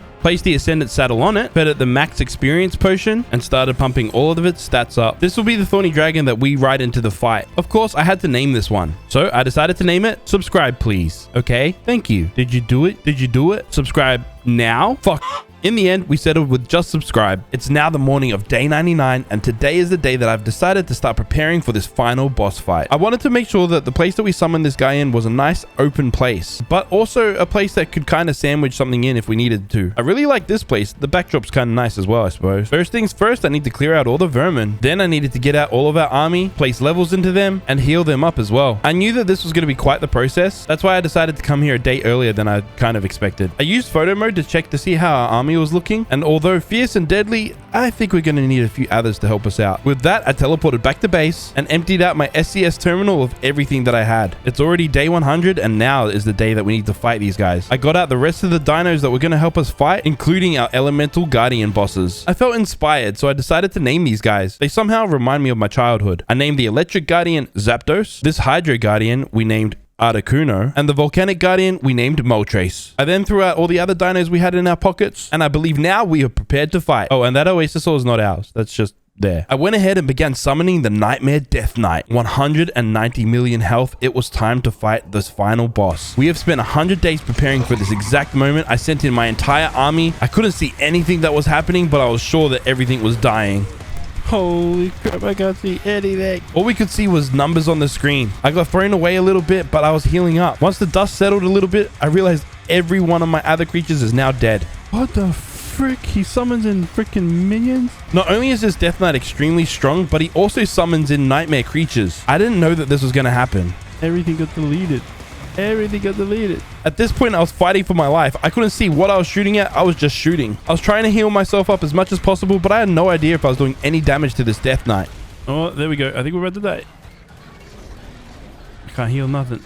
This is a trike with cannons on its head. This right here is a turkey that can shoot missiles out of its butt. This right here is just an average American high schooler. In this video, I have 100 days to complete this overhaul mod, Pugnacia. I have a whole bunch of goals that I'd like to complete in this 100 days, but I'll explain them as we get through the video. And make sure you guys stick around to the end because we have a special guest that comes in and basically ruins everything. Before we get into it, make sure you guys go check out some of the hottest merch in the game. Check the links below. This stuff right here, the dragon hoodie, right here, right here, right here. Well, Dodo gang, I'd like to welcome you to my 100 days in Ark's overhaul mod, Pugnacia. Welcome homies and homies to another Ark modded adventure. We are playing on the map Valguero. I wake up and scratch my arm only to realize that I'm red, like completely red. In this mod, when you create your character, you can change the color of your skin and your hair to kind of make it look crazy and however you like. And I basically look like a sunburnt Oompa Loompa. As you can already see, I have already died once, but let's not talk about that. Apparently sharks are not your friend. Oh, no, it's swimming fast. Megalodons are fast here? Or is that just fast? Ah! I then bump into a green-skinned man. Hey, what's up, greenie boy? Wait, who's that? This is Mr. Pineapples. This is recorded on a server that's open to my Patreon members, Twitch subscribers, and YouTube members. Anyways, I begin this experience in a typical fashion by punching some trees to gather some wood. I wanted to set up a starter base just in these little 2 islands over here, which means we need to cross this treacherous waters to get there, hopefully safely. Once I pop my head out of the water and reach the land, I realized something. No way did I just turn around and like... what an idiot. Yeah, so somehow I turned around and didn't even make it across to the other side. Don't worry, we soon enough attempted this again. Only this time, I ran out of stamina. Oh crap, I ran out of stamina. Leaving us wide open to be attacked by a shark. The next time we spawned in, we got kind of lucky and spawned on the island that I wanted to base up on. I then met my twin brother. Hey! I was so excited, I smacked him in the face. Oh, I checked my inventory and noticed that we were given tools to start with. So with that, I started gathering a whole bunch of early game resources. Then I crafted up a spear so I could start doing some killing. It's day 2 already and I don't even know what happened to day 1. Oh yeah, that's right. Next, I begin crafting up a whole bunch of my chivies. This is a quick way to get a whole bunch of easy experience in the early game. Also, I had auto engrams running currently, and whenever you leveled up your character, you completely lagged out the server, and the engrams it unlocks kind of messes with the progression in the start of this playthrough, which we end up fixing a little bit later. But after pumping a whole heap of levels into ourselves, and almost crashing the entire server, we begin trying to do something actually productive in this playthrough, like taming our first creature. You see, some vanilla creatures in this mod are passive tames, like this trike. We now have a trike, but we don't have enough resources to make a trike saddle. So I had to go kill an innocent creature. Maybe like this big fat pig. No, I'm not referring to mamas. I'm talking about this Phiomia. Now, instead of poking them in the butt with a spear, instead I tamed it. This way, this innocent fatty would stand still while I try and kill it. It took too long, so we got the S Plus multi-tool out and we killed it that way. But then this did give us a whole bunch of hide, enough to make a saddle for this trike. We have a trike, we have a saddle. Now we can gather some berries and stone apparently. Then we place down a whole bunch of foundations to create our starter base. This little island area that we're building on is typically known to have some pretty safe and chilled out dinosaurs here. That's why I like building here at the start of any modded playthrough to avoid getting killed off by something crazy. This area has no metal nodes, so we have to run around collecting all these river rocks to try and get a little bit of metal out of them. We didn't get much, but this will be a start for us. Next, I had another person on the server come and visit us. I wanted to add them to an alliance, but first I had to make and name my own tribe. I named my tribe the Subscribe Tribe, and whilst we're on the subject, please hit that subscribe button. I then named our alliance the Dodo Gang. You know, like one of my favorite hoodies from my merch shop. Since I was currently streaming on Twitch, my Twitch chat asked to name this trike. They asked to name it Laxative. I don't really know why. No, that's a joke. Its name is Lax. Day 3, whilst I was minding my own business at base, I heard a strange noise in the distance. What the frick? Is that the Pugnation boat?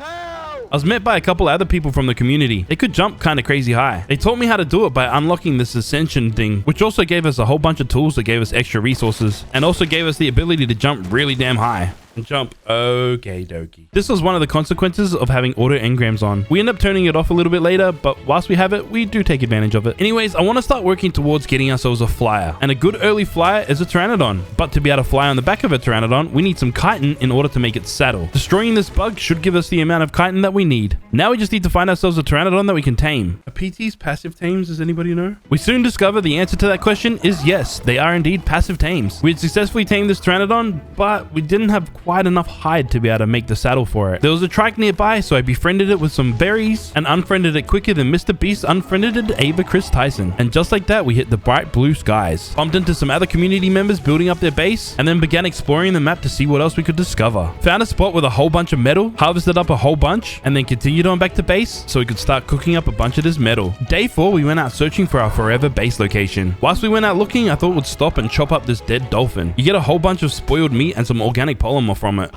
I forgot about those freaking dodos, conflagrant dodos. This little dodo could have possibly messed us up. Luckily, we escaped in time. Searching for a base location on a map like this is difficult. Not because there's no good spot, but because there's way too many good spots to build a base. This cave has always interested me, but I decided against it. There's definitely somewhere else we could build that's a little bit better. Once exploring, we came across a level 1624 Pteranodon. Our current Pteranodon isn't a very high level, so this one here would make a great alternative to what we have. But just as I was about to fully tame it, it flew off.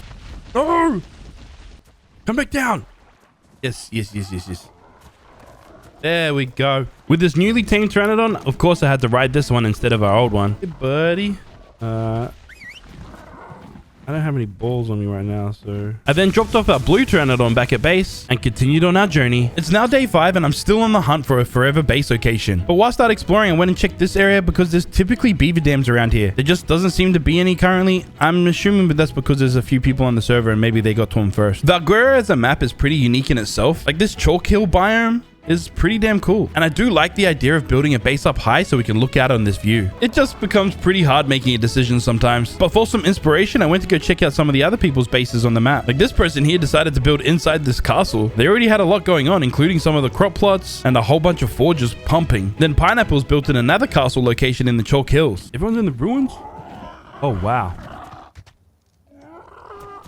It wasn't until the very start of the next day that I settled on a base location. I really like this space since it's nice and open, and I'd like to build something overlooking this to get the nice view. Before we start this build, we're gonna have to clear out this area as well as collect a bunch of resources. I need to decide on a nice place to set this place down. I'd planned on setting it down right here, but since the overlook was the most important part to me, I decided to build this first. Then this way I could just build it backwards for the body of the base. I then had to fly back to my old base, pick up some things, including the crafting benches that we had pre-made, and of course Lax our trike. I suppose we couldn't forget this Pteranodon either. And with all of that secured, we came back to our new base location where I built this architect bench. This is a mod that helps us build things so much easier. Instead of having to craft all the foundations and building pieces one by one, I can just place stuff in as long as I had the required resources. Anyway, here's a quick, satisfying montage.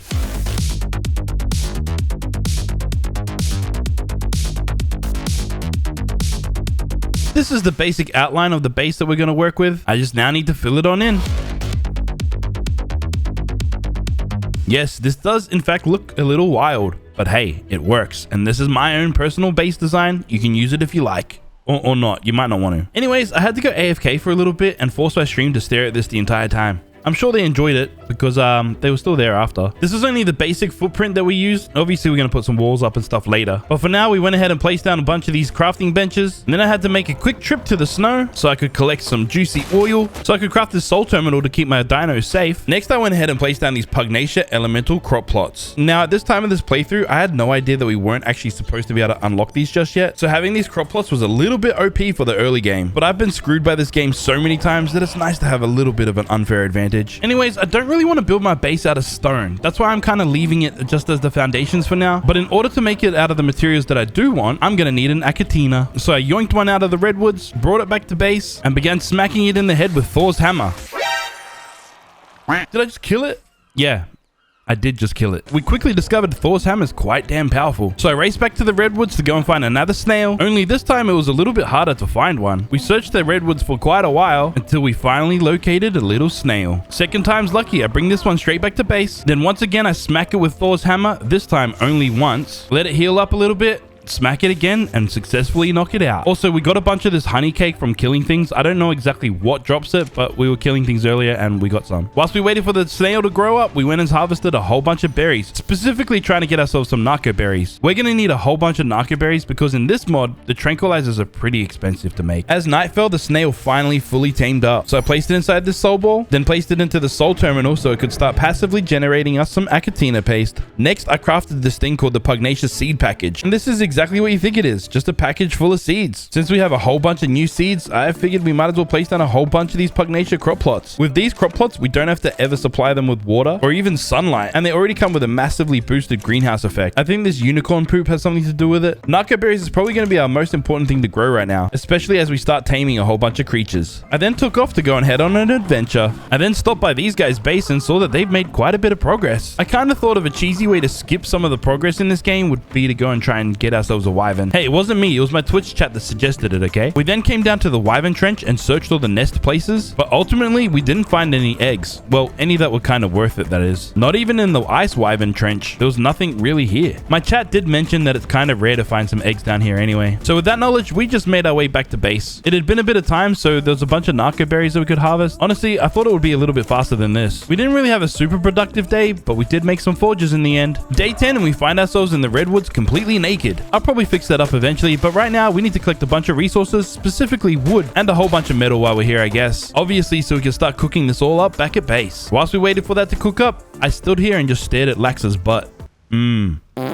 Trike butt. Anyways, it was probably a good idea to give myself a haircut. We have been looking a little bit scruffy. Of course, I gave myself my traditional cut with the dreadlocks and my mustache. Also, I made myself a full set of armor, so yeah, we're not running around naked anymore. We're looking fresh to death. Next, I found myself along this beach, saw this aberrant ovis, and shoved some cake up its butt. It had a friend nearby as well, so up the butt the cake goes. It's time that we start taming a few creatures. In Pugnacia, there's a lot of creatures that can be extremely helpful around base. Any kind of creature that's named Conflagrant, like this Maywing here, also has an additional ability. I just gotta try and tame it without my PT trying to kill it. No. Passive. No. Oh, what's the freaking thing for? Chill out. Now that my stupid bird pushed this Conflagrant Maywing away, we had to try and knock it out underwater. Unfortunately, I couldn't stick around very long because there was an angry Spino killing everything around us. I made a quick escape because I don't like dying. It's not fun. When I returned, there was another Conflagrant Maywing right here. It was a much lower level, but I don't really need a high level one. And it only took one of these strong Pugnacia Trank arrows to knock it out. It did take a nervously long time for it to tame though. I mean, anything could have came by and murdered me and this wannabe yellow platypus. I brought this Maywing back to base and threw it out. You see, Conflagrant Maywings have the ability to work kind of like a tech generator. They can generate electricity in a certain area depending on their melee stats. Once you command it to turn its electricity on, it'll do this thing and yeah, everything that requires electricity now is electrified. Which means we can place down this fabricator and not have to worry about putting any fuel in it. Those ovises that we tamed earlier, I decided to throw them out and try and breed them together. I quickly find out you can't breed an aberrant version with a vanilla version. And with this utter disappointment, sacrifices had to be made. Next, I went out with the goal of trying to tame something. I don't know what exactly, but I'm sure we'll find something. I remembered from the last time I played Pugnacia that Featherlights were pretty good tames. Specifically, these Prodigious Featherlights, because they're rideable without a saddle, and apparently they hit pretty hard. I just had to try and tame it without all of my stuff dying. So kill my Featherlight! Oh, you dog. Or the Featherlight dying as well. Try to tame that Featherlight. Somehow this Featherlight survived that Rex attack. Wait, is that the Featherlight? Yeah. This thing was a little bit tricky to tame as it just wouldn't land. And I couldn't seem to get a bowler to hit it. I'm really not that good at throwing these bowlers. I really thought that one would have landed. This thing is annoying. I then got my crossbow out and tried to shoot it, not knowing that it was a passive tame. It's a passive tame. Well, until that very moment. I kept just watching this Featherlight fly around, and I kind of just gave up. Surely there's other things to tame out in this world. I then found a beaver dam, and then I noticed there was a whole bunch of scary dinos just up the ways from it. What the crap is happening over there? Holy salmon spawn.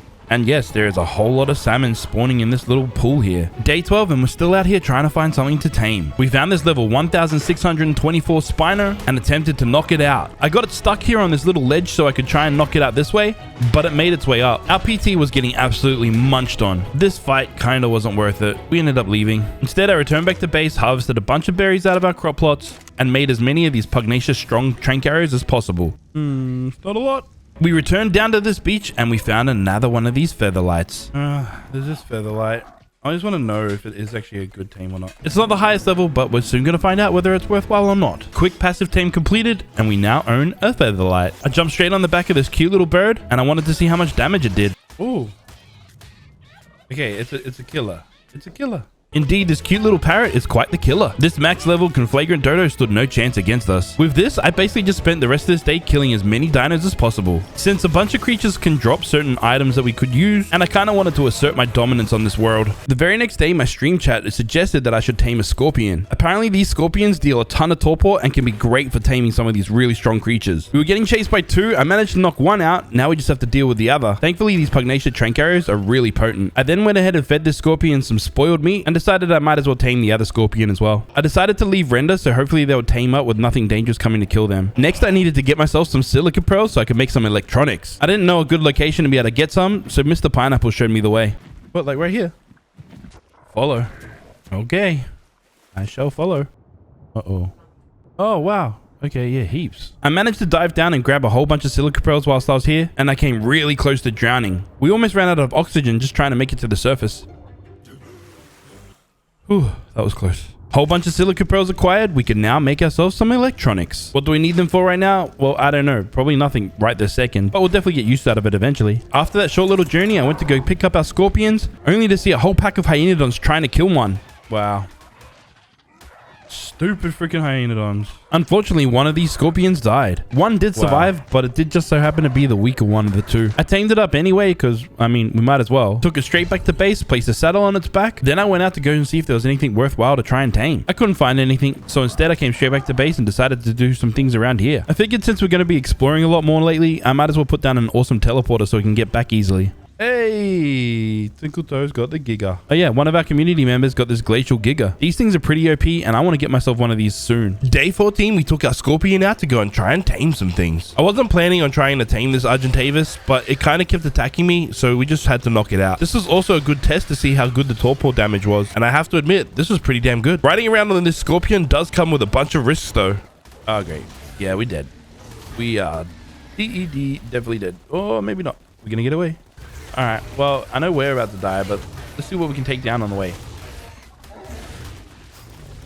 Oh, I didn't mean to throw that out.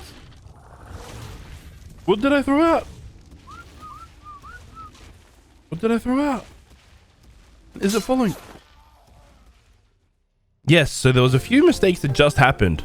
1, our Scorpion died. 2, I accidentally threw out one of our flyers. And 3, if you noticed, I kind of forgot to set up a bed at our new base, so we have no way of spawning it back at base. I just spawned at the closest spawn location and just started running, but then we were caught by a really fast raptor. Spawned again, only to be munched on by a Sarco. This time, I didn't even get a chance to fully spawn in. This next spawn location, we spawned really close to our base. It was just up on this cliff and we just had to run around to get there. Safely, hopefully. And after navigating through some tricky terrain, we made it back to base nice and safe.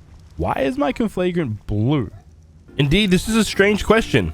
Why did this thing all of a sudden turn blue? Spoiler alert, one of the community members came past and painted it. Anyways, after that little mishap before, we made sure to place down a bed this time. I then had to get out our old PT. Remember the one that we originally tamed at the start of the video? I made a saddle for it and it had a bunch of levels, so we placed them into it as well. Then I began flying over to the place that we died at. I hadn't received a notification saying that our Pteranodon had died, so I wanted to go see if it was still alive. And thankfully, it was still alive. That'd be freaking weird.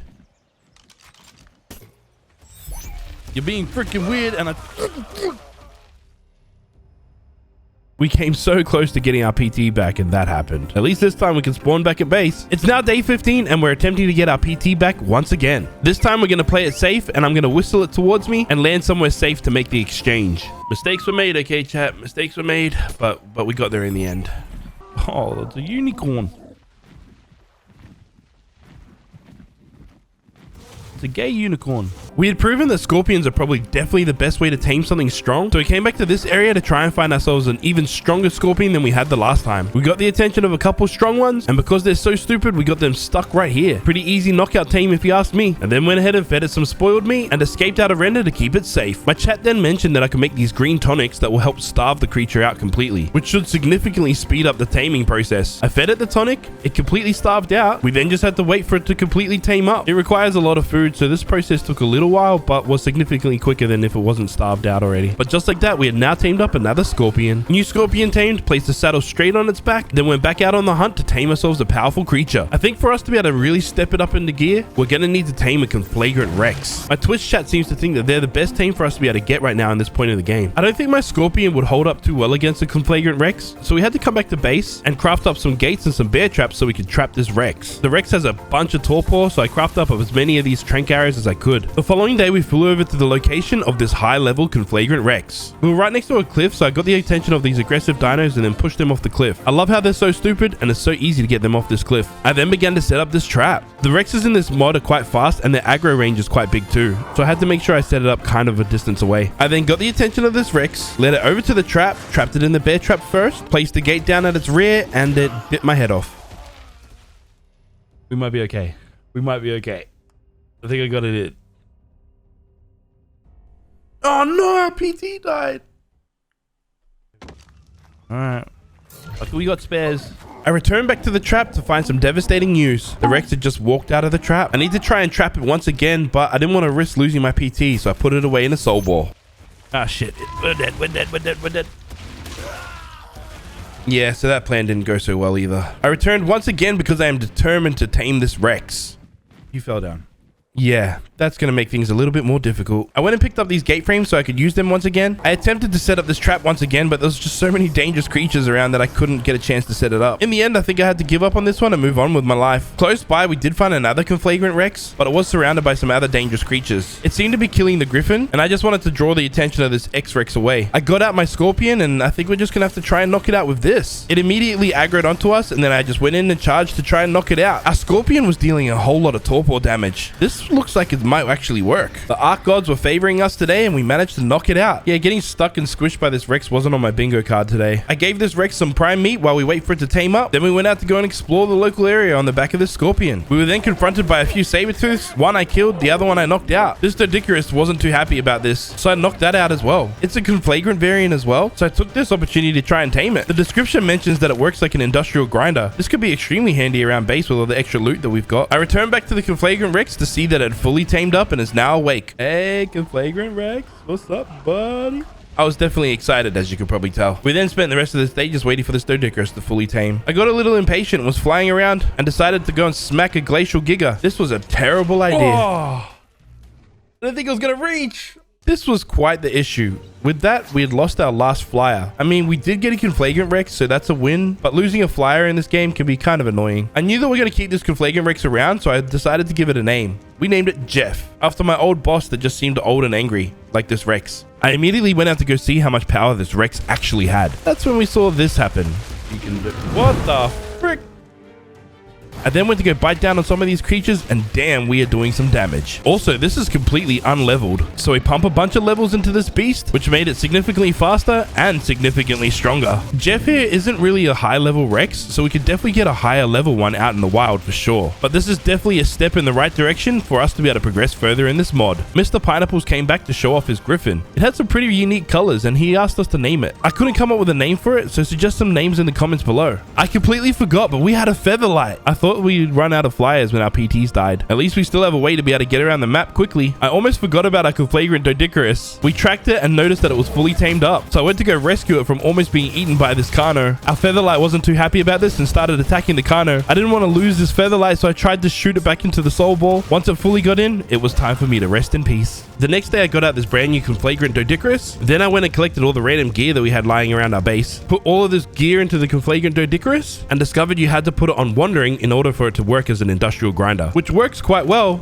but the thing kind of runs away from you. This is a little bit of a pain in the butt, but we do find a solution for this later on. Whilst we're out killing things on Jeff, our conflagrant Rex, we gathered a little bit of primal hide, which we could then turn into this primal hide armor. I don't really know if it's any good, but we have it at least. Since we're going to be taming a whole lot of creatures, I crafted up this chemistry bench so we could start making a bunch of narcotic, which we need in order to be able to make these Pugnacia trank darts. But these darts are very damn expensive. One dart is 50. Next, I went back out into the wild so I could kill big crabs like this. Carcanos are always good to kill because you get a bunch of polymer and a whole bunch of chitin from it as well. I think the next best tame for us to get would be a griffin, but finding one worthwhile to tame is turning out to be kind of difficult. I don't really know why, but I decided to fight this X-Rex. I kind of thought I was going to win this fight. I found out quickly I was wrong. How long are you playing for? Sometimes it's a good idea to actually watch what's happening in game and not read chat. Now we definitely don't have a flyer. I'm going to have to go get one. I parachuted down to the beach because I expect to see a flyer down here that I could tame. Little Shinehorn. PT right there. Decent PT too. Yeah, we weren't so lucky. It's day 19 and we're on the back of our conflagrant Rex Jeff when we find the perfect Pteranodon to tame. No, why did it pick stuff up instead of fed him, the stupid mutt? Yeah, the passive tame mechanics can be kind of finicky at times, but it didn't take us long to be able to tame this. Oh, you know exactly what we need to name this one. A little bit of a green and gold type vibe. The fact that this PT's colors is clearly green and gold, which is the Olympic colors for Team Australia, I had to go ahead and name this PT Raygun. I just had to. You already know that Raygun is clearly a national treasure. Next, I jumped on the back of Raygun and went out on the hunt. But before we took off, we noticed some damage numbers below our base. I think someone or something had destroyed that big boat that was down there. Anyways, like I mentioned before, we're out on the hunt to try and find ourselves a griffin. There's not a lot on the map currently, so we're just gonna have to take what we can get. You see, right now, a griffin would be the perfect tame for us, simply for the pure fact that they fly and you can shoot from the back of them, making them a great tame for us to be able to go out and tame some high-level creatures. Although we knocked this particular one out, it was surrounded by a couple of Kentros, and I didn't really want to die from them. So I simply just had to get their attention and lead them away. Stupid idiots, they'll follow me anywhere. And with that, I could peacefully tame this griffin with some prime meat and a bit of patience. Psych, I'm impatient as hell, so I went back and made the green tonic stuff. This way, taming this griffin was almost instant. We have now tamed our very first griffin. Its colors and level are a little bit whack and low, but I'll take it. I was curious to see if it was very strong. I started hitting some things, and compared to some of the creatures we have now, it's not very strong. Oh, and this happened as well. Luckily, our homie Raygun was super fast, so we were able to race back to go and collect our griffin. Phew, that was close. I thought we had lost the griffin already. But no, we are back, and we're back in action, baby. I increased the flying speed on this griffin quite a bit, so when I did this dive bombing thing, it was super fast. But then I got arced, and if you don't know what being arced is, well, it's this. I hate this game. We made it back into the game, and funnily enough, it's now day 20. Luckily, the griffin just landed right next to us, and we were alive and safe. I then went over to the redwoods and started fighting some things to check out this griffin's power. I mean, it's not super strong, but it's not super weak either, so it'll do for now. But whilst we're here, we saw an Achatina. I wasn't sure if griffins could pick it up, and turns out we can pick up these snails, so I decided to bring this all the way back to base so that I could tame it. This was a little bit quicker than previous because we have the green tonics. Since we now have a Mastercraft long neck rifle, yes, I forgot to mention we got one earlier in a drop. I've been struggling to get spoiled meat in order to be able to make the narcotics so that we could make the Pugnacia strong darts. I mean, I could always farm these dead animals on the beach, but I'm sure there's an easier way to do this. I searched through the crafting tab and saw that there was a meat spoiler, a part of one of the mods that I've added. With this, we just chuck raw meat into it and it'll turn it into spoiled meat quickly. I'd planned to log off for the day, so I decided to build this little area in because even though I love my community, I don't trust nobody. I want to make sure that when I log off, my body's safe and no one steals all my stuff. Day 21 and we arrived back into the game safe and sound. It was also this point of the game that we had turned off auto engrams, and I just gave everybody massive amount of engram points. Thing is, we now had to sit here for the longest part of the day relearning a whole bunch of engrams. Seriously, this took way longer than I thought it would,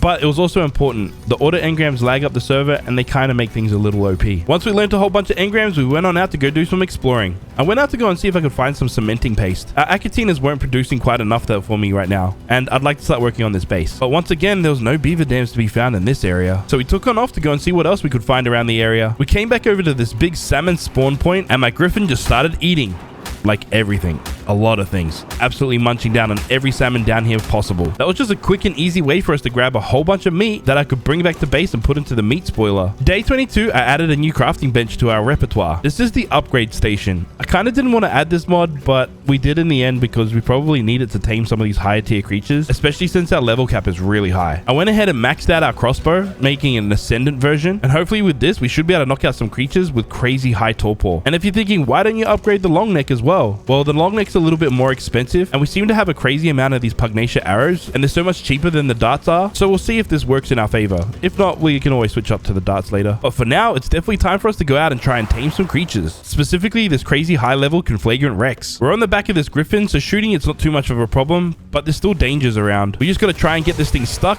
and avoid these Allosauruses that are around here. We managed to get it stuck in this location so we could get a few arrows into it. I was too afraid to move myself to see exactly what it was stuck on, but this seemed to do the trick and we managed to knock it out. I fed it some prime meat and now it's time to wait, specifically out of render, you know, so it stays alive, hopefully. The following morning, we returned back to the Conflagrant Rex to see if it had fully tamed up yet. And yes, it had. It was ready for us to be able to take home. Whoa, whoa, whoa! Kill it! Kill it! Don't die! Oh, stupid bird. Go down. Yeah, you ain't got nothing on our Conflagrant Rex, you little... I made sure to put this in a soul boil as soon as I could. Then I raced back home. Realized that this was a female, so we can now breed this one with Jeff. We tell them to stand next to each other. And guys, this is how babies are made. Whilst we waited for some babies to be born, we went out to go and collect some resources. Mainly metal. I'm gonna need a whole bunch of it if I plan on finishing this base. When I arrived back at base, I remembered if I placed a hitching post down and I attached our Conflagrant Doedicurus to it, we could leave it on wander without it moving around. Next, I took out these foundations in our base so that I could place these air conditioners in there. For me, this is just a neat and tidy way of placing air conditioners down so that they're kind of out of sight. Day 24, we had a peek in the soul terminal and saw that there was a whole bunch of Conflagrant Rex eggs ready for us. Of course, I went ahead and hatched them all up. I went through to check all of their stats to see if any of them were any good. I really only care about the health and melee stat. The rest of the stats, well, I don't really care about. And this one right here is going to be a keeper. And for some reason, it says that it's already fully grown up. Huh. Yes, it is. It also comes fully imprinted as well. So we put a saddle on it and then rode on out. Straight off the rip, this was doing a whole lot of damage. Oh my doozy. Yeah, this bred up a Conflagrant Rex and it is beast mode. We added a whole bunch of levels into it and 34,000 damage points is kind of crazy. These bred up Rexes will definitely be the keys to us moving forward in this mod. I finally decided to put a roof on our aircons as well. I made it out of this material because we plan on fixing all of this up later and so I could tell exactly where the aircons are as well. Next, I decided to destroy all of my forges because I'm chaotic like that. Not really. I placed in this castles and keeps forge. It works like an industrial forge. It's just a little bit cheaper to make. In the next part of progression, we need to go out and kill either an ancient Rex or one of those murder turkeys because once you kill them, they drop a thing called golden kibble, which we'll then use to be able to tame primal creatures. And I'm pretty confident that our Conflagrant Rex can kill an ancient Rex. I think. We began biting away on this ancient Rex and somehow it got stuck in a rock and wasn't biting us back. I'll consider this a W, except this took a really long time to get its health down and then we started getting attacked by an Allosaurus. But after a few more bites, we managed to take down this ancient Rex. Heck yeah, we just took down an ancient Rex. It took freaking ages, but we did it. In celebration of our victory against this ancient Rex, we went and murdered a whole bunch of fish. They didn't see it coming. Next, I teleported all the way back to base so we could go ahead and start completing the base. Remember, I'm using the castles and keeps mod, and I prefer to build out of this. It just looks a little bit more aesthetically pleasing in my opinion. Specifically because this material here is the equivalent to using metal, and in my opinion, it looks better than the metal pieces. This obviously took us a whole while to complete, but we did have enough resources that we could kind of just focus on it until it was done.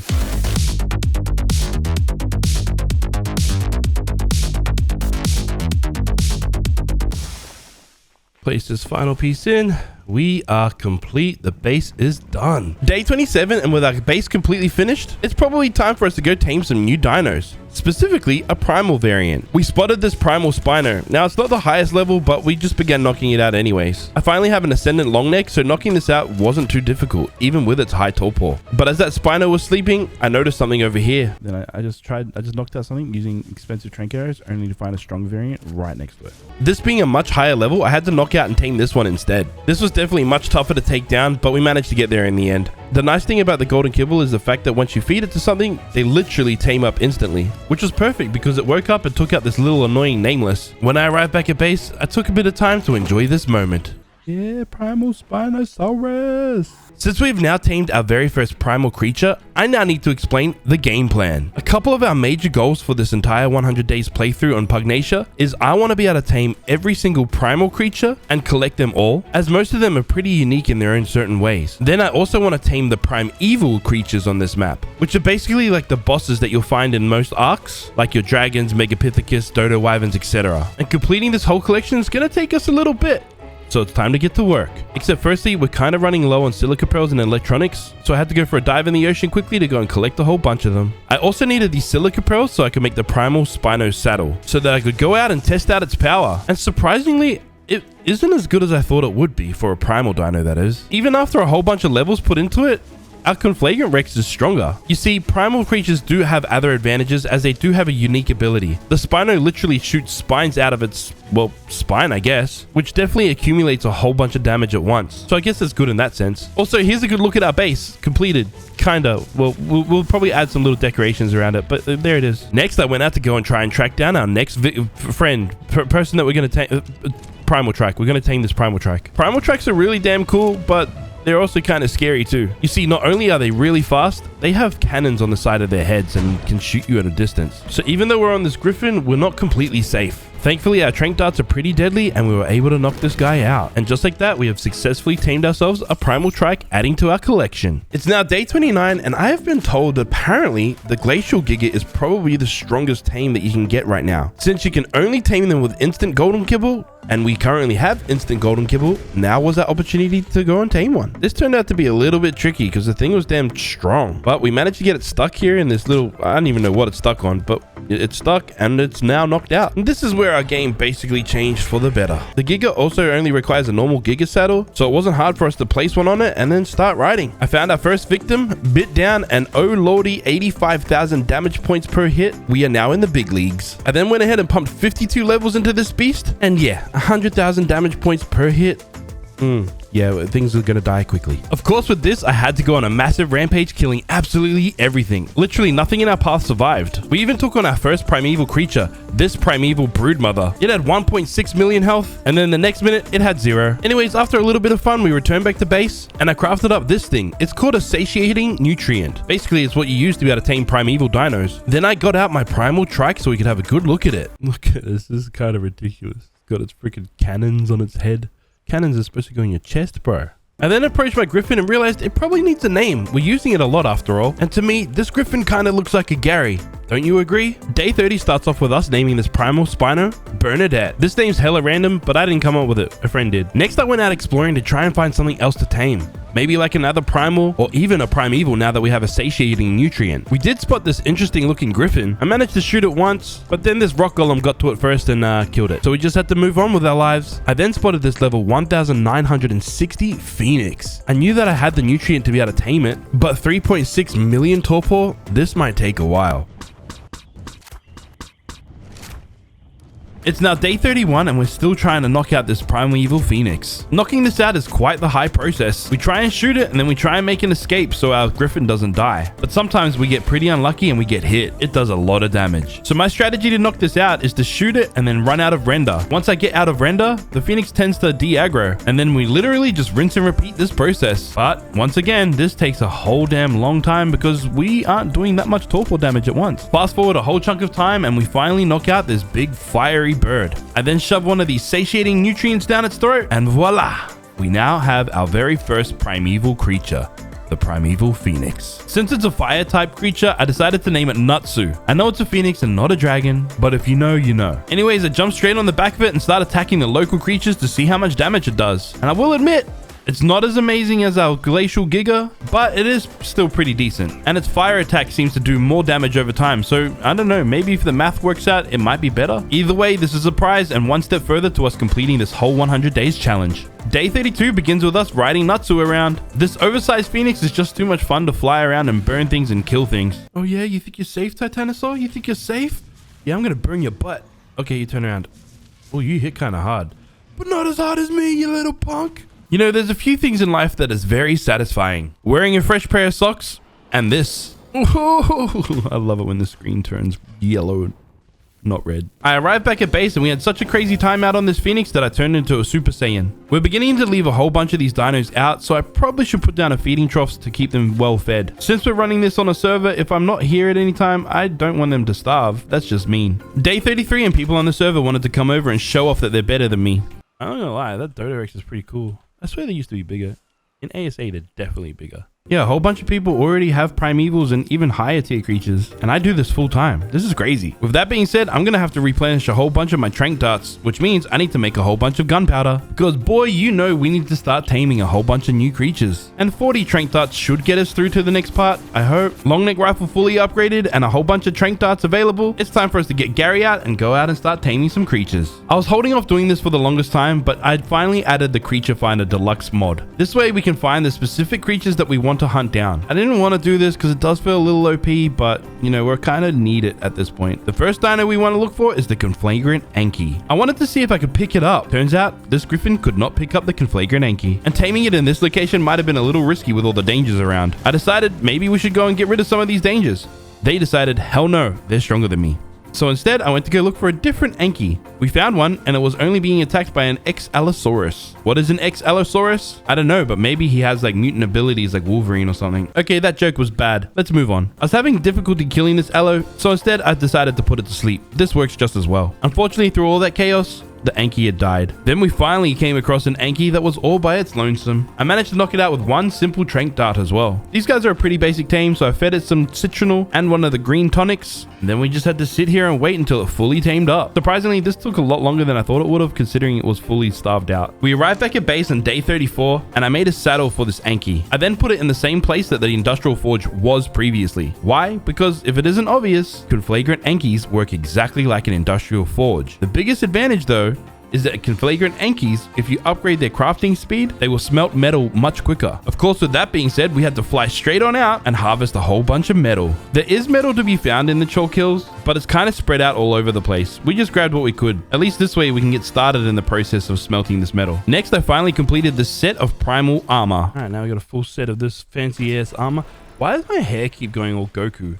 That's crazy. Anyways, now it's time for us to go and tame the next creature to add to our collection. We want to tame a primal griffin. Sorry, Gary, but it's time for us to get an upgrade. Unfortunately, I don't have any golden kibble right now, so we're going to have to quickly take down an ancient Rex. Thankfully, from the help of our glacial Giga, taking it down is significantly easier than it has ever been before. There ended up being a few ancient Rexes around, so I figured I might as well take out as many as I could whilst we're here, so we could stock up on the golden kibble. We had now secured a whole bunch of golden kibble. It's time for us to go tame some more primal creatures. Unfortunately, with Pugnacia comes a lot of scary other creatures. This primal griffin was surrounded by a reaper, a bunch of wyverns, and some skeleton. I mean, just craziness. To make things worse, aiming at it was kind of difficult because it was fast, not because I have bad aim. It was kind of weak too, and it died. Yeah, it got absolutely murked by everything around it. So, on to the next griffin. We found a nice, cool pink one, and then we got burnt. Damn it! This one was also struggling to stay alive.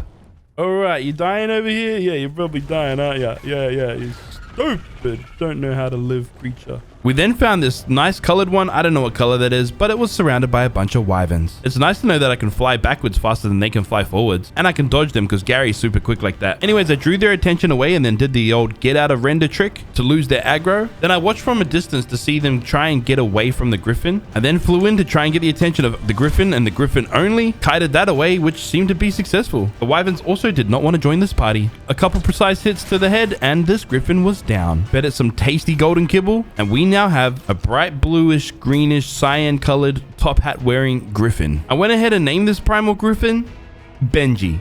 Benji is his name. Oh. Now, Benji being a primal griffin has a special ability. When it does its griffin bomb, it drops an attack that they describe as like napalm. Again, it may not be as strong as some of the creatures that we've currently tamed and own, but this primal griffin is significantly better than Gary was. And I guess it's pretty fun dropping bombs on innocent things. Just ask America in World War II. Hiroshima! I flew back to base and realized I probably need to make a little adjustment to this area. It's time that I expand this area just a little bit more. And I want to make a flat area out here so I can put all of these creatures on display. I quickly forgot how expensive these building pieces were, so we're back out here collecting some more metal. Day 36, we made the final touches on this little flat area out here so we can display our dinos. Doesn't look half bad. Definitely not big enough. I think I want to like maybe, I don't know. I just wanted to flatten the area out just so I can have like a place that I can kind of keep some of these cool dinos on display, you know? With that part of our base sorted out, it's time to go tame another primal creature. This time, the Primal Argy. We're back in the snow, so there's lots of wyverns that want our attention. Thankfully, it was kind of easy to kite these ones away, then go back in and get the attention of the Primal Argy, and then I kite this one to a location that I feel comfortable that I can start shooting and knocking it out. Luckily for us, this was a pretty textbook tame. Fed it the kibble, it immediately tamed up, and I accidentally named it SA. The Creature Finder Deluxe mod showed us that there was another Primal Argentavis on the map kind of close by. I figured I might as well tame it. It was close, and this is kind of easy. Before heading back to base, I saw that there was another primal creature close by. This time, it was a pretty special one, and one of my favorite meme-type dinos. This is the DJ Penguin holding an AK-47, the Primal Kairuku. Yes, that's the noise it makes when it's shooting. We avoided its dubstep bullets and shot it in the head a couple times and knocked it out. Even asleep, it's still shooting. Kinda dangerous if you ask me. On our way home, we went to go stop by one of my subscribers' bases. This is the Icy Cat and her little stronghold in this castle here. Oh, you got these trilobites? Apparently they can climb up like walls and stuff. Oh, that's ridiculous. Yeah, they can. They can climb up walls. It's crazy.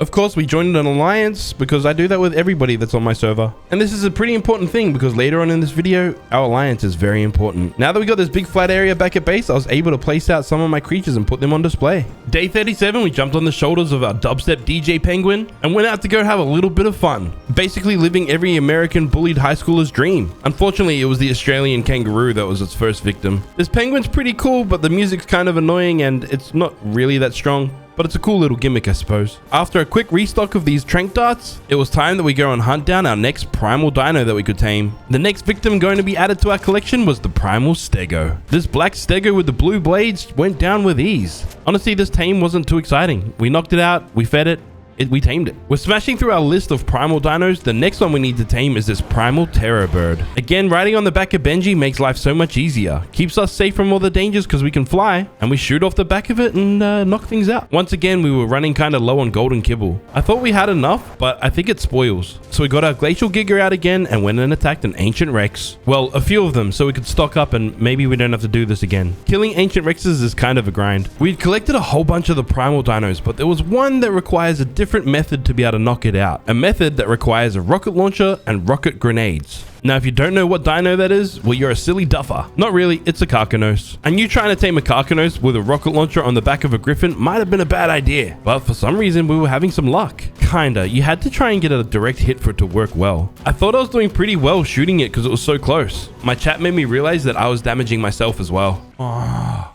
I myself are getting damaged. The rocket launcher is going to break before I can actually do anything. Yes, indeed, my rocket launcher would break before I could actually knock this thing out. But I just had to continue shooting it. I need to tame this thing to add to my collection. We were here for a good chunk of time trying to knock this thing out, and then my chat finally told me what I needed to do. I could use a Primal Trike to knock it out. Also, did I mention that I named this Primal Trike Blastoise? Because it's blue and it has the cannons on its head? Like Blastoise. I returned back to the location in somewhat of a safe area, jumped on the back of Blastoise, raced over to this blue king crab, and began shooting it in the face with our big cannonballs, which was somewhat effective until it would pick me up and ragdoll me around. Did it just pick me up? It just ragdolling me now? Even though I was picked up by this big crab, I still managed to hit it with our blasts. We were slowly getting its torpor up. That was until it took me under the water. I was hoping I could knock it out before it would drown us. My oxygen had fully depleted, but I was kind of playing it smart by healing myself up if I was going to die. This tactic wasn't really working well for me, so instead I dismounted, got some oxygen, and tried to get Blastoise back into one of these soul balls. Of course, the Carcanos was still aggroed on me, so I died. That's perfectly fine though. We were able to return safely, we got Blastoise back out, and continued knocking out this Primal Carcanos. Little bit of a stressful time knocking this thing out, but we did it in the end, and that's all that matters. With that, I believe we've tamed every primal creature in this mod, I think. Day 39, we placed out all of our primal creatures, so we could view every one that we had. That's right, the Stegos have like a mohawk. There's the Blastoise, the Argis, the King Crab, Phoenix, DJ Kairuku, and the Terror Bird. I went ahead and named this Stego Steve, even though it's a chick. I mean, I don't know why, just Steve looks cool. Next, I went out to this location with my Glacial Giga because I needed to hunt down some primeval creatures and I needed to kill them. Kill them all. You might be thinking, aren't you supposed to be taming them, Aaron? Well, yes, but in order to tame them, I need to kill them first because once you kill one, they drop their version of energy. For example, once we kill this monkey, it then drops the Megapithecus energy. And you need primeval energy to be able to make satiating nutrients so that you could tame them. Next, I went ahead and named this Primal Carcanos Mr. Krabs. I know, very original and very unique. In preparation for taming some of these primevals, we went ahead and made a bunch of these satiating nutrients. I then searched through the Creature Finder Deluxe to try and find a primeval dino that I wanted to hunt down and tame. Now this tame was going to be a game changer for us, the Primeval Manticore. And this one looks damn amazing. It's black with yellow wings. It looks freaking sick. I knew this was going to take us a long time to try and knock it out, and it was pretty dangerous with its attacks. Thankfully, now we're riding Benji, and unlike the last time that we tried to tame the Primeval Phoenix, he's a lot stronger, so we can withstand a few more hits. But then this happened. To make things a little bit worse, I had a little bit of an emergency and had to go AFK for quite a long time. If you were in stream at this time, you probably remember this happening. I finally returned the following day, and then I checked to see if the Griffin was dead. It hadn't died. I then jumped on the back of our Primal Argy, put some levels into his flying speed so we can get there quicker, and raced over to go collect Benji. Oh, there's me Griffin. Still alive. I assume the Manticore's gone. Yes, indeed, the Manticore is gone. Luckily, there was another one kind of close. Its colors just weren't as cool as the previous one. And with that, we had to begin the process of knocking this big bat, lion, scorpion. What even is a Manticore? This was quite the process, and then a couple of times it did hit us. But like I mentioned earlier, Benji is a little bit tough like that. Except I did forget one crucial detail. Shit, what happened? Oh, it knocks it out and puts it to sleep. Yes, Manticores do deal torpor damage, which does mean they can help you tame creatures as well. This Manticore is going to be very valuable to our team. I made it back to Benji, but where he was knocked out was kind of not very safe. So I put him in a soul ball and relocated to a place that's a little bit safer than where we were. Then I could feed him this blue tonic, which would wake him up basically instantly, and then we could get back to knocking out this Manticore. Day 41, we survived the wrath of this Manticore long enough that we finally knocked it out. When I finally took this Manticore down, it landed in a not so great place. There was a lot of dangerous little pests around. We managed to clear them all out, but just to be safe, I put Benji away. I fed the Manticore the satiating nutrient, and we now have our very own Primeval Manticore. This thing is easily the loudest flyer ever, but it does hit really hard, so, you know, we love it. I spent the day exploring the lands on the Manticore and killing things, mainly so that we could get some valuable experience points so we can increase these levels. But also, now that we have this Manticore, we have a very dangerous torpor dealer. That's why we went to go hunt down this Glacial Giga and shoot it with our Scorpion Stinger ranged attack.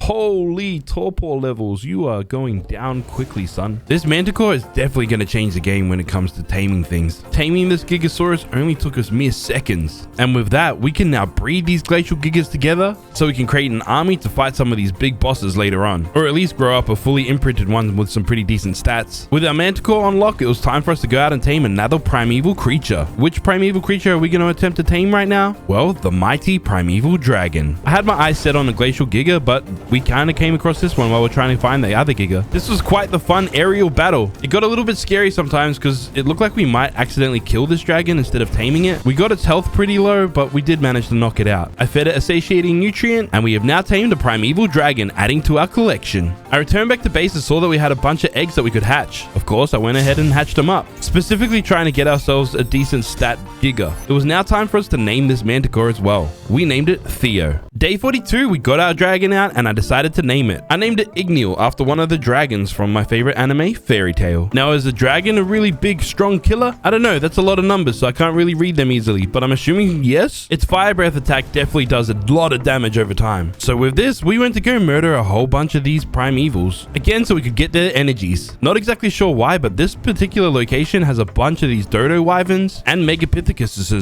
And for the rest of the day, we pretty much just played Roast the Dinosaur. It's nice going out and murdering things.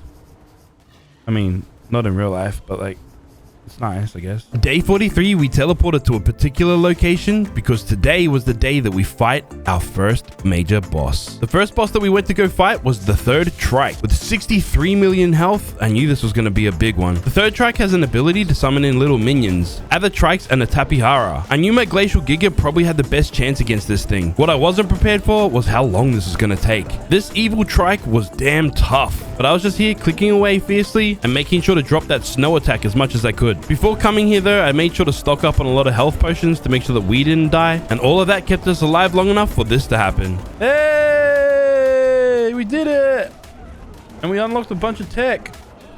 I forgot that's how you unlock the tech. Also, when you kill these bosses, they drop a bunch of candy on the floor. You can eat it and it gives you a little bit of a buff, but I don't think it's that important. I don't know. Killing this boss, we unlocked a bunch of engrams, got a new piece of armor, some tier 2 saddles, and some element. Also, I may have forgotten to mention, but this particular Giga that we're riding is one of the babies that we produced earlier that's fully imprinted with the better stats. That's why it's doing so much damage. Arriving back at base, I placed on this new headpiece, and yeah, I look pretty fly. Next, I made and placed down this ascension portal. Apparently, this is how you summon in bosses, but someone on the server must have already done that. This is what we use to craft the Mega Mech, and we can use it to be able to craft these sacrifices that we could then use to sacrifice a primeval to turn it into one of these boss type dinos. If you notice, we have to jack up the gamma a lot, and it kind of annoys me, so I place down these lights so we don't always have to have the gamma all the way up at base. Now that we have secured ourselves some element, I made this S plus crafting bench because we can use that to make the S plus replicator. Instead of having to go find one of the obelisks and make it in that, we can just do it here at base. We now have the S plus replicator. It's just in a bit of a rough spot. We'll adjust it in a second. There we go. Much better, cleaner fit. Day 44, we spent the entire day just hunting down primeval dinos. We need to collect a whole bunch of their energies just so we can craft one of these sacrifices so we can make our own boss. We returned back to base with all the energies that we had collected, and that's kind of all we had collected after basically most of the day. And our next goal is to be able to get ourselves one of every one of these boss dinos for ourselves. So we're straight back out here hunting down more primevals. We will tame some more later, but for now we're just gonna kill them because it's more fun. Day 45, we're still out here killing more primeval dinos. This time I'm riding Theo because eventually I'm gonna have to tame one of them. But for now, a few of these guys are gonna have to be sacrificed for the greater good. This primeval Dodorex seemed to be a pretty high level, so I decided I was gonna tame that one. If it would stay still long enough for me to be able to shoot it, that is. This Dodorex wasn't gonna stick around very long. We had plans for its future. This primeval Dodorex is gonna be sacrificed to the gods. Well, not the gods, he's just gonna be sacrificed so he can then turn into the third trike. Hey, we lost the thing to get this thing. We've now obtained our very first boss tame, the third trike. Is this a straight killer? Is it dangerous? Not really. I mean, the Glacial Gig is still better. Except its special ability does give it quite the advantage, as these minions have a crazy amount of health, so killing them might be kind of tough. You can also change the appearance of this dino as well. I made it blue and see-through. It's cool, I guess. Because we're placing so many dinos on the outside, I wanted to try and keep them secure and safe from any wandering pests. So I placed in these Colossus-sized walls and gates. It's now day 46 and we're heading on out on our RG to go and collect a whole bunch of metal. I took our Conflagrant Anki out to go and help us collect this. Because we can't make that Ascendant Pickaxe, this is probably the best bet for us to be able to collect all this stuff right now. Also, quick disclaimer, some of these days my audio is kind of messed up, so there's going to be no in-game sounds. But I wanted to go farm all this metal because I wanted to expand this outside a little bit and change a bunch of the interior floor from stone into the castles and keeps flooring. This is quite the hefty job, so it fed over to the next day. It was probably a good idea to move this teleporter from inside to outside right here. I was streaming at this point of the game and they told me that I could change the color of certain dinos with this gun. It was kind of tricky to figure out how to use, and because of this, our Theo's red from now on. By now in the playthrough, I had to increase the amount of times that primevals spawn on the map. By default, only 2 of each primeval spawn at a time. But because there's so many people playing on the server currently, it was a better idea to increase the amount of spawns just so we could go and hunt them down because you need to kill so many of them. Otherwise, only 2 would spawn in at a time every 2 hours. And that just wasn't going to cut it for all of us playing currently. Day 49, we go out to go squash this big overgrown spider. Speaking of crazy big overgrown insects, it's time for us to go and fight one. That over there is Mothra. It has really cool colors and everything, but it also needs to die. We're back out here on our toughest dino, our Glacial Giga, chomping away fiercely, just doing little bits of damage to it. When these bosses have 63 million health and we're only doing 200k per hit, I mean, you do the math. This is going to take quite the while. Thankfully, we have a little bit of support from some editing. We got its wings rather bloody and deleted this oversized insect. It also dropped some new saddles, some elements, some new armor, and mothballs. It kind of blends in, but the new armor is this volcanic chest piece. Oh, the shoes as well, but you can't really see. They just make me faster, which is pretty cool. Day 50, and we had all the required ingredients to make this Mothra sacrifice. Well, almost. We're missing something that's pretty crucial. We need a primeval to sacrifice. And I'm not going to sacrifice the ones that I already have. This Megapithecus is going to have to be sacrificed. Look at it. It looks stunned in one spot, not even passed out. Maybe it knows it's going to be dead soon. Back at base, I fed this Megapithecus the Mothra sacrifice, took a step back, and Mothra spawned right in my face. Hello, Mothra. I could have swore you were bigger. Apparently this isn't Mothra, it's called the spawn of Mothra. Maybe the wild boss one is bigger. The big one's definitely stronger. Mothra may not be the strongest creature that we've got currently, but his colorful wings make for a great decoration around our base. Anyways, we head on back out to go and murder some more Primevals. We managed to take down this Broodmother, then I saw some of the community members taking on a Spinebreaker. Spinebreaker is definitely the toughest boss to fight in this mod. I tried to do my part, but I don't think I was helping very much. I did get grounded though, which was kind of scary because I did not want to lose Theo. So instead of getting involved, we just kept our distance and watched from afar until I got summoned back to base because the Icy Cat wanted to cut my hair. Unfortunately, it didn't work for her, so I did it for her. Aren't I a great friend? Day 51, we went to go hunt down this certain boss. I needed to get rid of this guy rather quickly because he's kind of close to one of our friends' bases. This is Mr. Fister the Destroyer. Funnily enough, Mr. Fister the Destroyer is also the guy that made this mod. Because this guy is so small, we couldn't get a good angle so we could see its health. We just had to rely on the bar above his head. Once again, a rather long battle, but we got there in the end. Mr. Fister really likes to mess us up. I could always teleport back to base, but sometimes it's just a lot of fun running back to base on our Giga. It's just so satisfying being an apex predator in this game. Hair growth check. It's getting there. Now that we've taken down another boss, Mr. Fister, obviously we had to go tame a primeval creature, preferably something with a high level, like this Megapithecus. I managed to knock out 2 of them, and we had 2 satiating nutrients, so it kind of just makes sense to get them both. I kind of forgot that they're really fast and they like to jump around like crazy. He's just going flying over there.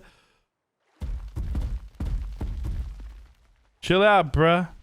See, this is the problem with the speed in this game. We already had enough energy so we could go ahead and craft this Mr. Fister sacrifice. Let me introduce you to the man himself, Mr. Fister. Hey, mate, Mr. Fister. I'm a man riding a man. I noticed that we've been getting a lot of these boss trophies from killing all the Primevals, so I figured we might as well just hang them up around the place. You know, kind of decorate and stuff. Anyone else kind of think it's weird that the heads are a lot smaller now that they're up on the wall and compared to how they actually are? Anyways, while we're doing this, I went outside and saw a big-ass whale. Lucy, you bringing big-ass whales to my base? That is, in fact, a big-ass whale. Next, I decided to jump on the back of Igneel and do some exploring. I had no current objective that I was trying to complete. I was just having a look around the map. That's when we saw this pop into render. Holy lordy.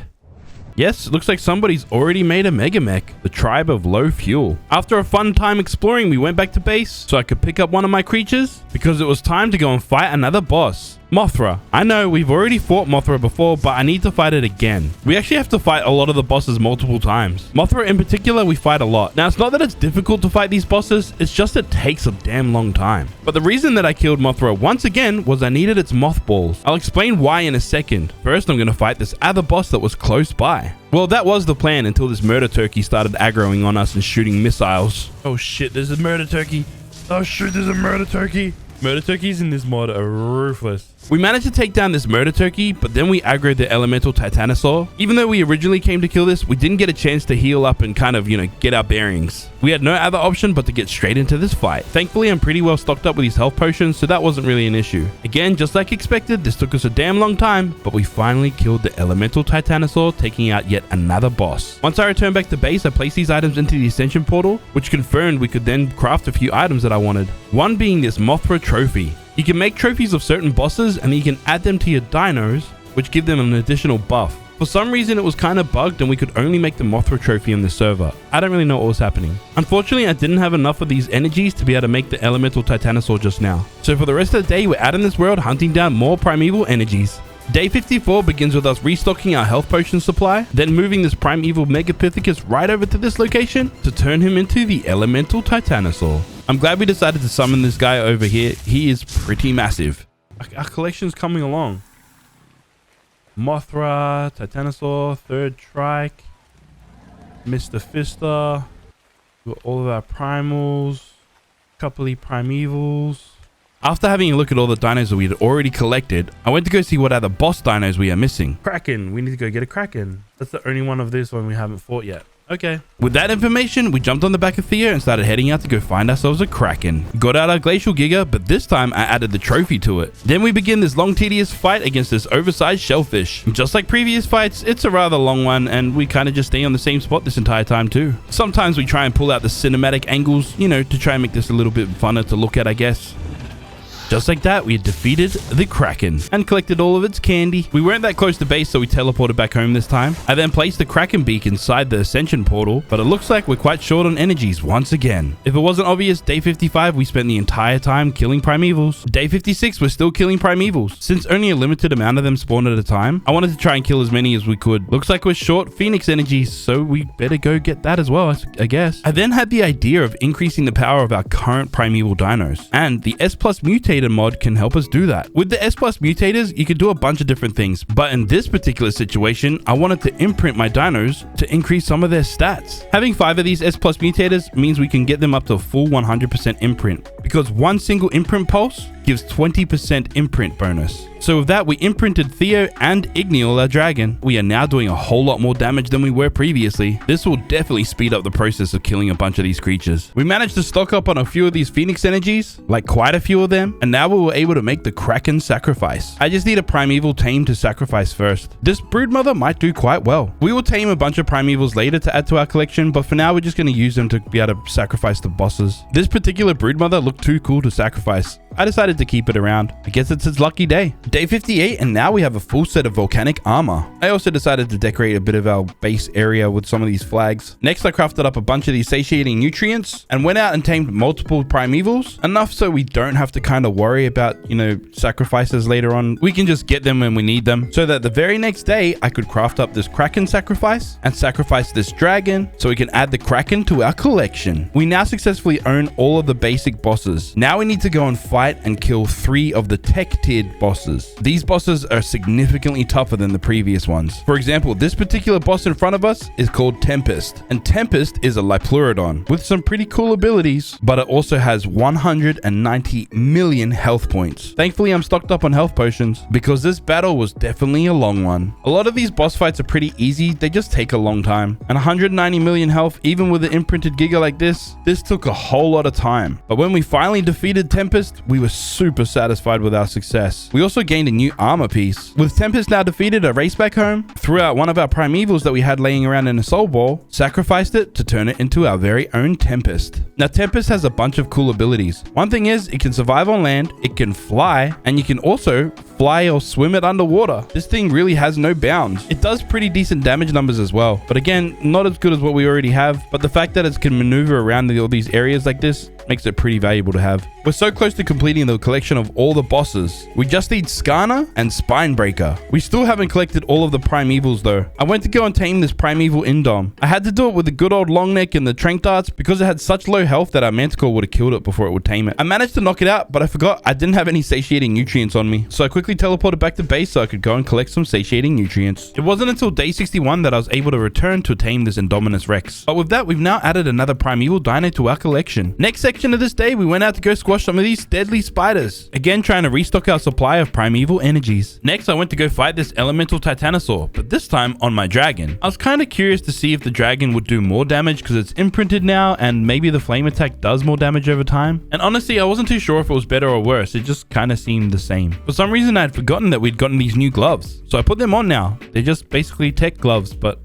I suppose they're kind of special, I guess. Day 62, we head on out to go and harvest a whole bunch of metal. Throughout this entire 100 days, we go through a whole bunch of metal. The armor that we're wearing also gives us a massive weight bonus, so going out and farming a whole heap is so much easier than it was earlier. Now that we're completely stocked up on metal, I went ahead and tried to replace all of these stone floors with the castles and keeps floor. One thing they definitely did better in ASA was the building. In ASA, sometimes snapping some of these pieces can be a little bit janky. Day 63, we added these pieces to the top of the base. In my opinion, it makes this base look a lot better, and I think it's coming along quite nicely. And before you come at me in the comment section, yes, I noticed this while we're flying around and I fixed it up. There's the overtop view. Kind of crazy how many dinos we have. We're definitely going to have to try and expand this somehow, but we'll get to that a little bit later. Day 64, and I'm ready and prepared to go and fight the next boss. This time, it's the big scorpion, Skarner. Now, Skarner can be one of the deadliest bosses. He can pick you up with his stinger, and he deals a ton of torpor damage quickly. Thankfully, these blue potions come in handy. But here's the thing, I'm quite aware of a pretty cheesy method to kill Skarner. We just have to make him face a different direction. It's a little bit awkward on the side of this mountain, but all we need to do is just get behind his bum and blow fire up it. For most Pugnacia veterans, this is a pretty well-known strategy to kill this guy. Since Since it's one of the top tier tech bosses, it has 190 million health. And other than the fact that we got some pretty sweet angles blowing fire up its ass, this fight was rather boring. We got its health quite a bit down, but then I had to check on something real quick. I just wanted to go check out my merch store to see if everything was all good there. It was, and this was a massive mistake, because when we returned, Skarner had fully healed up, which means we have to repeat this entire process all over again. Fast forward something like 10 minutes and we finally killed Skarner. This was quite the relief. You get a whole bunch of gear from him, but you also get Skarner's tail spike, which kind of works like a pike, I guess, but does torpor damage. It's a really cool weapon to get, but it's kind of useless this late in the game, because the Manticore is just a better torpor dealer. I then made the sacrifice token, sacrificed one of our primeval dragons that we had laying around, and Skarner appeared in the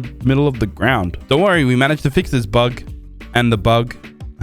See what I did? That was bad, sorry. Having our very own tamed Skarner means that we only have one final boss that we need to tame ourselves. And that is the biggest and scariest one of them all, Spinebreaker. Day 66, and we should really be going to get Spinebreaker, but I got a little distracted. After seeing the Icy Cat's big whale, I wanted one for myself. Look, it's still pretty early in this 100 days, so I think we can spare a little bit of time to have some fun, right? I used a golden kibble to tame this thing because I didn't know what it actually ate, and that worked straight away. Before riding it or doing anything with it, I wanted to leave it in a soul ball so it could get some passive experience points. Whilst we waited, we smelted up a whole bunch of metal and went out on the hunt in the Chalk Hills to try and find some more. The Chalk Hill has quite a bit of metal, but it's just in weird locations to be able to find it. It's okay, we're quite familiar with this map now, so we know a lot of locations to be able to find metal. We came over here because we saw another person fighting a Skarner with their Spinebreaker. Watching this was rather inspiring. I'm pretty excited to get myself a Spinebreaker at this point. We made it back to base and I fed the metal to the Anki. Now we just gotta wait for this metal to smelt. The following day, I made another one of these tech replicators. We had to get rid of the last one when we were trying to fix up the floor, and I just never replaced it. Until now. But I really needed the tech replicator so I could make the saddle for the big space whale. I'm pretty sure that the tech saddle's the only saddle you can make for these things. I don't know if there's another version. Anyways, I thought it'd be kind of funny to place a whole bunch of movement speed points into this big whale. Ready, steady, go! Oh, okay, you're not fast. Oh, you build up speed. Oh, here we go. We're so fast. Look at that. It's crazy, dude. We are now the fastest whale to ever hit Ark. The frames were getting a little bit nuts, and yeah, we banged into stuff a lot. Obviously, I had to check out some of the abilities that the Space Whale had. Dropping bombs was kind of fun, I guess. Anyways, Space Whale fun done and dusted. It was time for us to move on with the next goal. But to complete said goal, we're gonna have to clear out all of these trees in this area. You might be thinking, Aaron, why the heck do you need to clean out all of these trees? Well, that's because we are about to fight Spinebreaker. And to fight Spinebreaker, you need a lot of space that you can move around in. For this, I got a whole army of our Glacial Gigas out, just whatever ones we had laying around the base. Then I got the attention of Spinebreaker and brought him down to this big open area. I'll explain the strategy that we need to use to be able to fight him. First, I sent in all of these Gigas to attack, but then we got stuck in and amongst them all. Oh no, we can't get stuck here. We can't get stuck. Oh, we got out. Lucky. Thank you for dying. That's how we got out. Anyways, to explain this strategy that we used against Spinebreaker, you see that big ball there? Well, it cannot touch us because it'll basically murder us instantly. So when we're fighting Spinebreaker, we have to constantly move backwards and away. That's the reason why we need to chop down all of the trees around here. Because when he drops that big death bubble, if we're standing in it, we will die. So a big, nice open area is the best place to fight Spinebreaker. Obviously, it already takes quite a time to kill him. He does a crazy amount of damage to you already without the death bubble, but he also has 212 million health. And this is one of those cases, one simple mistake can end our lives quickly. Phew, we just escaped with that one. We managed to dodge a few more death balls, get it down to 10 million health points, but it wasn't until day funny number that we finally killed Spinebreaker and claimed all of the gear for our own. I raced back to base and I checked the Ascension portal and saw that I could craft the Spinebreaker sacrifice. Problem is, I ran out of sacrifices, so we're gonna have to go quickly tame something. This level 2072 Primeval Dodorex might do the trick. You guys know how this goes by now. Tame a Primeval, bring it back, feed it the sacrifice, it disappears, and boom, we now have a Spinebreaker. It's at this point of the game that our game definitely changes. Spinebreaker doesn't do a lot of damage off the rip, but it's his abilities that make the biggest difference, specifically his death bubble. I stumbled across this Kraken, so I decided to test our might against it. Surprisingly, we were getting our ass whooped. And I didn't need to fight Kraken right now, so we just left it alone. I didn't really want to risk losing Spinebreaker already. With that, I decided to head back to base with our Spinebreaker and keep him safe.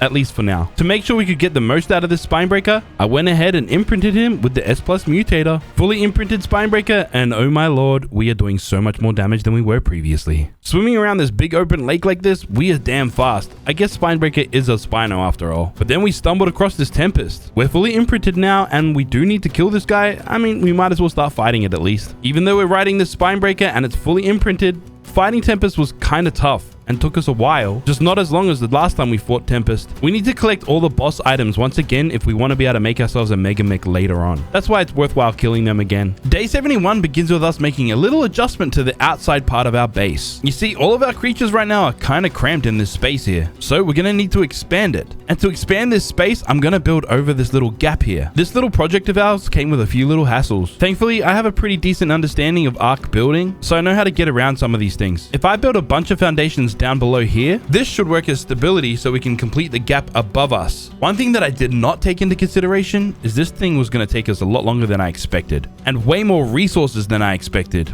We went through the craziest amount of metal, I couldn't believe it. This gap that we're filling in was a lot bigger than I thought it would be and required so many building pieces. Like, this is how it looks on day 73, and I'm kind of not satisfied with it just yet. So we continued on until I was happy with how it looked. I even placed down these fences to try and keep the dinosaurs from falling off the edge. It's probably going to happen, but maybe this can help hinder that. I was pretty happy with what we had. Now it was time for us to adjust our dinos and place them all around. Placing our final dinosaur in, the big ass space whale, we now have all of our dinos spread out. What a collection. And there we have it. This took us 5 days to complete this little project, but it was well worth it. I think all of our dinos look pretty damn cool, and they're kind of spaced out and it's kind of safe, I guess. All right, with all of that complete, what do we do next? We've collected and tamed every dino that we had in our goals list. The primals, primevals, and even all the boss dinos. What is next? Next, we use our Spinebreaker to fight some of these big bosses. Like I mentioned earlier when we're fighting the Kraken, we need to fight these guys all over again so we can get the Mega Mech. Spinebreaker makes this so easy that we were able to fight 2 bosses in 1 day. We've taken down Mothra, and then right now we've taken down the 3rd Trike. But that's not all we have in store with this 100 days. We have to fight the final boss, the big ass Hippo. We will work our way towards that, but for now we're going to fight some bosses. Skarner is next. Again, a little bit of a long drawn out battle, but we got there in the end, taking out this big metal silver scorpion. Checking the Ascension portal, we can keep track of exactly the items that we need and the bosses we need to fight and kill. To be able to make the Mega Mech, we actually have to defeat the Hippo boss in the Ascension arena. But we'll get to that later, and I'll show you exactly how that works. Day 77, we take our Spinebreaker out to go kill a bunch of these spiders. Then I go ahead and pick a fight with another Spinebreaker. Looking back at this was hella risky, fighting a Spinebreaker with our only Spinebreaker. If we lost this one, this would set us back quite a bit. And moving backwards was kind of tricky at times. It was a bit easier when we were on our dragon earlier. Like, we barely dodged that bubble every time it popped up. But we did win this time, obviously. Even though I needed to kill the Spinebreaker so I can make the Mega Mech, that wasn't the purpose of killing it this time. I had some plans for it, but we'll get to that. For now, take a good look at the tech chest piece. We now have a jetpack and can fly around. This is kind of fun, I guess. We also got this tech rifle from Skarner, and its bullets deal torpor damage as well. Just like that, you can knock out a bunch of creatures. Again, I do think the Manticore is better, but this could be useful in certain circumstances. Having this tech suit has many advantages, like the simple fact that we can just float on in back to our base. Day 78, I craft a new tech item called the Pugnacia Tech Force Field. Not only is this to protect all of our dinos, but it's also to protect anybody coming into the server, because currently it is public and you can join it, and yeah, don't mess up with my base or I'll come and punch you in the face. Anyways, on our next port of call, it was time for us to go tame another creature. This time we're taming this primeval dragon. You might be wondering, why the heck are we taming this? What could we possibly use this for? We're sacrificing it to summon in this Spinebreaker. Now, why could we possibly need 2 Spinebreakers? To breed them, obviously. Oh, but Aaron, you can't breed Spinebreakers. Well, I'm about to educate you today. First, we come over to the S+ Mutator, and we instruct it to turn this Spinebreaker into one of those they-thems. Then we instruct the S+ Mutator to do the allow breeding pulse. And just like that, this female Spinebreaker and this gender neutral Spinebreaker can now breed. And now we must wait for the lovely time to happen. They breed through gestation, so that's kind of weird for a Spino, but hey, we'll take it. Whilst we waited for these Spinebreakers to breed us up an entire army, I flew up high above our base so we could admire it. All of these dinosaurs, all this work that we've put in through this entire 100 days. It's a rather satisfying moment with all these creatures of ours. Anyways, we don't really have much to do until we have our Spinebreaker army, so I kind of just sit here and contemplate my life. We now had our very first baby Spinebreaker that is, well, fully grown up. I don't think they actually grow. I think they just come fully grown. So I took it on out to go fight some things so we can get some levels into it. We killed a lot of things to get these extra levels. It was fun for a little bit, and then it kind of got boring. Once we got to a high enough level, it was time to set down this. This is the Ascension Arena, and this is where we fight the endgame bosses. Yes, bosses, multiple of them. It's the early morning of day 81 and we're getting out our entire army. Basically any decent fighting dino that I had laying around inside our soul terminal. We have Glacial Gigas, Spine Breakers, and even some Conflagrant Rexes. After I got the army out, pumped a few levels into them, it was time to summon in the first boss. The first boss is the Broodmother. 291 million health points in this big beast. This was going to be a tough fight. Our army went into a fight and attack, but they were dying quickly. We were plugging away fighting this fiercely, dropping all of our death bombs as quick as possible, trying to put this guy down. We got half of its health down, and then this happened. Oh crap, what the hell? Are you asleep right now? Oh no. The Broodmother deals torpor, I didn't know. Okay, say what you want. Mistakes were made, alright? I quickly jumped on my Manicore and then flew on over, only to notice that my Spinebreaker had died. And also, we couldn't get back into this arena. There was an invisible wall blocking us. At this point of the game, I really didn't know what I was supposed to do. All I could do right now is just stare at this Spinebreaker's butt while it gestates another baby. I really couldn't do much until we had another army of Spinebreakers at least. So we just had to kill some time until we had more babies, I guess. I placed down this hitching post right in front of these Spinebreakers so they can breed when we're out of render or if we're offline. While waiting for an army to breed up, we went to go visit some of our friends. This is Pineapples and his base. Obviously, he's made a ton of progress since the last time we checked this place out. We then checked out the Icy Cat's base, who has also made a whole ton of progress. Kind of a basic build, but she's got a lot of dinos, and that's kind of all that matters. I noticed that both of those two people had Spinebreakers, so if worst comes to worst, I might recruit them to help me out with some of these boss fights. Day 84, we're out minding our own business, murdering everything around us. When we saw a helpless Kraken all by its lonesome, it decided to come and party, but we're just too OP like that. This Spinebreaker and its death bubbles are just too dangerous against this thing. It honestly didn't stand a chance. Again, right now, we're just trying to kill some time, but I also thought it might be a good idea to go and try and tame an underwater primal that we hadn't tamed. I've been playing Ark for the longest time, since 2017, and honestly, I didn't know in Valguero it had this big underwater cave thing. Again, thanks to the Twitch chat, I was informed about this place. In case you're wondering, Spinebreaker has no oxygen level, so it can just stay down here as long as we want, and because I'm wearing the Pugnacia tech helmet, I don't need oxygen myself. I do get a little bored though, so we head on home. I didn't get the donkey that I wanted. When we arrived back though, there was a juvenile Spinebreaker just waiting for us. It's now day 85, and it's time to go fight some bosses once again. We should be ready this time,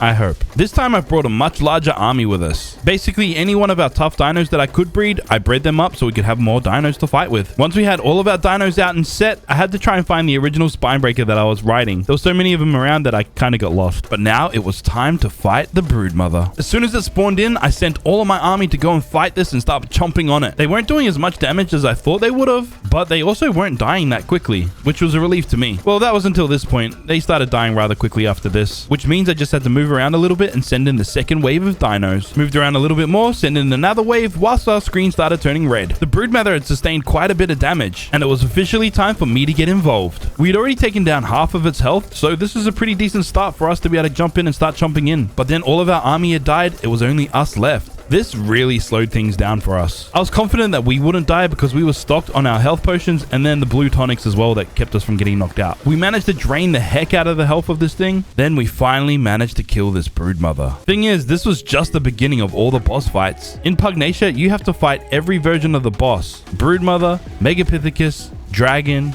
Manticore, and finally, the big yellow hippo. And you have to do it in order, because once we killed the Broodmother, we then used the Ascension Broodmother Fang to be able to summon in the Megapithecus. I returned back to base so I could restock my entire army since it basically all died. I hatched a crazy amount of eggs, and I think most of them grow up basically instantly, but for the ones that don't, we had to go waste some time. Whilst we waited, we went and harvested some resources. We were gone for so long that I had to put down another Ascension Arena. The Ascension Arena only stays around for a set amount of time. I think it's like 30 minutes or something. Once again, we had to get this army out, this time even bigger than the last time we were here. Knowing that the bosses are going to get tougher and tougher and we have to fight multiple of them, we need to come ready. Finally, we were ready and set to be able to fight this boss.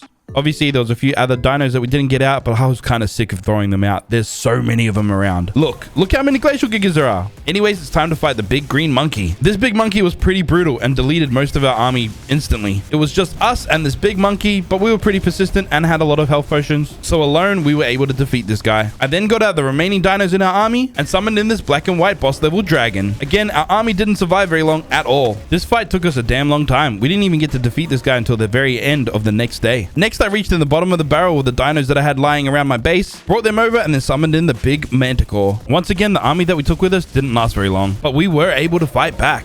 I just didn't realize 2 long death worms came out of the ground and started attacking us too. Anyways, we handled business and took this manticore out of existence. With that, we only have 1 more boss that we need to kill to be able to complete this mod. But I'm kind of running a little bit low on health potions. We've mostly been getting health potions from killing things, and we haven't really had to make too many of them, but you need rare flowers to be able to make them. That's why we're taming this zombie Theory. I also thought this would be a good excuse to be able to tame a zombie dino.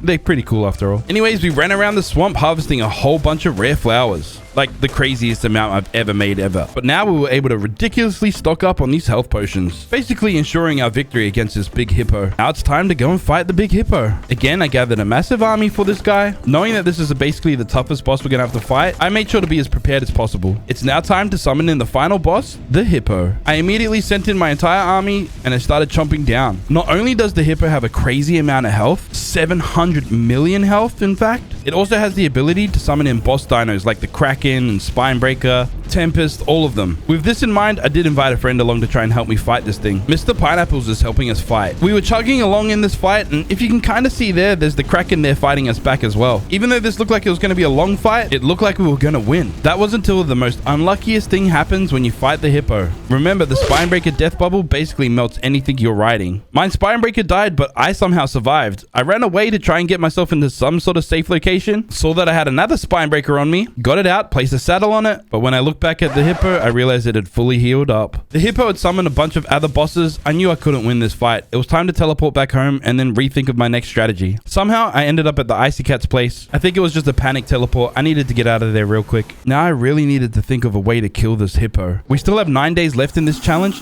so I do have the time to be able to do this. The following day, I ran over to the boss arena, and all the bosses were still in there, locked away like caged animals. Who really won this fight? Stupid animals. Anyways, I decided to recruit the help of Mr. Pineapples and the Icy Cat. Honestly, this was probably the only way we could defeat these bosses. Also, we had to wait for the last Ascension Arena to despawn so we could make another Ascension Arena. And we couldn't just go ahead and fight the hippo. We had to start from scratch all over again. Because the only way you can summon in the hippo, you need to kill the manticore first and use whatever it drops. And obviously, we didn't have that because we had already used it to summon in the previous hippo. Meaning, we had to do this all over again. Thankfully, with the help of Pineapples and the Icy Cat, we managed to defeat all of these bosses. Up until it was time to fight the hippo boss. Again, this was no time to mess around. I wanted to make sure we had an entire army to help us out. This late in the game, I couldn't really afford losing to the hippo. I really wanted to complete this mod. 2 of our friends chilling on the rock over there, our entire army, it was time to fight the hippo boss. I sent in my entire army and let them deal most of the damage to begin with. A lot of them died rather quickly. But are we really surprised? No, not at all. It was then time for all 3 of us on our Spinebreakers to head on in and start attacking. Right now, we're stuck in its belly dropping these death balls. We were collectively chipping away at its health, but then it dropped a Spinebreaker on us. As soon as I saw this appear, I knew we were in trouble. Oh shoot, he dropped the Spinebreaker, he dropped the Spinebreaker. Get out, get out, get out, get out, get out. Yep, there's the death ball. Freaking hell. You see, the hippo kind of gets stuck on you and you can't really move. And with a Spinebreaker on the field, it can lead to instances like this. I'm stuck.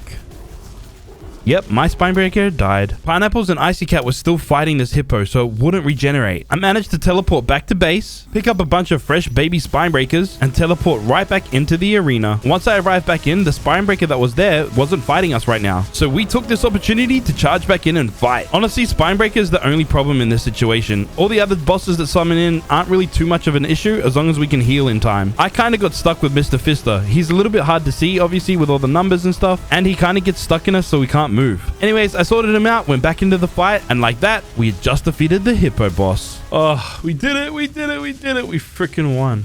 We freaking beat the boss. Whew. What a relief. We had defeated the final boss, the hippo, but then I heard a weird noise come through.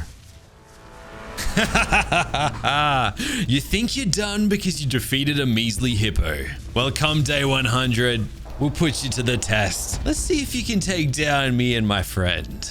See you soon, Aaron.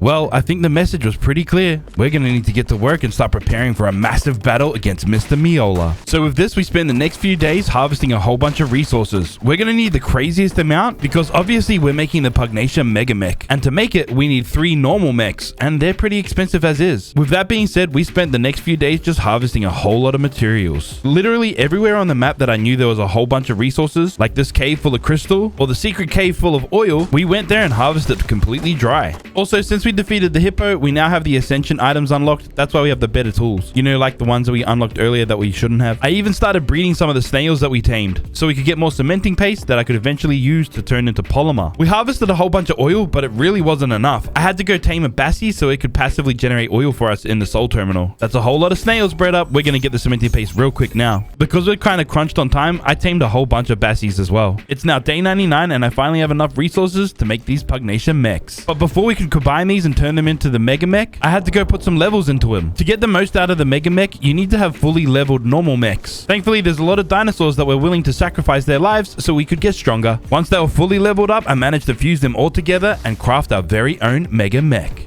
Now all I need to do is level this one up and add some attachments to it so it'll get a little bit stronger. Except we didn't get a chance to do that. Aaron, I'm here. Are you ready? Dude, it's only day 99. You said day 100. I lied. Australian time zones, that whole thing. Doesn't matter. Aaron, are you ready? Surely this guy knows that I'm also in Australia, right? No way. His friend is Mecha Godzilla? I'm coming.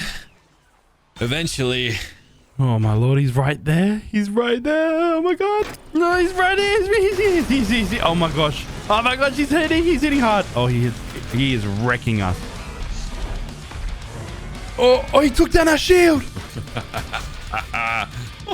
Oh, now's probably a good time to go get in my mech. Oh crap, I can hear him destroying absolutely everything. Miola, you're gonna pay for this, you bastard. I just can't get up there.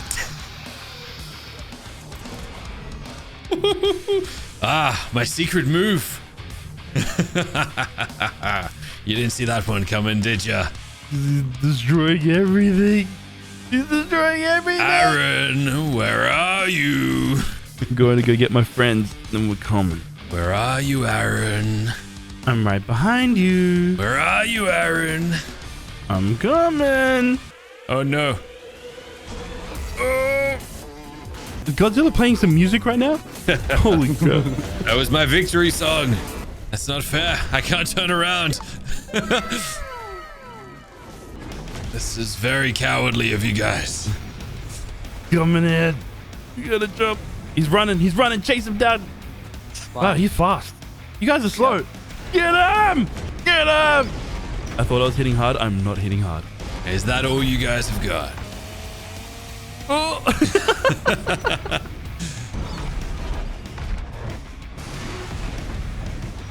Hey, where do you think you're going? I'm running. Get back here. Oh. Running.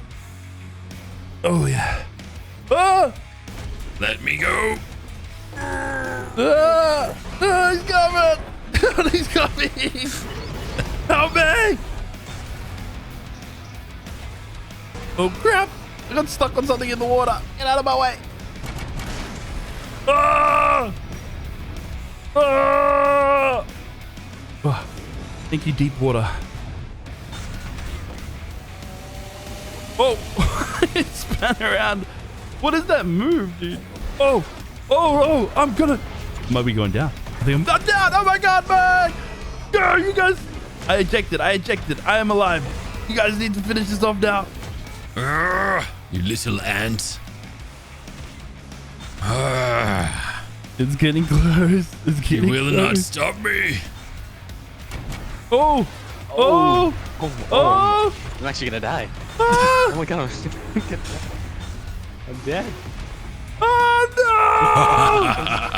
It's two down. Miola's got two. Lucy, it's just you. All right, now we're talking. Just putting on. He's taunting you.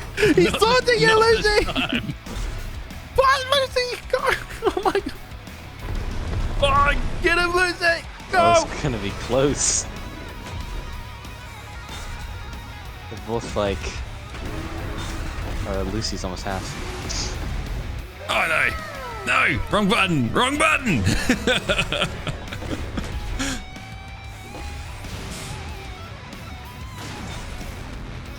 Wait, this is legitimately tight. Oh my gosh. 8 million health, 7 million? Miola's 2 shot. Miola's a 7. Oh my god, wait. Oh, Lucy, this is it. This is it, Lucy. That's it. No!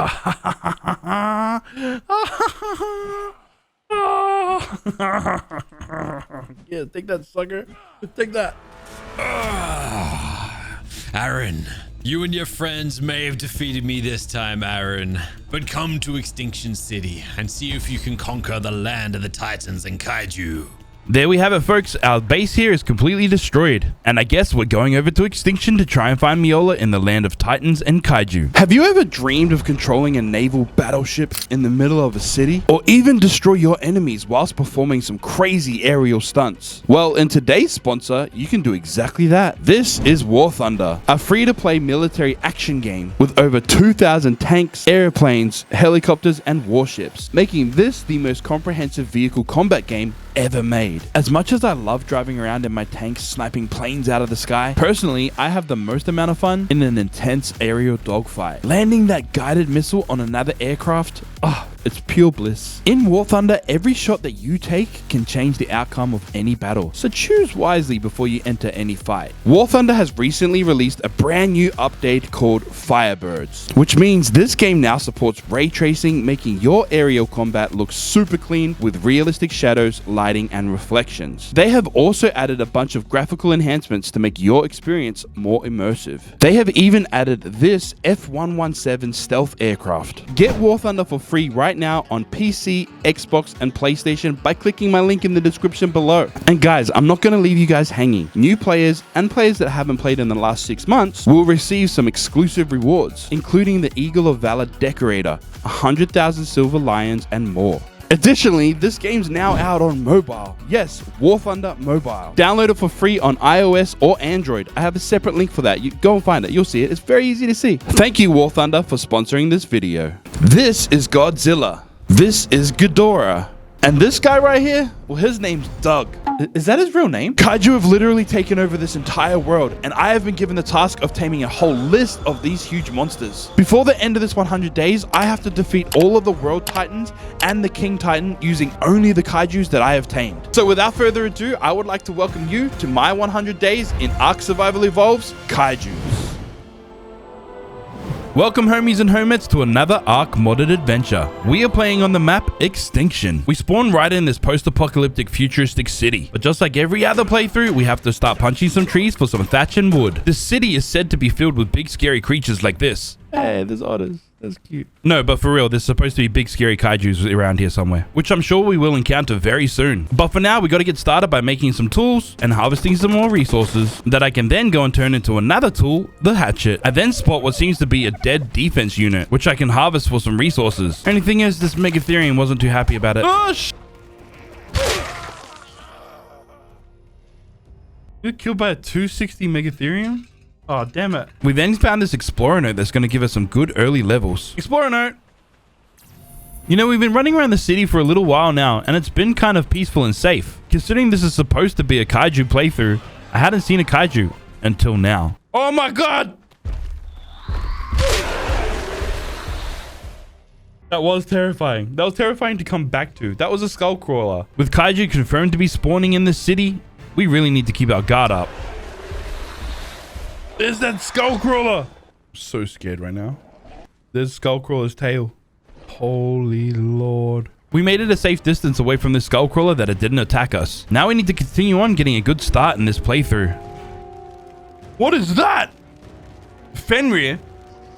It's safe to say that we are going to encounter a lot of scary big creatures in this 100 days. It's already day 2 and we are yet to do anything notable, except find our first kaiju and die to it. Initially, surviving with these big scary creatures around is proving to be kind of difficult. I suppose all I can really do right now is to try and get some levels into me. Thanks to an earlier Explorer Note, we were able to get quite a few levels. But still, these levels weren't going to help us too much against this Fenrir. Fenrir's right there, isn't he? I'm going to die. Oh, Lord! No! No, we're good. We're good. He's not even after me. He's after the freaking Enforcer. Oh, sh. Ah! No! No! So yeah, that's just a little taste of what we're going to expect in this 100 days playthrough. You know, big scary kaijus is one thing killing us. Sometimes I need to remember that this is still Ark and little tiny ants can kill us too. I'm dead to freaking ants. In a world full of kaiju, ants are the things that take me out of it. The next time I awoke in this chaotic land, I noticed something over there. Seems as though there's already somebody on the server that's set up a little place. I was feeling a little famished, so I took a little sip out of their water tap, but then I got found. Oh, hey. We ran into Lucy. And of course, anybody that's on the server whilst I'm recording, I always set up an alliance with. But first, we have to set up our tribe name. We named it Subscribe to Mr. Miola. Why I did that, I don't know. He did just try to fight us in the last 100 days. Anyways, I started gathering a whole bunch of resources, figuring I might set up a base nearby. In this kind of world, it might be in our best interest to set up near other players. Safety in numbers and all that. But once again, things weren't going to play out like we expected. There's Titans! Oh my god! Yes, these monstrosities are inspired by Attack on Titan's Titans. They're a little scuffed looking, but definitely very deadly. They're destroying everything, dude. I really would like to harvest that stuff. Come to base? Well, there's Titans that are about to run in there and wipe everything. Just FYI. Next, I ran up to Mr. Pineapples and added him to our alliance. I named our alliance the Dodo Gang. Of course, another shameless plug to push my merch. Yeah, go and buy it. Join the Dodo Gang. Day 3 and we were introduced to a Titan. That right there is the Beast Titan. And the little Titans that killed us earlier were spawned in from him. It looked like he had his eyes set on us, so we had to make a quick run for it. Pineapples run, pineapples run, pineapples run, pineapples run, pineapples run. Hopefully Pineapples and his friend's base would survive this. It's unlikely though. I managed to escape to a safe distance where we couldn't hear any noise. I then took a quick dip in this water to hydrate my lips, only for my life to be ended by this Capro.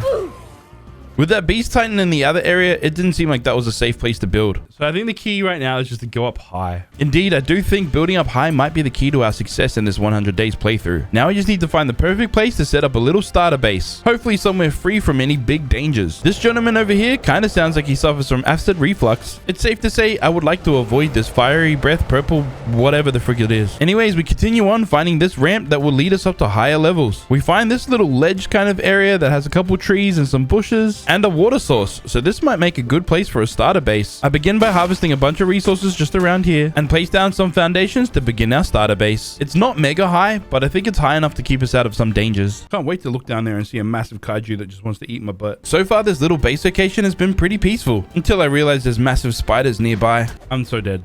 This thing's not dying. 190 spider? Bro. Who was that behind me? Thank you for not helping, you punk. I also didn't have a bed set up at that base yet, and we're gonna have to find a way to get back there without dying to crazy enraged megatheriums like this. I opened my map to see if this would help us find our way around this city. It didn't. We're clearly lost. Day 4, we ran around this city a little bit longer. Still completely lost. We eventually managed to find this familiar looking ramp, and this led us back to base, where our friend Toaster Coaster left our gear in a box. Safe and sound back at base, it's probably a good idea that we start making ourselves a bed and some crafting benches, all of which will probably require us to have some hide. So we head on out on the hunt for some helpless dinos that we can kill and skin them for their valuable hide. That right there is another skull crawler, similar to the one that killed us earlier, but not the same one. I was kind of on edge at this point. The smallest thing would scare me. Scared the frick out of me, bro. Moving on, we headed on a different direction away from that skull crawler to try and find something we could murder. Our first victim was supposed to be this big tortoise. We almost managed to kill it, but then it decided to drop down here. And that is the direction of the skull crawler, so we can't go down and follow it. We eventually found some weak dodos that we could kill for some hide. It's not very Dodo Gang of us, but hey, we need the hide. We made it back to base and took a sip out of this clearly clean water. Then I made myself a bed so we can at least respawn here if we die again. I then harvested a bunch of this stone from around our base area so we could make this forge. And from that stone that we harvested from around our area, we got a little bit of metal that we could cook up, which we could then use to turn into this smithy and hopefully some metal tools. Unfortunately, we need more hide. Now we could kind of cheese some hide. See, these defense units will kill a lot of the creatures around here. If we're patient enough, we could let them kill one and then go harvest the hide from it. Only thing is, I'm not that patient and I prefer to kill things myself, like this big deer. Headshot! Oh my god. Headshot! That had all the potential to be an epic moment, except it wasn't. It's not hide, but crystal is just as valuable. And this stuff just grows all around the city. There was also this metal node, so this will help us out massively as well. We then bumped into this Oviraptor, and I felt kind of guilty taking this thing out, but we really need the hide. I kept poking it with our stick, but it just wouldn't go down. Then this Moschops came by. It's a little bit slower than the Oviraptor, and a lot dumber. It keeps running into this wall. But even though we turned it into a massive porcupine, it just wouldn't go down. Literally, we chased this thing for the longest time. Help me get that! This thing just wouldn't go down, so I enlisted the help of this guy. This took a hot minute, but we finally got it down. There we go. Thank you. It gave us a bunch of hide, but barely enough. And with all that, I forgot to hydrate. I thought berries helped you hydrate, but I guess they don't. My torpor was rapidly rising, and my stupid idiot self accidentally ate some narco berries. So yeah, we passed out. It took a little while, but eventually we woke back up safely. And I managed to bump into a couple dodos that I could take down and harvest them for some hide. With this, we managed to make it back to base and craft up some metal tools. Now we are definitely making some decent progress. Now, can we really call this a base if we don't have a campfire down and a mortar and pestle? Day 6 begins with us using our newly crafted metal tools to be able to gather some resources. I then learned the reusable parachute engram so that we can do things like this. We're heading out on foot to go and hunt down some metal nodes. We found a dodo. It needed to die. After running around the city a little bit naked for a while, we managed to find a metal node and a broken down washing machine. Or defense unit, whatever you want to call it. There was another one nearby, but I didn't want to aggro that Megatherium or the big scorpion in the distance. We managed to make some bowlers as well. So I bowlered this parasaur, pretended to clean its teeth out with this toothpick. Just kidding, it doesn't have teeth because it's dead. We're finally having a pretty good run, stocking up on a bunch of resources. The only thing is, I don't think this enforcer was too happy about us taking all the goods. When I finally awoke from my death slumber, I realized I probably need to start taming some creatures that can help us out on our journey. And we've added the Trank +++ mod that will allow us to make some pretty decent tranks that should help us knock some creatures out. But before we get to making these OP tranks, I'll need to go get all of my stuff. It wasn't that far away, so we managed to get it quite easily. There was also a metal node right here. This is like really close to my base. And just like that, I could bring it back to base. Now we finally have a whole bunch of metal cooking up. We can actually start moving towards achieving our goals in this 100 days. We might have 174 narco berries, but trust me, it's nowhere near enough to make these tranks that we're going to need. Also, to make enough narcotics, I'm going to need a whole bunch of spoiled meat. And we all know this is a whole process in itself. We do have the mod that gives us a meat spoiler. I just don't have enough resources to make it right now. So instead, we just have to sit here and wait while staring at the smithy. And just like that, a whole bunch of this meat is spoiled and we can start crafting up a bunch of narcotics. I really need to tame myself a berry gatherer because harvesting all these berries by hand is kind of painful. We will very soon tame myself a berry gatherer, but for now we got to have some fun jumping off this ledge and parachuting safely down to the ground. Oh, that still hurt? Yes, stupid. It hurts if you don't open your parachute in time. Anyways, I was reminded by my Twitch chat that you could harvest these street lights. But most importantly, we need these narcotics. Also, now that we have some crystal, I went ahead and made this awesome spyglass. This should help us determine the best tame that we could possibly get. Then I made this Tranks ++ mortar and pestle. It's like a normal mortar and pestle, but it's where we make the Tranks ++ narcotics and arrows. I then crafted up this crossbow and a bunch of normal arrows that will then turn into these blue Trank arrows, which apparently deal a ton of torpor. I gracefully parachute back down to the ground and try and hunt down a tame, preferably one that can gather a lot of berries. This iguanodon could have been an option, but it's a low level and there's other options around, like this level 270 Triceratops. I shoot it once and quickly make my escape. Not gonna lie, kind of weird to see a scruffy looking man running around naked with a crossbow in his hand. Anyways, this scruffy little man finds a safe space upon this little ledge here, and the triker that we're trying to tame didn't want a bar of us. We managed to get its attention though. Hey, yeah. Here, come over here, mate. And these tranks that we're using are making life so much easier. I even knocked out this level 40 trike. I just kind of didn't want to have to deal with it when I knocked out the other one. We had to do this just in case it wakes up and then murks us when we're trying to like tame its friend. Also, we got a bunch of hide and meat that we can then turn into spoiled meat that we can then turn into more narcotics. I fed this trike some major berries. And now we wait. Yeah, this is taking a whole long time, so we went and did other things. Again, we're gonna need a whole lot of meat that we can then turn into spoiled meat or more narcotics. So our first victim was this Phiomia. Psych, it got away. I did get hunted down by some more ants. This time, I managed to kill them. I managed to get the chitin off them as well, which we can later use to make a Pteranodon saddle. I returned back to our Triceratops to see that it had almost tamed up. In preparation for taming up this trike, I made sure to learn the trike saddle engram and see if I had all the required resources to be able to make the saddle. I just needed a little bit of hide. One more eat. Just munch on one more berry and we become friends. There we go. There we go. Also, there's a way that you can name dinosaurs in my Twitch chat. And before I show you the name of this dinosaur, I want you to know it wasn't me. This was my Twitch chat. Let me introduce you to... Yeah, I'm not saying this in this video. But yeah, that's what it's called. Now that we have our very own trike, we can get to work killing enforcers and get wrecked from these annoying birds. It's alright though. I don't need a trike to handle this annoying pest. Psych. Yes, I do. Anyways, the whole reason why we tamed this trike was to mow our lawn in our little area here. And I suppose maybe gather some narco berries while we're at it. And now we have a whole bunch of narco berries that that we can then turn into narcotics. With this many narcotics, I went ahead and unlocked the next narcotic that we could make, these purple ones, but they are kind of expensive to make. Next, I made a full set of flak armor because being a grown man and naked in public is inappropriate these days. Just ask Uncle Diddy. It also protects us from predatory creeps like Dr. Disrespect, I mean spiders. Thanks to the help of our trike, we managed to take down this predator. Also harvested a whole bunch of chitin, which like I mentioned earlier, we could then use to turn into a Pteranodon saddle. Speaking of Pteranodon, we should probably try and tame one. If we plan on achieving the goals that we've set in this video, we really need to start getting a move on. Luckily, we ran into this level 290 Pteranodon. Also, thanks to these tranks, it only took one arrow to put this guy to sleep. Unfortunately, we only had normal meat and we didn't have any prime meat, so this is the only thing we could use to tame it. Kind of feels like a little bit of a waste, but it is what it is. Stop! Yes, it's that important time in the video where we talk about today's sponsor. It's me. It's me, and it's my merch. Yes, go ahead, go cop yourself one of these Dodo Gang hoodies. You're gonna love it. Or there's a whole variety of other clothing apparel items that you can go and purchase. Just hit the link below, shopaztec.store. But yes, it's also my brand. We are calling this the Game Over brand. We want to expand it into doing really cool big stuff. Oh, you know, you might even like this, the dragon hoodie. You know, you've got the flames on the sleeve. We've got the big dragon on the back. Go and cop it. I'm sure you're going to love it. Thank you guys for all the support. Really appreciate it. Link below. Go and do it. Yeah. And enjoy the rest of this video. Day 9, I decided to kill some creatures for fun. When I say that out loud, it sounds kind of sadistic. But trust me, they didn't suffer because they're not real. They're just pixels on a screen. I then make a Pteranodon saddle and then go check on our tame. It's taming rather slowly. So slow that I had to feed it some narco berries just to make sure it stayed knocked out. I waited around for this thing to tame. Again, the taming in this playthrough is kind of long and tedious. Thanks to my Twitch chat though, I do find a solution to this a little bit later on. But for now, we have a Pteranodon to ride. Right after I put away this trike. Just like any other Ark playthrough, hitting the skies really changes the game. And with this, I explore around this map. Maybe look at possible other base locations. This is kind of nice since there's water and stuff up here as well. This area, not so nice. Definitely grateful that we're up here flying and this thing can't get us. I think I've never seen that in my life. Then Lucy showed me their base location. This is a PogChamp base location. Very PogChamp indeed. Definitely a lot of space for activities up here. Day 10, I ventured outside the walls of the city. Because if I remember correctly, if you harvest these trees, you get crystallized sap and corrupted wood. The crystallized sap, I believe, works like gems in Aberration. I currently have no need for it. I just wanted to go see it. Flying around on the back of our PT has been so peaceful and tranquil. Then we're reminded that this is a kaiju playthrough. Why is there a freaking kaiju up high? I thought they weren't going to spawn up high. Yes, we originally thought that we were safe at higher levels. This is now not the case. Right outside the city, we saw this level 180 Gojiran. We also found a bunch of metal nodes kind of close by. I figured we were pretty safe over here just harvesting this metal. That does not sound good at all. No, it definitely doesn't sound good. Maybe we should get out of here? Like now? What are you doing, Aaron? Move! Move! Ah! Get out! Get out! Get out! Get out! Get out! Yeah.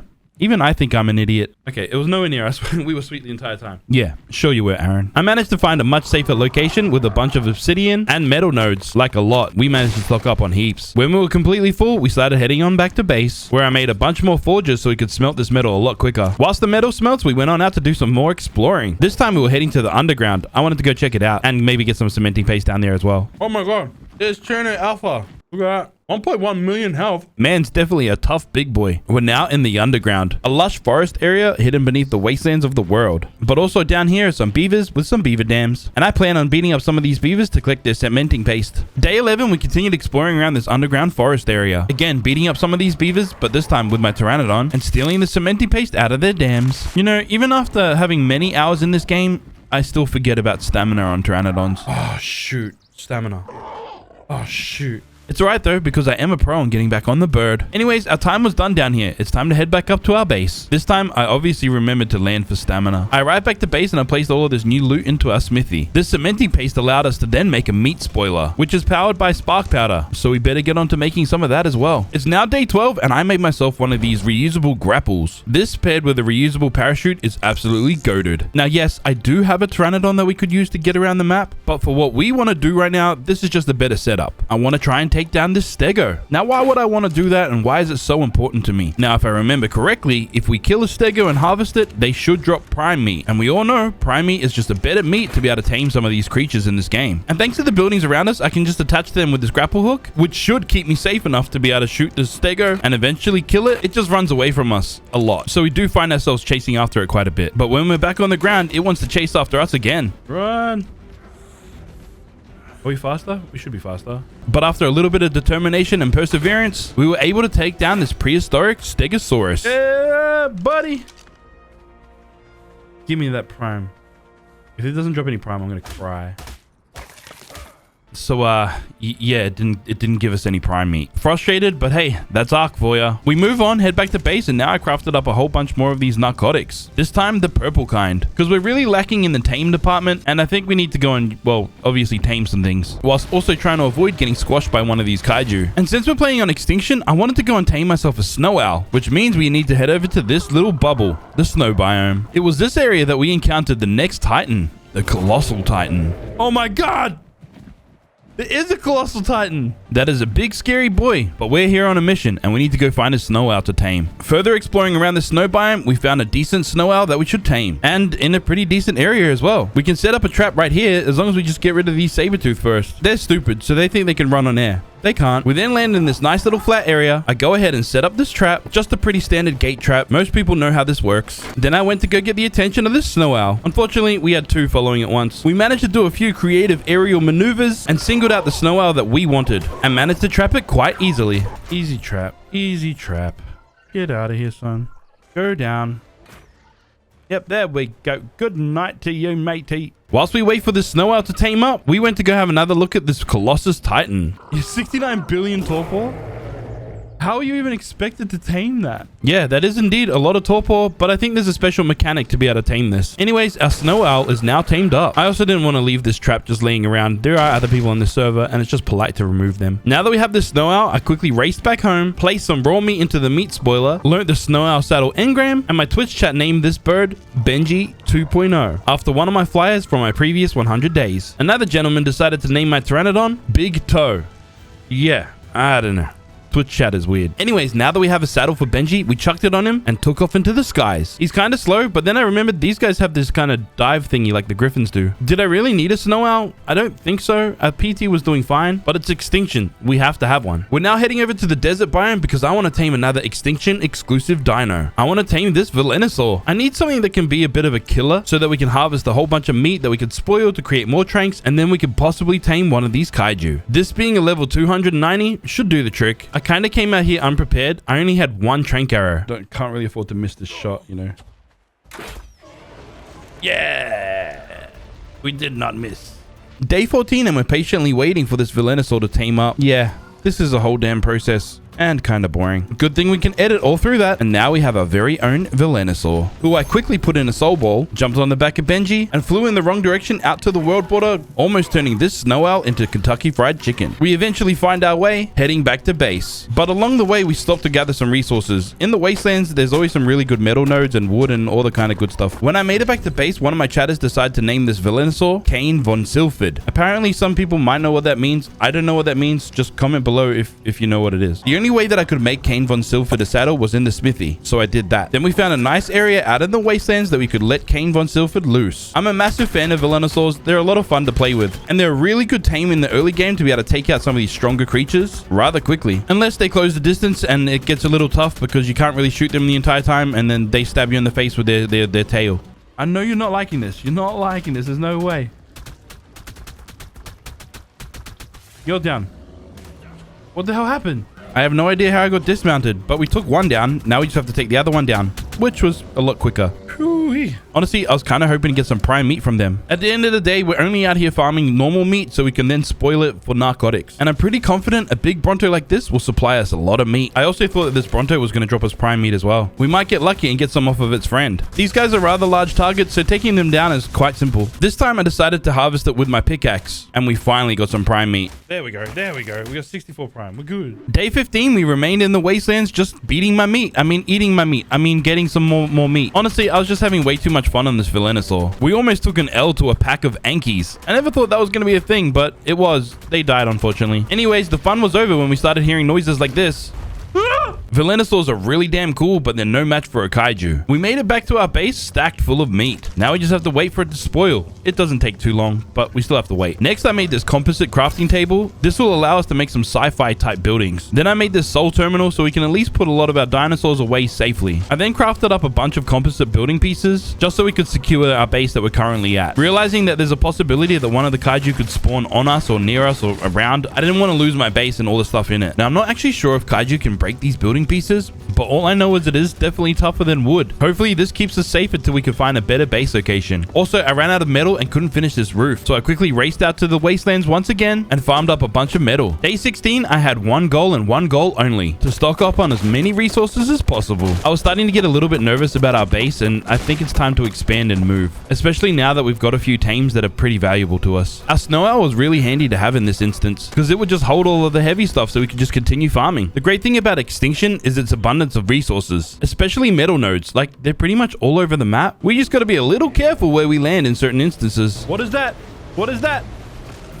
What is that noise?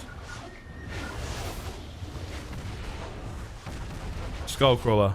Good lord. I figured we were safe enough to continue farming. I just made sure to keep an eye in that direction just in case it came towards us. After a rather hefty farm run, we came back home and started cooking up all of this metal in our 4 forges. And we finally put the last roof piece in our base, keeping us nice and secure from the big monsters outside our home. I then finished off this day by collecting a whole bunch of narco berries from all the bushes around our base. Now with this, we should have enough narcotics to be able to go and tame something really cool. Day 17, I exited my base, looked up, and saw a rather peculiar sight.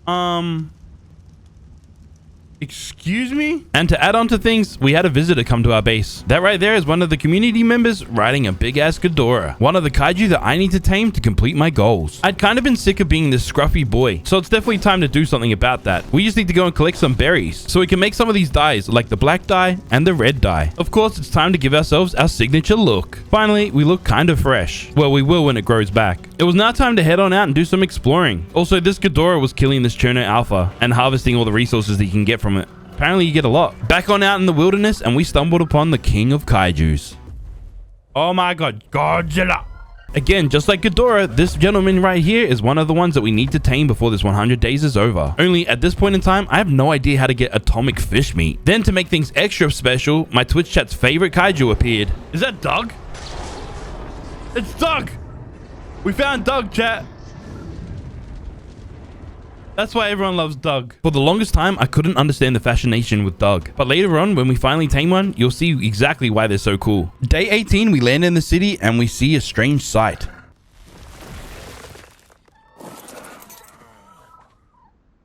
There's a flying Mechagodzilla.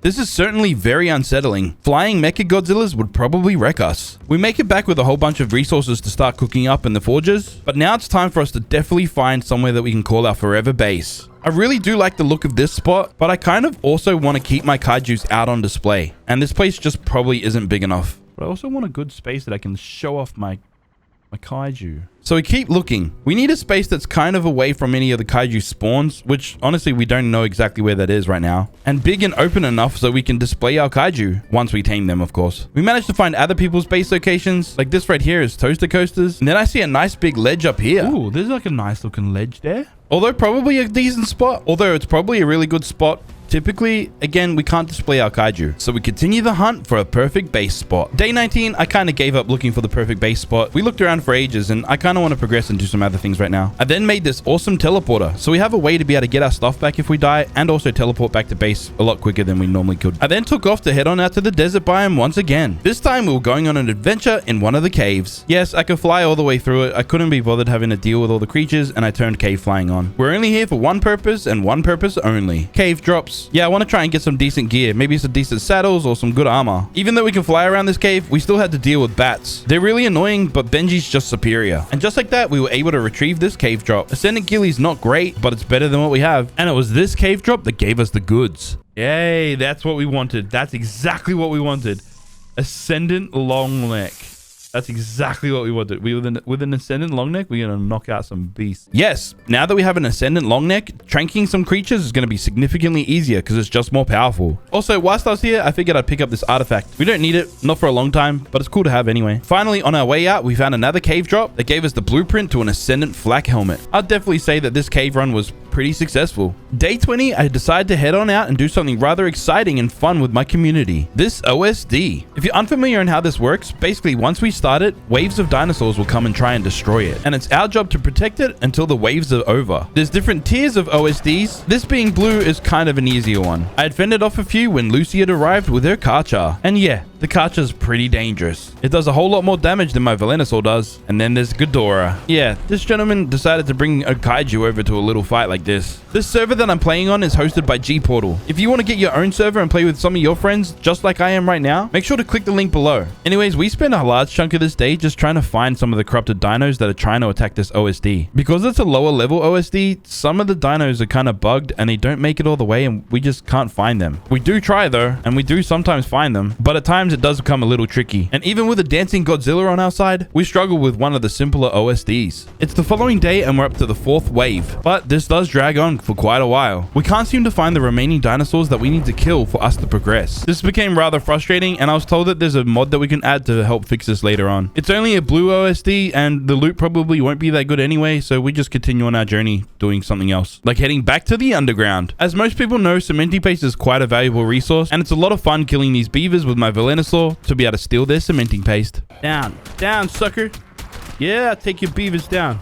We spend the rest of this day just doing exactly this, killing some beavers and collecting the cementing paste. This is certainly a lot more thrilling than doing a boring OSD. Day 22, we spotted this decently leveled Therizino. And thanks to these overpowered trank arrows, we were able to knock it out in one hit. Once it was asleep, I ran up to it to go feed it some berries. Realized I didn't have any. Jumped on the back of this bird so we can fly over to a location so we can pick some berries by hand. Once I ate one berry, I realized this was going to take quite a while. Thankfully, I added a mod that can help us out in this situation. I just had to teleport back home so I could craft exactly what I needed. Yes, the people on the server insisted that we added this mod. It basically just starves creatures out so we can tame them quicker. It's a little bit expensive to make, but it's not crazy expensive, so it kind of balances it out without making it too, overpowered. But once we had enough resources to craft it, I crafted it up quickly and teleported right back to the sleeping Therizino. And with the Therizino completely starved out, it munched down on all of these berries rather quickly, woke up, and decided to be our friend. And again, one of our Twitch chatters decided to name it after himself. Formless 57. Later on this day, I got changed out of this disgusting attire and put on this dapper outfit.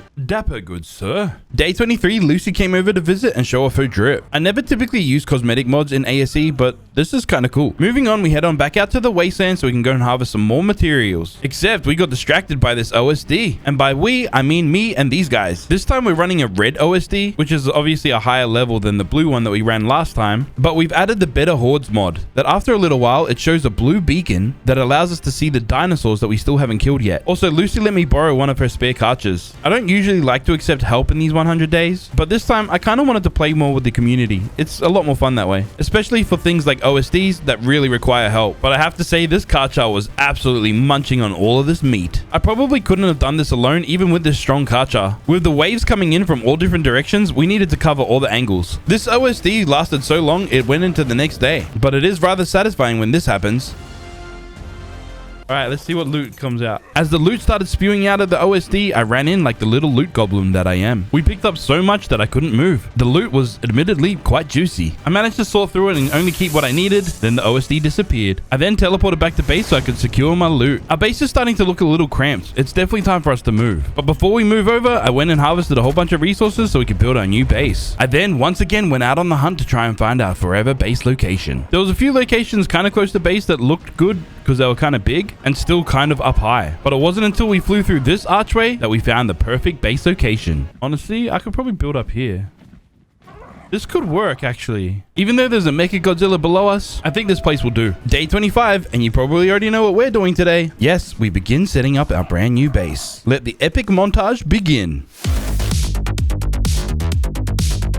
Oh, what? You thought it was going to be the full build montage? No, not today. These science buildings are really expensive to make, and we just don't have the facilities to complete it right now. There was a lot of carting stuff from the old base to the new base, and of course repositioning all of our crafting tables into this new base. I'm also going for a little bit of a different design this time. Kind of. You'll see it completed a little bit later. We also managed to get these behemoth gates from the OSD from earlier. I placed them down out here to hopefully block some spawns, you know, so maybe a kaiju doesn't spawn up here and wreck us already. Bro, this place is actually massive. Look, it makes those behemoth behemoth gates look small. Also, if I plan on completing this base anytime soon, I really need to get these forges running. Fast forward a little while, we had enough metal to make some walls, then a little more to make somewhat of a roof. We couldn't complete it though, we ran out of resources. Day 26 and I only just realized we hit level 100. So I went through all of my engram list and unlocked a bunch of things, including a lot of the items that you need to craft to be able to tame some of these kaijus. I really wanted to finish this roof, but the metal wasn't smelting up fast enough. Then I remembered that we had some of these big behemoth gates, and if I break them, I can get a whole bunch of metal ingots. Yo, did I just get 1,000 metal from one? Why did I not do this earlier? And after breaking down a couple behemoth gates, we were able to make this. This came with the composite mod. It's the industrial arc smelter. Basically, it's like an industrial forge. Smelts metal really fast. It also requires electricity, so this bad boy has to go down right next to it. And now we're cooking, chat. Let's go. And just like that, we were able to complete the roof of this base. Well, part of it. We're going to upgrade all of this later. Whilst I was hanging out in my base, I heard some thumping outside. Can you guys see the stuff that I have to deal with when I play on servers? Yeah. Stuff like this. Now that we have a pretty beast way of smelting metal, we need to go and gather a whole lot of it. I figured getting ourselves one of these mining lasers is probably going to help us out quite a bit. I originally thought that I'd go and tame myself an Anki so we can harvest a lot of metal, but honestly, mining lasers come in clutch. We head on back out to the wasteland so we can find some more metal nodes and start harvesting all this metal with this mining laser. Oh yeah. Now we're talking. Now we're talking. The mining laser also gives us a weight reduction when we're holding metal, which means we can stock up on a whole lot of it. Completely filled up with all this metal, it was time for us to head on back to base. With the metal cooking, I went to teleport to another location. Lucy set up a public teleporter out in the wild so we could collect silicate. And if you don't know what silicate is, it's basically just silica pearls, but something that you can harvest on land, not underwater. It was a little bit hectic here because obviously all the dinos are kind of crazy, and then this happens. I got pounced on. Obviously, we didn't survive very long here. So when I respawned, I realized I didn't have a bed set up in the new base. Thankfully, Milkshake came in clutch and carried me all the way back home. Thank you, sir. Appreciate it. Once we made it back to base, I went to go and make myself a bed, but I don't have enough thatch. What do you mean I don't have enough thatch, bro? I then jumped on the back of Benji, but then I heard this noise, which is kind of unsettling. So I quickly dove down to the ground, harvested the thatch that I needed, and got out of there as quick as possible. And now we have a bed in our base so we can respawn here whenever we need. It'll probably be a lot because we die a lot. Next, I made this chemistry bench. Now we can make a lot of narcotics. Also, since we unlocked a whole bunch of new engrams, we can also now make these really strong trank darts. And thanks to having this chemistry bench, we can grind out a whole bunch of spark powder that will eventually turn into gunpowder. Also, it's a little bit of a process to make these darts. I need these simple bullets, which I'll combine with some narcotics to then make the special darts. Day 27, I was out in the wastelands when I got a message from someone on the server. They sent me some coordinates to a creature that I should go and tame. This wild level 324 Tech Rex. This area of the wasteland is kind of dangerous though. Obviously, we see these stegos, but there's also a lot of corrupted creatures here too. I'd like to try and clear these guys out of the way before I try and tame this Tech Rex. We even got rudely interrupted by this little saber tooth here. It died. With mostly everything cleared out, I took my opportunity to knock this thing out with my new trank darts. Even with only 30,000 torpor, it only took 2 bullets to put this guy to sleep. Even with this guy asleep, I had to quickly teleport back to base so I could make one of these taming helper potions to help us tame this guy up a little bit quicker. I will admit, stat-wise, this guy's a bit of a beast. It has 90 points into its health stat. Before heading home, we saw this level 280 Therizino. I took my chance to knock it out. What the frick? Even with the scary noises that were happening around us. We specifically tamed this Therizino because it's a male and because it's a high level. This way we can breed it back at base and make a whole army of them. I had been told by my Twitch chat that if I want to tame a Skullcrawler, I need to sacrifice a whole bunch of dinos to it. So breeding is the best way to do that. Once again, my chat named these dinos. This Therizino is called Therapist and the Tech Rex is going to be called Mechazilla Jr. In preparation for our babies to be born, I placed down some air conditioners right next to our soul terminal. Whilst we wait for the Therizinos to make love back at base, I went back down to the ground so I can harvest a bunch of berries. It's time for us to stock up on a whole lot more narcotics so we can make these stronger trank darts. There's some beaver dams down here as well, so I might as well take some cementing paste while we're at it. Day 29, we were about to make a bunch of these narcotics when we heard this noise. Not gonna lie, I kind of freaked out because it sounded very close. But it was just Mr. Pineapples showing off his new kaiju that he just tamed. Pineapples and Milkshake also wanted to put on a show for us. Chono Alpha and Raijin were doing a little dance, I think. We're back in the wastelands exploring when we came across this. There's a whole bunch of random kaiju and things in this mod that we will discover along the way. They're not on our list of things to tame, but they're still cool to look at. Anyways, I harvested some crystal and then went on my merry way. Next, we found this level 260 female Rex. It had pretty decent stats, so I figured let's tame it. Again, since we're in the wastelands, we have to try and get rid of all the other creatures that are around before we try and knock it out. Thankfully, this thing only went down with one shot. The following day, we went on the hunt to try and find our Rex a mate. We spotted this male Rex. It's only a low level 180, but honestly, it'll do. we can just breed the stats in that we want. Plus, we're only trying to get a whole army of dinos together so we can tame a Skullcrawler. With a couple of dinos knocked out in the wastelands, I made sure to track them this time. I didn't have enough resources to make the hunger tamer thing right now, so we just have to do it the old-fashioned way and wait. I had the mining laser on me now, so I figured I might as well mine some resources while we're here. Later on in the day, our first Rex that we knocked out is fully tamed up, but somehow there was a wild Rex next to it, so I had to quickly soul ball up the Rex that we just tamed, but then our owl started going crazy. I whistled it to be passive and stay still, then I started teleporting back to base. Unfortunately, I got pushed out of the teleporter. All right, let's just die. Wait, did my snow owl get caught in the teleporter? So, I accidentally spawned at the wrong bed. Yeah, that was a problem. Damn, wrong bed. It's okay, we can just use this bed to fast travel to the other bed. Once we awoke, we saw that our snow owl did in fact make it back to this base. Next, we went to go pick up the other Rex because it had fully tamed up. And now we have a breeding pair of Rexes. We're definitely going to dominate. The moment we started them breeding, an egg popped out straight away. I then checked the soul terminal to see that we had a few Therizino eggs ready to hatch. We're starting to progress finally, and it's probably time we start considering taming a kaiju. We managed to find this level 240 Skullcrawler, but I need a bunch of babies to sacrifice to it before I could tame it. And apparently you need to get a Skullcrawler in order to be able to tame other things because Skullcrawlers deal a lot of torpor. Day 31, and I've decided I'm gonna tame this Skullcrawler. Try and tame ourselves a Skullcrawler. I had a few baby Therizinos and a couple baby Rexes that we could sacrifice to the Skullcrawler. I used this bridge as cover, and then I threw out the Therizinos down onto the ground. I wanted to test out how this worked exactly, so I only used one for now. We were stuck in a stalemate for a little moment, so I threw out another Therizino. Again, it didn't really do much. Then I tried whistling my Therizinos over to the Skullcrawler, and the Skullcrawler started munching down on them. This seemed to be effective, but I couldn't tell if the Skullcrawler was being tamed or if it was just killing our babies. So I guess I'm just gonna have to throw out all of our babies and see what happens. How do I know if it's taming?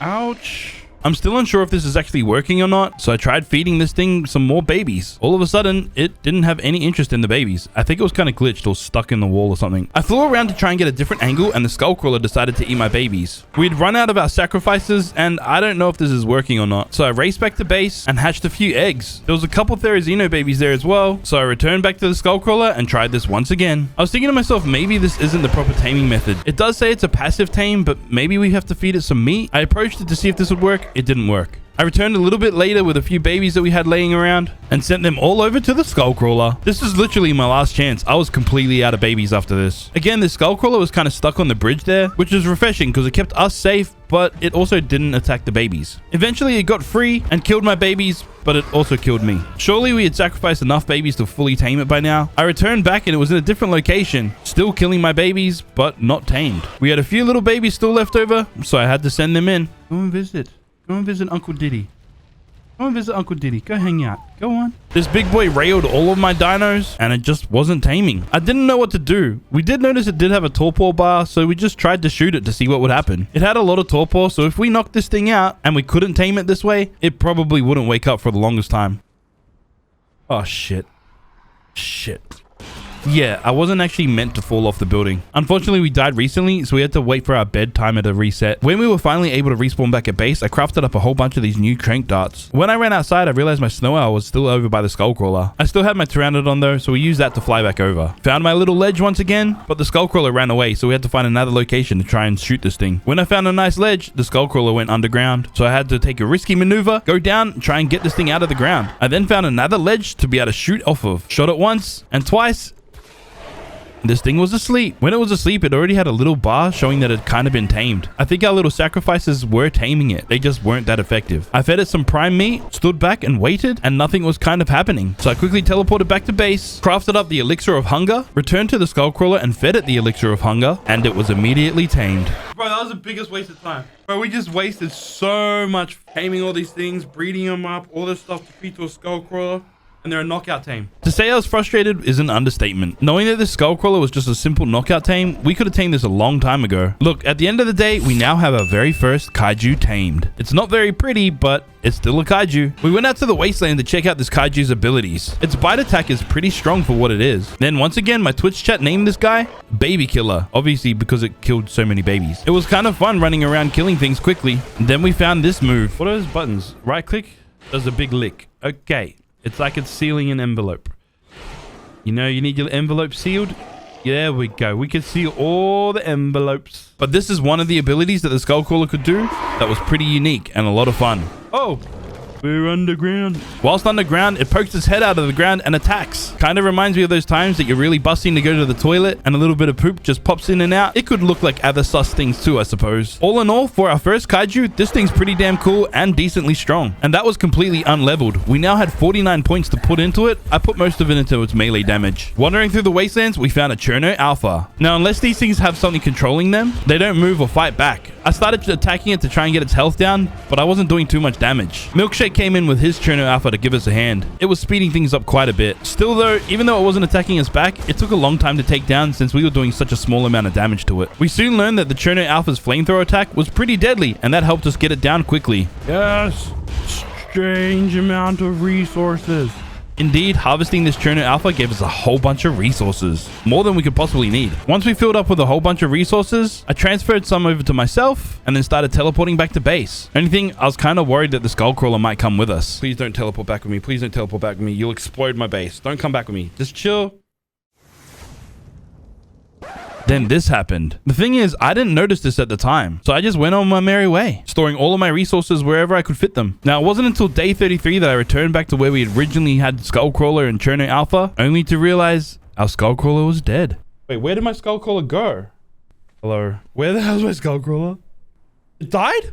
Again, I didn't see the earlier notification, so I checked the tribe log, and yeah, it confirmed our Skullcrawler was dead. Oh, I didn't even realize. That's not Poggers at all. Meshed. Yeah, it probably did teleport back with me. So unfortunately, we had our first kaiju and we lost him already. But at least now we know that kaijus were kind of easier to get than I expected. Next, I crafted this composite bow, along with some metal arrows, which I would then turn into these tranquilizer metal arrows, because apparently they're just stronger than the darts. But I'm unsure if they're actually going to be stronger, considering my long neck is an ascendant long neck versus just a primitive compound bow. We'd also cooked up so much metal recently that I was able to extend my base out again.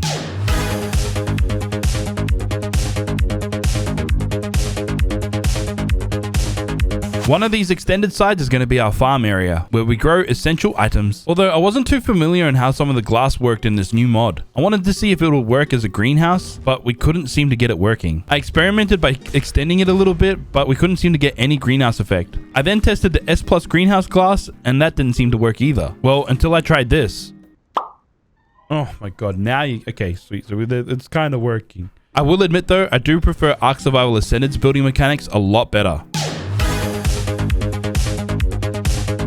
We finished off this greenhouse on day 34. But of course, we can't have any greenhouse without any plants. And to get plants, we need seeds. So down to the ground we go to go and harvest up a bunch of berries and seeds. And cementing paste too. I mean, why not? It's here. I'm going to eventually need a dung beetle so I can make fertilizer. But for now, we're just going to feed it some poo. Also, since we go through so many narcotics, I'm trying to grow a bunch of narco berries first. I also made adjustments to the mod so we can place down these S Plus water intakes wherever we need. Next, I placed down the S Plus gardener. She will then essentially just pick all of the berries and all of the stuff out of the crop plots as we need. The only problem is she's fueled by beer, which we do not currently have. So I placed down some beer barrels and started fermenting some beer. And this takes a long ass time to make beer, so we probably won't be able to use the gardener for a while. Day 35, we've got everything back at base settled, so it's time to go out and try and tame a kaiju. We spend a little while out here trying to find one that's tameable. We eventually came across this Mothra, and Mothra is a passive tame, but to tame Mothra, we need to give it a Mothra snack, and we don't have all the resources to be able to make this just yet. Mothra is on our list of creatures to tame, so hopefully we'll be able to get there soon. Later on, we find ourselves in the desert, and we come across a manticore that's kind of a kaiju. There's a freaking manticore. There's two manticores, Iroh and Zuko. That's cute. And these guys require kaiju G cells to be able to tame them, which I'm unfamiliar with. I think we have to kill certain kaiju to be able to obtain these G cells. And currently we only have one creature that might be capable of killing a kaiju, Mechazilla Jr. I then flew on out to try and find the weakest kaiju possible. And this molten Soro only had 7,000 health. I take Mechazilla in and bite down. It only does 110 damage. This might be a problem. I fully underestimated this thing. All I saw was 7,000 health, so I thought it was going to be weak. I didn't realize it was going to have massive damage reduction and deal a ton of damage. Ooh, we're going to die. No, Mechazilla Jr. I'm running. It's GG's, bro. I really didn't want Mechazilla Jr. to die, so we ran for our lives. It almost looked like it was over. This scorpion was deadly. And then I pulled off a move that even I was proud of. Okay, we got it back. Yeah, Mechazilla is going to survive and he's going to live another day. Phew. That was close. But now we still have the problem of dealing with this big scorpion. I took note of where we were and then I teleported back home. I'm gonna have to rethink my strategy to take this thing out. The morning of day 36, I start crafting some of this element dust that we got from Cherno Alpha into unstable element, which after a little bit of time will turn into normal element. I then packed up a few dinosaurs that I had in my soul terminal and brought them over to this scorpion. We're gonna fight this thing with numbers. Technically, all of these creatures are disposable, so if we lose them, it's not that bad. I jump on the back of Kane von Silford and send all of my dinos into attack. Watch them all get munched so quickly. Oh, they're munching though. This strategy seemed to have worked quite well. We managed to take down the scorpion with no real issue. Now I just needed to figure out which dinosaur harvested all of the kaiju G-cells. I had to check out all of the bags and it seemed like a few of them had some G-cells in them and we managed to stock up on quite a few. All right, I think we're good for G-cells. When I came back to base, I realized one of the mods we were using had this. And I'm pretty sure that this works like a tech generator, meaning you don't need wires. The only problem is I couldn't really figure out how to use it. I thought I needed this wireless power junction thing, but once I placed it, we couldn't figure out how to make it work. Anyways, moving on, I went to learn how to make these different kaiju G-cells. And basically, you need the different variations of element to be able to craft each one. So we just continued crafting up these unstable elements. I then jumped back on the back of Benji and went on the hunt for another kaiju to tame. And as I peeked over this wall, we saw a level 160 Skullcrawler. Only because we lost one previously and there wasn't really much else to tame around the area, I decided to tame this one. This turned out to be a little bit difficult. Every time I tried to shoot at it, it was just out of range. I couldn't get to it. So instead, I had to get its attention and try and lead it to a place that I could be safe myself and knock it out at the same time. And I brought it over to this broken down structure where I discovered I could get a pretty decent angle on it if I had decent aim, that was. I also discovered the metal arrows aren't actually that much better than the darts that we're using. I had a bunch of them anyway, so we needed to use them up, and just like that, we knocked out the Skullcrawler. Then I fed it some prime meat and now we wait. I wasn't going to give it one of the hunger elixirs. Since it only requires one prime meat to tame up, it shouldn't take very long. After a little bit of flying around, we came back to see our Skullcrawler was fully tamed up. Oh yeah, we're back in business, chat. We're back in business. My chat then named this one NyQuil, and I have no idea what that means. It's good to be back on the back of a kaiju, even though when it jumps, it kind of looks like a ghoul. Honestly though, its underground movement thingy is pretty damn cool. Oh, what's that? A Gigamoth. Indeed, this is a Gigamoth. Basically just a different type of mammoth, I guess. And it requires G-cells to tame it. Guess what? We have G-cells. This one only took one dart to knock out. And for some reason, as we tried to approach it, we got damaged. Is that just from being in like range of this thing? I managed to feed it real quick, but we were dying rather quickly. I got out of range hoping that I would survive, and luckily I did. It was taming up kind of slowly, so we went back to base quickly, where I'd make one of these electric refrigerators so we could put these G-cells in them, since it kind of looks like they spoil over time. This way we can keep the kaiju G-cells nice and crispy and fresh. Also, I was kind of getting sick of waiting for this big mammoth to tame up, so I fed it one of these hunger elixirs. It then tamed up, woke up, and I could ride it without a saddle, even though I'm kind of floating above it. Then we rode it to see if this thing was any good or not. It's really not that great, except we later discovered that it's pretty decent at gathering berries. And just like that, we had already gathered 5,000 narco berries. With that alone, we're going to be able to make a ton of tranks so we can start taming some of these big kaiju. Speaking of which, I head out to the wastelands with the intent to try and tame a kaiju. I didn't exactly find one, but we came across one of these things, an element vein. These things kind of work like OSDs. We just have to defeat different waves of dinosaurs, and once we complete it, we can harvest it for all of its element. Riding on the back of our Skullcrawler made some of these dinos light work, especially with its envelope licking attack. This whole experience led us into the next day. Again, I wasn't alone. We had some people on the server come and help me out on this one, but I knew if we completed this, I'd have enough element to be able to make something really special. Thanks to the help of the friends on the server, I killed this final dinosaur and completed this element vein. And now we just need to harvest all of these veins around here, which will give us a whole bunch of element shards, element dust, and sometimes some element. It's a whole process. This takes a little bit of time, but Lucy stuck around and helped me out. Once we harvested all the tendrils from around the area, we then got stuck on the main one. This one gave us a whole bunch of element. After this final one was destroyed, I began teleporting back to base, and then Lucy threw out all the element for me. I was gonna leave it for her, but it was too late. Oh well. Thanks for the element. Okay, so why did we need so much element? Basically, so we can make one of these bad boys. Holy lord. Yeah, there's a few kaiju and creatures and things in this mod that have to have like a crazy entrance. Anyways, we basically have our very own Jaeger, Cherno Alpha. It's game time, buddy. We are now a mean, kind of green kaiju killing machine. Assuming I can figure out how to actually control this thing. Being quite a large machine like this, hitting some of these small creatures is kind of difficult. Well, until we learn how to punch the ground like this. Then all of a sudden one of these guys appeared. Titan just spawned in. It's not quite a Titan. This is actually from one of the mods. It just looks kind of like one of the Titans. And it's kind of aggressive, wants to fight. The thing's made out of wood, so I just thought this might work. Come on, Bernie mode. I will admit Bernie Birdie mode wasn't as effective as I thought it would be. And honestly, our Cherno Alpha wasn't doing too much damage. This thing had 1.6 million health and we're only doing 800 damage per hit. Rather slowly. This is going to be a rather long fight. Knowing this and seeing really no point to continue, I decided to leave. Our Cherno Alpha is rather cool, but it's just not strong enough to fight that guy. I then found something that I probably could kill. We went to go test this theory out. I know that these guys have damage reduction, but it really didn't like being burnt by my flamethrowers. I thought this thing was supposed to be OP. Why is it not OP? I mean, but it kind of is OP. Yeah, just as I said that, the flamethrower was working quite effectively. How were we punching the ground before? I punched the ground and finally took this thing out. I went to harvest it by hand to see if we would get any other different materials. We didn't really get anything special from it. Later on in the day, we had Mr. Pineapples come by and he wanted to show us some stuff. Basically just how goofy these kaiju emotes are. Whilst all this was happening though, I had an epiphany. Right now, I need a dung beetle. Where do I get dung beetles? Yeah, so we did exactly that. We went out on the hunt for a dung beetle. Dung beetles can spawn all over the city. We just need to find one, which is a lot easier said than done. They're really small and this city is big. There's one. We eventually found one by the green obelisk, fed him some poo-poo, and he was now ours. Next, I crafted up a whole set of ghillie armor. Now, what could I possibly need ghillie armor for? I need to go and tame myself a giant queen bee. Of course, we need some rare flowers if we want to tame one. And giant queen bees can also be found all around the city, just kind of attached to one of these buildings. But again, this city is massive and these buildings are even bigger. We didn't find any in the city, so we decided to go to the underground, where I'm sure we'll find a giant beehive. And basically, the moment we got in there, we saw one. Well, we saw the beehive. And to get the queen bee out, we have to destroy the beehive. Ah, that's right. That's a thing. I did forget, once you aggro the beehive, the bees come out and they kick you off the mount. And to destroy this beehive, I decided to bring out the big boys. This was easier said than done. The beehive was so small that my Cherno Alpha just couldn't hit it. So then I tried attacking it with our Skullcrawler, and it was the perfect height to hit it directly. Now we just have to feed it rare flowers without it noticing us. I hid behind this rock here, waited for it to come out, and I should actually wait for all of its little bee minions to go away, but I was kind of too impatient. Damn, it saw me. Typically, you run straight up to it, and if you're quick enough, you can feed it a rare flower. But if it spots you, it won't allow you to feed it. And every time you fail, its little minions start attacking you. Bro, giant bees have never been this hard before. Also, if it's not obvious, we're wearing a ghillie suit, which is supposed to conceal us from any creature. I noticed that this queen bee was all by itself, so I charged in and took my opportunity, fed it, and now it's ours. Whilst we're down here and already wearing the ghillie suit, I figured we'll try and get another queen bee. This time, I attacked this beehive with my Therizino, and it didn't turn out too well for me. Yo, these guys are beating my ass, bro.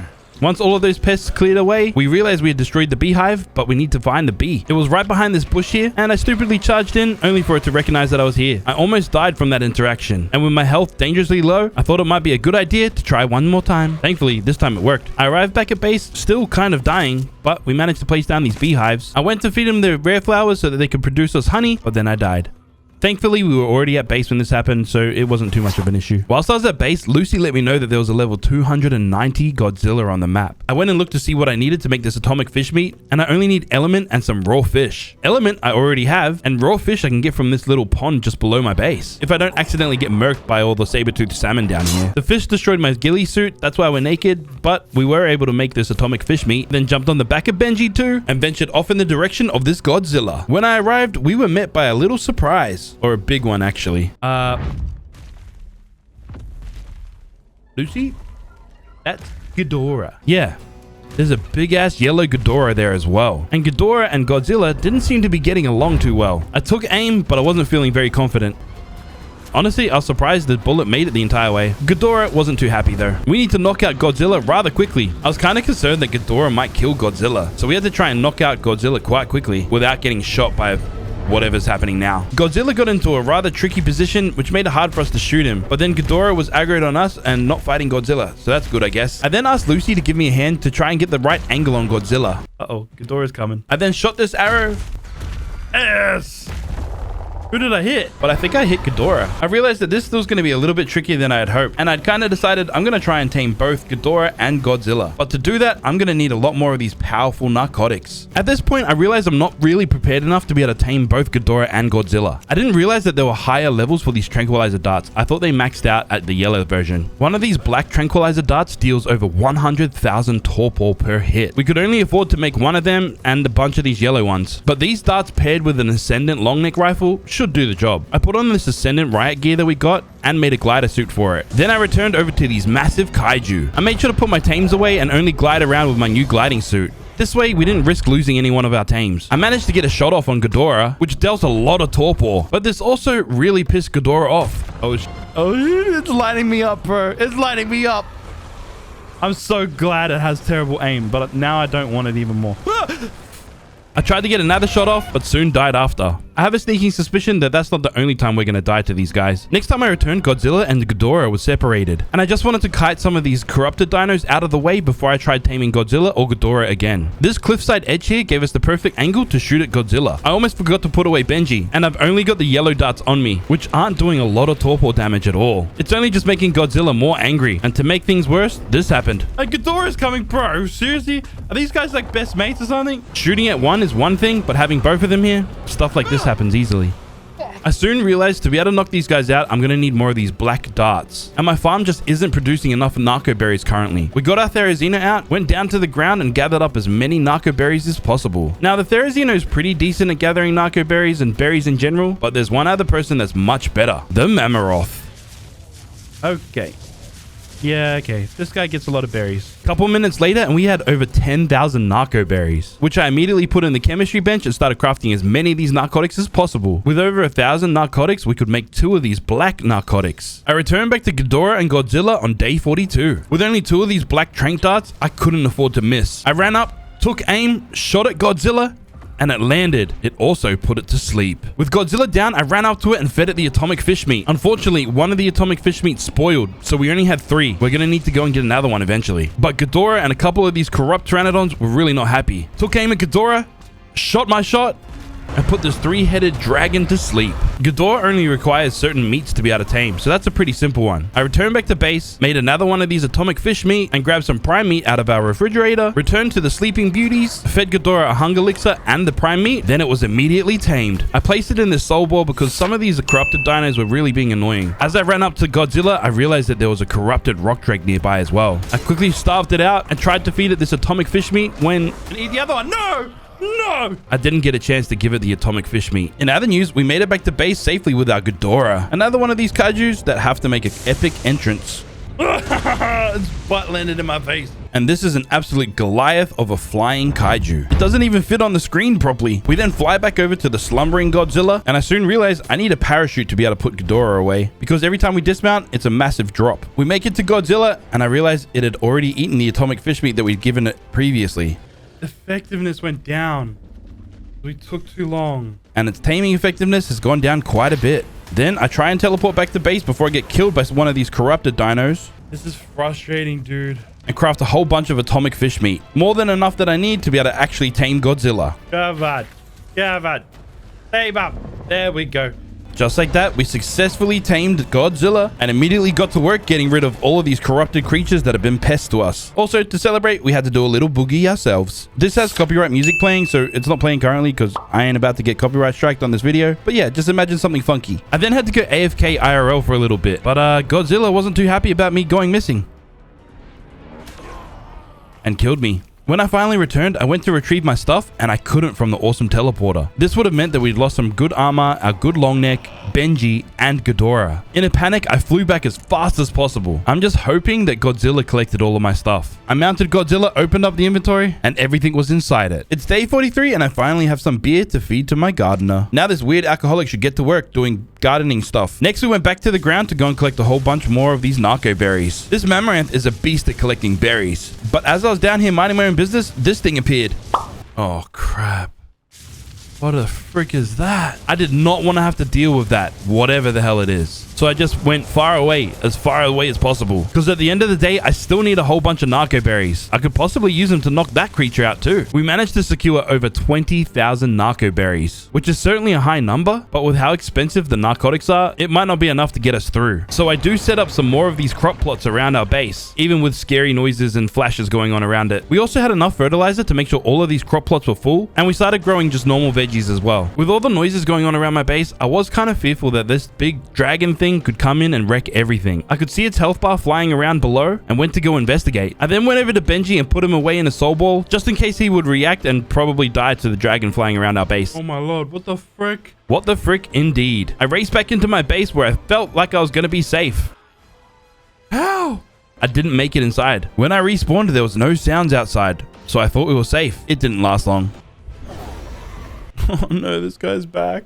How are we supposed to survive this? Fearful that I might die a few times in this situation, I placed down a couple bunk beds so we could respawn a little quicker. I decided to stay indoors because fingers crossed this thing couldn't destroy my base. I just carried on doing what I had to do, tending to my crops, and somehow the dragon just disappeared. Free from any harm, I was able to place down this domestic hive. This is part of the S Plus mod, and basically it works like the normal hives. It just doesn't damage you when you open it, and you can craft it from your inventory. Day 44 begins with us dancing in a whole pile of In someone's world, this is a weird type of fantasy. In my world, this is basically what my office smells like. Next, I went ahead and extended the front of our base here. I then realized I think I actually want to work on my base a little bit. But after I placed down these foundations, I realized I didn't have enough resources to complete what I wanted. So back to the underground we go to go and collect a whole bunch of cementing paste. Next, I crafted and made this industrial cooker. You know, just in case we want to cook industrial things. We have our very own Godzilla now, and it was time that we had a little bit of fun on it. He's going to be one of our main kaiju, so I also wanted to level him up a little bit. 3,000 damage per hit is pretty decent, but later on we turn this guy into an absolute beast and he does significantly more damage. But until then, we're just going to have to enjoy him as he is. Day 45 and we're still on the back of Godzilla destroying things. It's super satisfying seeing the screen turn yellow like this. We then spotted a wild Godzilla in the wastelands, and this was a great way to test our might against a fierce kaiju like this. When I charged in, I accidentally went outside the border, so we started heating up a little bit. This Godzilla we were fighting had 1.8 million health points, which definitely is a lot, but we just chipped away at its health doing all the moves that I knew how to do, which obviously wasn't many, because a few of the kaiju in this mod come with a whole set of abilities, but I just don't know the buttons to press to make them happen. 3,000 damage per hit isn't very much, but we did manage to chip away at this Godzilla's health and finally take it down. Although it was a lot of fun running around on Godzilla destroying everything in the wastelands, it was definitely time to head on back home and make a whole bunch of these stronger narcotics, since we had a whole bunch of these normal narcotics that we've been cooking up over the last couple days. And with these, we should be able to head back out to the wilds and tame some of the kaiju that we have on this list. Day 46, we made our way back to the underground, but this time we were not after cementing paste. I remembered that there were some redwoods trees here, and I wanted to place a tree platform down on one of these so I can collect some tree sap. But for some reason, it didn't seem like it wanted to work. I need sap if I want to make some veggie cake, and I didn't know how else to get it. But after a quick Google search, I discovered you could harvest it from certain trees in the desert biome. I wanted to see if my Therizino could harvest more of it.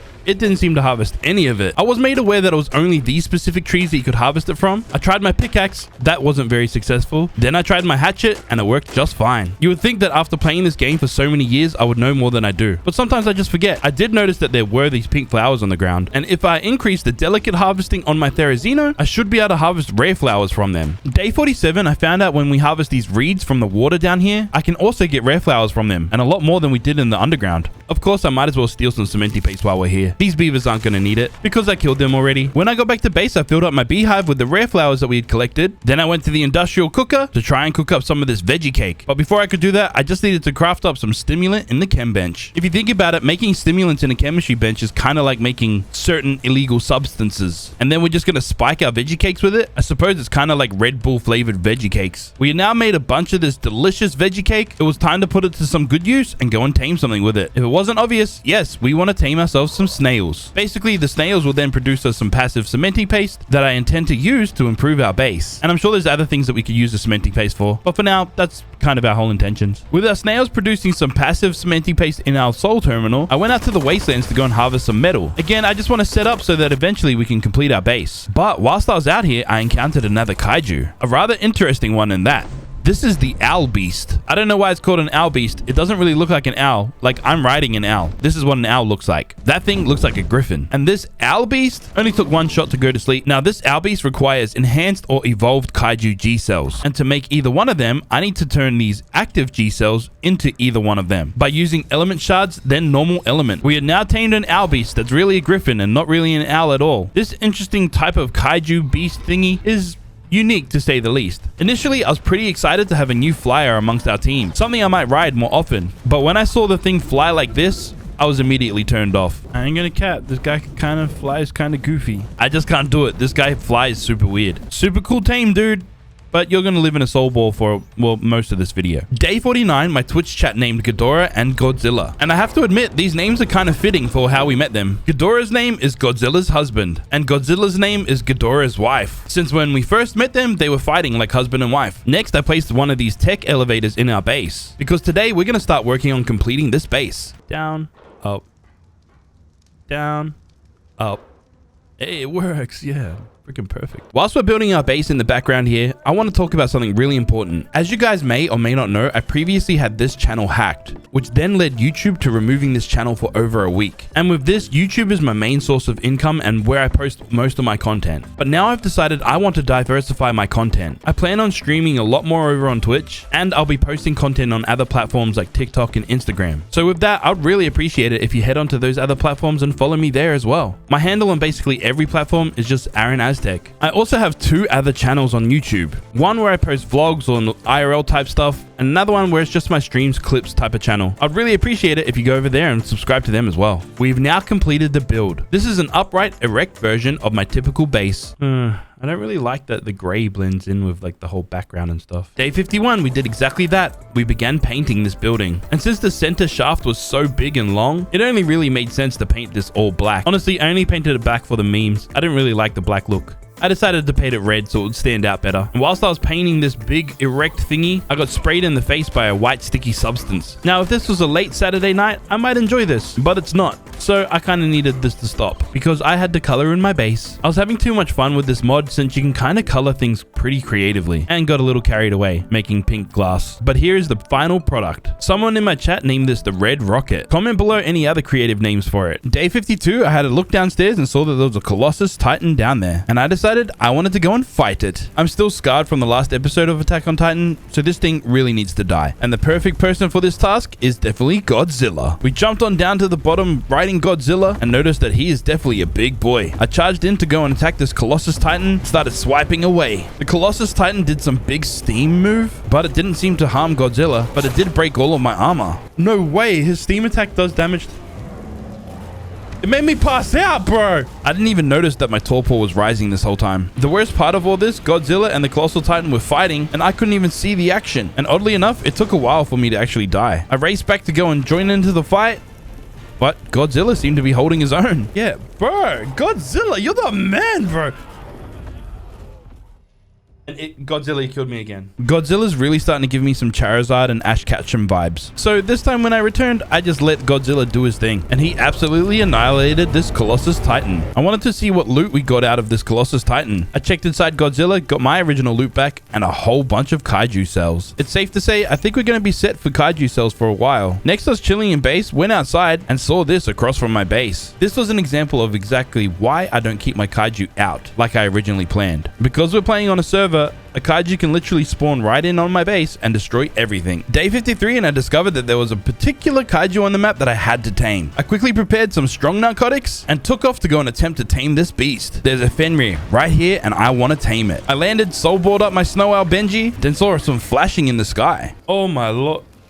Oh no, there's a Pacific Rimmy up there. There's a rim job. I definitely need to tame that rim job as well. Or Raijin, or Pacific Rim Kaiju, whatever you want to call it. Either way, I charged on in there, took my shot at the Fenrir, knocked him out in 1 hit, then took my shot at Raijin, and put this guy down with 2 hits. Crazily, this was one of the easier tames that we had in this 100 days. I had to return back to base so I could make some of these Kaiju G cells for the Fenrir and the altered Kaiju blood for the Raijin. When I returned to the Kaiju, I managed to feed the Raijin quite easily, but the Fenrir was getting attacked by a defense unit, which was essentially ruining the taming effectiveness. I had no way of taking out this defense unit, so I shot it with one of these tranks. This got its attention at least, and then the Fenrir woke up. Soon after, we also tamed this Raijin. Once tamed, we heard a noise of a Titan nearby. I quickly jumped on the back of the Raijin to defend myself, and we just started taking out a whole bunch of these small Titans. Okay, Beastie Boy wants to fight. It was the Beastallion Titan that wanted to fight us. We had only just tamed this Raijin, and we were already in one of our biggest fights yet. The camera angle kind of makes things hard to see, but we took out this Beast Titan really quick. I'm quite the fan of this Raijin. Even the way that it runs around is quite majestic. We find ourselves out in the wasteland, and we encounter this rogue Jaeger, which is pretty much the sworn enemy of any Kaiju. So my Raijin friend here kicks him in the face.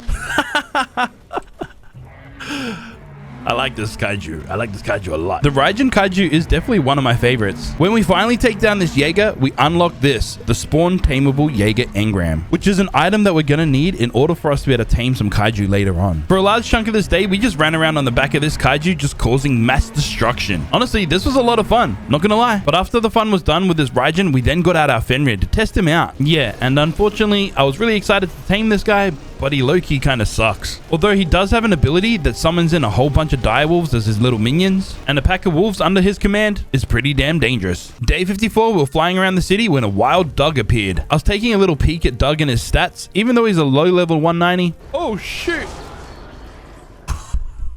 He one-shot me and Benji out of the sky. Our Benji is now dead. Now, I need to go and get revenge, and the best revenge will be to tame and enslave this guy. I found a nice little bridge here to keep myself safe, found an angle, and shot down at him. This Doug had 9.3 million torpor, and even with our really strong darts, this took us a little while. So long, I had to return back to base to make some more darts. At this point in the game, I'm really hoping taming this Doug is really worth it. I'm thinking it is because my entire Twitch chat keeps telling me to tame this thing. Finally, the big boy's asleep. We glided on in, jumped right on his back, fed him some juicy prime meat and a hunger elixir, and now he is ours.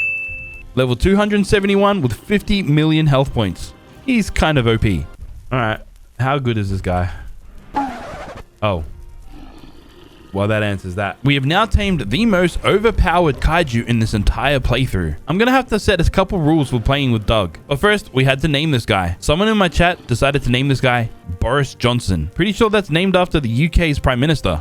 I don't get it. Anyways, this oversized salamander is super powerful, so we have to set a couple rules. I will not use Doug for any major events like fighting bosses or whatnot. He can only kind of be used for farming out in the wilds and a little bit of fun here and there. I think using him for the boss fights, especially the King Titan, will ruin a lot of the fun and take away basically any challenge that's left in those boss fights. But when we have to farm for resources by killing a lot of creatures, he'll actually come in handy quite a lot. We have now ticked off a lot of the kaiju that we are meant to tame in this 100 days. Now we need to tame one of these Godjirans. The only problem is they're not a normal knockout tame, which we discover right now when we try and shoot it and nothing happens to its torpor. I then meet up with Mr. Pineapples and he explains exactly what I need to do to be able to tame one of these Godjirans and certain other kaijus in this mod. Basically, I need to get myself one of these EMP Jaegers, which has a special attack that deals torpor towards these certain kaiju. Day 55 starts off pretty casually by just gathering a whole bunch of berries down below and in the wastelands. We need a lot of berries, always. These new tranquilizers are really expensive. I then take another look at this owl beast and I am quickly reminded how goofy this thing looks when it flies. I'm putting this thing away. I then jump on the back of one of the OG flyers, my Pteranodon, Mr. Big Toe. Unfortunately, we can't fly around Benji anymore. May he rest in peace. But then we head into this area doing a little bit of exploration and then take a peek at the King Titan arena, where of course, we're gonna fight the big boy later on in this video. But in order to fight the King Titan, first we need to explore some of the caves and then fight the other Titans in this extinction map. As a recap, we need to fight the Ice Titan, the Forest Titan, and the Desert Titan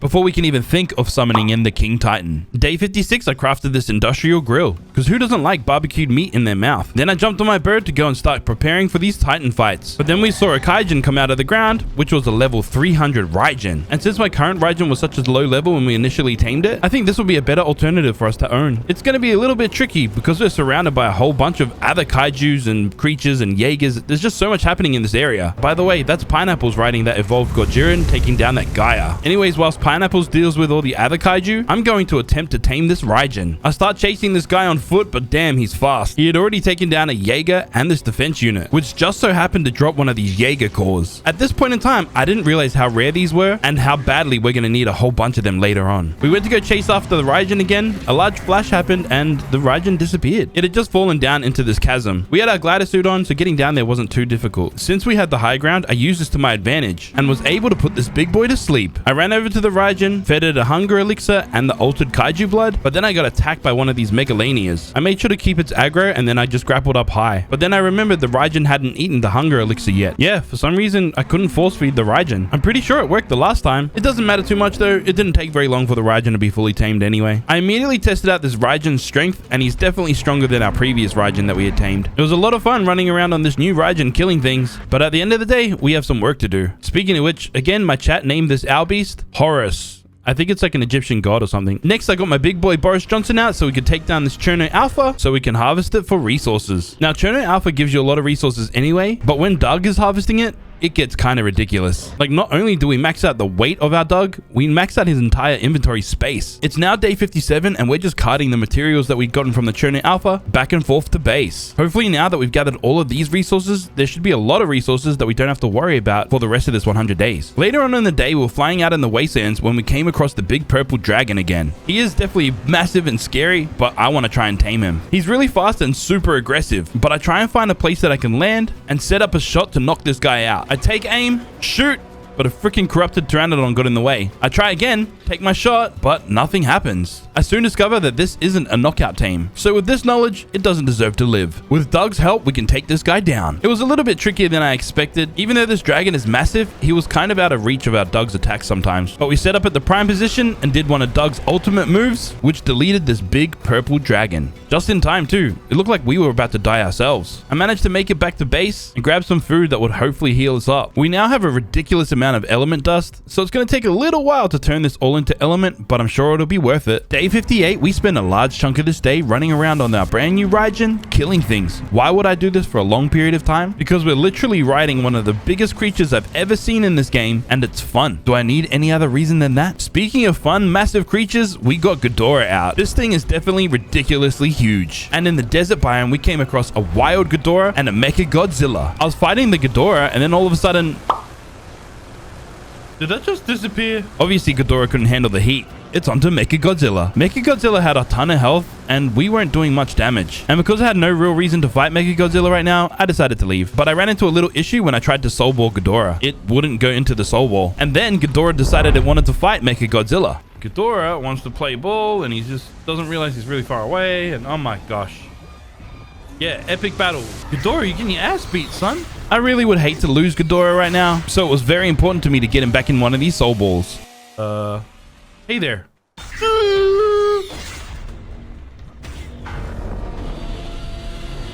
Oh, this is gonna be an epic shot. Ready? Prepare to die.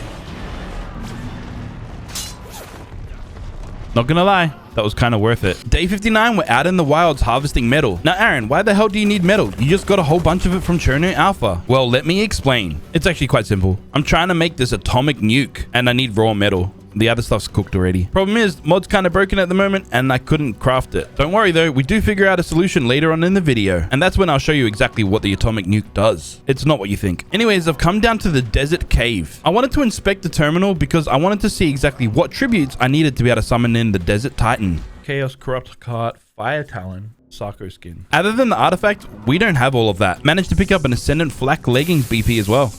That's a win. We're heading out to the wastelands, to the most dangerous part of the map. I don't actually know what this area is called, but we're just going to call it the red zone for now. I then got out our big boy Boris Johnson and started annihilating all of these corrupted dinos so we could collect their corrupt hearts. Also, this is a place that you're guaranteed to find these corrupt wyverns that will give us the fire talons that we need. We managed to kill a whole bunch of creatures and got a lot of corrupt hearts and a bunch of fire talons, but I'll need to figure out how to get Sarko skins a little bit later, I guess. Day 60, I had a little bit more fun with my Raijin. I needed a whole bunch of corrupt hearts if we want to fight all of these titans, so we have to spend a ton of time out in the wastelands grinding by killing corrupt dinos. But after all the fun was over, I figured out how to make the atomic nuke. We had to make it using the architect bench. This was the only way to make it work. Now, how does this atomic nuke work? Basically, you ride your Godzilla and you feed the atomic nuke to Godzilla. I kind of cheesed this part a little bit by feeding it and then immediately giving it back to myself. And then your Godzilla goes Super Saiyan. This was easily a pretty epic moment. Godzilla looks freaking wicked, but is he much more powerful? Yes, he is significantly more stronger than he was. As you can see by this indicator, this doesn't last forever. So we do the best to make the most of this. Well, until our time ran out, that is. Oh no, powering down. For comparison, we were doing 9,000 damage before. Now we're only doing 3,000 damage. I then went to the ice cave to see exactly what tributes I needed to be able to summon in the Ice Titan. And the Spinosaurs and the Therizino Claws, I know I can get quite easily. Also, the artifacts aren't too hard to find in all of these caves as well. Day 61, I returned back to base so I could repair all of my armor. Then I teleported to the blue terminal, placed in everything that I currently had, and realized I need a few more Therizino Claws. So we got Doug back out and started hunting Therizinos. I thought I'd find some in the snow biome, but after searching around for a little while, we didn't find any. I then took flight to go to a place that I definitely know there are some Therazinos. We're back in the underground. This is where we tamed one of our Therazinos earlier, so at least we definitely know there's Therazinos down here. And down here, we managed to get all the Therazino claws that we needed. And now we can summon in the Ice Titan. We start the summoning and wait for it to begin. This then teleports us up to the snow biome. And I decided to fight this Ice Titan with Godzilla. Except when I tried to ride him, It's too high. It's too high. I can't reach. He's spawned in too high. welcome to Arc Kaiju problems. When the kaiju is so damn big, you can't even mount it. We managed to get on the back of Godzilla eventually and engage in the fight. I then turned my Godzilla into Super Godzilla and absolutely obliterated this Ice Titan. This fight was almost unfair, but it also was pretty fun to watch. Super Godzilla is just an absolute beast. And just like that, we took down the Ice Titan and learned a bunch of tech engrams. The loot that you get from the Ice Titan's pretty decent as well. I wonder what we're going to get from the other Titans when we destroy them too. Day 62, I inspect all of our new tech engrams. The Tech Replicator and the Tech Force Field are both really good engrams to have unlocked. And for now, we're going to unlock the S Plus Tech Shield that we'll definitely use to help protect our base. Next, I teleport over to the Forest Titan terminal, but was immediately met by a bunch of dinos. Holy... This was not a fun situation to be in right now. I returned immediately because Pineapples cleared them all out. I only really wanted to come here to see exactly what tributes I needed. I keep forgetting. I have most of the tributes back at base except for the sauropod vertebrae. And I don't have the artifact, but we all know that's pretty easy to get. Today was also my very lucky day. In this blue drop was an Ascendant shotgun. Do I need this right now? Probably not, but I'm sure it'll come in handy eventually. Anyways, once again, we're back out in the wastelands on the back of Doug, harvesting corrupt hearts, because once again, we need 100 of the damn things, and also keeping a lookout for Brontos and Diplos for the sauropod vertebrae. Day 63, I've collected a whole bunch of the tributes, so I teleported straight back to the Forest Titan terminal, but the creatures had all respawned. Yep. I thought I did a smart play by parachuting out, but when I tried to grapple things to get away, it wouldn't connect to anything. Then I was caught in the mouth of a Megalosaurus. I returned once again, thanks to Pineapples clearing them all out, placed in all of the tributes, but I forgot the sauropod vertebrae. Like, I didn't have any. I thought I did gather some, but I don't think I did. Thankfully, Doug comes in handy in helping us gather these quite quickly. I had gathered enough sauropod vertebrae to be able to summon in the Forest Titan, but before beginning that fight, I thought I'd go out and try and get some Sarco skins, which ended up being a little bit trickier than I expected. I thought I'd find some Sarcos in these water areas, but I only managed to find like one here and none down here. That was until my Twitch chat told me that I could find some Sarcos in the Desert Biomes cave. So I walked my Doug up straight into the entrance of this cave and got stuck. Yeah, this guy's a big boy. It didn't work. Still though, I was curious to see if his ranged attack could absolutely obliterate everything in this walkway. I powered up and shot, and I think everything was already dead in there, but it was still cool to look at. Unfortunately, Doug couldn't come with us on this trip. That's okay though, because once we got in there, our boy Raijin could come, and he handles these crocodiles with ease. Raijin does get stuck in a few of these archways. It's okay, we just ball him up and then just keep going on. Then I find the perfect place to let Doug loose on. This waterhole is full of Sarcos, which leads us to collect all of the Sarco skins we need to be able to summon in the Desert Titan. Before teleporting back to the Forest Titan terminal, I got my Mechazilla Jr. out to protect us from all the dinos that are here and destroy them quickly. Once we were clear, I placed my sauropod vertebrae into the terminal and began summoning in the Forest Titan. Mr. Pineapples came along as well. He's not going to fight, but he's just there so we can get the engrams. Once we landed in our destination, I then got my kaiju out ready to fight. I decided we're going to fight the Forest Titan with our Raijin. To me, this kind of looks like a fun matchup. And I was right. This was a pretty fun and even balanced fight. Not really. My Raijin's a freaking beast. Not quite as strong as Super Godzilla, but it's also kind of funny watching Raijin kick this Forest Titan in the head. Soon after, we finally killed the Forest Titan and unlocked a few more tech engrams. More importantly, some of this loot was really damn good. We've now defeated the Ice Titan and the Forest Titan. We only now need to defeat the Desert Titan before we can fight the King Titan. I then teleported over to the Desert Titan terminal and inspected what I needed here to be able to summon him in. Needing 100 corrupt hearts to summon in each one of these Titans is a lot of grinding, but Doug definitely helps in this situation. And this red biome. This red biome's good for the corrupt hearts and the fire talons as well. We do manage to get a whole bunch of these Giganotosaurus hearts as well that we're going to need for the King Titan. The grind is real, chat. The grind is real. It's now day 66 and it's time for the Desert Titan fight, since we now have all the tributes that we need. Once again, we have some guests coming along. They want to pick up some engrams. Look at these people leeching off all my hard work, and they try and bowl me. Stupid punks. Anyways, I had the perfect kaiju to fight the Desert Titan. The three-headed dragon hydra thingy, Ghidorah. After all, a flying titan versus a flying kaiju, it kind of just makes sense to me. Now, the Desert Titan is one of the more interesting Titan fights. Yes, it does fly, so obviously that creates a different experience in itself, but it also has minions that will dismount you, like this. I was dismounted? With this, I tried whistling the Ghidorah to fight the Desert Titan by itself, but it did nothing. I parachuted and shot it away, but it wasn't that effective. I need to get back onto the Ghidorah somehow. I tried my best gliding back on in, using my parachute to maintain altitude. Then I tried grappling onto my Ghidorah, and this seemed to have worked. I was then able to remount Ghidorah and continue fighting. Admittedly, the Desert Titan seems kind of passive, but I think it's like extra attacks do all the work. I'm trying my best not to get too close. I don't want to get dismounted again. This somehow ends up being quite effective, and we're able to defeat the Desert Titan. We did it. Unlocked some pretty decent tech engrams too. Well, mainly just a tech generator. That's a good one. We managed to get through the basic Titans rather quickly, but we still have so much to do in this 100 days. I then go check to see exactly what I need to be able to summon in the King Titan. Ideally, I'd like to try and summon in the Alpha King Titan, but to be able to summon that, we actually have to defeat the Gamma Titan and then the Beta Titan before we can even think of summoning in the Alpha Titan. And we need a whole bunch of these Alpha Tyrannosaurus tooths among a whole other amount of tributes. But we also have a whole list of kaiju that we need to tame, and that'll be a whole process in itself. I want to try and work towards taming a Gojiran, one of our kaiju on the list. But to tame one of them, I need to get myself an EMP mech. To be able to make an EMP mech, I need to kill a whole bunch of these Jaegers, and hopefully one of them will drop one of these Jaeger cores. This becomes one of the biggest issues of this 100 days. I'm literally just roaming around the wastelands looking for Jaegers to kill. When I can't find any Jaegers to kill, I come over to this specific location because I know that there's an enraged corrupted Rex, and these things drop the Alpha Tyrannosaurus tooth. We need a whole bunch of them as well, and in this particular location, there's always guaranteed to be an enraged corrupted Rex. Day 68, we comb the wastelands looking for more Jaegers and enraged corrupt Rexes as well. We hunt down a whole bunch of these Jaegers. We kill one that finally drops a Jaeger core. I see a core. I see a core. But let me get to this core. This is all that matters. Also, we were dying from being out here for so long and overheating or something. I don't know. I tried teleporting back to base, but we didn't make it. Day funny number. We're flying around on a Pteranodon, avoiding big behemoths. I was looking through the engram list, and then I also noticed that there was bosses that I could summon in and fight. By the end of this 100 days, I would like to try and defeat these guys. Time is running out. Hopefully we can make it, especially when it's so hard to just find these Jaegers and kill them and get the Jaeger cores. We literally kill so many of them, but they don't drop the Jaeger cores that we need. Day 70, I was summoned back to my base by a few people on server. What could they possibly want? What the fuck are you guys doing? You guys are dickheads.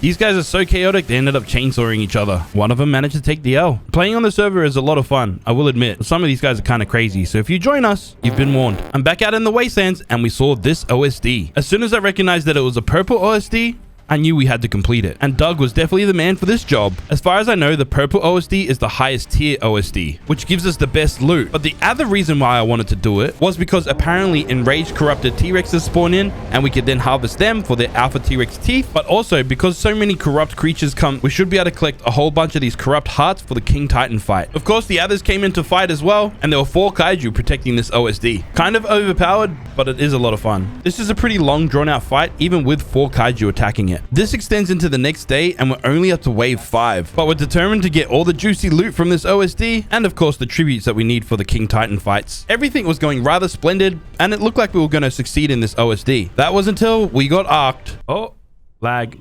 Big lag spike. That's a server save. That might not be a server save. That might be a crash. Yep. The server crashed. We were just dominating too hard. We returned back in day 72, and the OSD had gone. I have teeth. No worries. And basically, Doug is now showing you a representation of my feelings in this point in time. Annoyed and frustrated, but we got work to do. With Doug, I managed to take down this Gaia, which once you kill it and harvest it, you get a whole bunch of vegetation from it. I suppose this makes sense, but I don't know. Kind of odd. We're back out here hunting down Jaegers once again and not getting Jaeger cores once we kill them. I also still need a whole bunch of corrupt hearts. We didn't get many from before. And also trying to get some alpha Tyrannosaurus teeth as well. Doug is so damn powerful, even this big dragon didn't stand a chance against him. Yeah.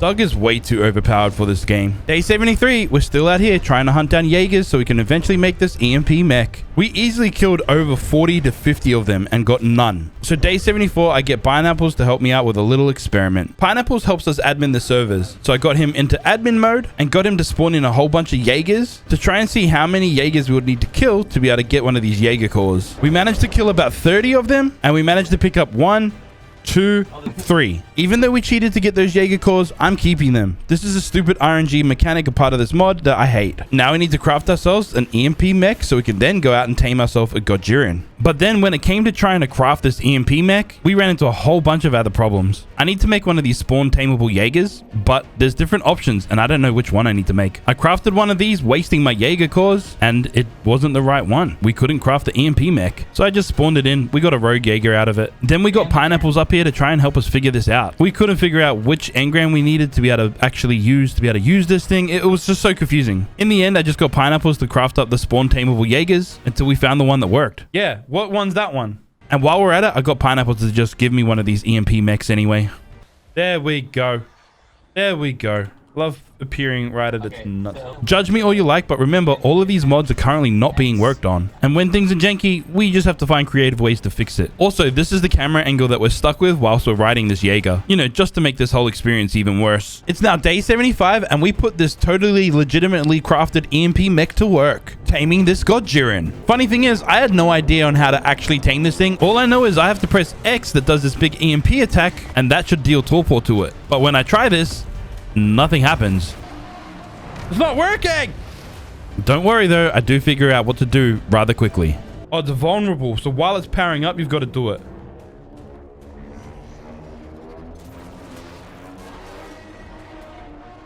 Which is sketchy, because it could... Yeah, I get it, I get it, I get it, I get it, I get it, I get it. Oh wait, it's not aiming towards me. Oh no, it's invincible. Okay, I get it. I get it. Now, if it wasn't made very clear, I now get it. To recap, I basically just need to wait for the Godjiren to charge up its attack.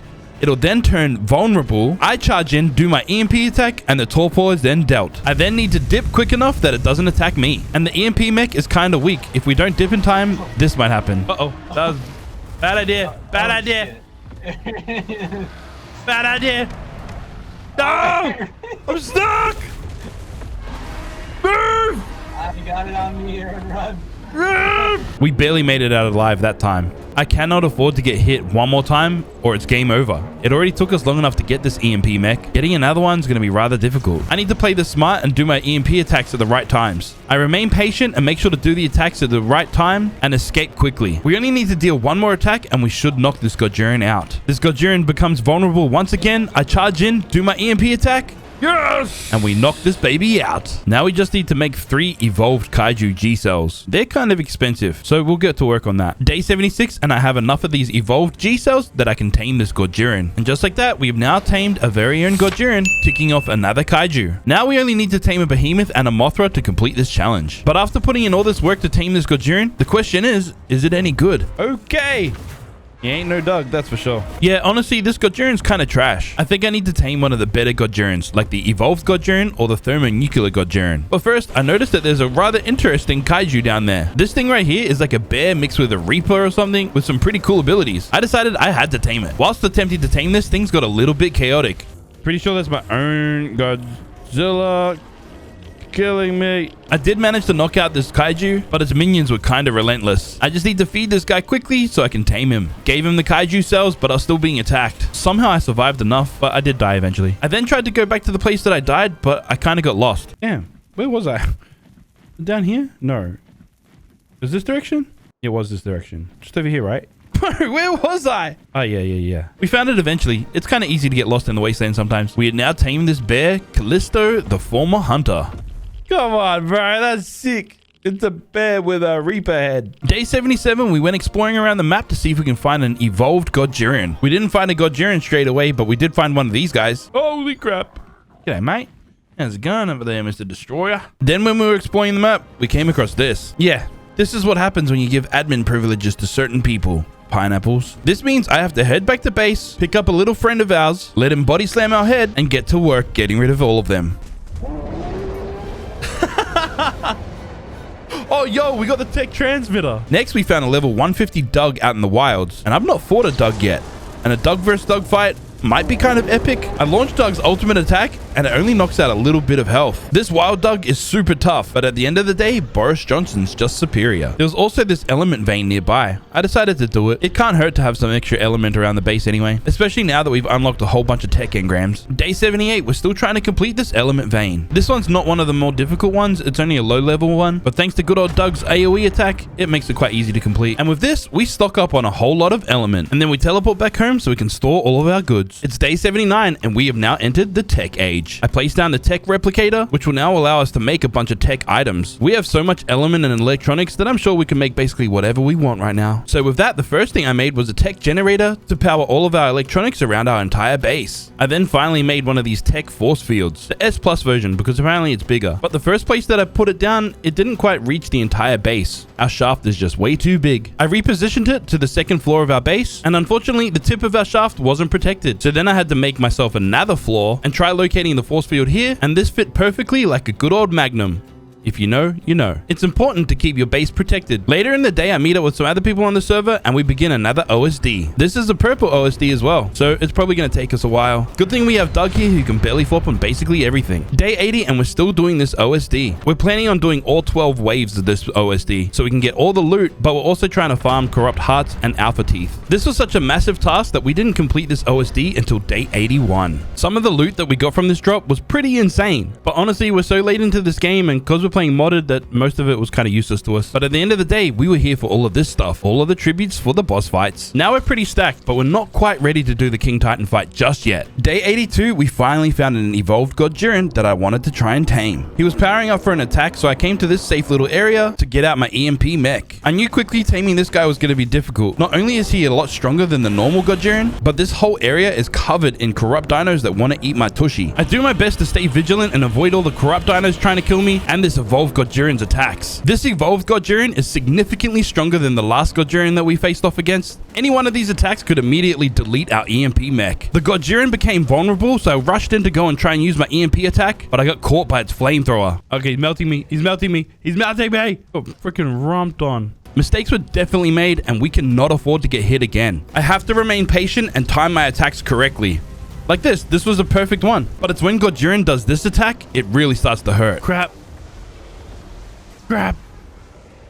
Watch your health, please don't kill me. The last thing I wanted to do was lose our mech. It's really important to us, especially if we want to tame this evolved God Jiren. So I had to quickly make an escape and rethink my strategy. I basically just hid out here for a little bit and allowed my mech to heal up in the soul ball. Whilst I was healing up, I grabbed my dugout and ran around this area just clearing out some of the corrupt dinos. They're kind of pests and really annoying, but then dealing with the corrupt dinos and the dinos that the evolved God Jiren summons in really makes taming this thing so much harder. Anyways, once they're all cleared out and our EMP mech is a little bit healed up, we got him back out and started getting back to work. Again, making sure to stay as patient as possible and waiting for the perfect time to strike. He does this big AoE attack again and it absolutely wrecks me. It does a whole bunch of radiation damage to me and the mech. I could see that my torpor was rapidly rising, so I went to hide out in this little cave thingy. Pineapples followed me in and then I passed out. Problem is, it looked like the evolved God Jiren followed Pineapples in as well.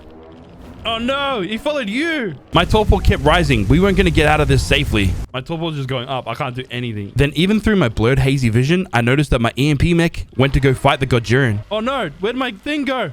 It's trying to fight, is it? No! No!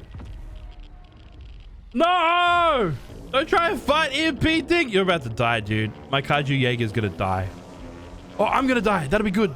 Never have I ever been so excited to die in my life. I immediately rushed to gather my stuff, got my PT out, and then started heading back over to our EMP mech. To ensure that we didn't lose our PT, I dismounted, parachuted, and soulbored it. Yeah, that was a pretty epic move. I then opened up my glider suit and started gliding back in to try and rescue my EMP mech.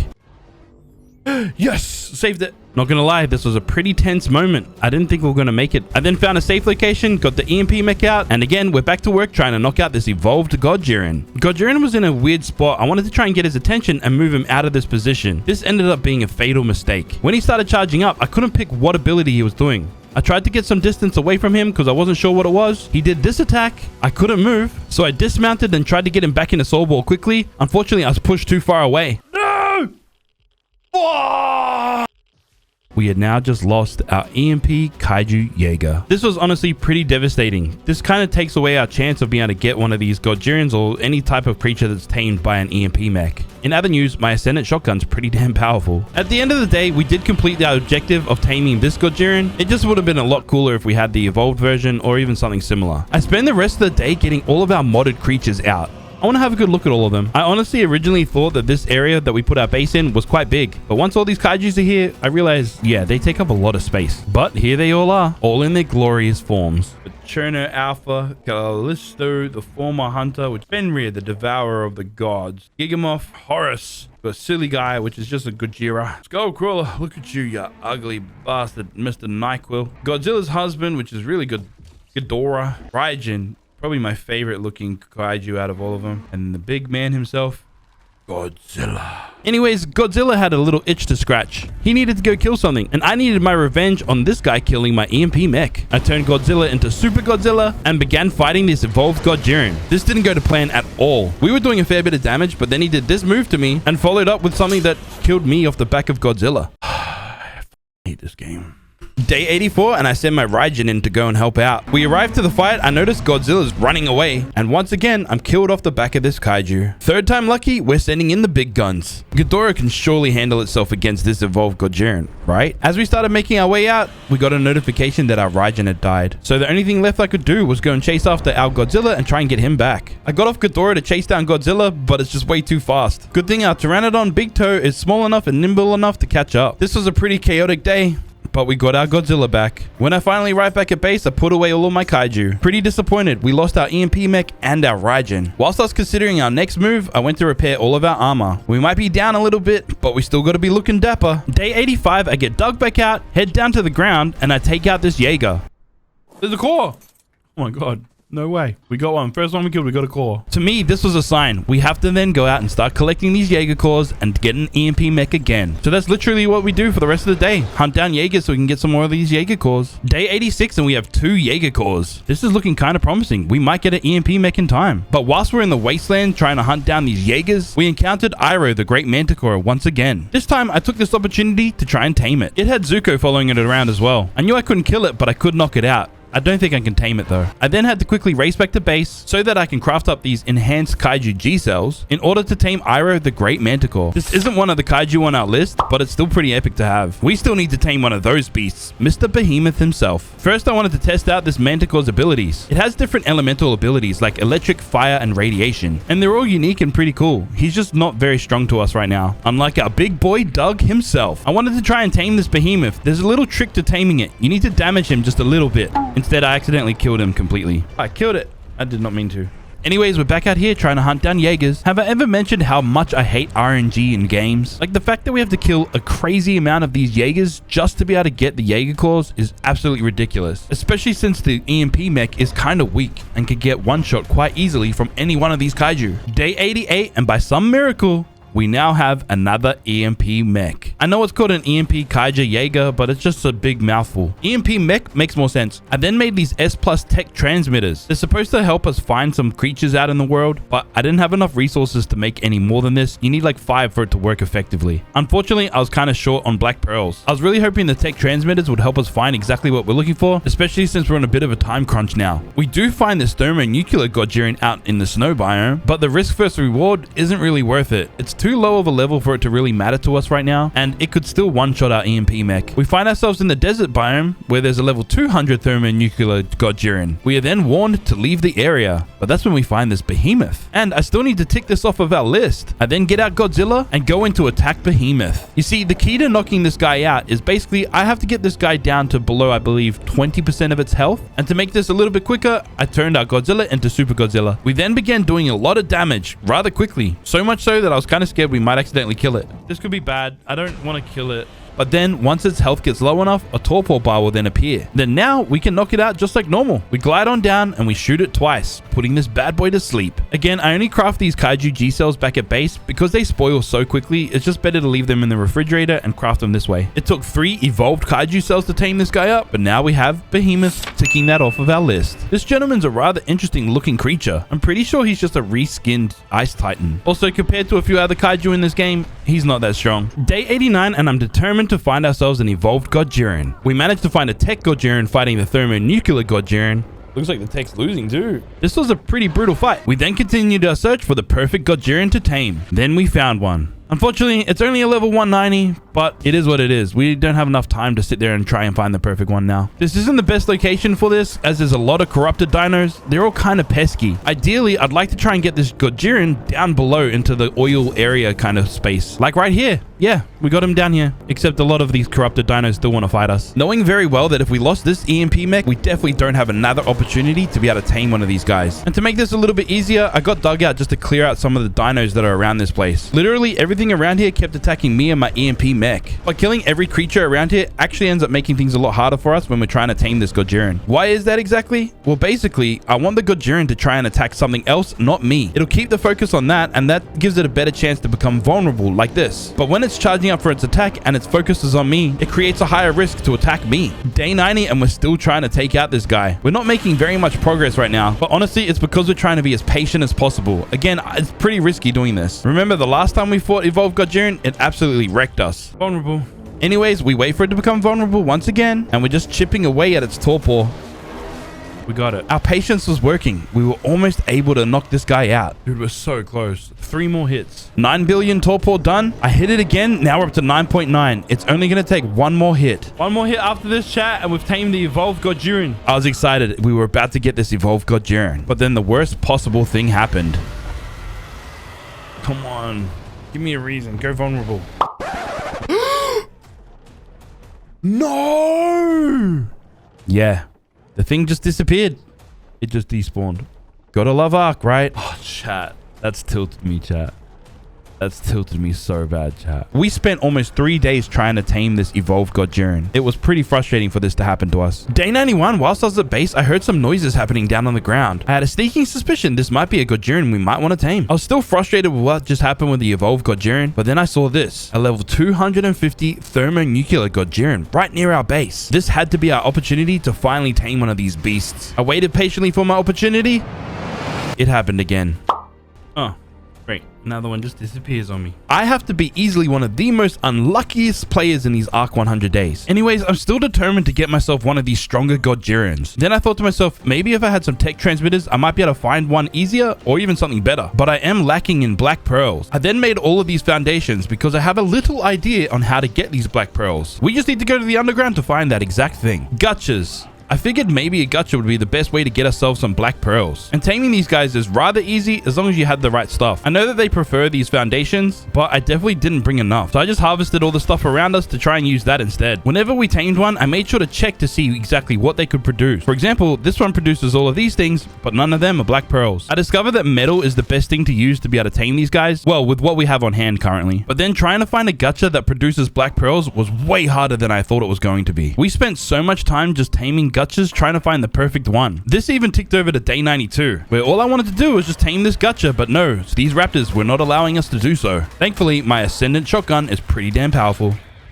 Yeah, get out of here, you stupid idiots. Just trying to tame this freaking gacha. And for a short moment there, I thought this gacha was the one. Except that says silica pearls and not black pearls. Tried another time, still no luck. Then once I was trying to tame this gacha, I looked just behind it and saw that there was a Godzilla. It tamed up just as Godzilla started to approach us. I quickly checked to see what he produced, and again, not black pearls. I had to quickly escape this time. I did not want to get eaten by Godzilla.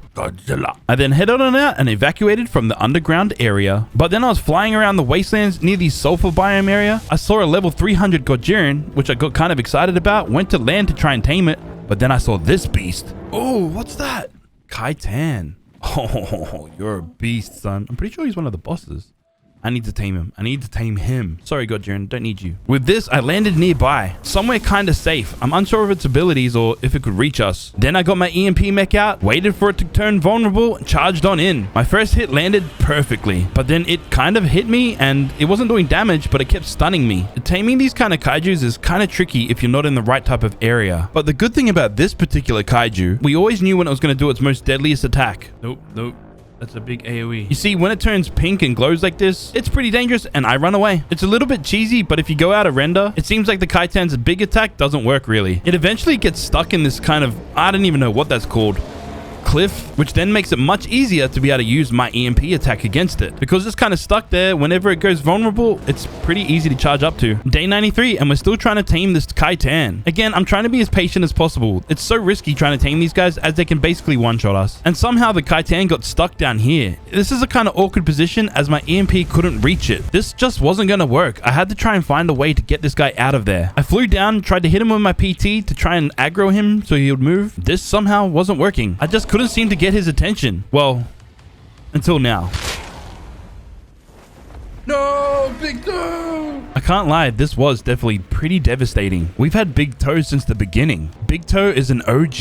We will definitely mourn the loss of Big Toe later, but for now, we have a massive kaiju that we have to tame. First, we have to get him unstuck from this, or even try and find a way that I can still get at him with my EMP attack. Doing this, what I just tried to do was super risky. We almost got our butt chewed off and our EMP mech dead. But now I don't know what I need to do to be able to get this guy down. I then tried my EMP attack from down below, but as we attempted to do it, we got attacked by some corrupt dinos, and I think that canceled my attack. I gave this one more try, but tried to elevate myself a little bit more, and this seemed to work. All right, so we can hit it from underneath.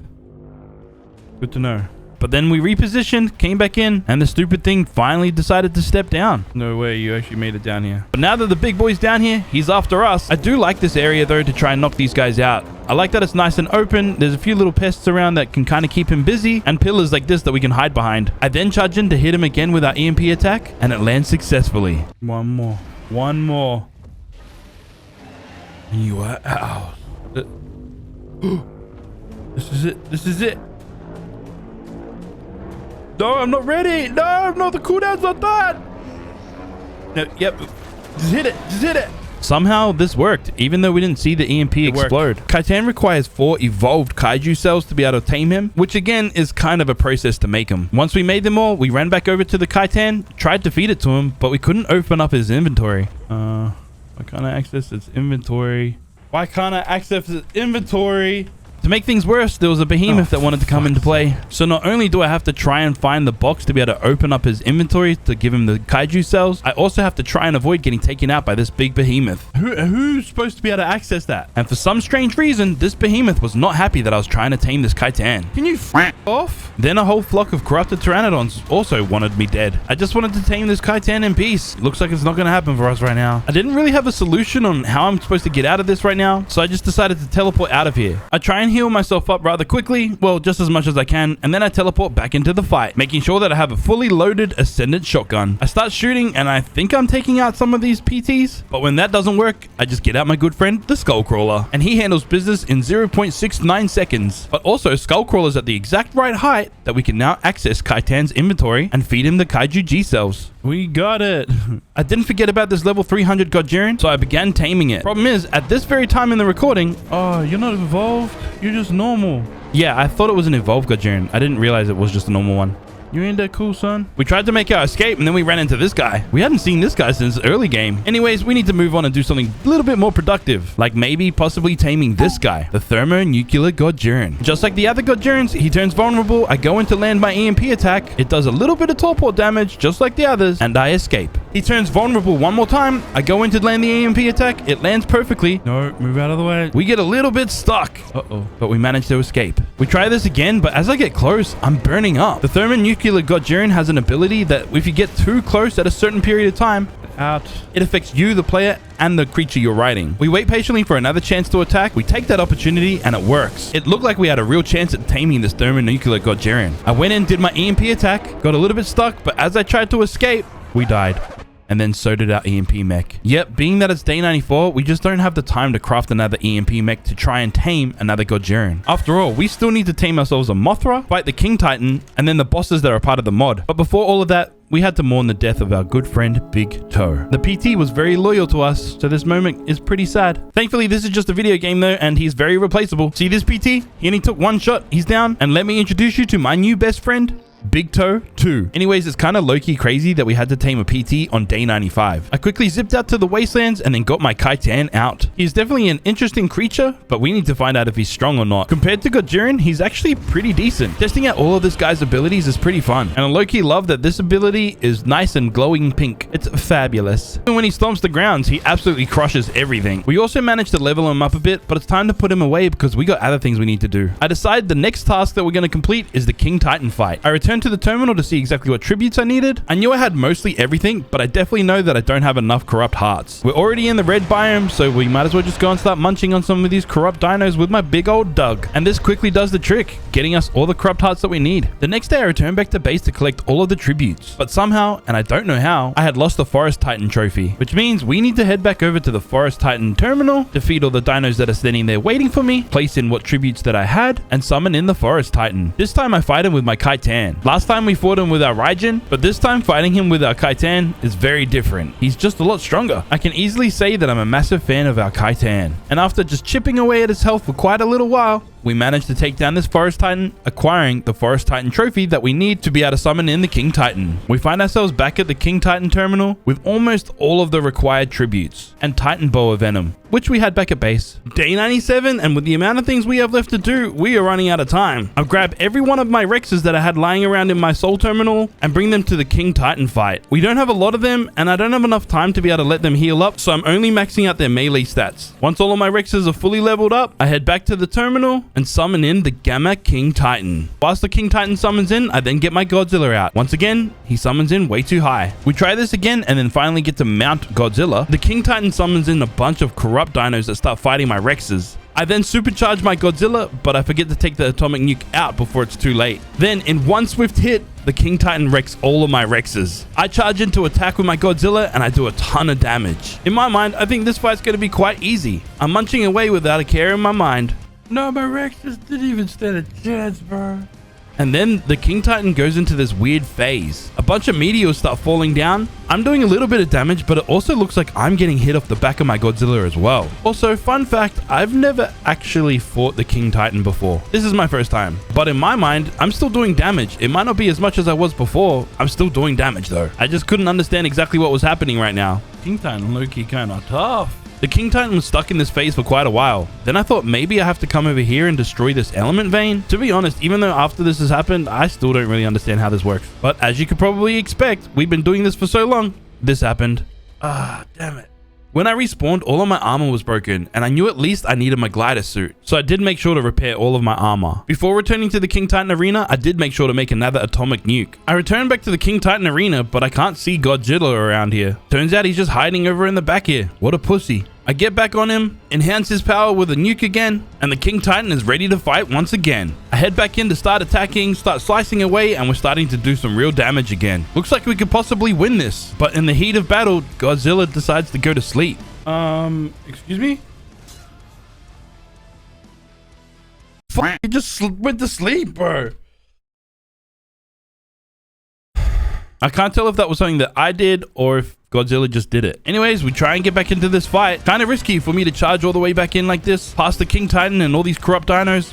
But we eventually make it, which is good, I guess. I still don't really know what I'm doing, and the King Titan keeps healing up. I supercharge my Godzilla once again, and we continue fighting this King Titan. The King Titan charges up for this epic attack. Obviously, I freak out and run away. I stand back and watch, and nothing seems to be happening. Thankfully, Mr. Pineapples was on the outskirts, and he was coaching me on what to do right now. So I went back in to go and hurt him. It looked like he was going to attack, but he just stand there waiting for us to hit him. We're finally starting to do some serious damage to this King Titan.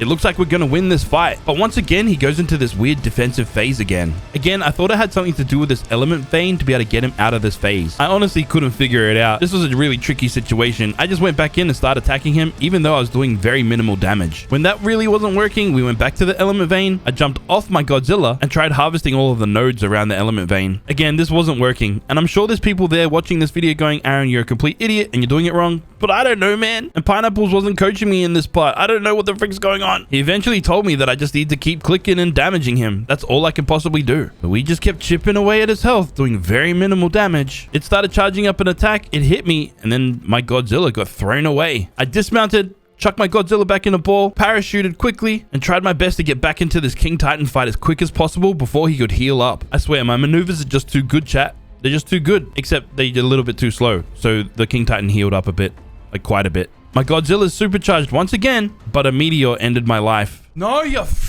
Respawned, I repaired my glider suit, and we're back into the fight. I made it all the way back to Godzilla, jumped on his back, and then got hit by our meteor immediately. The next time I returned, I brought a friend with me.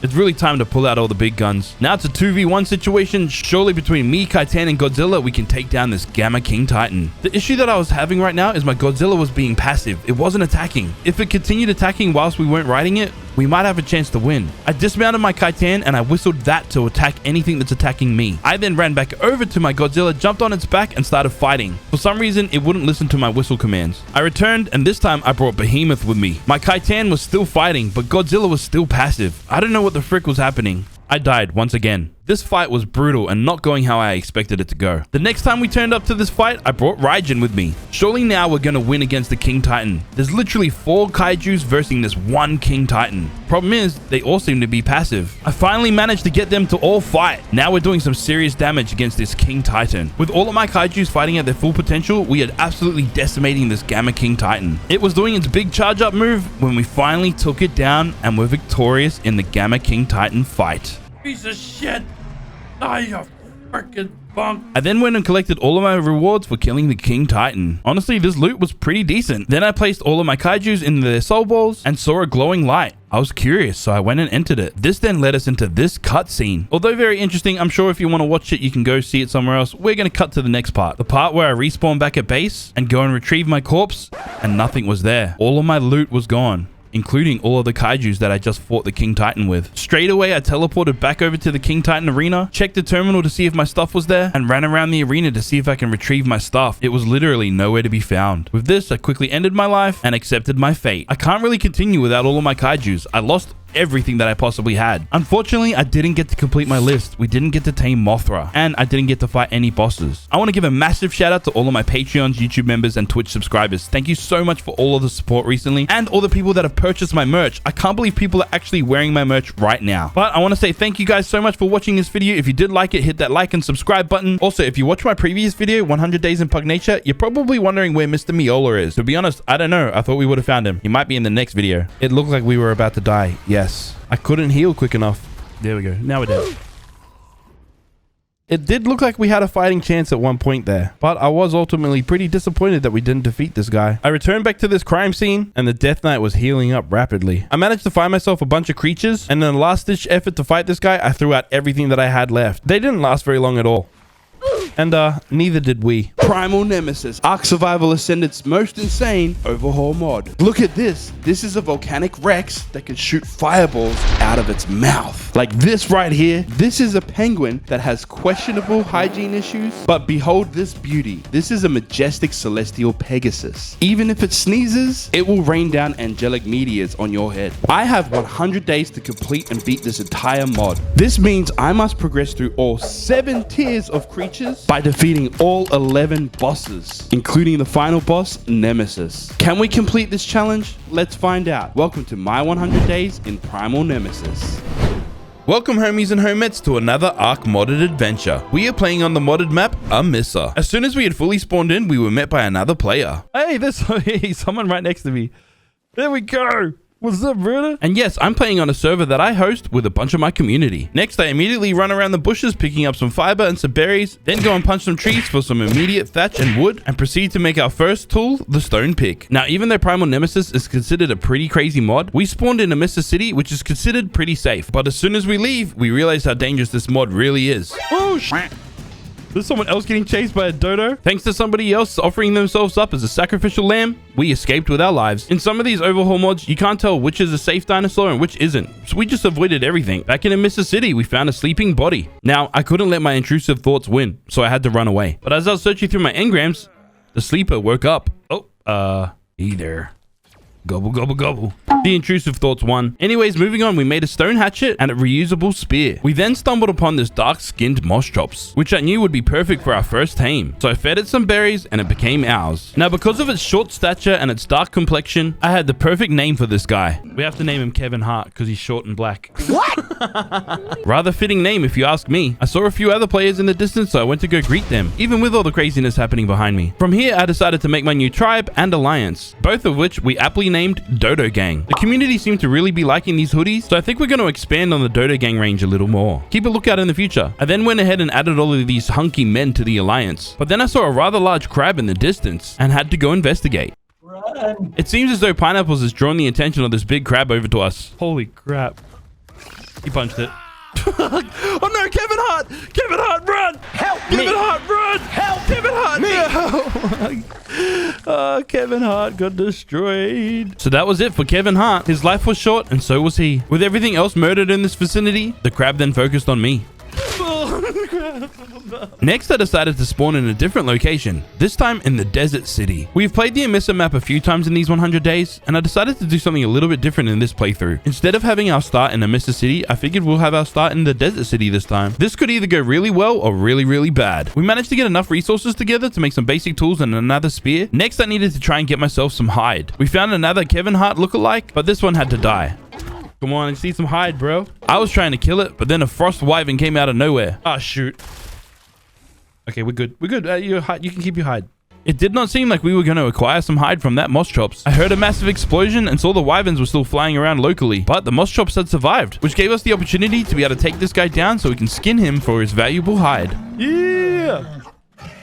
Thank you. We then ran into our next major problem. This arid desert is freezing cold, and because of these extremely low temperatures in the desert, it caused us to die. Thankfully, this is a respawn location, so we don't have to worry about it too much. And the only way to counter this issue currently is to increase our fortitude levels. We get some early easy cheesy levels by crafting a bunch of chibis. Also, I think I was getting stream sniped at this point. We had a few people come over because they wanted to join the alliance. Day 2, and before we die, I decided to place down a base. The only issue we have is we can't place a base in this area. It seems like this whole area is a build free zone. I run around with this foundation trying to find where exactly I can build. And the only place that I can build is quite the distance away. And because there's so many dangerous creatures in this mod, I want to make sure that me and the community have somewhere safe to build, at least whilst we start. Thankfully, I'm the server owner, and I could just adjust some settings to make it so that we could build inside the desert city. Inside these impenetrable walls, we should be safe enough to be able to get a good start in this playthrough. So with this, we placed down a bunch of foundations, a storage box to store all of our goods, a campfire to cook us some food and to keep us warm, then this refining forge to start cooking up a bit of metal. Next, I decided to go out on the hunt to try and find a metal node. The one thing I like about the desert is you can see quite a distance away. I'm pretty sure there's metal in this direction, but I had to try and make it there safely. We made it over to this resource-rich area, collected some crystal. Then we started chipping away at this metal rock and noticed that there's different types of metal that we're gathering. In Primal Nemesis, there's other types of metal, which we use to be able to craft other types of items that are exclusive to this mod. I'll explain exactly how that works a little bit later as we have to use them. But for now, we slowly made it back to base and started smelting up all of this metal that we had gathered. After a little while, a bit of metal was cooked up. I could then go ahead and make this smithy. Before I could craft anything worthwhile out of the smithy, I needed to go gather some more hide. Since we're out in the desert, we found the perfect victim. Ah, Jerboa! Alright, mate, but you guys make good hide. I swear Ark is the one game that unaliving cute little animals is just normal. Like, they're even cute when they want to eat you for dinner. We managed to take out 2 Jerboas and this Kevin Hart lookalike and secured a whole bunch of hide. We then arrived back at our cute little starter base location, where ideally I wanted to make this metal multi-tool, which I don't have enough metal ingots for. So instead, I made this metal pickaxe. This will help us get enough metal so we can make the metal multi-tool later. Day 3, we head back over to the previous explored location to try and find some more metal nodes. Some of the metal hadn't respawned yet, but we were able to find this metal node nestled amongst these other rocks. Now, since we're using a metal pickaxe, we gathered significantly more metal than we did previously. But as you can tell, right now, we're overheating and we're about to die. We're already walking slow, and I'm sure we're not going to make it back to base. I respawned back in the desert city and began running back over to collect my dead body. Who's running around in a Mickey Mouse outfit?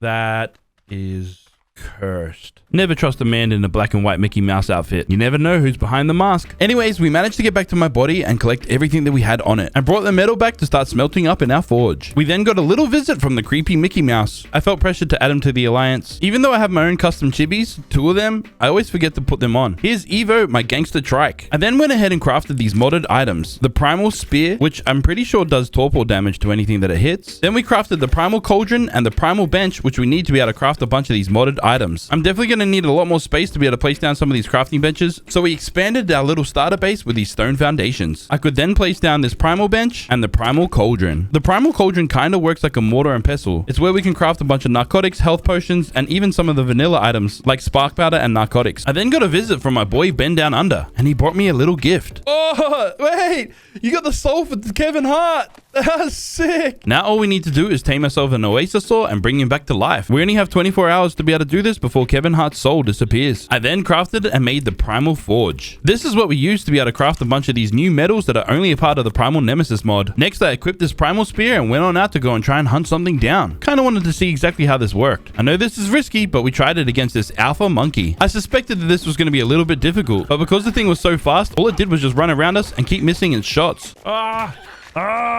You're down. Whatever's happening, just take the L, bro.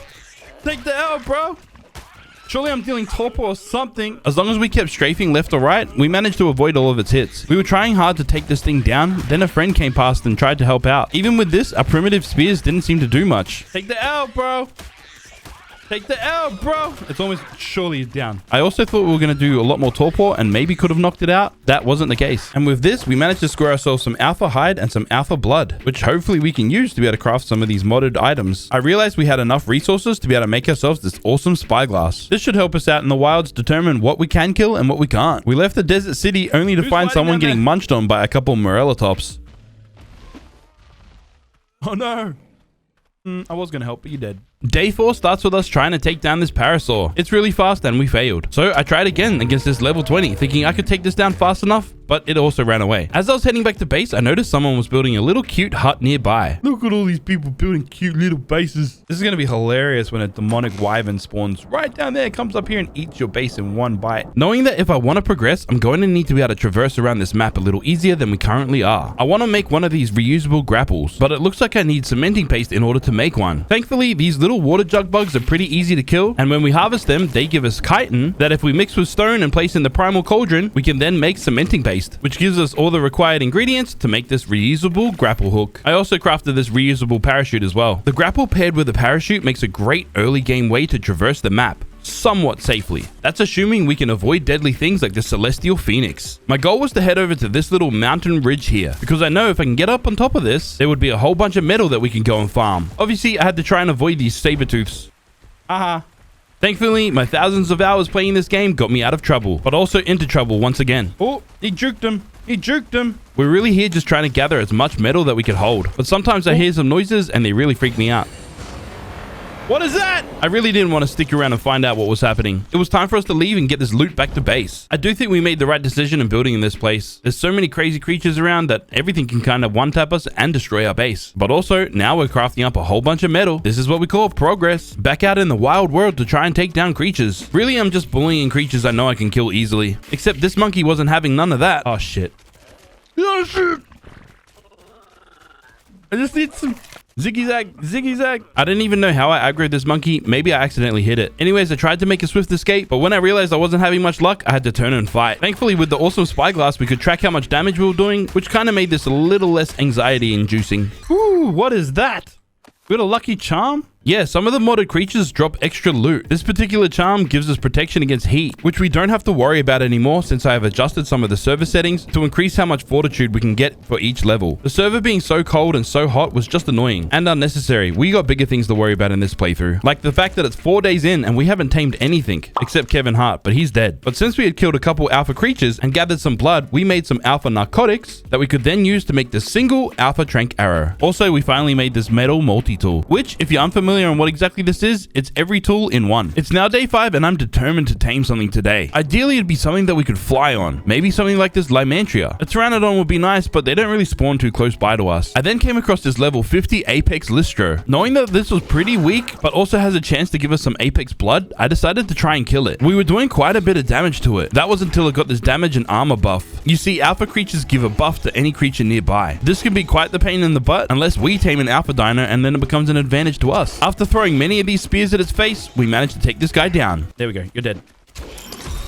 Thank you. Come again. And we harvested quite a bit of blood from it as well. With this Apex blood, I took it back to base where I could make 4 Apex narcotics that I could then turn into 2 Apex trank arrows. This should knock some stuff out. Now that we have a few strong trank arrows, it's time for us to go and tame something, finally. Which is easier said than done, because there's scary creatures all over this land. I was told that if I head in this general direction, we will find ourselves some pteranodons. Damn, I see PTs as well. Knowing very well that if we could hit the skies, we should make a significant jump in our progress. I really didn't care what level creature we got. We just needed something for now. One shot and we managed to take down this level 55 pteranodon. But of course, Ark was not going to give us an easy tame. As I was taking down this oil jug bug, I heard a noise I did not want to hear. Oh shoot. What was that?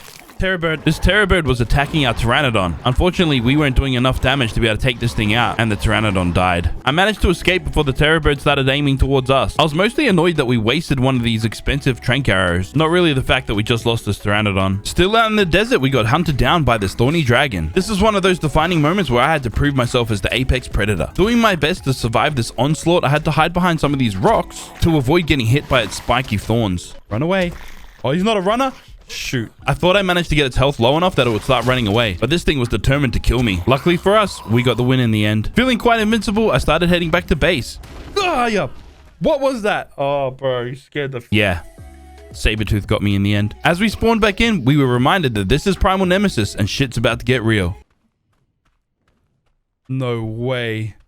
Who brought the demonic wyvern in here, dude? I have a sneaking suspicion that somebody kited this wyvern into the desert city. This was definitely going to be quite an issue. At this point, though, there was really nothing I could do. So I decided to head back to my body so I could collect all of my stuff. Only for some of it to get stolen by this Pego. Welcome to frickin' Ark. As we arrived back to the desert city, we saw the wyvern had escaped and is flying above it. I think this is a good thing. I don't know. It didn't seem to be inside the desert city, so that's promising, I guess. Next, I crafted this personal gravestone. This way, if we lose all of our inventory while we're out exploring, we can at least get it back. For circumstances exactly like this. Did I just see a tail? 8,000 damage? Who just got wrecked? Oh, for fuck's sake. This is definitely going to be a very interesting 100 days. Back out in the desert, I saw a yellow drop with a ring around it. Knowing very well that this could hold some very valuable items, I had to go and get it. Even with this demonic wyvern nearby. But as I approached it, I'm not a high enough level! Ah! Oh, well, I'll take the free crap. On the upside, we got some free alpha blood and hide because of the demonic wyvern. Day 6, I started picking some berries from the bushes around the desert city. This was so I could make some normal narcotics that I could eventually turn into alpha narcotics because of the extra blood we just scored. Then make a bunch more of these alpha tranks. Next, we went back out to the desert in hopes to finally tame something worthwhile. I spotted this purple drop in the distance, and it had some pretty decent gear inside it. Now, I was a high enough level to go and collect it, so I wanted to go get it. I knew this would be risky because of this demonic parasaur causing all the destruction around this area, but surely it's not close enough to hit us, right? Nope, I was wrong. I have a strange feeling we're going to use this gravestone quite a lot. Next, I decided to go back out to the desert, but this time by jumping over the back wall of the castle. It was at this moment we got extremely lucky. I had noticed something in the distance right there. PogChamp resource over there, chat. PogChamp resource over there, chat. There's a dead whatever celestial, whatever this is. This will give us extremely rare and valuable celestial hide and blood. It probably died to this big thing. Oh, yeah. GG's! Oh, man. Thank God for the cheetah gravestone. With the celestial blood that we had harvested, we could then make the celestial narcotics. It's definitely way too early for us to be able to use this right now. So we'll hold on to the celestial blood until we need it. We still need to get out there and get ourselves a flying creature. I know I'm getting chased right now.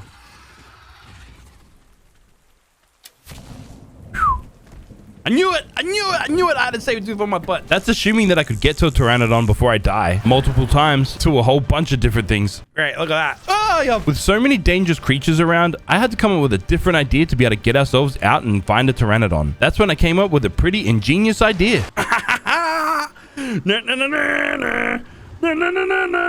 We out, son. Primal Nemesis has a pretty fast boat that you can build, and this should keep us safe. I hope. Pteranodons typically spawn near coastal areas, and as far as I know, there shouldn't be anything dangerous in the oceans. I then came to this supply drop and saw that there was an Ascendant crossbow in it. I went to go get it. You see that, chat?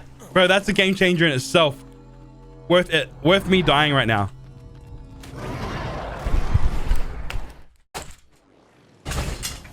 I didn't get it, and I think I broke something in my house. Day 7, and I'm still pretty confident with this raft idea. Well, that was until we saw a demonic wyvern flying over the water, right in our path. Why does it need to be on the water, bro? There's literally nothing out here. I tried my best to swiftly get around this wyvern without getting attacked. By some miracle, we made it out alive and found ourselves along the coast of this redwood/aberration area. And it was here that we found ourselves a Pteranodon. I took aim, but I saw a Terrorbird, and I knew I needed to get my butt out of there. Damn, that was a 140 PT, bro. We missed out on that one, but that's okay. There's plenty more around. We followed the coastline down a little bit further and found this PT flying over the ocean. I throw one of these bowlers at it. This then makes it drop down to the top of the water, which gives me the opportunity to shoot it and knock it out. I dove straight into the water and fed it some of this prime meat. Now we just gotta hope that it doesn't drown. From here, I just wait patiently and hope that nothing comes to kill us or the Pteranodon. I then notice the Pteranodon's health is rapidly declining. It only needs to eat one prime meat and it'll be fully tamed. We got pretty lucky with that one. To completely secure this Pteranodon, I put it away in one of these soul balls. On our way back to base, we encountered this large creature. I got curious, so I went to approach it. Well, that was until my chat warned me not to. It will kill you. It has a huge area attack.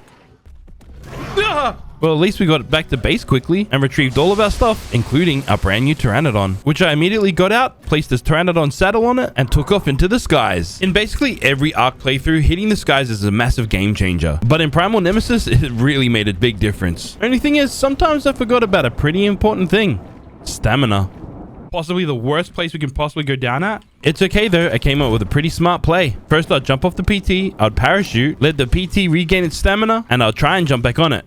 Only thing is, this didn't really work. So instead, I placed it back in one of the soul balls and escaped. I don't know, but the Ark gods blessed us with that. Bro, my butthole is puckered so tight right now, it is ridiculous. Once I found a pretty safe location, I got the PT back out and we continued flying on. This time, remembering to rest for stamina. Next, I wanted to find our forever base location. And honestly, in this mod, these floating islands might work. In previous playthroughs, we couldn't build on these islands because they weren't completed. But also, since we're playing Primal Nemesis and big scary creatures spawn in that can fly, it's probably safer to be up high. I had a look at all of the islands and then I settled on this particular one. I landed on it, started chopping down a bunch of trees, and harvested a bunch of stone so that I could place down these foundations and claim this place as mine. I wouldn't call this place home just yet, but we do have a large storage box. Day 8, whilst we were out and about flying around, we found this cave drop, except it wasn't in a cave, it was outside. And once again, I wasn't a high enough level to be able to open it. We discovered that flying around on this low-level Pteranodon was starting to be quite risky, as stamina was becoming an issue. What the frick is that? What is happening down there? A trike? Oh, I want it. That amazing specimen is a godly trike, which is currently the highest tier creature that you can tame. On top of this mountain peak, we found this Alpha Dilo. And since it was only a level 15, I took this opportunity to collect myself some more Alpha blood so we can make some more Alpha narcotics. Next, I went down to the coastline, found this female dodo and kidnapped it, brought it to this peaceful ledge nearby, and beat its head into the ground. Consensually, of course. We had now tamed ourselves this dodo. All right, we're gonna go steal your kids. Taking some inspiration out of Dr. Disrespect's handbook, I returned back to the coastline to go and steal the dodo's kids. Unfortunately, the dodo authority was there quicker than the Twitch banhammer was. When I respawned, there was a random female waiting for me at my base. Not really, I think she just went AFK or something. Next, I made this depot terminal. This is part of the Dino Depot mod. Basically, it's just a place that I can store my dinos while they're in their soul balls, and hopefully this dodo can passively produce me some eggs. Make me eggs! I saw this frost wyvern flying around near our base, which inspired me to go beat up this woman. Now, I don't condone this in real life, but I was kind of worried that she might kite this wyvern to our base. Whilst we wait for the dodo to lay us some eggs so we can progress to the alpha tier, I took flight to go out and do some more exploring. And whilst we were out, we found this level 130 Pteranodon. I already knew this would be significantly better than the one that we're currently riding, and this area was kind of peaceful. So I wrapped some string around its ankles, made it fall to the ground, and shot it in the face. Now, folks, if you're ever struggling to make friends, this is exactly how you do it. Because after all of that violence, this Pteranodon will now do anything that we desire. Also, it's reassuring knowing that we have a spare backup flyer for whenever we need. Next, I flew to the top of this mountain with the pink forest on it, because if you find these little plots of land, this is where you can find veggies like rock carrot, long grass, and savaroot, but we didn't pick it up right now because we don't need it. I then began heading back to base, but then I made a critical mistake. Once again, I ran out of stamina. I didn't realize I didn't get stam. I tried my best to pull off a tricky maneuver by dismounting and trying to secure the Pteranodon in the soul ball. Come on, buddy. Follow me, buddy. Why are you not following me? That's why. How did I not die straight away? Welcome to Primal Nemesis, when a simple mistake can have grave consequences. My PT died as well. Day 9, and we already lost our best PT. I really need to start taming some stuff to help us progress in this playthrough. So with that, I want to try and get myself some more alpha blood, which I kind of thought I was going to be able to get from this alpha parasaur. I overestimated my own abilities. Oh, he's chasing me. You're going to be chasing me in like 4 seconds. I couldn't kill this guy fast enough, but then I remembered I had a grapple hook. Now, normally a parasaur wouldn't chase you down and want to murder you, but this is an alpha variant, and it definitely wants to kill us. This kind of worked in our favor though, because it stayed aggroed on me long enough for me to be able to take it out and collect that juicy alpha blood. Before Before I could fly again, I needed to make myself another Pteranodon saddle. Unfortunately, I didn't have enough hide, so we returned back to the desert to do some more Jerboa hunting, where I just so happened to secure a bunch of hide from these Jerboas, but I also noticed an orphaned Morellatops. Baby Morellatops? That I can claim? Oh, yes! As you can tell, I was just about as excited as Diddy in Disneyland. Next, I crafted up some Apex Trank Darts and some of this Alpha Cloth Armor. Then I crafted an Alpha PT Saddle. Since I had already crafted some Alpha Kibble, it's time for us to go and try and tame ourselves an Alpha Pteranodon. We just need to find the perfect one, which is easier said than done. We spent quite a while out in the wilds trying to find one, whilst trying to avoid crazy dangerous creatures. It wasn't the most ideal level, but this level 50 Alpha Pteranodon is gonna have to do for now. At the end of the day, it's got better stats than our current vanilla one. We took it out of the skies with a bowler. That's gonna hit. That's gonna hit. That's gonna hit.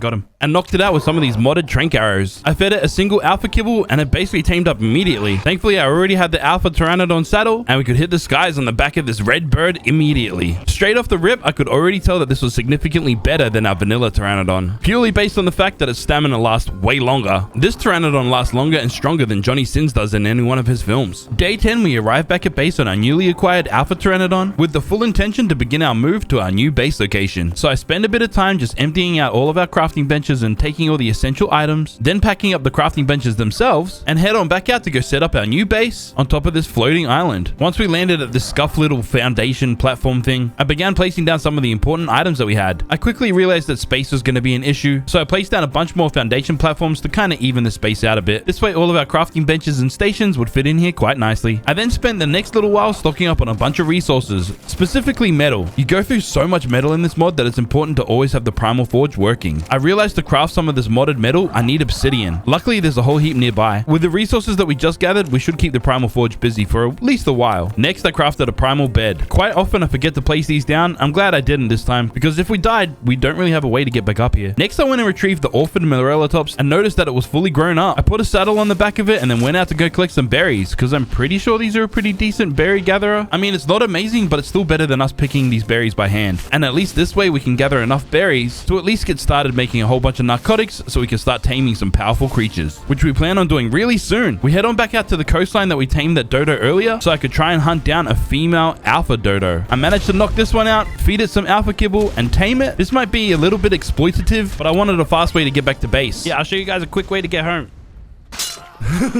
Like that.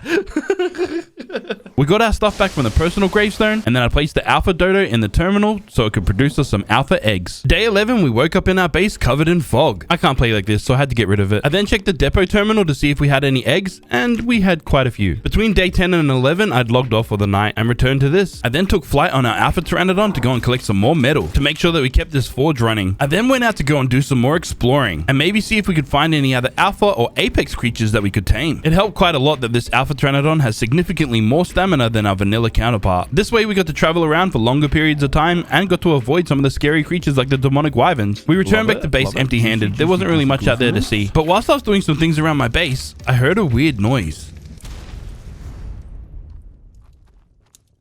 What the crap was that? And why did I hear it near my base? Yeah, that. What is that hitting? How did that tree get hit? Someone's here trolling, bro. At this time, I thought there was someone from the community just trolling me. But then I saw this. I went to go investigate whatever the heck this is. All right, someone's trolling for sure. What? It seems as though there's some celestial creature just shooting meteors down at me. I thought we were safe up on these floating islands, but I guess not. The most annoying thing is we lost our alpha Pteranodon as well, but maybe we could tame ourselves an apex creature. There's only a few ingredients that we're missing and most of the stuff's pretty easy to get. Like the veggies that we require are just over here, which would give us enough to make a bunch of alpha kibble, but we just need some citronal and some prime meat to be able to make the apex kibble. Now we can't find citronal in the pink forest, but I do know a place that we can find citronal on this island right here that I've named Pirate Island because there's like pirate ships and stuff out here, but also more farm plots, and one of these farm plots holds citronal. I now just need to find a way to get ourselves some prime meat. I don't have a super strong creature right now, so I have to be creative on how we get that. I managed to see something dead down here. I swooped in, attacked, and scored some prime meat. I then saw this Rex fighting down here. I saw a Rex. What type of Rex was fighting down there? And thought maybe I could steal its kill.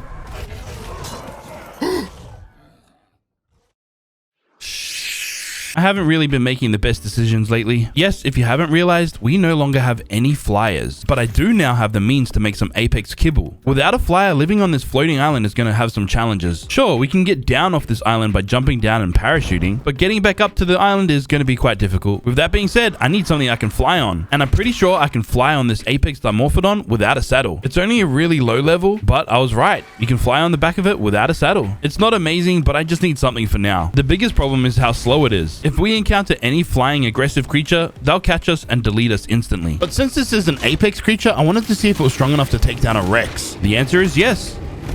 We managed to take this down easily. We also managed to take down this baby Bronto as well, then harvest it for its prime meat so we could make some more Apex kibble. One thing started to annoy me though. This blood that kept spewing out of my Apex Dimorphodon. Bro, why? Is that blood my buff? Blood Rage. Oh, it's the buff that I have. Yeah, apparently it's some buff that Apex creatures get. I think it's similar to how the Karchar works, where you kill creatures and you get stronger per kill. Which I guess practically it's a pretty decent skill to have. It's just an annoying animation to have while you're flying around trying to look for things. I then looked through this dino's options to see if we could turn it off. Apparently you can't. We have a flyer. This is good for certain things, but I wanted to see what else we could get. I then thought maybe an Apex Bulldog might be a cool tame. So I began shooting it to try and knock it out whilst trying to stay alive myself. I managed to deal quite a bit of torpor. I fell down from this cliff face and started to run away. I was sure the Apex Bulldog was going to try and kill me. Wait, this guy just following me?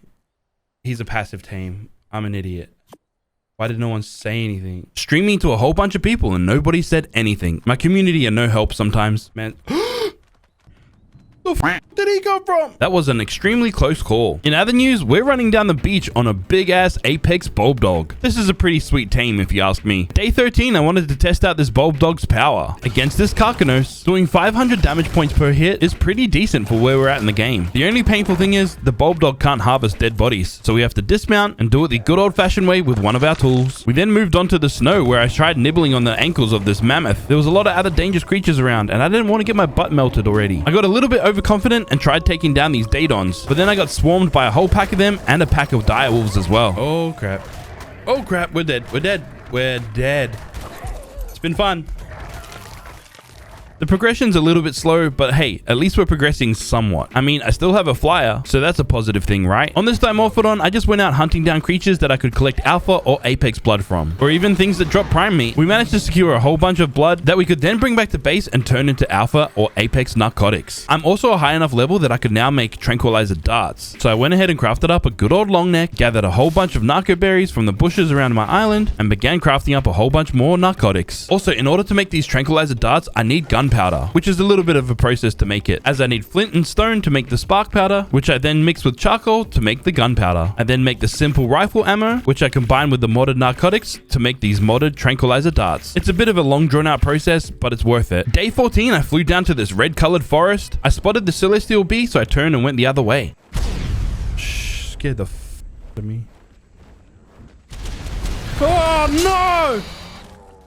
This didn't work out too well for me. We are dying a whole lot in this 100 days. And yes, we did just lose another flyer. I really need to do something about this. So with my grapple hook and parachute combination, we went out to go and try and find ourselves a flyer. It is kind of blissful just hanging out here on our parachute, knowing very well that if we hit the ground anywhere around here, we're probably gonna die. Like there's literally nowhere safe to land. Is that a godly freaking broodmother? Even when I do find some hard ground, it's surrounded by so many crazy creatures. I do manage to juke a couple by jumping off this cliff, using my parachute, and grappling back to safety whilst they jump off the cliff. I do make it to the border of the desert biome where we spot this alpha bulldog. And as long as you have the kibble, these guys are a great tame to pick up quickly and then make your way around. Because of their speed, we're able to get around some of these faster, dangerous creatures quite quickly. I'm just always making sure that I'm constantly on the move. We then find an apex bulldog, which I assume is just better, which refused to let me tame it because it was aggroed onto me. I scaled another cliff face because getting up high and using my parachute to get around just seems to be the safer option for us right now. And it was here that I spotted this level 145 Apex Pteranodon. That's actually a really good tame. I just now need to figure out a way to be able to get this thing on the ground so I can shoot it and tame it. But ideally, I don't want it to drop down there because there's some creatures down there that I know will kill it, like the rock golem and some raptors. Oh, and this thing as well. Okay, don't worry.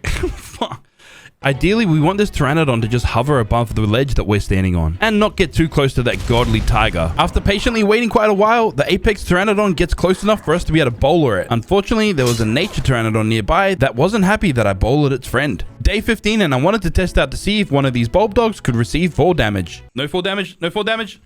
No fall damage! That was about as risky as making a speech at a Trump rally. But hey, we got out of it alive, and that's all that matters. I then snuck up on this apex bulb dog and shoved some kibble down its throat. We now have ourselves another apex bulb dog. But I'm still suffering PTSD from the last time that we heard some of these big explosions. Alright, we out. That was too close. I then try and return back to the place where that level 145 Pteranodon was, but there was a rock golem guarding it. I tried biting it with my bulb dog, but it takes reduced damage. So with that, we leave this alone, and we're just gonna have to try and find something else to tame. I then get hunted down by this nature dodo. It was rather weak, so we were able to take it out. This also gave us an opportunity to be able to harvest it and gain some elemental blood. But then another nature dodo came past and destroyed my apex bulb dog. My apex is dead. That nature dodo killed my apex creature. I then had to try and escape myself. I don't know how grappling up here was helping, but it did. I ended up making it down to this coastline where we found this level 95 apex trike. And if you know me, trikes are my favorite creature in this game. They're just such a great early game tame. Extremely tanky, and they can help you gather berries, which make them the perfect early game tame. That's assuming you don't die to them. I stuck to the side of this wall and started shooting down at this apex trike, but then I ran out of trank darts. I tried using this primal spear, but it wasn't doing any torpor damage. Well, not by throwing it at least. I thought maybe if I stab it a couple times, that would work. It didn't. I respawned back at base and whipped up some elemental narcotics from the nature blood that we got from that dodo earlier. I then made a bunch of these elemental darts and some apex trank darts while we're here as well, and began heading back to that trike with our alpha bulb dog. I then shot this apex trike in the butt, thinking that it would knock it out immediately. I was wrong. But I did manage to get a shot off before I went down. Running back to go and fetch this apex trike, I ran into a godly trike. Next, I returned back to the ground, tamed up an alpha bulb dog quickly. Then I ran around this godly trike that murdered us earlier and made it back to this apex trike in time for us to be able to knock it out. I waited a little moment, fed it some kibble, and we now have tamed ourselves an apex trike. Further out exploring, we found ourselves this level 145 alpha Pteranodon. It was flying over this water, and I couldn't go into this water because there's freaking piranhas everywhere. But just down the ways from it was this level 50 apex Pteranodon. Even though it's a lower level, because it's a higher tier, it's just better. I managed to bowler it just over this water, but it wasn't too deep here, so I wasn't worried about piranhas. I then put this bad boy to sleep with an elemental dart, feed it one single kibble, and managed to tame it. We had now secured ourselves an apex Pteranodon, and as soon as we get a saddle for it, we can hit the skies once again. Day 16, I'm back at base where I crafted a saddle for my trike. I then floated down to land, safely of course with my parachute, and then used this apex trike to gather a whole bunch of berries. This trike is significantly better at gathering berries than the Morellatops was, and if any dino gets in our way, we can smack them in the face and do mass damage. I opened up my inventory and saw a whole bunch of narco berries. We also get a crazy amount of rare flowers as well. Although it might be risky, I wanted to test out this trike against this Alpha Rex, and this thing didn't stand a chance. Next, I zipped back to base the only way I know how, dying, and began crafting up a whole bunch of narcotics. With this, we should get enough to last us quite a while. I then went back down to the ground, got my good old trusty apex trike out, and began fighting this level 25 apex trike. Basically, I wanted to take this thing out so that I could harvest its blood, so that I could stock up on some apex narcotics. I then took on a pack of Allosauruses, couple alpha ones, and even an apex variant. They didn't stand a chance against my trike. It's just too strong. And the fact that it has a damage reduction to the head kind of helps as well. Then we took a bit of a risk by trying to take out this Storm Carno. It's a level 140 and has 94,000 health points. Thankfully, my trike had knockback abilities, so it kept it away from us long enough for us to do quite a bit of damage. But then once it did this electric attack to us and started biting us from the side, we came really close to dying. No. No. One hit, I'm dead. One hit. We're clutching it. We're clutching it. We clutched it. How the hell I survived that, I have no idea. I then tested my luck out against this Apex Argy and this Earth Patchy, and it's safe to say that my luck ran out. This is why I haven't been naming a lot of my creatures. They're all dying so quickly. It's not my fault, they're just weak. I then crafted up an Apex Pteranodon saddle, placed it on the back of this Apex Pteranodon, and went out on the hunt to try and find something else that we could tame. Day 17, and my goal for today is to find a male Apex Pteranodon that I can breed with our female one, so that I could have some backups because they all seem to keep dying. Ideally something with a decent level. I managed to spot one, but before we could try and tame it, we got taken out by some ants. Before returning to go and tame that Apex Pteranodon, I stocked back up on some Apex Trank Darts. Then we flew back over to Trike Island, where we found a different Apex Pteranodon, this level 135 male, which is perfect for what we're after. I managed to wrap a bowler around its legs that brought it straight to the ground, shot it with a couple of these Apex Trank Darts, and became this raptor's lunch. Oh, you're kidding me. Yeah, that wasn't even a modded creature. That was just a vanilla raptor. Thankfully, I was smart enough to put away our apex pteranodon in one of the soul balls. And when I returned, this pteranodon was already asleep. I just didn't know exactly where this raptor was.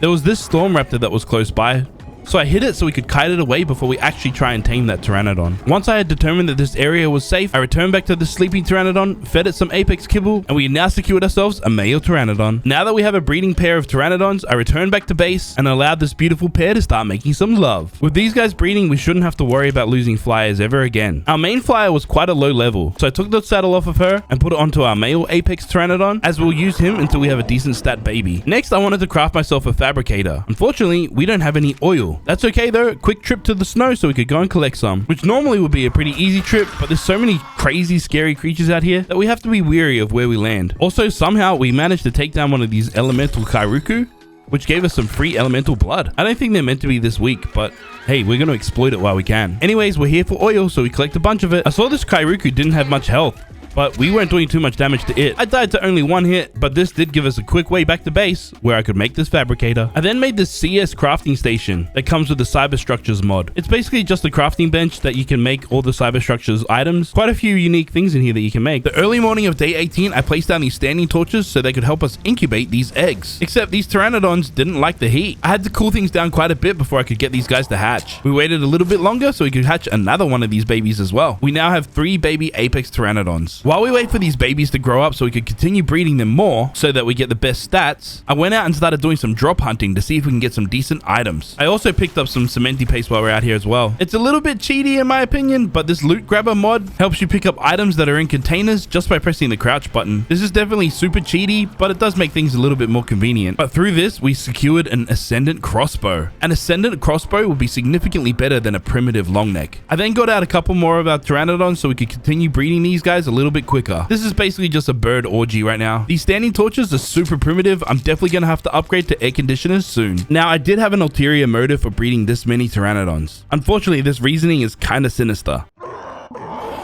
With this, we can basically just harvest as much apex hide and blood as we need. And just like that, we can make a whole bunch of apex trank arrows, preparing ourselves to be able to tame some really strong creatures. Day 19 and I have one simple goal: tame something extremely powerful. Maybe something like this level 140 Apex Rex. I tried shooting it from a safe far distance, but ultimately I was just wasting my trank darts. So I had to drop down to the ground to get to a closer position so I could start shooting this guy. The Apex Tranks with the Ascendant's crossbow was doing quite a bit of torpor damage. I then grappled to the side of this mountain whilst this Rex was aggroed onto me. This gave me the perfect angle to start shooting down at this thing, but then it got uninterested in us and started walking away. So I dropped down to the ground and got my juicy cheeks in front of its face so it would start chasing us once again. And then I returned to the side of this mountain and we just rinsed and repeated this process over and over until its torpor was so high that it wouldn't aggro on us anymore. There was explosions going off in the distance and I was worried that this Apex Rex might run into him. It's a strong Rex, but it's not stronger than those explosions. I made sure to stay focused and trying to knock this thing out, but we started running out of our trank darts and arrows. I only had a few trank darts left and I knew it wasn't enough to be able to knock this thing out. Determined to get ourselves this Apex Rex, I flew all the way back to base, sacrificed a couple pteranodons to the Ark gods, and started crafting up a whole bunch of Apex narcotics with their blood. Then turned all of that into Apex arrows. I returned back to this Apex Rex and it still had a whole bunch of torpor. I tried to draw it closer to the desert biome so it would be away from those big explosions. Then with our Ascendant crossbow, I just started knocking this thing out again.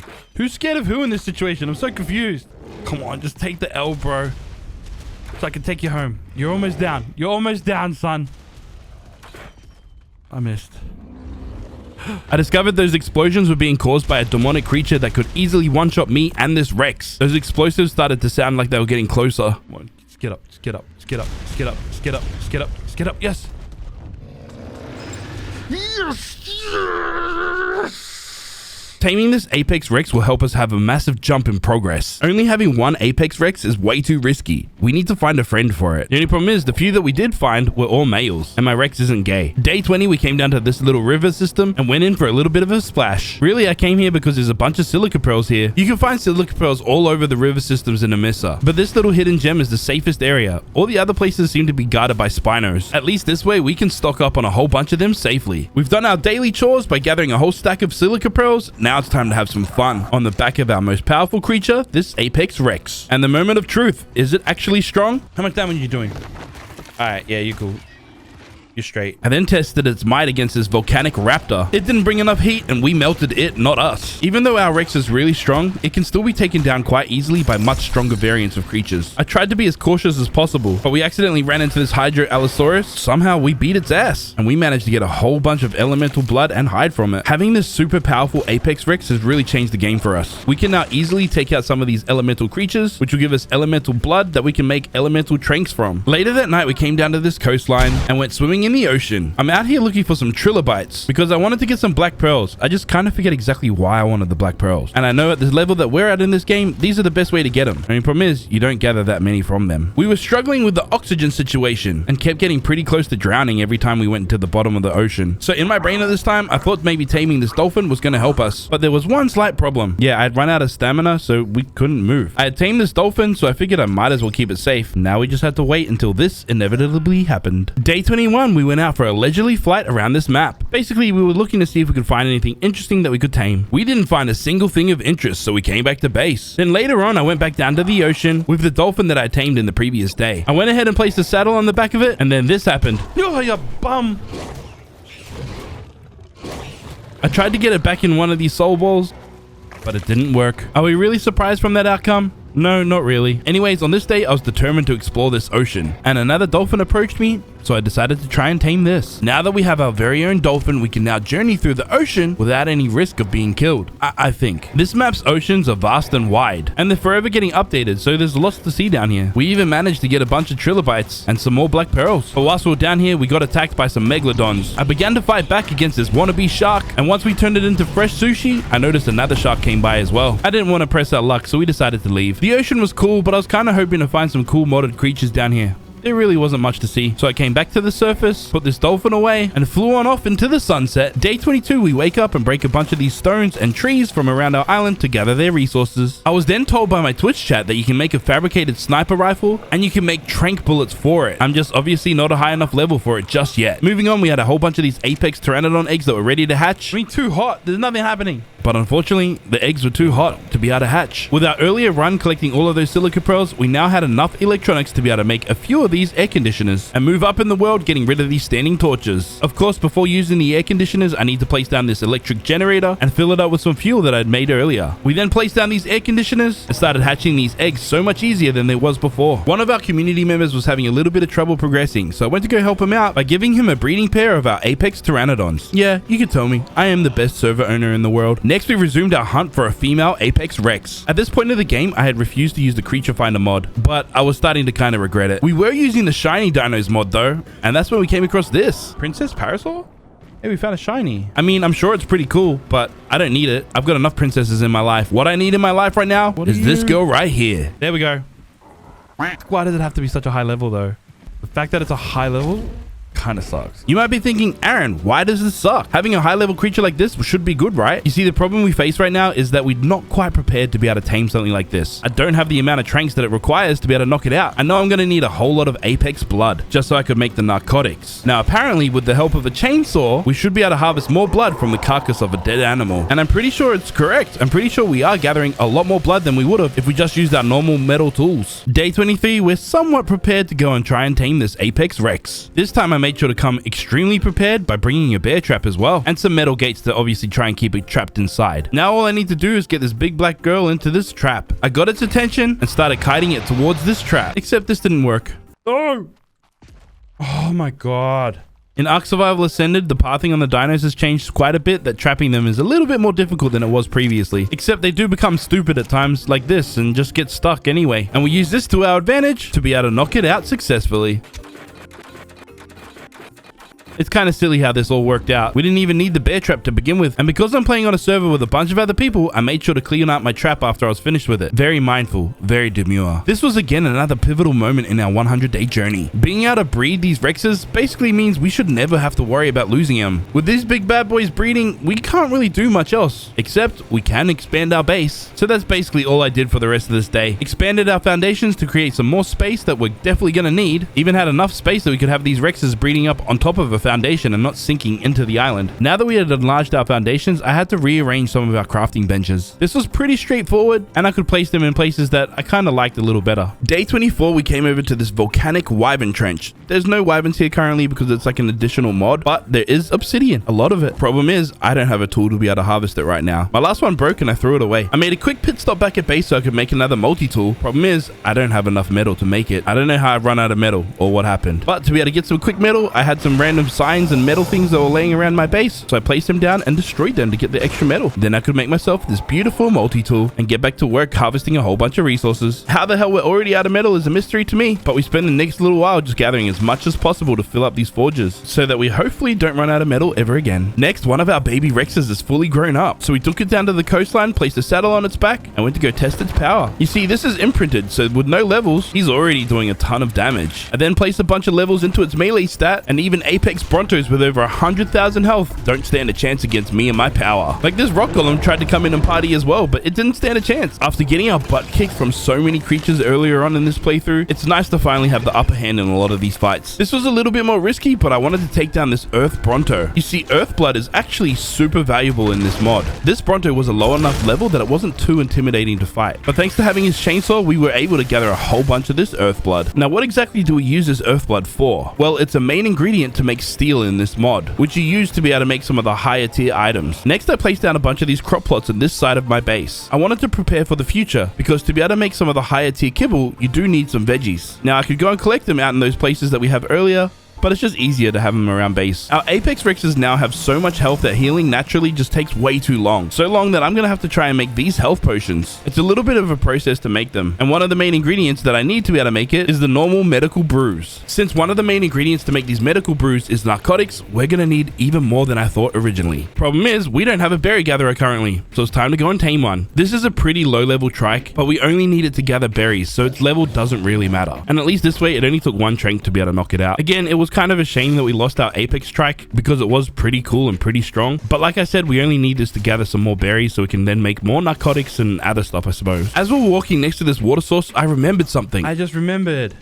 There's freaking pearls in here. Yeah, you can gather silica pearls and black pearls just in this pond. It's a lot safer here than it is with the spinos and piranhas in the river systems. Once again, we had restocked our narco berry supply and tinto berries, which is also something that we need to be able to make these medical brews. I also realized that I had gathered a bunch of seeds too for our farm. But also, if I'm gonna grow my farm, I'm gonna need some fertilizer. So it's back out to the desert we go to try and find some dung beetles. And we found this big Bertha Apex dung beetle. I shoved some poop up its butt, which is kind of gross, and tamed it. There was another one close by, so I figured I'd tame that as well, because 2 is always better than 1. I then placed them in the depot terminal to start making this poop into fertilizer. I also placed down some of these water tanks here so they could catch the rainwater and then go on to watering our crops. Now, to progress even further, I need to fight the Apex boss. Our Rexes have been breeding for quite a while, so we have an army of Rexes ready to fight, but I want to have one that's particularly strong. So the one that we're currently riding, I went out to the desert so we could kill a bunch of creatures and level up. Once I was happy with his levels and stats, I put him away, returned back to base so I could make this Apex boss summon, and began flying to find a location that was best to fight this boss. I settled on Pirate Island for this particular boss fight. Yeah, this might be the place to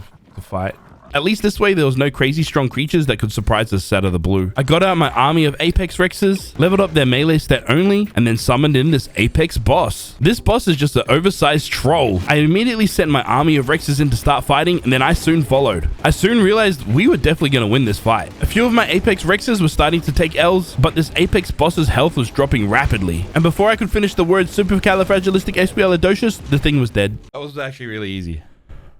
Yeah, way easier than expected. Now that we had defeated the Apex boss, we have now unlocked all the elemental kibbles, but they require a whole lot of ingredients to be able to make them, including a whole lot of vegetables and things that we need to start growing. We now have a little bit of fertilizer, so we can at least start that process. I checked the primal cauldron to see exactly what we were missing to be able to craft any of these kibbles, like these essences that you get from killing certain elemental creatures. Next, I had enough steel to be able to make a steel metal pick, and apparently it has a greater harvest rate than we currently have. I also made the steel metal hatchet as well. I had enough resources resources to be able to make the Storm Kibble. Ideally, the first elemental creature we want to tame is a Storm Griffin. So we start preparing ourselves to do exactly that by making a whole bunch of Trank Arrows and then heading on out to try and find one to tame. A bunch spawn on the map, but they're a lot harder to find than I realized, since the only ones that we found were kind of low levels. Day 27, we're really putting the steel pickaxe to the test to see whether or not it really does gather a lot more resources. This was one hit with the steel pickaxe, and this was one hit with the metal multi-tool. Yeah, multi-tool's way better. Well, that's today's science with Aaron Aztec. Also, we're finally a high enough level to make some of these advanced sniper bullets. So I go ahead and make a fabricated sniper rifle, which we're now going to use to go and try and knock out some elemental creatures. Maybe something like this Storm Griffin. I know it's not a high level, but we're going to have to try and work with it.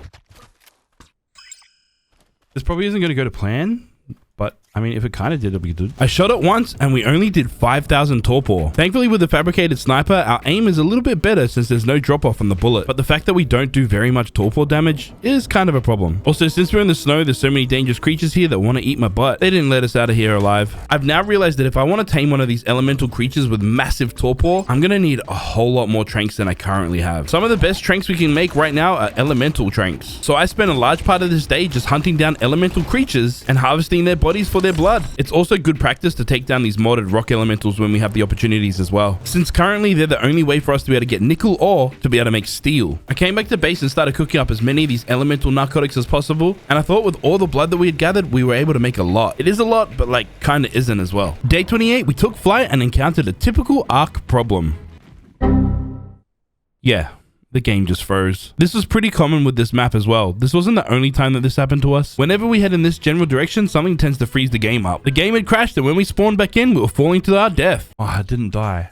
That's almost worse. You see, if we had died, we would have gone straight back to base and been able to just continue on. I mean, it's not hard to die. We could just do it ourselves. I respawned back at base, and then I begged one of my community members to come pick me up so I can go and pick up my Pteranodon. Kind of humiliating being carried like a baby like this. But at the end of the day, we got our Pteranodon back, and that's all that matters. Hopefully, we don't freeze the game up again. All I needed to do was just come out to the snow biome again so I could collect some oil. I was running a little bit low on gasoline, so we just got the oil so we could craft that up again. Myself and the community was having trouble getting enough water to be able to water our crops. So I changed the Cyberstructures mod around a little bit so that we could place down this water intake wherever we needed to help us water our crops. It's now day 29, and in an ideal world, we should be out taming elemental creatures. But honestly, we're just not quite prepared for that right now. So in preparation for exactly that, I went out to try and get a bunch of resources. Pirate Island is a great place for us to get polymer and chitin, since this place is filled with a whole bunch of these carcanos that drop a lot of it. I obviously had to pick up some vegetables while I was here as well. I then went and gathered a bunch of stone and flint so that we could make some more gunpowder. We picked up some wood as well so we could turn it into charcoal. The stone will also help with us mixing it with the chitin to make some cementy paste back at base. I had now also added the upgrade station mod. I think it's kind of essential in this mod just because some of the creatures are really hard to knock out, and if we can upgrade this fabricated sniper,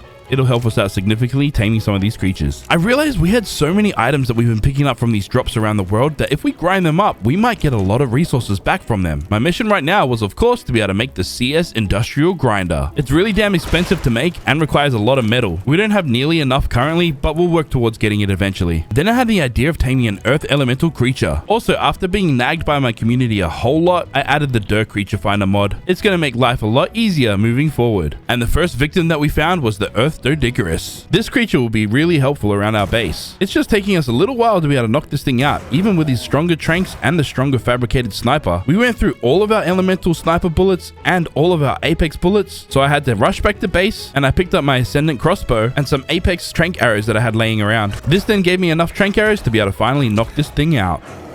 Our first elemental dino is the Earth Doedicurus. I came back to base and desperately needed to replenish my sniper bullet ammo, which means we need to craft a whole bunch of gunpowder. Thankfully, we already had some charcoal and spark powder prepared, so we can just go ahead and start making it. I also had enough ingredients to be able to make some celestial bullets. Now, celestial bullets require steel ingots, and we're out of earth blood. That's okay though, because I know a perfect place to be able to get some earth blood right now from some brontos. For some reason, there was a whole bunch of them that spawned near where we tamed the Earth Doedicurus. Took out a few of these guys and harvested them with our Rex. And this final one, I wanted to harvest with my tools to see which would gather more. It was clear that our metal multi-tool gathered significantly more than the Rex would. Day 31, and we're still out here on our Rex trying to kill some elemental creatures for their blood. I got a little bit overconfident and went in and amongst these trees where I lost my vision. This is where a wyvern came out of nowhere and pretty much munched our butt until we died. I then decided maybe it's time for us to actually try out our Doedicurus. Now that we're in the elemental tier, they do really cool attacks. This is what makes playing modded Ark a lot more fun. Like, this is some Avatar the Last Bender type shit. My homie Toph would be very proud. Oh, and also we did manage to harvest a whole bunch of stone. We should be set for quite a while. Now, since we're stocking up on so many resources, I figured I better stock up on wood as well. But the trees in the redwoods just give you so much more wood out of one single tree. Next, I went ahead and crafted up as many of these celestial bullets as I possibly could. And to make sure I get the most out of the celestial bullets, I made sure to upgrade my fabricated sniper. Well, as much as I could before we ran out of resources. They're really expensive to upgrade. Anyways, thanks to the creature finder, we found this level 145 Storm Griffin. It has 500,000 torpor, but with these celestial bullets, we're doing so much more torpor damage towards it. Only a few shots in and we've already done over 200,000 torpor damage. The Griffin wasn't too happy about that and ended our lives. I returned once again to continue knocking this big bird out. Couple more shots with the celestial bullets and we put this big lion chicken to sleep. I kind of forgot to have some kibble ready, so we had to fly back to base quickly and whip up some of this storm kibble to feed to the Storm Griffin. Now, Griffins are a massive game changer in this mod and this playthrough. Not only are they super strong, but the simple fact that we now have a flyer that you can shoot off the back of makes taming creatures so much easier than it ever has been before. I just got to make sure that I don't do stupid things like this and die. Oh, shh. Thankfully, once I returned, the Griffin was handling business and destroyed that volcanic Anki that killed us. That is one strong independent bird. Also, my Twitch chat decided to name this guy Thor. I mean, it suits him because he's like an electric type and he's kind of godly and stuff. Now, Thor needs a friend. Maybe something like this volcanic Anki. Yes, I know we just got murdered by one, but now I want one for myself. Apparently, they have a pretty cool ability. What are you doing? Thor, chill out, bro. Yeah, Thor gets carried away sometimes. Anyways, we now tame this volcanic Anki, and let me demonstrate one of its really cool abilities. It works just like an industrial forge. You place some metal inside of it, and it'll start cooking. Wait, sorry, you have to put a saddle on it first. And then open the radio menu and select Toggle Forge. Ah, ha, ha, ha, ha. Yes, he's gonna smelt tons of metal at once. Now, of course, I had to keep this big boy busy and go and collect a whole bunch of metal. The only thing that's a little bit odd, it only works with normal metal, none of the modded stuff. I'd realized it's day 32, and our base is looking super basic. Now, if we really want to start progressing, we need to have a proper base. Most people know the type of bases I try and build, and this time I was trying something a little bit different. There's a little bit of an exploit you can do in this game to kind of tilt these foundations. Then I placed these ceilings down to try and elongate this section a little bit. It wasn't really going to plan, but we did come up with a workaround. Day 33, and we're still working on this base, just trying to bring things together. Walls kind of make things look nicer. I also managed to adjust some settings so we could extend this place a little bit longer. Now, you might not know what I'm doing exactly, but basically I'm just building this big ass ramp. It was looking kind of thin, so I decided to add some more girth to it. And there we go. It's coming together kind of nicely. The shaft is long, but it's a little bit crooked and tilted to the left a little bit. But trust me, guys, that's completely normal. Pretty happy with how the shaft is looking. It's time for us to place a roof on this base. At least this way, this place will feel a little bit more homely. As most will know, base building does take quite a while. It's day 34, and we're still working on this base. It's coming together. We just have to put a roof on the other side. The only problem is, this roof is our greenhouse, so the roof needs to be made completely out of greenhouse materials. And we placed as many of these ceiling pieces on as we could, but we ran out of resources quite quickly, and it's definitely nowhere near enough. This is when I remembered it's probably a good time to make this industrial grinder now. With all the ascendant gear and stuff that we picked up in the drops, we're surely going to be able to grind all of this up so we can get a ton of resources. Let's see how well we go. Yeah, that's not too bad at all. Not too bad at all. I think we're going to be fine for metal and cementing paste for quite a while. Unfortunately, though, we were missing one resource that we desperately needed to be able to finish off our greenhouse. Crystal. We were missing crystal. We need it for a lot of other things as well, so we might as well stock up on as much as possible. And this area is a great place to get a bunch of it. With all the resources we had just gathered, we should be able to finish this off now. Well, almost. We still needed to add a few more little pieces in. I just hadn't crafted quite enough just yet. And there we go. That super satisfying feeling when we enclose our base completely. Done. The base is now properly secured. Day 35, and once again, I want to try and set ourselves up for a successful future. And I want to get myself a beehive so I can start making some honey. I might need it for stuff, I don't know. But to get honey, I need some rare flowers so then I can tame some bees. And thankfully, in this mod, we can harvest rare flowers from normal bushes. Out of nowhere, we had a friend come and try and join our alliance. Say hello to Vanny. We now had a whole bunch of rare flowers. It was time to go and tame ourselves a giant bee. Except this one that we found looked like it was in a cave or something. And I didn't feel like trying to find where the cave entrance was. So we came over to this big redwoods tree that had a beehive right on it. I broke the beehive, got the bee out of it, and tried to avoid its little minions that wanted to take me down. Once everything was all calm, I got my eyes on this giant queen bee, then realized there was a few others around as well. I spotted one that had its back turned to me and charged over to it to try and tame it. I wasn't quite quick enough in this instance, but I saw another one, took my opportunity, ran over, and we successfully tamed a giant queen bee. I returned back to base and I made one of these CS gardeners. This should gather all of our fruits and vegetables out of the crop plots. creatures so that they can continue growing without any limitations. I then placed down this giant beehive and placed all of the rare flowers inside it. This almost cost me my life. The bees weren't too happy because I wasn't wearing any ghillie. Later on, I then inspected the gardener to make sure that it was working correctly, and all of our veggies were in there alongside this rice. Yo, we got rice for days. This is a modded resource exclusive to Primal Nemesis. There's another plant that I hadn't grown yet called seaweed, and you can pick up seaweed seeds from basically any bush just like the others. I wanted to make sure I had every plant growing in this place.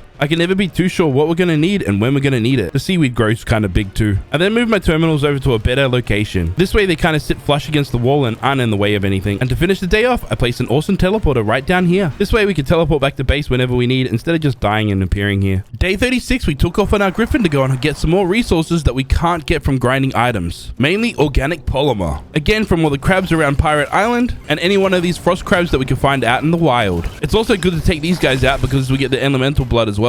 The main reason that we needed all of this polymer was so we could upgrade our fabricated sniper once again, and now we have an Ascendant fabricated sniper. I then replenished our elemental advanced sniper bullet supply, searched through the dino finder to try and find our next tame, and took off on the hunt. We had discovered that there's a shiny griffin on the map, the Lichen Storm Griffin. Now the advantage with this being a shiny is that it can go over the max level of 150. Now all we need to do is just knock this out and tame it, which is a little bit easier said than done, because if we knock it out in the wrong location, it might fall among some other crazy strong creatures like this frost gorilla. I waited for it to fly a little bit away and then took the opportunity to put this girl to sleep. Unfortunately, this frost gorilla is so fast that it was right nearby. Now all I had to do was just try and wait for the frost gorilla to go away. When I saw that the coast was clear, I went in to try and tame this Lichen Storm Griffin. I put Thor away in a soul ball, rushed over to this griffin, fed it a storm kibble, it tamed up, and I put it away in one of these soul balls just in the nick of time.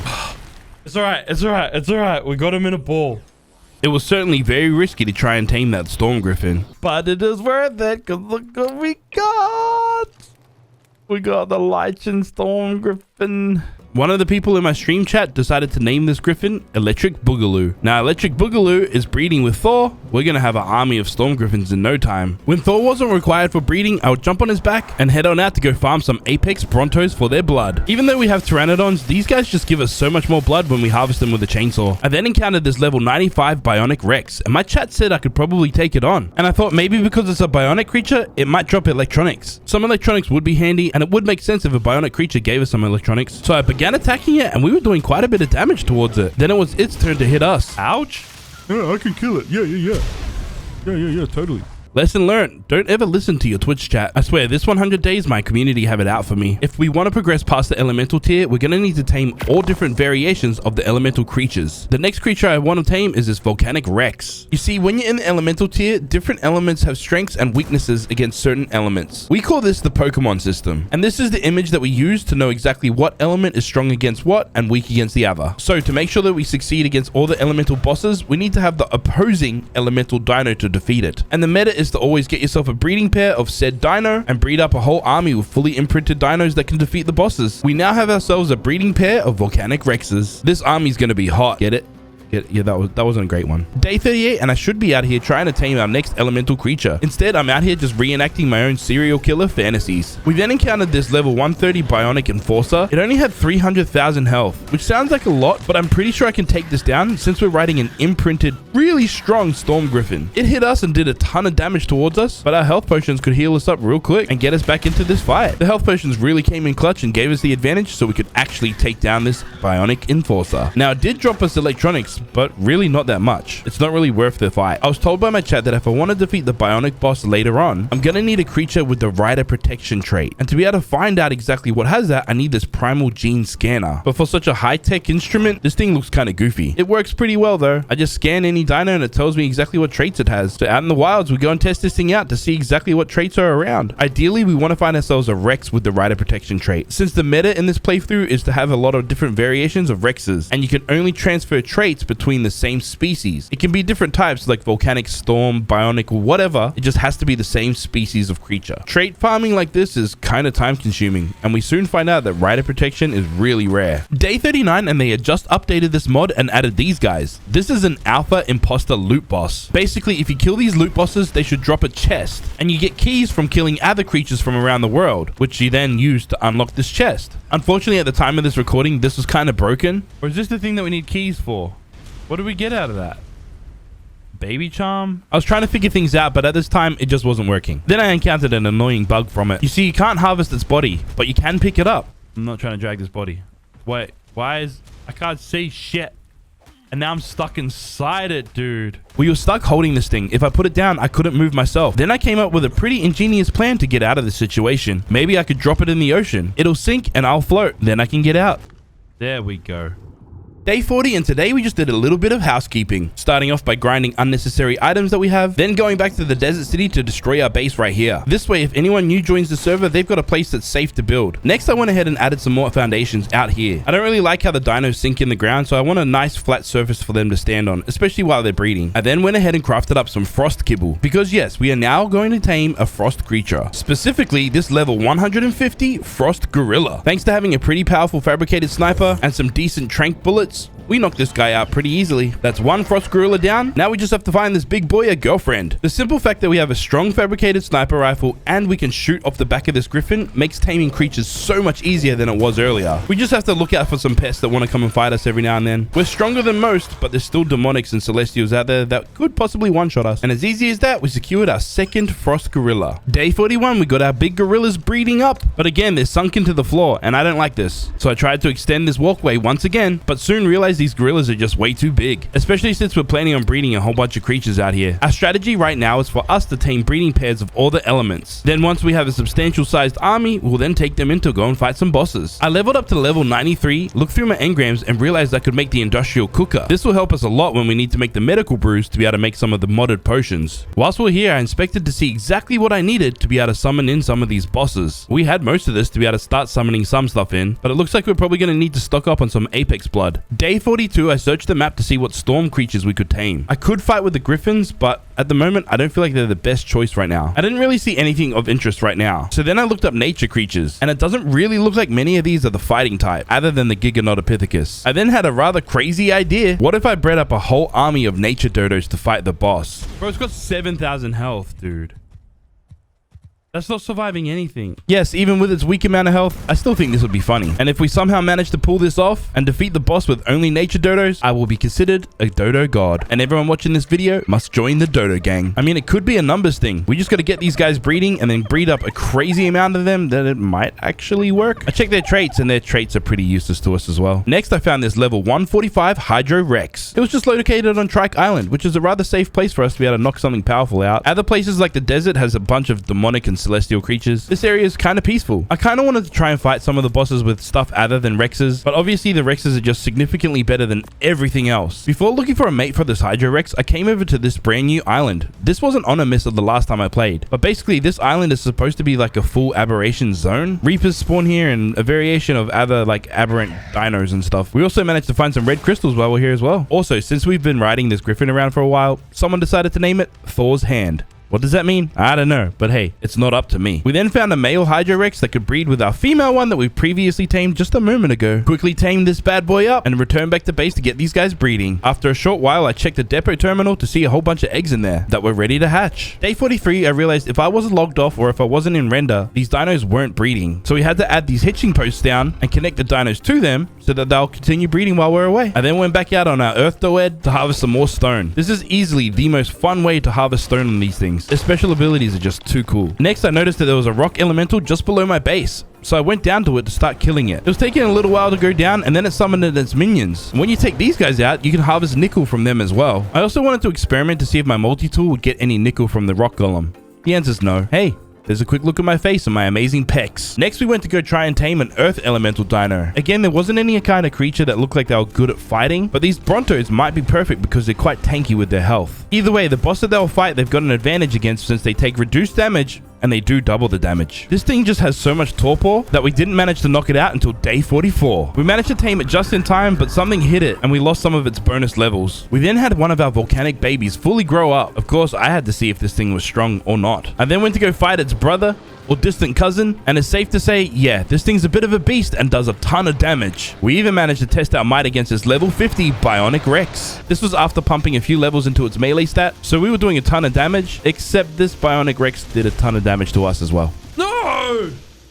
I then grabbed one of our Frost Gorilla babies that's no longer a baby anymore, and these guys look hella badass. I ain't gonna lie, this is pretty cool. They're decently strong, but not as strong as I had hoped. Well, that was until I did its ultimate move that does that much damage in the surrounding area. Also, these gorillas are mad fast. I went and fought this Volcanic Rex, which I'm pretty sure I'm weak against, but because this particular Frost Gorilla is strong, we dominated. I would have continued fighting, but I was just bored at this point. Whilst roaming around on this Frost Gorilla, we spotted this level 140 Hydro Rex that had pretty decent stats. Even though we already have a breeding pair, it might be good to get a better one. I was hoping once it tamed up, it might get really good bonus levels, and I was right. It got 44 points into melee. This is pretty decent for what it is. Then to count ourselves lucky once again, I saw a strange light in the distance. It was this Nature Giganotopithecus. Now, I know I said I was going in with a Nature Dodo army, but hey, this will still be pretty cool, and maybe this will be the one that I ride. I mean, it might have been cool if it wasn't losing its bonus levels from being attacked. It's now day 45, and we've been getting a little bit carried away doing other things that I forgot I needed to try and get a mate for our Earth Bronto. I found the perfect one on the map, but it was being protected by this thing. Holy Lord! Oh my God!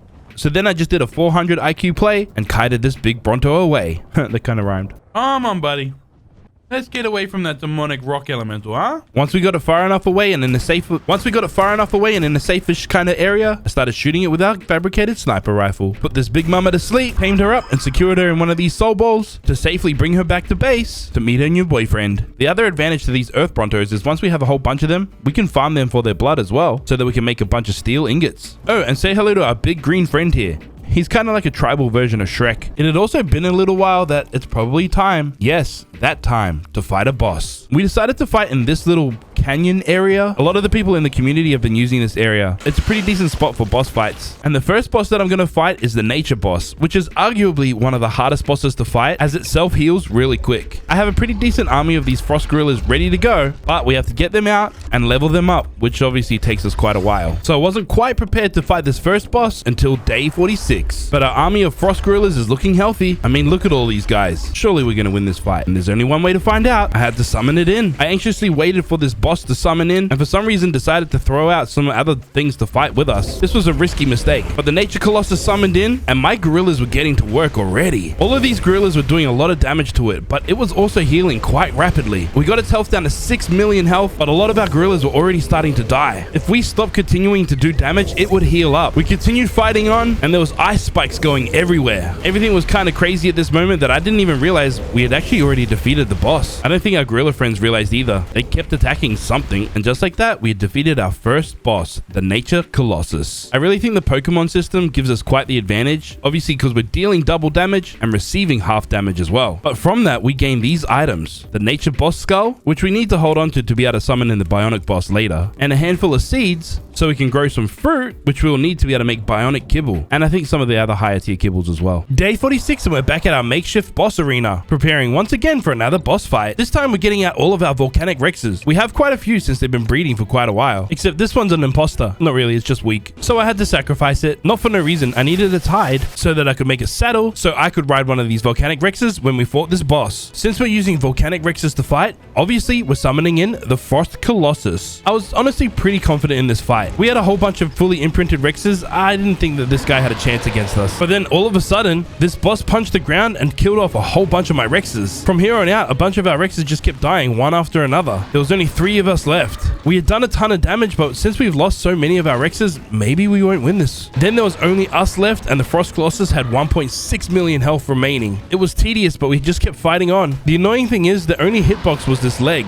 So we had to keep following this leg around, and it kept moving occasionally. We were chipping away at its health, but the only thing keeping us alive were these health potions. And after a little bit of time, there we go, last hit. Thank you. Come again.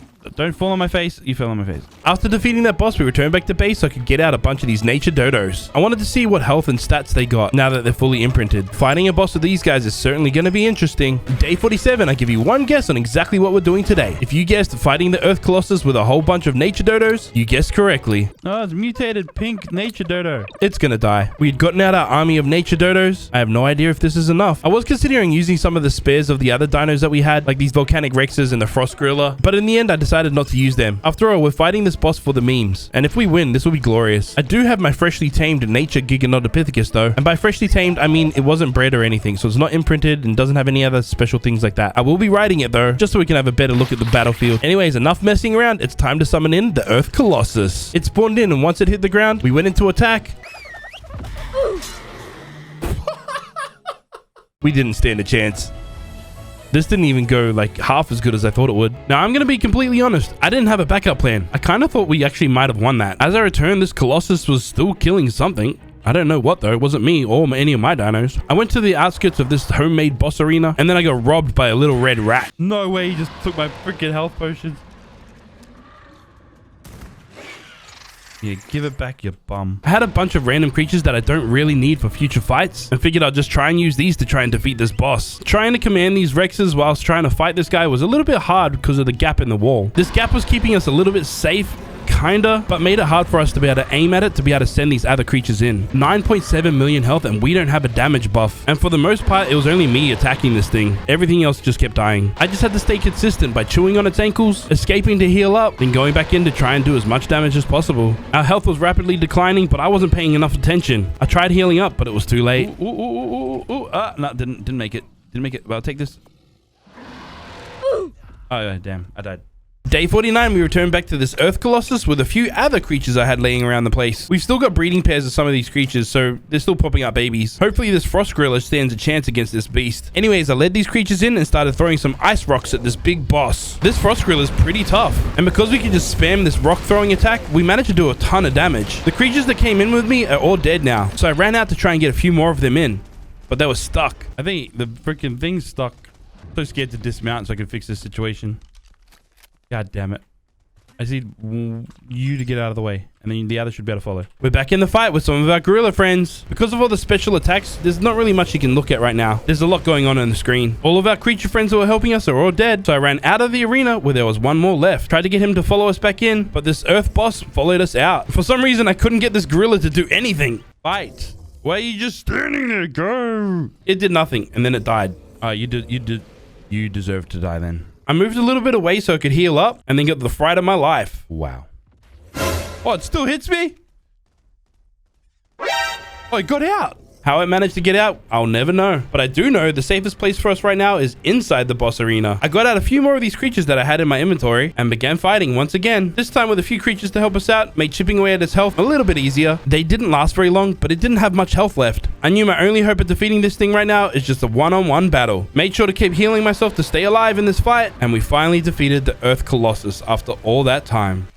We did it. We did it. This boss fight was certainly a lot trickier than the previous ones, but I suppose that's what you get for being ill-prepared and trying to fight it with only dodos. But after all, we do represent the Dodo gang. After defeating the Earth Colossus, we roamed around the desert just exploring. That was until we ran into the Celestial Thorny Dragon, and I tried to fight it.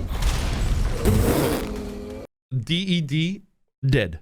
I then returned back to base and made a bunch of crop plots. We're going to need to be growing a bunch of these elemental fruits, so I just wanted to be prepared. And of course, I planted this earth seed to get the fruit growing. We need a lot of Apex blood just to be able to craft the summoning scrolls for these bosses. And someone told me you can get a crazy amount of Apex blood from Apex Ovises, as long as you use a chainsaw against them. This is what we gathered from one single Ovis. Whoever told me that was certainly very correct. I then had a look in our primal bench to see exactly what other resources we needed, and it seemed like we were fine on resources. We could summon in basically any boss we needed right now. Day 50 and somehow our rampway was destroyed and all the ceilings were in my inventory. I don't really know exactly what's going on right now, but I went ahead and fixed it anyways. There we go. It looks a lot better now, standing at attention. I then went through and got out all of our nature dodos. Honestly, I should have brought more of them to the fight. I didn't realize I actually had this much more, but also I knew that they were going to be useful. You see, we can use nature blood to make some pretty special potions. These ones right here, they're aptly called the Nature Health Potion. They're just a little bit better than the red ones that we've been using. And since we were able to restock our potion supply, it's now time to fight our next boss. This time with a whole army of Hydro Rexes. Now, what element is Hydro good against? It's volcanic.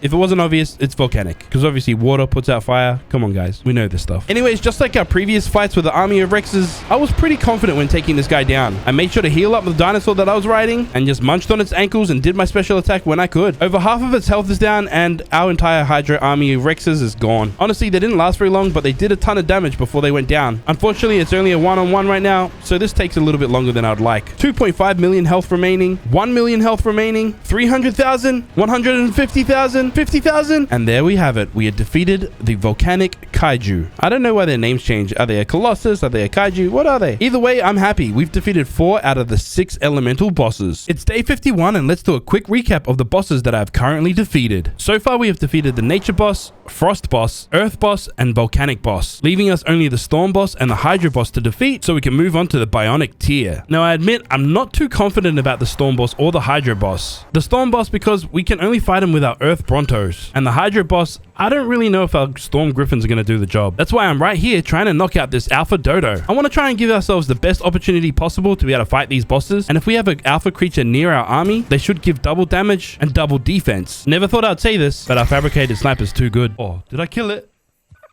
Oh shit. My bad. I ended up finding this level 140 alpha compy nearby. This could at least withstand one shot from this fabricated sniper. I didn't have any alpha kibble on me, so I had to race back to base so I could make some quickly. Then as I went to return, the alpha compy had died. Oh, did it die? Oh, what the frick? Where did you come from? Third time lucky. Maybe this compy will survive. One shot, we knocked it out. I had the kibble already prepared, shoved it down its throat, and we secured an alpha compy. I was kind of hoping that with this compy, it would work like a shoulder pet, so that if I'm riding something, it'll give the buff to all the creatures that I'm around me. Instead, me and the community came up with another idea when we found out that didn't work. We're just going to put this alpha compy in a big metal box in the middle of the desert. Pretty sure this is the definition of animal cruelty. Good thing this isn't real and it's just a video game. Next, I started preparing our massive Earth Bronto army. I tried leveling these guys up in peace, but this galley wasn't having none of that. Seriously? Freaking galley? I'm back, so we're summoning in this boss. The big yellow kaiju summoned in, and I slowly stumbled over to try and fight it. It started attacking my Brontos, and then they started fighting too. This was a rather tricky fight, because the Brontos are so damn big, it's hard to see. All I was just trying to do was do my part and attack, and hope that my army was helping. All of these buffs were definitely helping. We had the mate boost buff and the alpha buff as well. With all the electricity buzzing all around us and big Bronto's butts in our face, again, I just couldn't see anything. It all soon cleared up though when the Storm Colossus went down because it was dead. Let's go. Let's go. We did it. There was a few dead Bronto bodies laying around. And of course, I had to take this opportunity to try and score some extra Earth blood. At least now their deaths definitely won't be in vain. We had now defeated the Storm boss. We only have the Hydro boss remaining. I was kind of curious to see exactly what we needed to be able to summon in some of these other bosses like the Godly boss and the Celestial and Demonic bosses. It just seems like you need the skulls from certain bosses to be able to progress forward. After we get this Hydro boss, we are then onto this Bionic boss. I restocked my potions, well, as much as I possibly can, head back to this famous boss fighting arena and start releasing all of these Storm Griffins out. Also, someone in the community wanted to name this alpha compy Chief Chungus. May it help us through this fight. Since this is our last elemental fight, I figured I'd bring out basically everything I had left. Again, I wasn't too confident that our Storm Griffins would hold up in this situation, but maybe, just maybe, all of these other guys could help us out. Our last elemental boss, the Hydro boss, is now summoned in. We have a whole lot of creatures ready to fight. As soon as his feet hit the ground, I whistled all my creatures to go and fight. Oh, I pressed E! Crap! I accidentally dismounted, but I got back on just in time. Only for me to have to drop one of these health potions straight away. This Colossus was brutal. It didn't take long, but a big chunk of our army was already dead. I feel like all I'm doing is just healing up, just to try and stay alive in this fight. Moments later, our entire army was gone. Hydro boss is tough, chat. All I could do was just sit here and bite at its ankles. I don't know if this is going to go as well as we'd hoped. The Hydro boss drains your health quicker because it basically makes your dino drown. I'm literally out of oxygen, so I'm forever just trying to heal up as quick as possible until it gets to the point that I'm just not quick enough. When I respawned, I knew I had to change my strategy up. I didn't really want to, but we're gonna have to tame ourselves this Storm Rex. Obviously, I just want to tame this thing and get straight back to the fight. I already know that this will have a massive advantage against the Hydro boss, but in my panic to try and knock this guy out so quickly, I'd run out of bullets. One quick pit stop back at base to make some more elemental trank bullets, and we're straight back to knock this big boy out. Fed it the required kibble, and fully tamed it. Day 53, we're back down in the desert, but we're not quite in the arena just yet. Firstly, I wanted to run around and kill a bunch of creatures so we can get some quick levels into this Storm Rex. I need to give ourselves the best opportunities possible to be able to defeat this Hydro boss. I managed to put a few levels into this to get our health up and our melee up. Then I just bit the bullet and went in for the attack. We were biting this Hydro Kaiju's ankles for quite a while and healing up regularly. It was still doing quite a bit of damage to us, but thanks to the buff from the Alpha Compy and the fact that we're a Storm versus a Hydro, we were doing quite a bit of damage against it. And even though the Storm Rex was basically drowning this entire time, we weren't losing health as fast as we were before, so it gave us time to heal up. And ultimately, we were patient enough to get the W. All right, we almost won. We almost won. There we go. There we go, kids. There we go, kids and kidsette. We did it. With that, we had now defeated the final elemental boss. All I needed to do was plant this final seed and wait for it to grow some fruit before we could make some bionic kibble. Whilst we waited for some fruit to grow, I started hatching a bunch of the spare eggs that we had and began working on some things to try and keep ourselves busy before we'd go tame ourselves a bionic creature. Lucy came over to show us one of her mutated volcanic rexes. Oh, you're showing me it. Holy crap.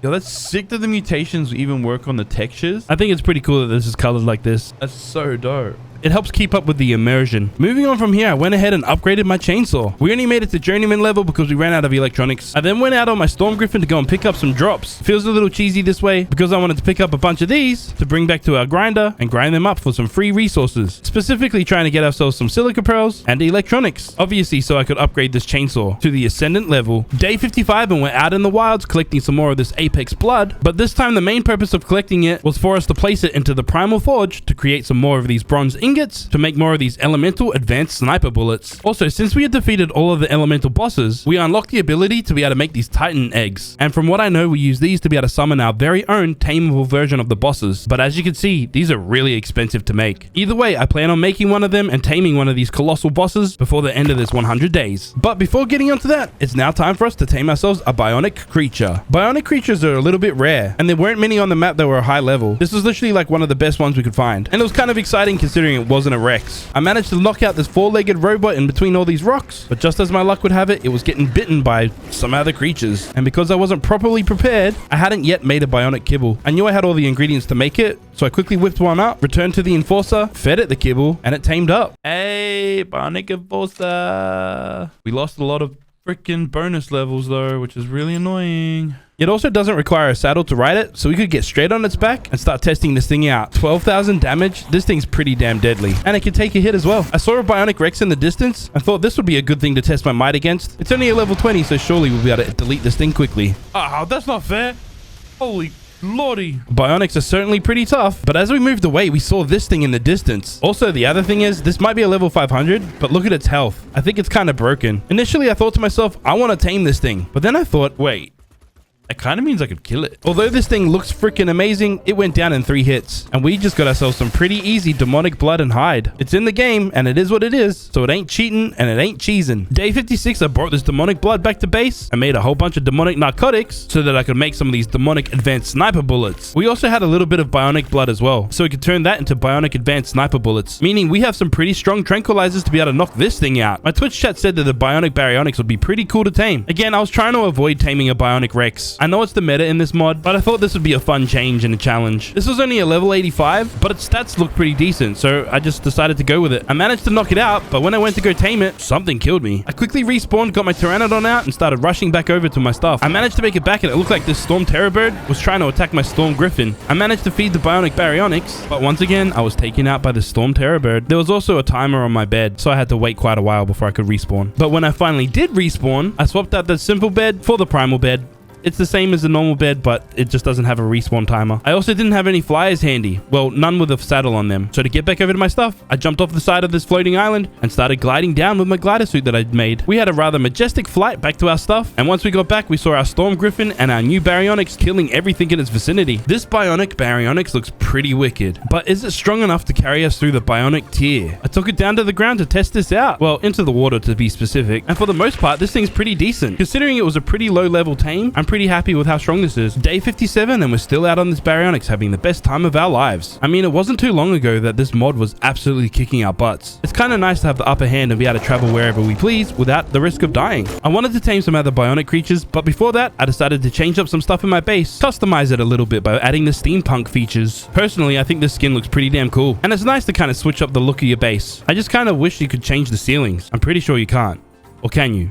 I don't know. Let me know in the comments or something. Anyways, I was live streaming at this point and my chat basically told me I have to get myself a bionic Rex if I plan on trying to progress any further past the bionic tier. There was this level 145 on the map, and obviously I have to take this opportunity to try and tame it. But this big mama having 2.4 million torpor, I immediately knew this was going to be difficult. One hit does 100k. That was our demonic bullets, so I guess this is going to kind of help us a little bit. All of a sudden, knocking out this bionic Rex wasn't so daunting, other than knowing that if I got way too close, it would one-shot me and my Storm Griffin. I made sure to keep my distance and just keep shooting it until this half Rex, half robot went to sleep. Such a hefty lady, it required 2 of these bionic kibbles to tame. 1.5 million health. This thing's pretty damn strong. Day 58, and I didn't waste any time. It's time for us to tame a mate for the bionic Rex that we just tamed. Again, like I previously mentioned with other tames, it doesn't really matter about its level because we can just breed the stats in that we desired. bad. Bionic Rexes are rare enough as it is that we kind of just have to take what we can get. We managed to tame this big boy and began breeding this bionic powerhouse together. Whilst we're waiting for an army of bionic Rexes to start breeding up, I had to say goodbye to another faithful army of ours. We had a crazy amount of these. They all look like bushes, but they're not. They're dead dodos. And these dead dodos are going to give us enough blood to be able to make more of these nature potions. I was soon reminded that I needed to get myself the Rider Protection trait on one of these bionic Rexes. Neither one of these Rexes had the trait that we were looking for, so I ran out my big shaft and started flying out into the wilds to see if I could find other Rexes that might have the Rider Protection trait. Obviously, I'm not going to do this just with my glider suit. That would take us way too long. Instead, we took off on our Storm Griffin. This was a long and grueling process, and it felt super grindy and kind of boring sometimes. I would mark basically every Rex on the map. Then I would locate them and have to scan them with this primal gene scanner. But like I mentioned, apparently to be able to defeat the bionic boss, we really need this trait, as the bionic boss can kill the rider off the back of any dino that he's riding. And because it's so strong, he'll one-shot us off the back. On day 60, if the Rex didn't have the trait that we wanted, I had to murder them. I needed more to spawn in. My chat and the people in the server were really nagging me to change the mod up as well, because apparently there's another mod that can make seeing traits a lot easier. I tried to hold out and not do this for as long as possible, but in the end I caved in and we added Nano Spyglass. This is a really good Spyglass mod and probably one that I'll change out and use from now on. It works just like the awesome Spyglass, but when you look at things, you can see the traits right here.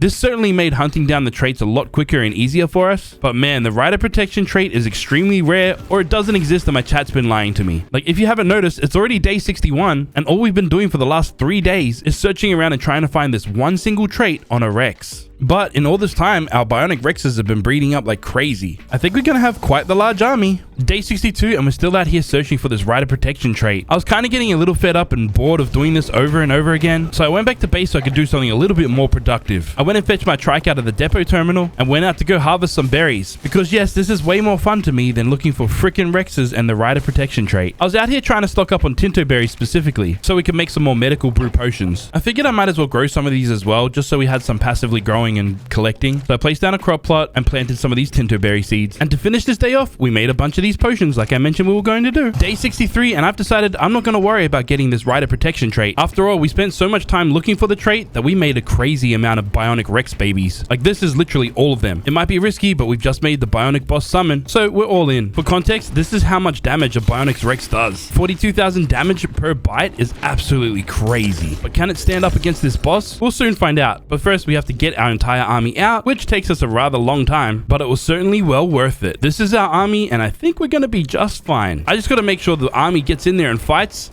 and I stay out of range of the boss's attacks. This big bionic Tin Man spawned in, and my Rex army went into fight. Everything was going well, but I didn't account for this one thing. Oh, I'm frozen! Oh, that's not good. Because there were so many damage numbers on screen and so many bionic Rexes doing their AoE attack, I think we crashed the entire server. Day 64, we managed to get back in the game, but we were dead. I frantically respawned and began flying over to where we had fought that boss. Upon my arrival, I realized all of the Rexes were still there, but the boss was gone, which indicates to me that all my Rexes beat the boss, but because I wasn't currently there, it didn't count for me, which means I didn't unlock the required engrams to progress any further. It also means I need to craft another one of those boss summoners, and the only way I can craft another one is by fighting all of the previous bosses and gaining their skulls to be able to craft another bionic boss summoner. Out of curiosity, I then checked my engrams and I saw that I'm gonna need some cooked jerky eventually for the celestial and demonic kibbles. And because I know that takes quite a while to make, I crafted and placed down a preserving bin so we can start cooking that up. Next, we're back in the desert with a single bionic Rex, where I could summon the Apex boss and fight it one-on-one. I kind of suspected because we're at the bionic tier, we would be able to defeat most of these bosses rather quickly. And I was right, this Apex boss bent over faster than one of Diddy's friends. But now we need to go and defeat all 6 of the elemental bosses all over again. I was able to make a few of these boss summons, but we soon ran out of Apex blood. That's okay though, because these Apex Brontos are full of Apex blood, and we love to go full Texas Chainsaw Massacre on their bodies. I'm back at this part of the desert. I kind of like this area as a boss fighting arena. I know we have the other one, but it's nice to have a different change of scenery. I brought one single other bionic Rex with us to help us with these fights, just in case things got a little bit sticky. Firstly, I summoned in the Storm Colossus, and the best thing about this is, although we don't have like a damage bonus against against it. The Bionic Rex's normal bite does a ton of damage, but then when you pair it with its ultimate move, it absolutely melts the health off of these colossal bosses. We beat our first elemental boss. Oh, my freaking thing died. And yeah, my Bionic Rex died. Anyways, I then summoned in the Nature Colossus, accidentally dismounted once again, and died. I returned back to my place of death, and this member of our community picked up the skull and seeds for me. I then returned back to our favorite boss fighting arena so we could fight the remaining bosses, starting with the volcanic boss, then the earth boss. Next we fought the hydro boss, but when we defeated these three, their bodies wouldn't despawn. Well, not straight away, that is.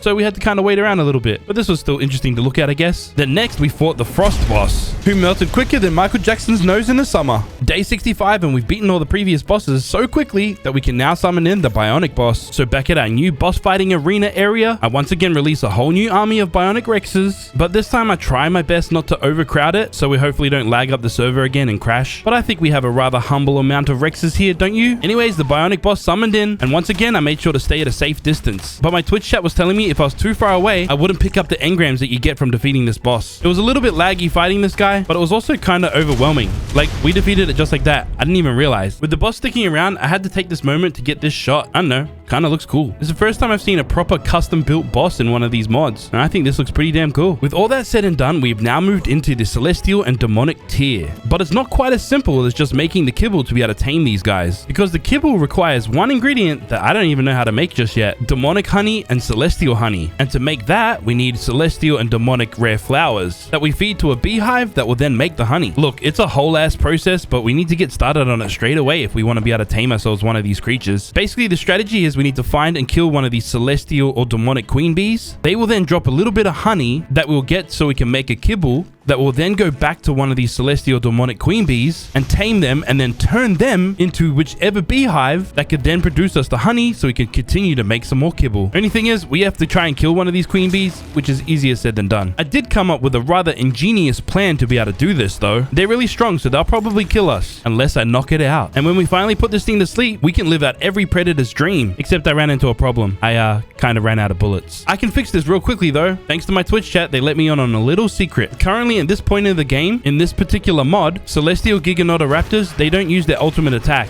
which would typically just annihilate me. But even though their normal attack does quite a bit of damage, we can handle the heat. Also, this half raptor, half chicken has a ton of health. So this took us a little longer than I thought it would, but after a good chunk of time, we took out this raptor chicken, we chainsawed it, and gained a whole lot of celestial blood. Returned back to base, and we made a whole lot of these celestial advanced sniper bullets. We then returned to the bee that we were trying to knock out earlier, and its torpor had dropped a little bit, but it still had 1.5 million, so we could just continue on from there. We had to use a whole lot of these celestial bullets, but eventually we knocked this queen bee out. That should be it. That should do it. That should do it. Go down.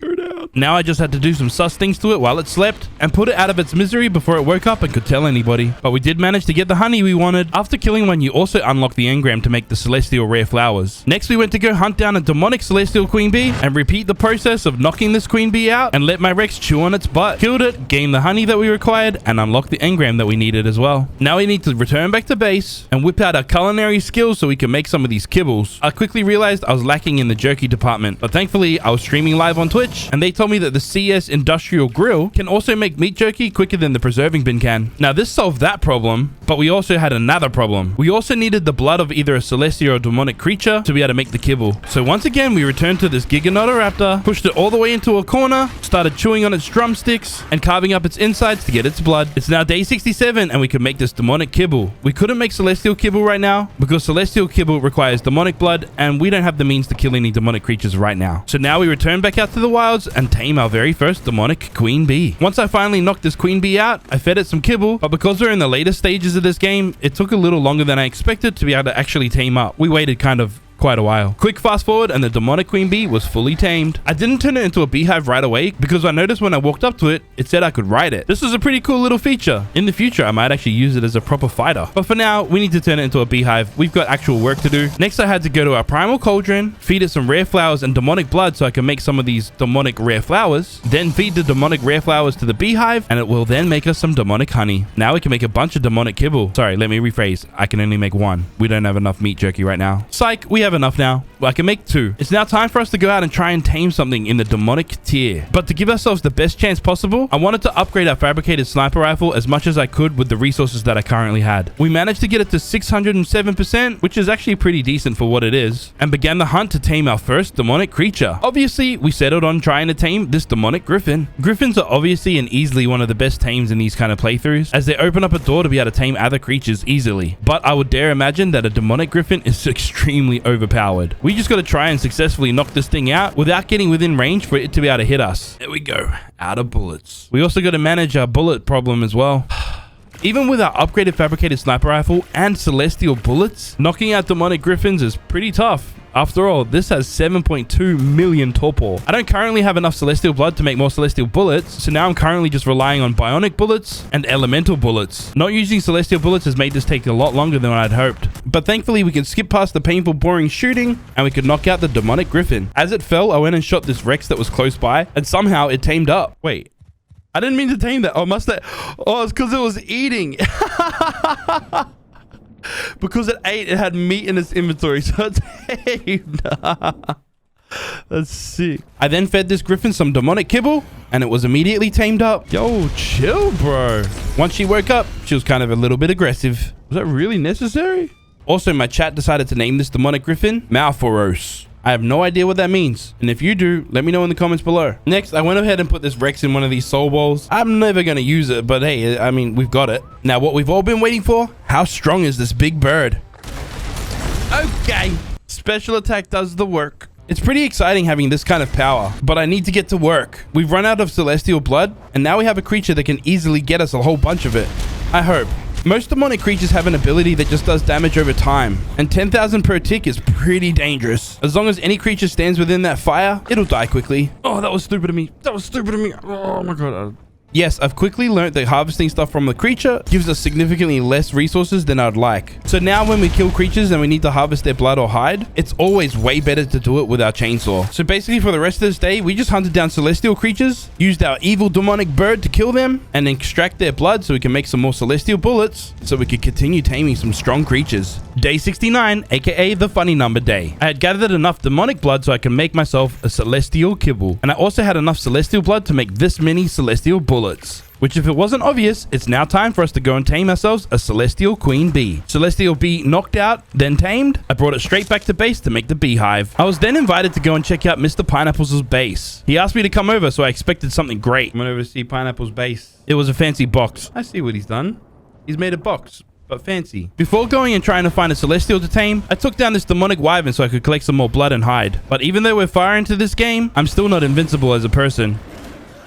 Anyways, later that day, I found the perfect celestial creature to tame. Oh, not this thing. I was taking this thing out so I could collect some more blood. Riding this demonic creature makes me feel kind of evil. It gives me kind of serial killer vibes. In the end, I did find a couple perfect celestial creatures to tame. There was 2 really high-level celestial Argies together, male and female. Now, just think about it. If we can breed these guys together and they can produce a whole bunch of eggs, we're pretty much going to have unlimited celestial blood. Maybe we'll just tame random stuff as well. I don't know. These angelic pigeons we brought back to base, I placed them on a hitching post, and they can make sinful love. It's now day 70 and we're making some pretty decent progress. I was flying around our floating islands and I saw my neighbor have one of these things. He had his own elemental boss. I began to realize that we're pretty close on finishing this playthrough and it's still early in this 100 days. So with that, I thought to myself, maybe I want to tame myself one or a couple of them elemental bosses. First things first though, I actually need to kill one of the wandering bosses. You see, you might have noticed earlier, but these Colossus younglings wander around the map, and I need to defeat one of them and take its heart so that I can summon one in and then tame it myself. Now, it has a ton of health, but we're at the demonic tier right now, and our ultimate attack is absolutely melting this beast. Literally, this youngling didn't stand a chance at all, and after killing the youngling, we got the volcanic heart, but before I could summon in my very own boss that I could tame, I need to gather a whole bunch of other resources, which we will get to eventually. Right now, I need to kill off some angelic pigeons. These guys are basically Jesus, sacrificing themselves for the greater good. I will harvest their blood and put it to work. Kind of crazy that the celestial blood is the best blood to help us enslave other creatures. You'd think it'd be the demonics, wouldn't you? I'm running a little bit low on steel, so we went out to go hunt down a whole bunch of rock elementals. Not sure if I mentioned this earlier, but the best tactic to gather some nickel from these guys is to let them summon in their minions, because you can harvest their minions for nickel as well. Ideally, I'd like to stock up on enough nickel to see us through to the end of this playthrough. Day 71, and we're still smacking around some of these rock rock elementals. But after we had a little bit of fun smashing some of these rocks, I returned back to base so I could start smelting up some more steel. Next, I had decided that I wanted to get all the resources together so that I could get my very own volcanic elemental boss.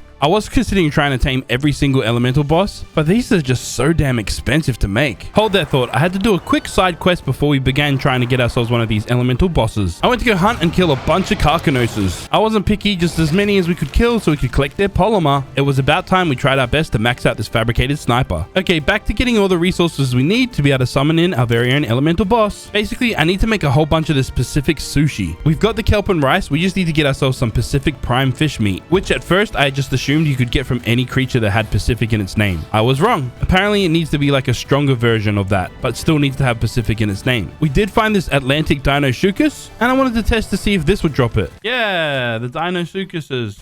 Yeah, these guys drop it. Well, that answered that. Now we just need to find ourselves the Pacific version and harvest it for its prime meat. There was this Hydro Colossus youngling here as well, and we're super overpowered right now, so I decided to take its butt down. Wait, is it broken again? Yeah, sometimes they're kind of broken and they won't fight back. Kind of like the guests that go and visit Epstein's Island. Anyways, we're now back at base making some sushi, specifically the Pacific kind. Day 72 and I got a little bit distracted on our main plan. Basically, I'm getting real sick of these creatures just sinking into the island, so I need more space. Also, I made a refrigerator so that all the things that spoil really quickly can not spoil really quickly. Next, instead of getting some more resources so I could get this elemental boss, I went to go tame another demonic griffin. There was a max level male right near our base, so I had to take this opportunity. And at least this way we can start breeding these guys. Then we can make babies that are fully imprinted and way stronger than what we already have. Also, I figured this would be better time management because whilst these demonic griffins are breeding, I could ride on one of my celestial RGs and continue gathering resources so I can craft my own elemental boss. We don't quite have enough sushi just yet, and who doesn't like the sound of eating some raw crocodile prime meat? As an Australian, that sounds kind of gross, and I don't think Uncle Steve would approve. Now, because this prime meat doesn't stack, I had to craft a whole other primal cauldron just to make it a little bit easier to make this sushi. I then got this big egg out once again to confirm what other resources I needed. Basically, I need a whole lot of these apex feathers that you can get from any apex bird, dodo or argentavis. Then I needed the particular skull of the elemental boss I'm trying to tame. Now, to get that, I need to summon in and kill the apex boss, which will then give me access to be able to summon in the elemental bosses. And just for the memes, I thought I'd try and fight two at once, the Hydro and the Volcanic. The Hydro boss went down immediately, like it didn't last long at all. The Volcanic, on the other hand, lasted a little bit longer, but ultimately met its demise rather quickly. Day 74, I craft up the volcanic kibble that's required to summon in this boss, check to see if we're missing anything else, and yes, we're missing some earth blood. Luckily, we basically have this on tap. Final check to see if we had absolutely everything we needed. Hey, we've got everything. Now, I wasn't about to summon this in right next to my base. Instead, I'll do it just below it, because once you finally summon this thing in, it doesn't summon in tamed. You actually have to knock it out. We're already miles ahead in our progression, so knocking this thing out wasn't too difficult. Although 600,000 torpor is a lot, it's really not for us right now. Go down. Thank you. We then encountered a rather funny glitch though. Gotta love these arc bugs. This did cause a little issue though. I couldn't quite access its inventory. Well, not until we could find that sweet spot. Now we have tamed our very own Volcanic Colossus Whelpling. Taming this Volcanic Colossus was a pretty epic achievement and a fun little side quest. Obviously, I was pretty curious to see its strength. And in my initial review, I hate the way the camera looks. It just seems so low on the screen. But he does hit pretty hard for an elemental tier creature. And I was pretty confident going through this. Oh shoot. That's a demonic rock elemental. Okay, I wasn't that confident when I saw that. That thing would absolutely destroy us. In other news, I can actually tame this demonic rock elemental. Will this work? Oh! The bullets work on this thing. Yeah, surprisingly, bullets work against it. And even with its 9 million torpor, thanks to us basically having an endless supply of celestial blood, I was able to put this big black charcoal rock to sleep, feed it some demonic kibble. Wait, what? It needs 3? Yeah, I made the mistake of only feeding it 2 kibble. This kind of messed us up moving forward because I had made a couple more kibble, but when I returned, its taming effectiveness had dropped so low that when I fed it with the kibble that I currently had, that it wasn't enough for it to fully tame up. So I had to go back to base once again and make even more kibble to make up for my mistakes. This time we returned quick enough that we were able to tame it up. And guys, what do you think I had to name this guy? Like, it's just an obvious choice, isn't it? Obviously, it's Dwayne Johnson because he's The Rock. You get it? Now, we can't have Dwayne Johnson here on our island without his best friend, Kevin Hart. Surely you guys remember at the start of this video, Kevin Hart, the Moss Chops? Well, now we have Kevin Hart and Dwayne The Rock Johnson. Or is this guy more of a Kevin Hart lookalike? I don't know. but I'll leave that up to you guys in the comment section. Who is Kevin Hart, the Moschops or the Mesopithecus? It's day 76 and I'm out here taming some queen bees once again. For some reason, the demonic and the celestial beehive don't stick around once you place them in your base. I had logged off for a day and then when I returned, the beehives were gone. It's not too big of a deal, but it's kind of a pain in the butt to have to tame these guys all over again. Like them just despawning after a while is kind of annoying. There should be a way to prevent that. But for now, I think our plan of attack is to get these beehives to produce enough honey to last us through to the end of this playthrough. We have plenty of rare flowers to be able to make the honey. We just now need to gather enough celestial and demonic blood. We can collect a lot of the celestial blood from the Argies, but we ran into a problem when I tried to kill off this demonic griffin. Hold on a second.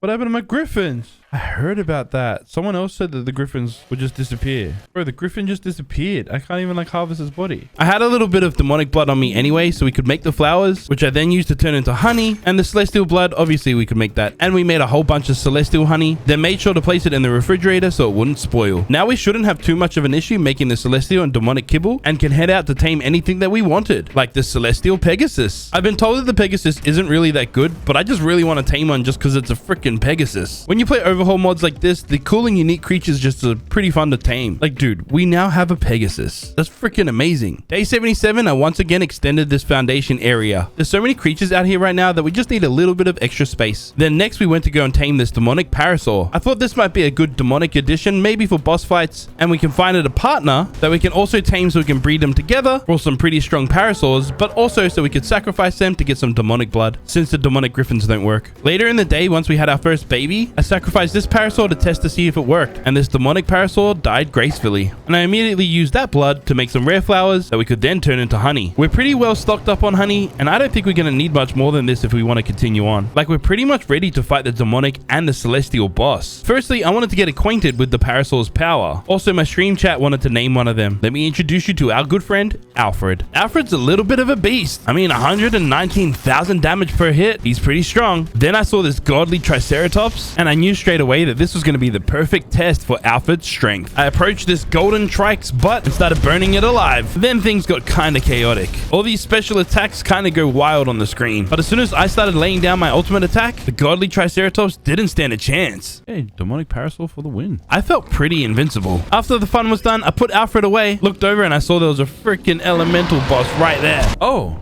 I thought that was someone like coming up trolling. It's actually a wild one.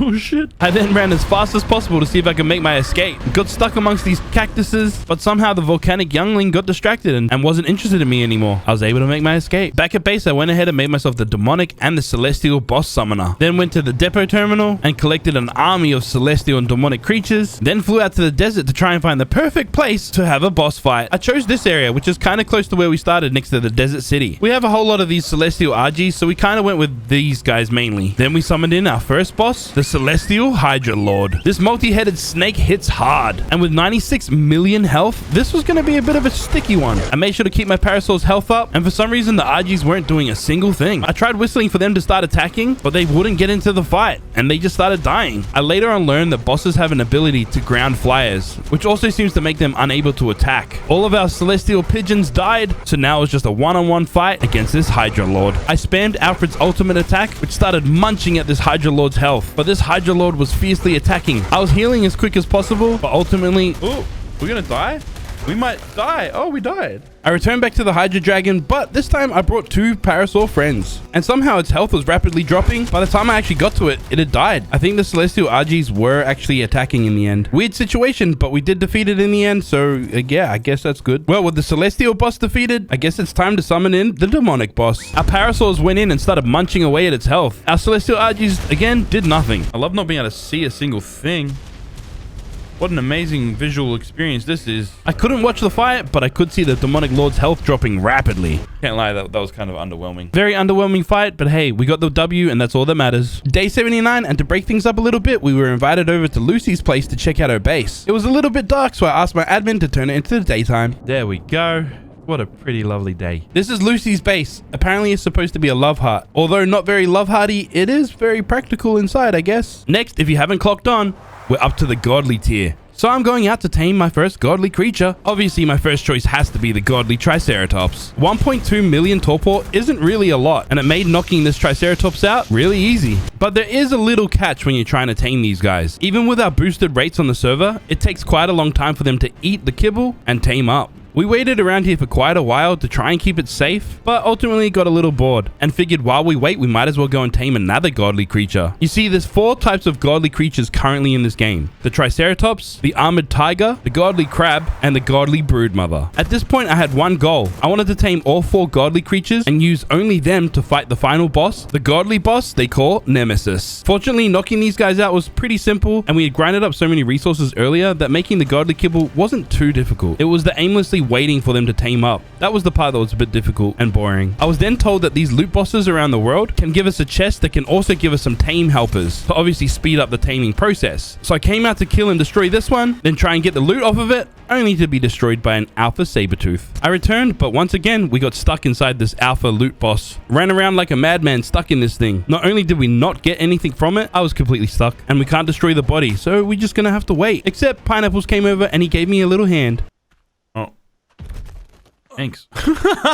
He took it off my hands and I just left him to it. After all, our godly Triceratops was fully tamed up and I was just way too excited. I had to come check this guy out.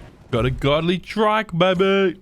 Man's looks beefy. Our Armored Tiger, though, it was taking a little bit longer. So with that, we went out to go and hunt down this godly broodmother. Try and tame this one. I approached it, started shooting it to start knocking it out. You know, typical textbook taming style. But out of the blue, this volcanic Colossus youngling came in and destroyed everything. Because it was in my way, I decided to kill it. But in my destruction, I accidentally killed the godly broodmother as well. Stupid broodmother. And I'm stuck inside the body of this freaking thing. Gotta love how you can't destroy bodies in this mod. Day 80, we returned to the godly Armored Tiger and just waited and waited and waited until this. Done. Done. Oh my god. Honestly, this is probably my most exciting tame. I just think this thing looks freaking wicked. Like this Armored Tiger and the godly Triceratops next to each other. That's pretty badass. It's pretty badass. Indeed, this is pretty badass. But for being endgame creatures, are they strong? This is the most important question, really. Perfect test is this Hydro Youngling. Drop the ultimate attack, and it's already down 2 million health just like that. We're doing 183,000 damage per bite, which admittedly some of my demonic creatures were doing more. But it's the ultimate attack that comes in clutch. Like you see that health? It's non-existent. It's dead. We had killed enough time so another godly broodmother could spawn in. As far as I know, only one of each godly creature can be on the map at a time. Thankfully, this broodmother spawned in. We haven't been able to see a godly crab spawn in at all, though. Either way, we knocked out this godly queen broodmother, but ran into a problem when we actually wanted to try and feed it. The way that it knocked out, it was too high for us to be able to reach its inventory. I tried some creative ways to be able to access this inventory, but somehow couldn't reach it. It's now the early morning of day 81, and we're still trying to figure out a way to actually tame this queen broodmother. I try using my griffin to fly up close enough, but I can't open its inventory. I try standing on my griffin's head to try and access the inventory that way. That doesn't work either. I managed to dismount and land on the body of the broodmother, but once again, I couldn't get in its inventory again. Like, where am I supposed to be, dude? This was also a pretty sketchy sight. Bro, I couldn't never do this in real life. Ain't no way. Like, this spider here is only a little bit bigger than the ones we have here in Australia. My chat then decided that I should place down some foundations and build a ladder up to it. But even doing this was a little bit tricky because it was in the water. And also the noises that were being made were creepy. Just me, these noises just weird. I eventually started climbing the ladder, made it all the way to the butt of this broodmother. And we were able to feed it. We got it. We got it. I don't know how, what, or freaking whatever, but we got it. While waiting for the broodmother to eat, I checked to see if there was any other godlies on the map, specifically the crab, and the crab was missing. I really wanted to desperately tame this godly king crab, and thought maybe if I go around the world killing off carcanosis, it might give it a better chance to be able to spawn in. I was then told by my Twitch chat that apparently the godly crab doesn't share a spawn with the carcanos on this map, so most of this was a waste of time. In the end, not really, because whilst we're doing all of that, it gave time for the godly queen broodmother to eat its kibble and tame up.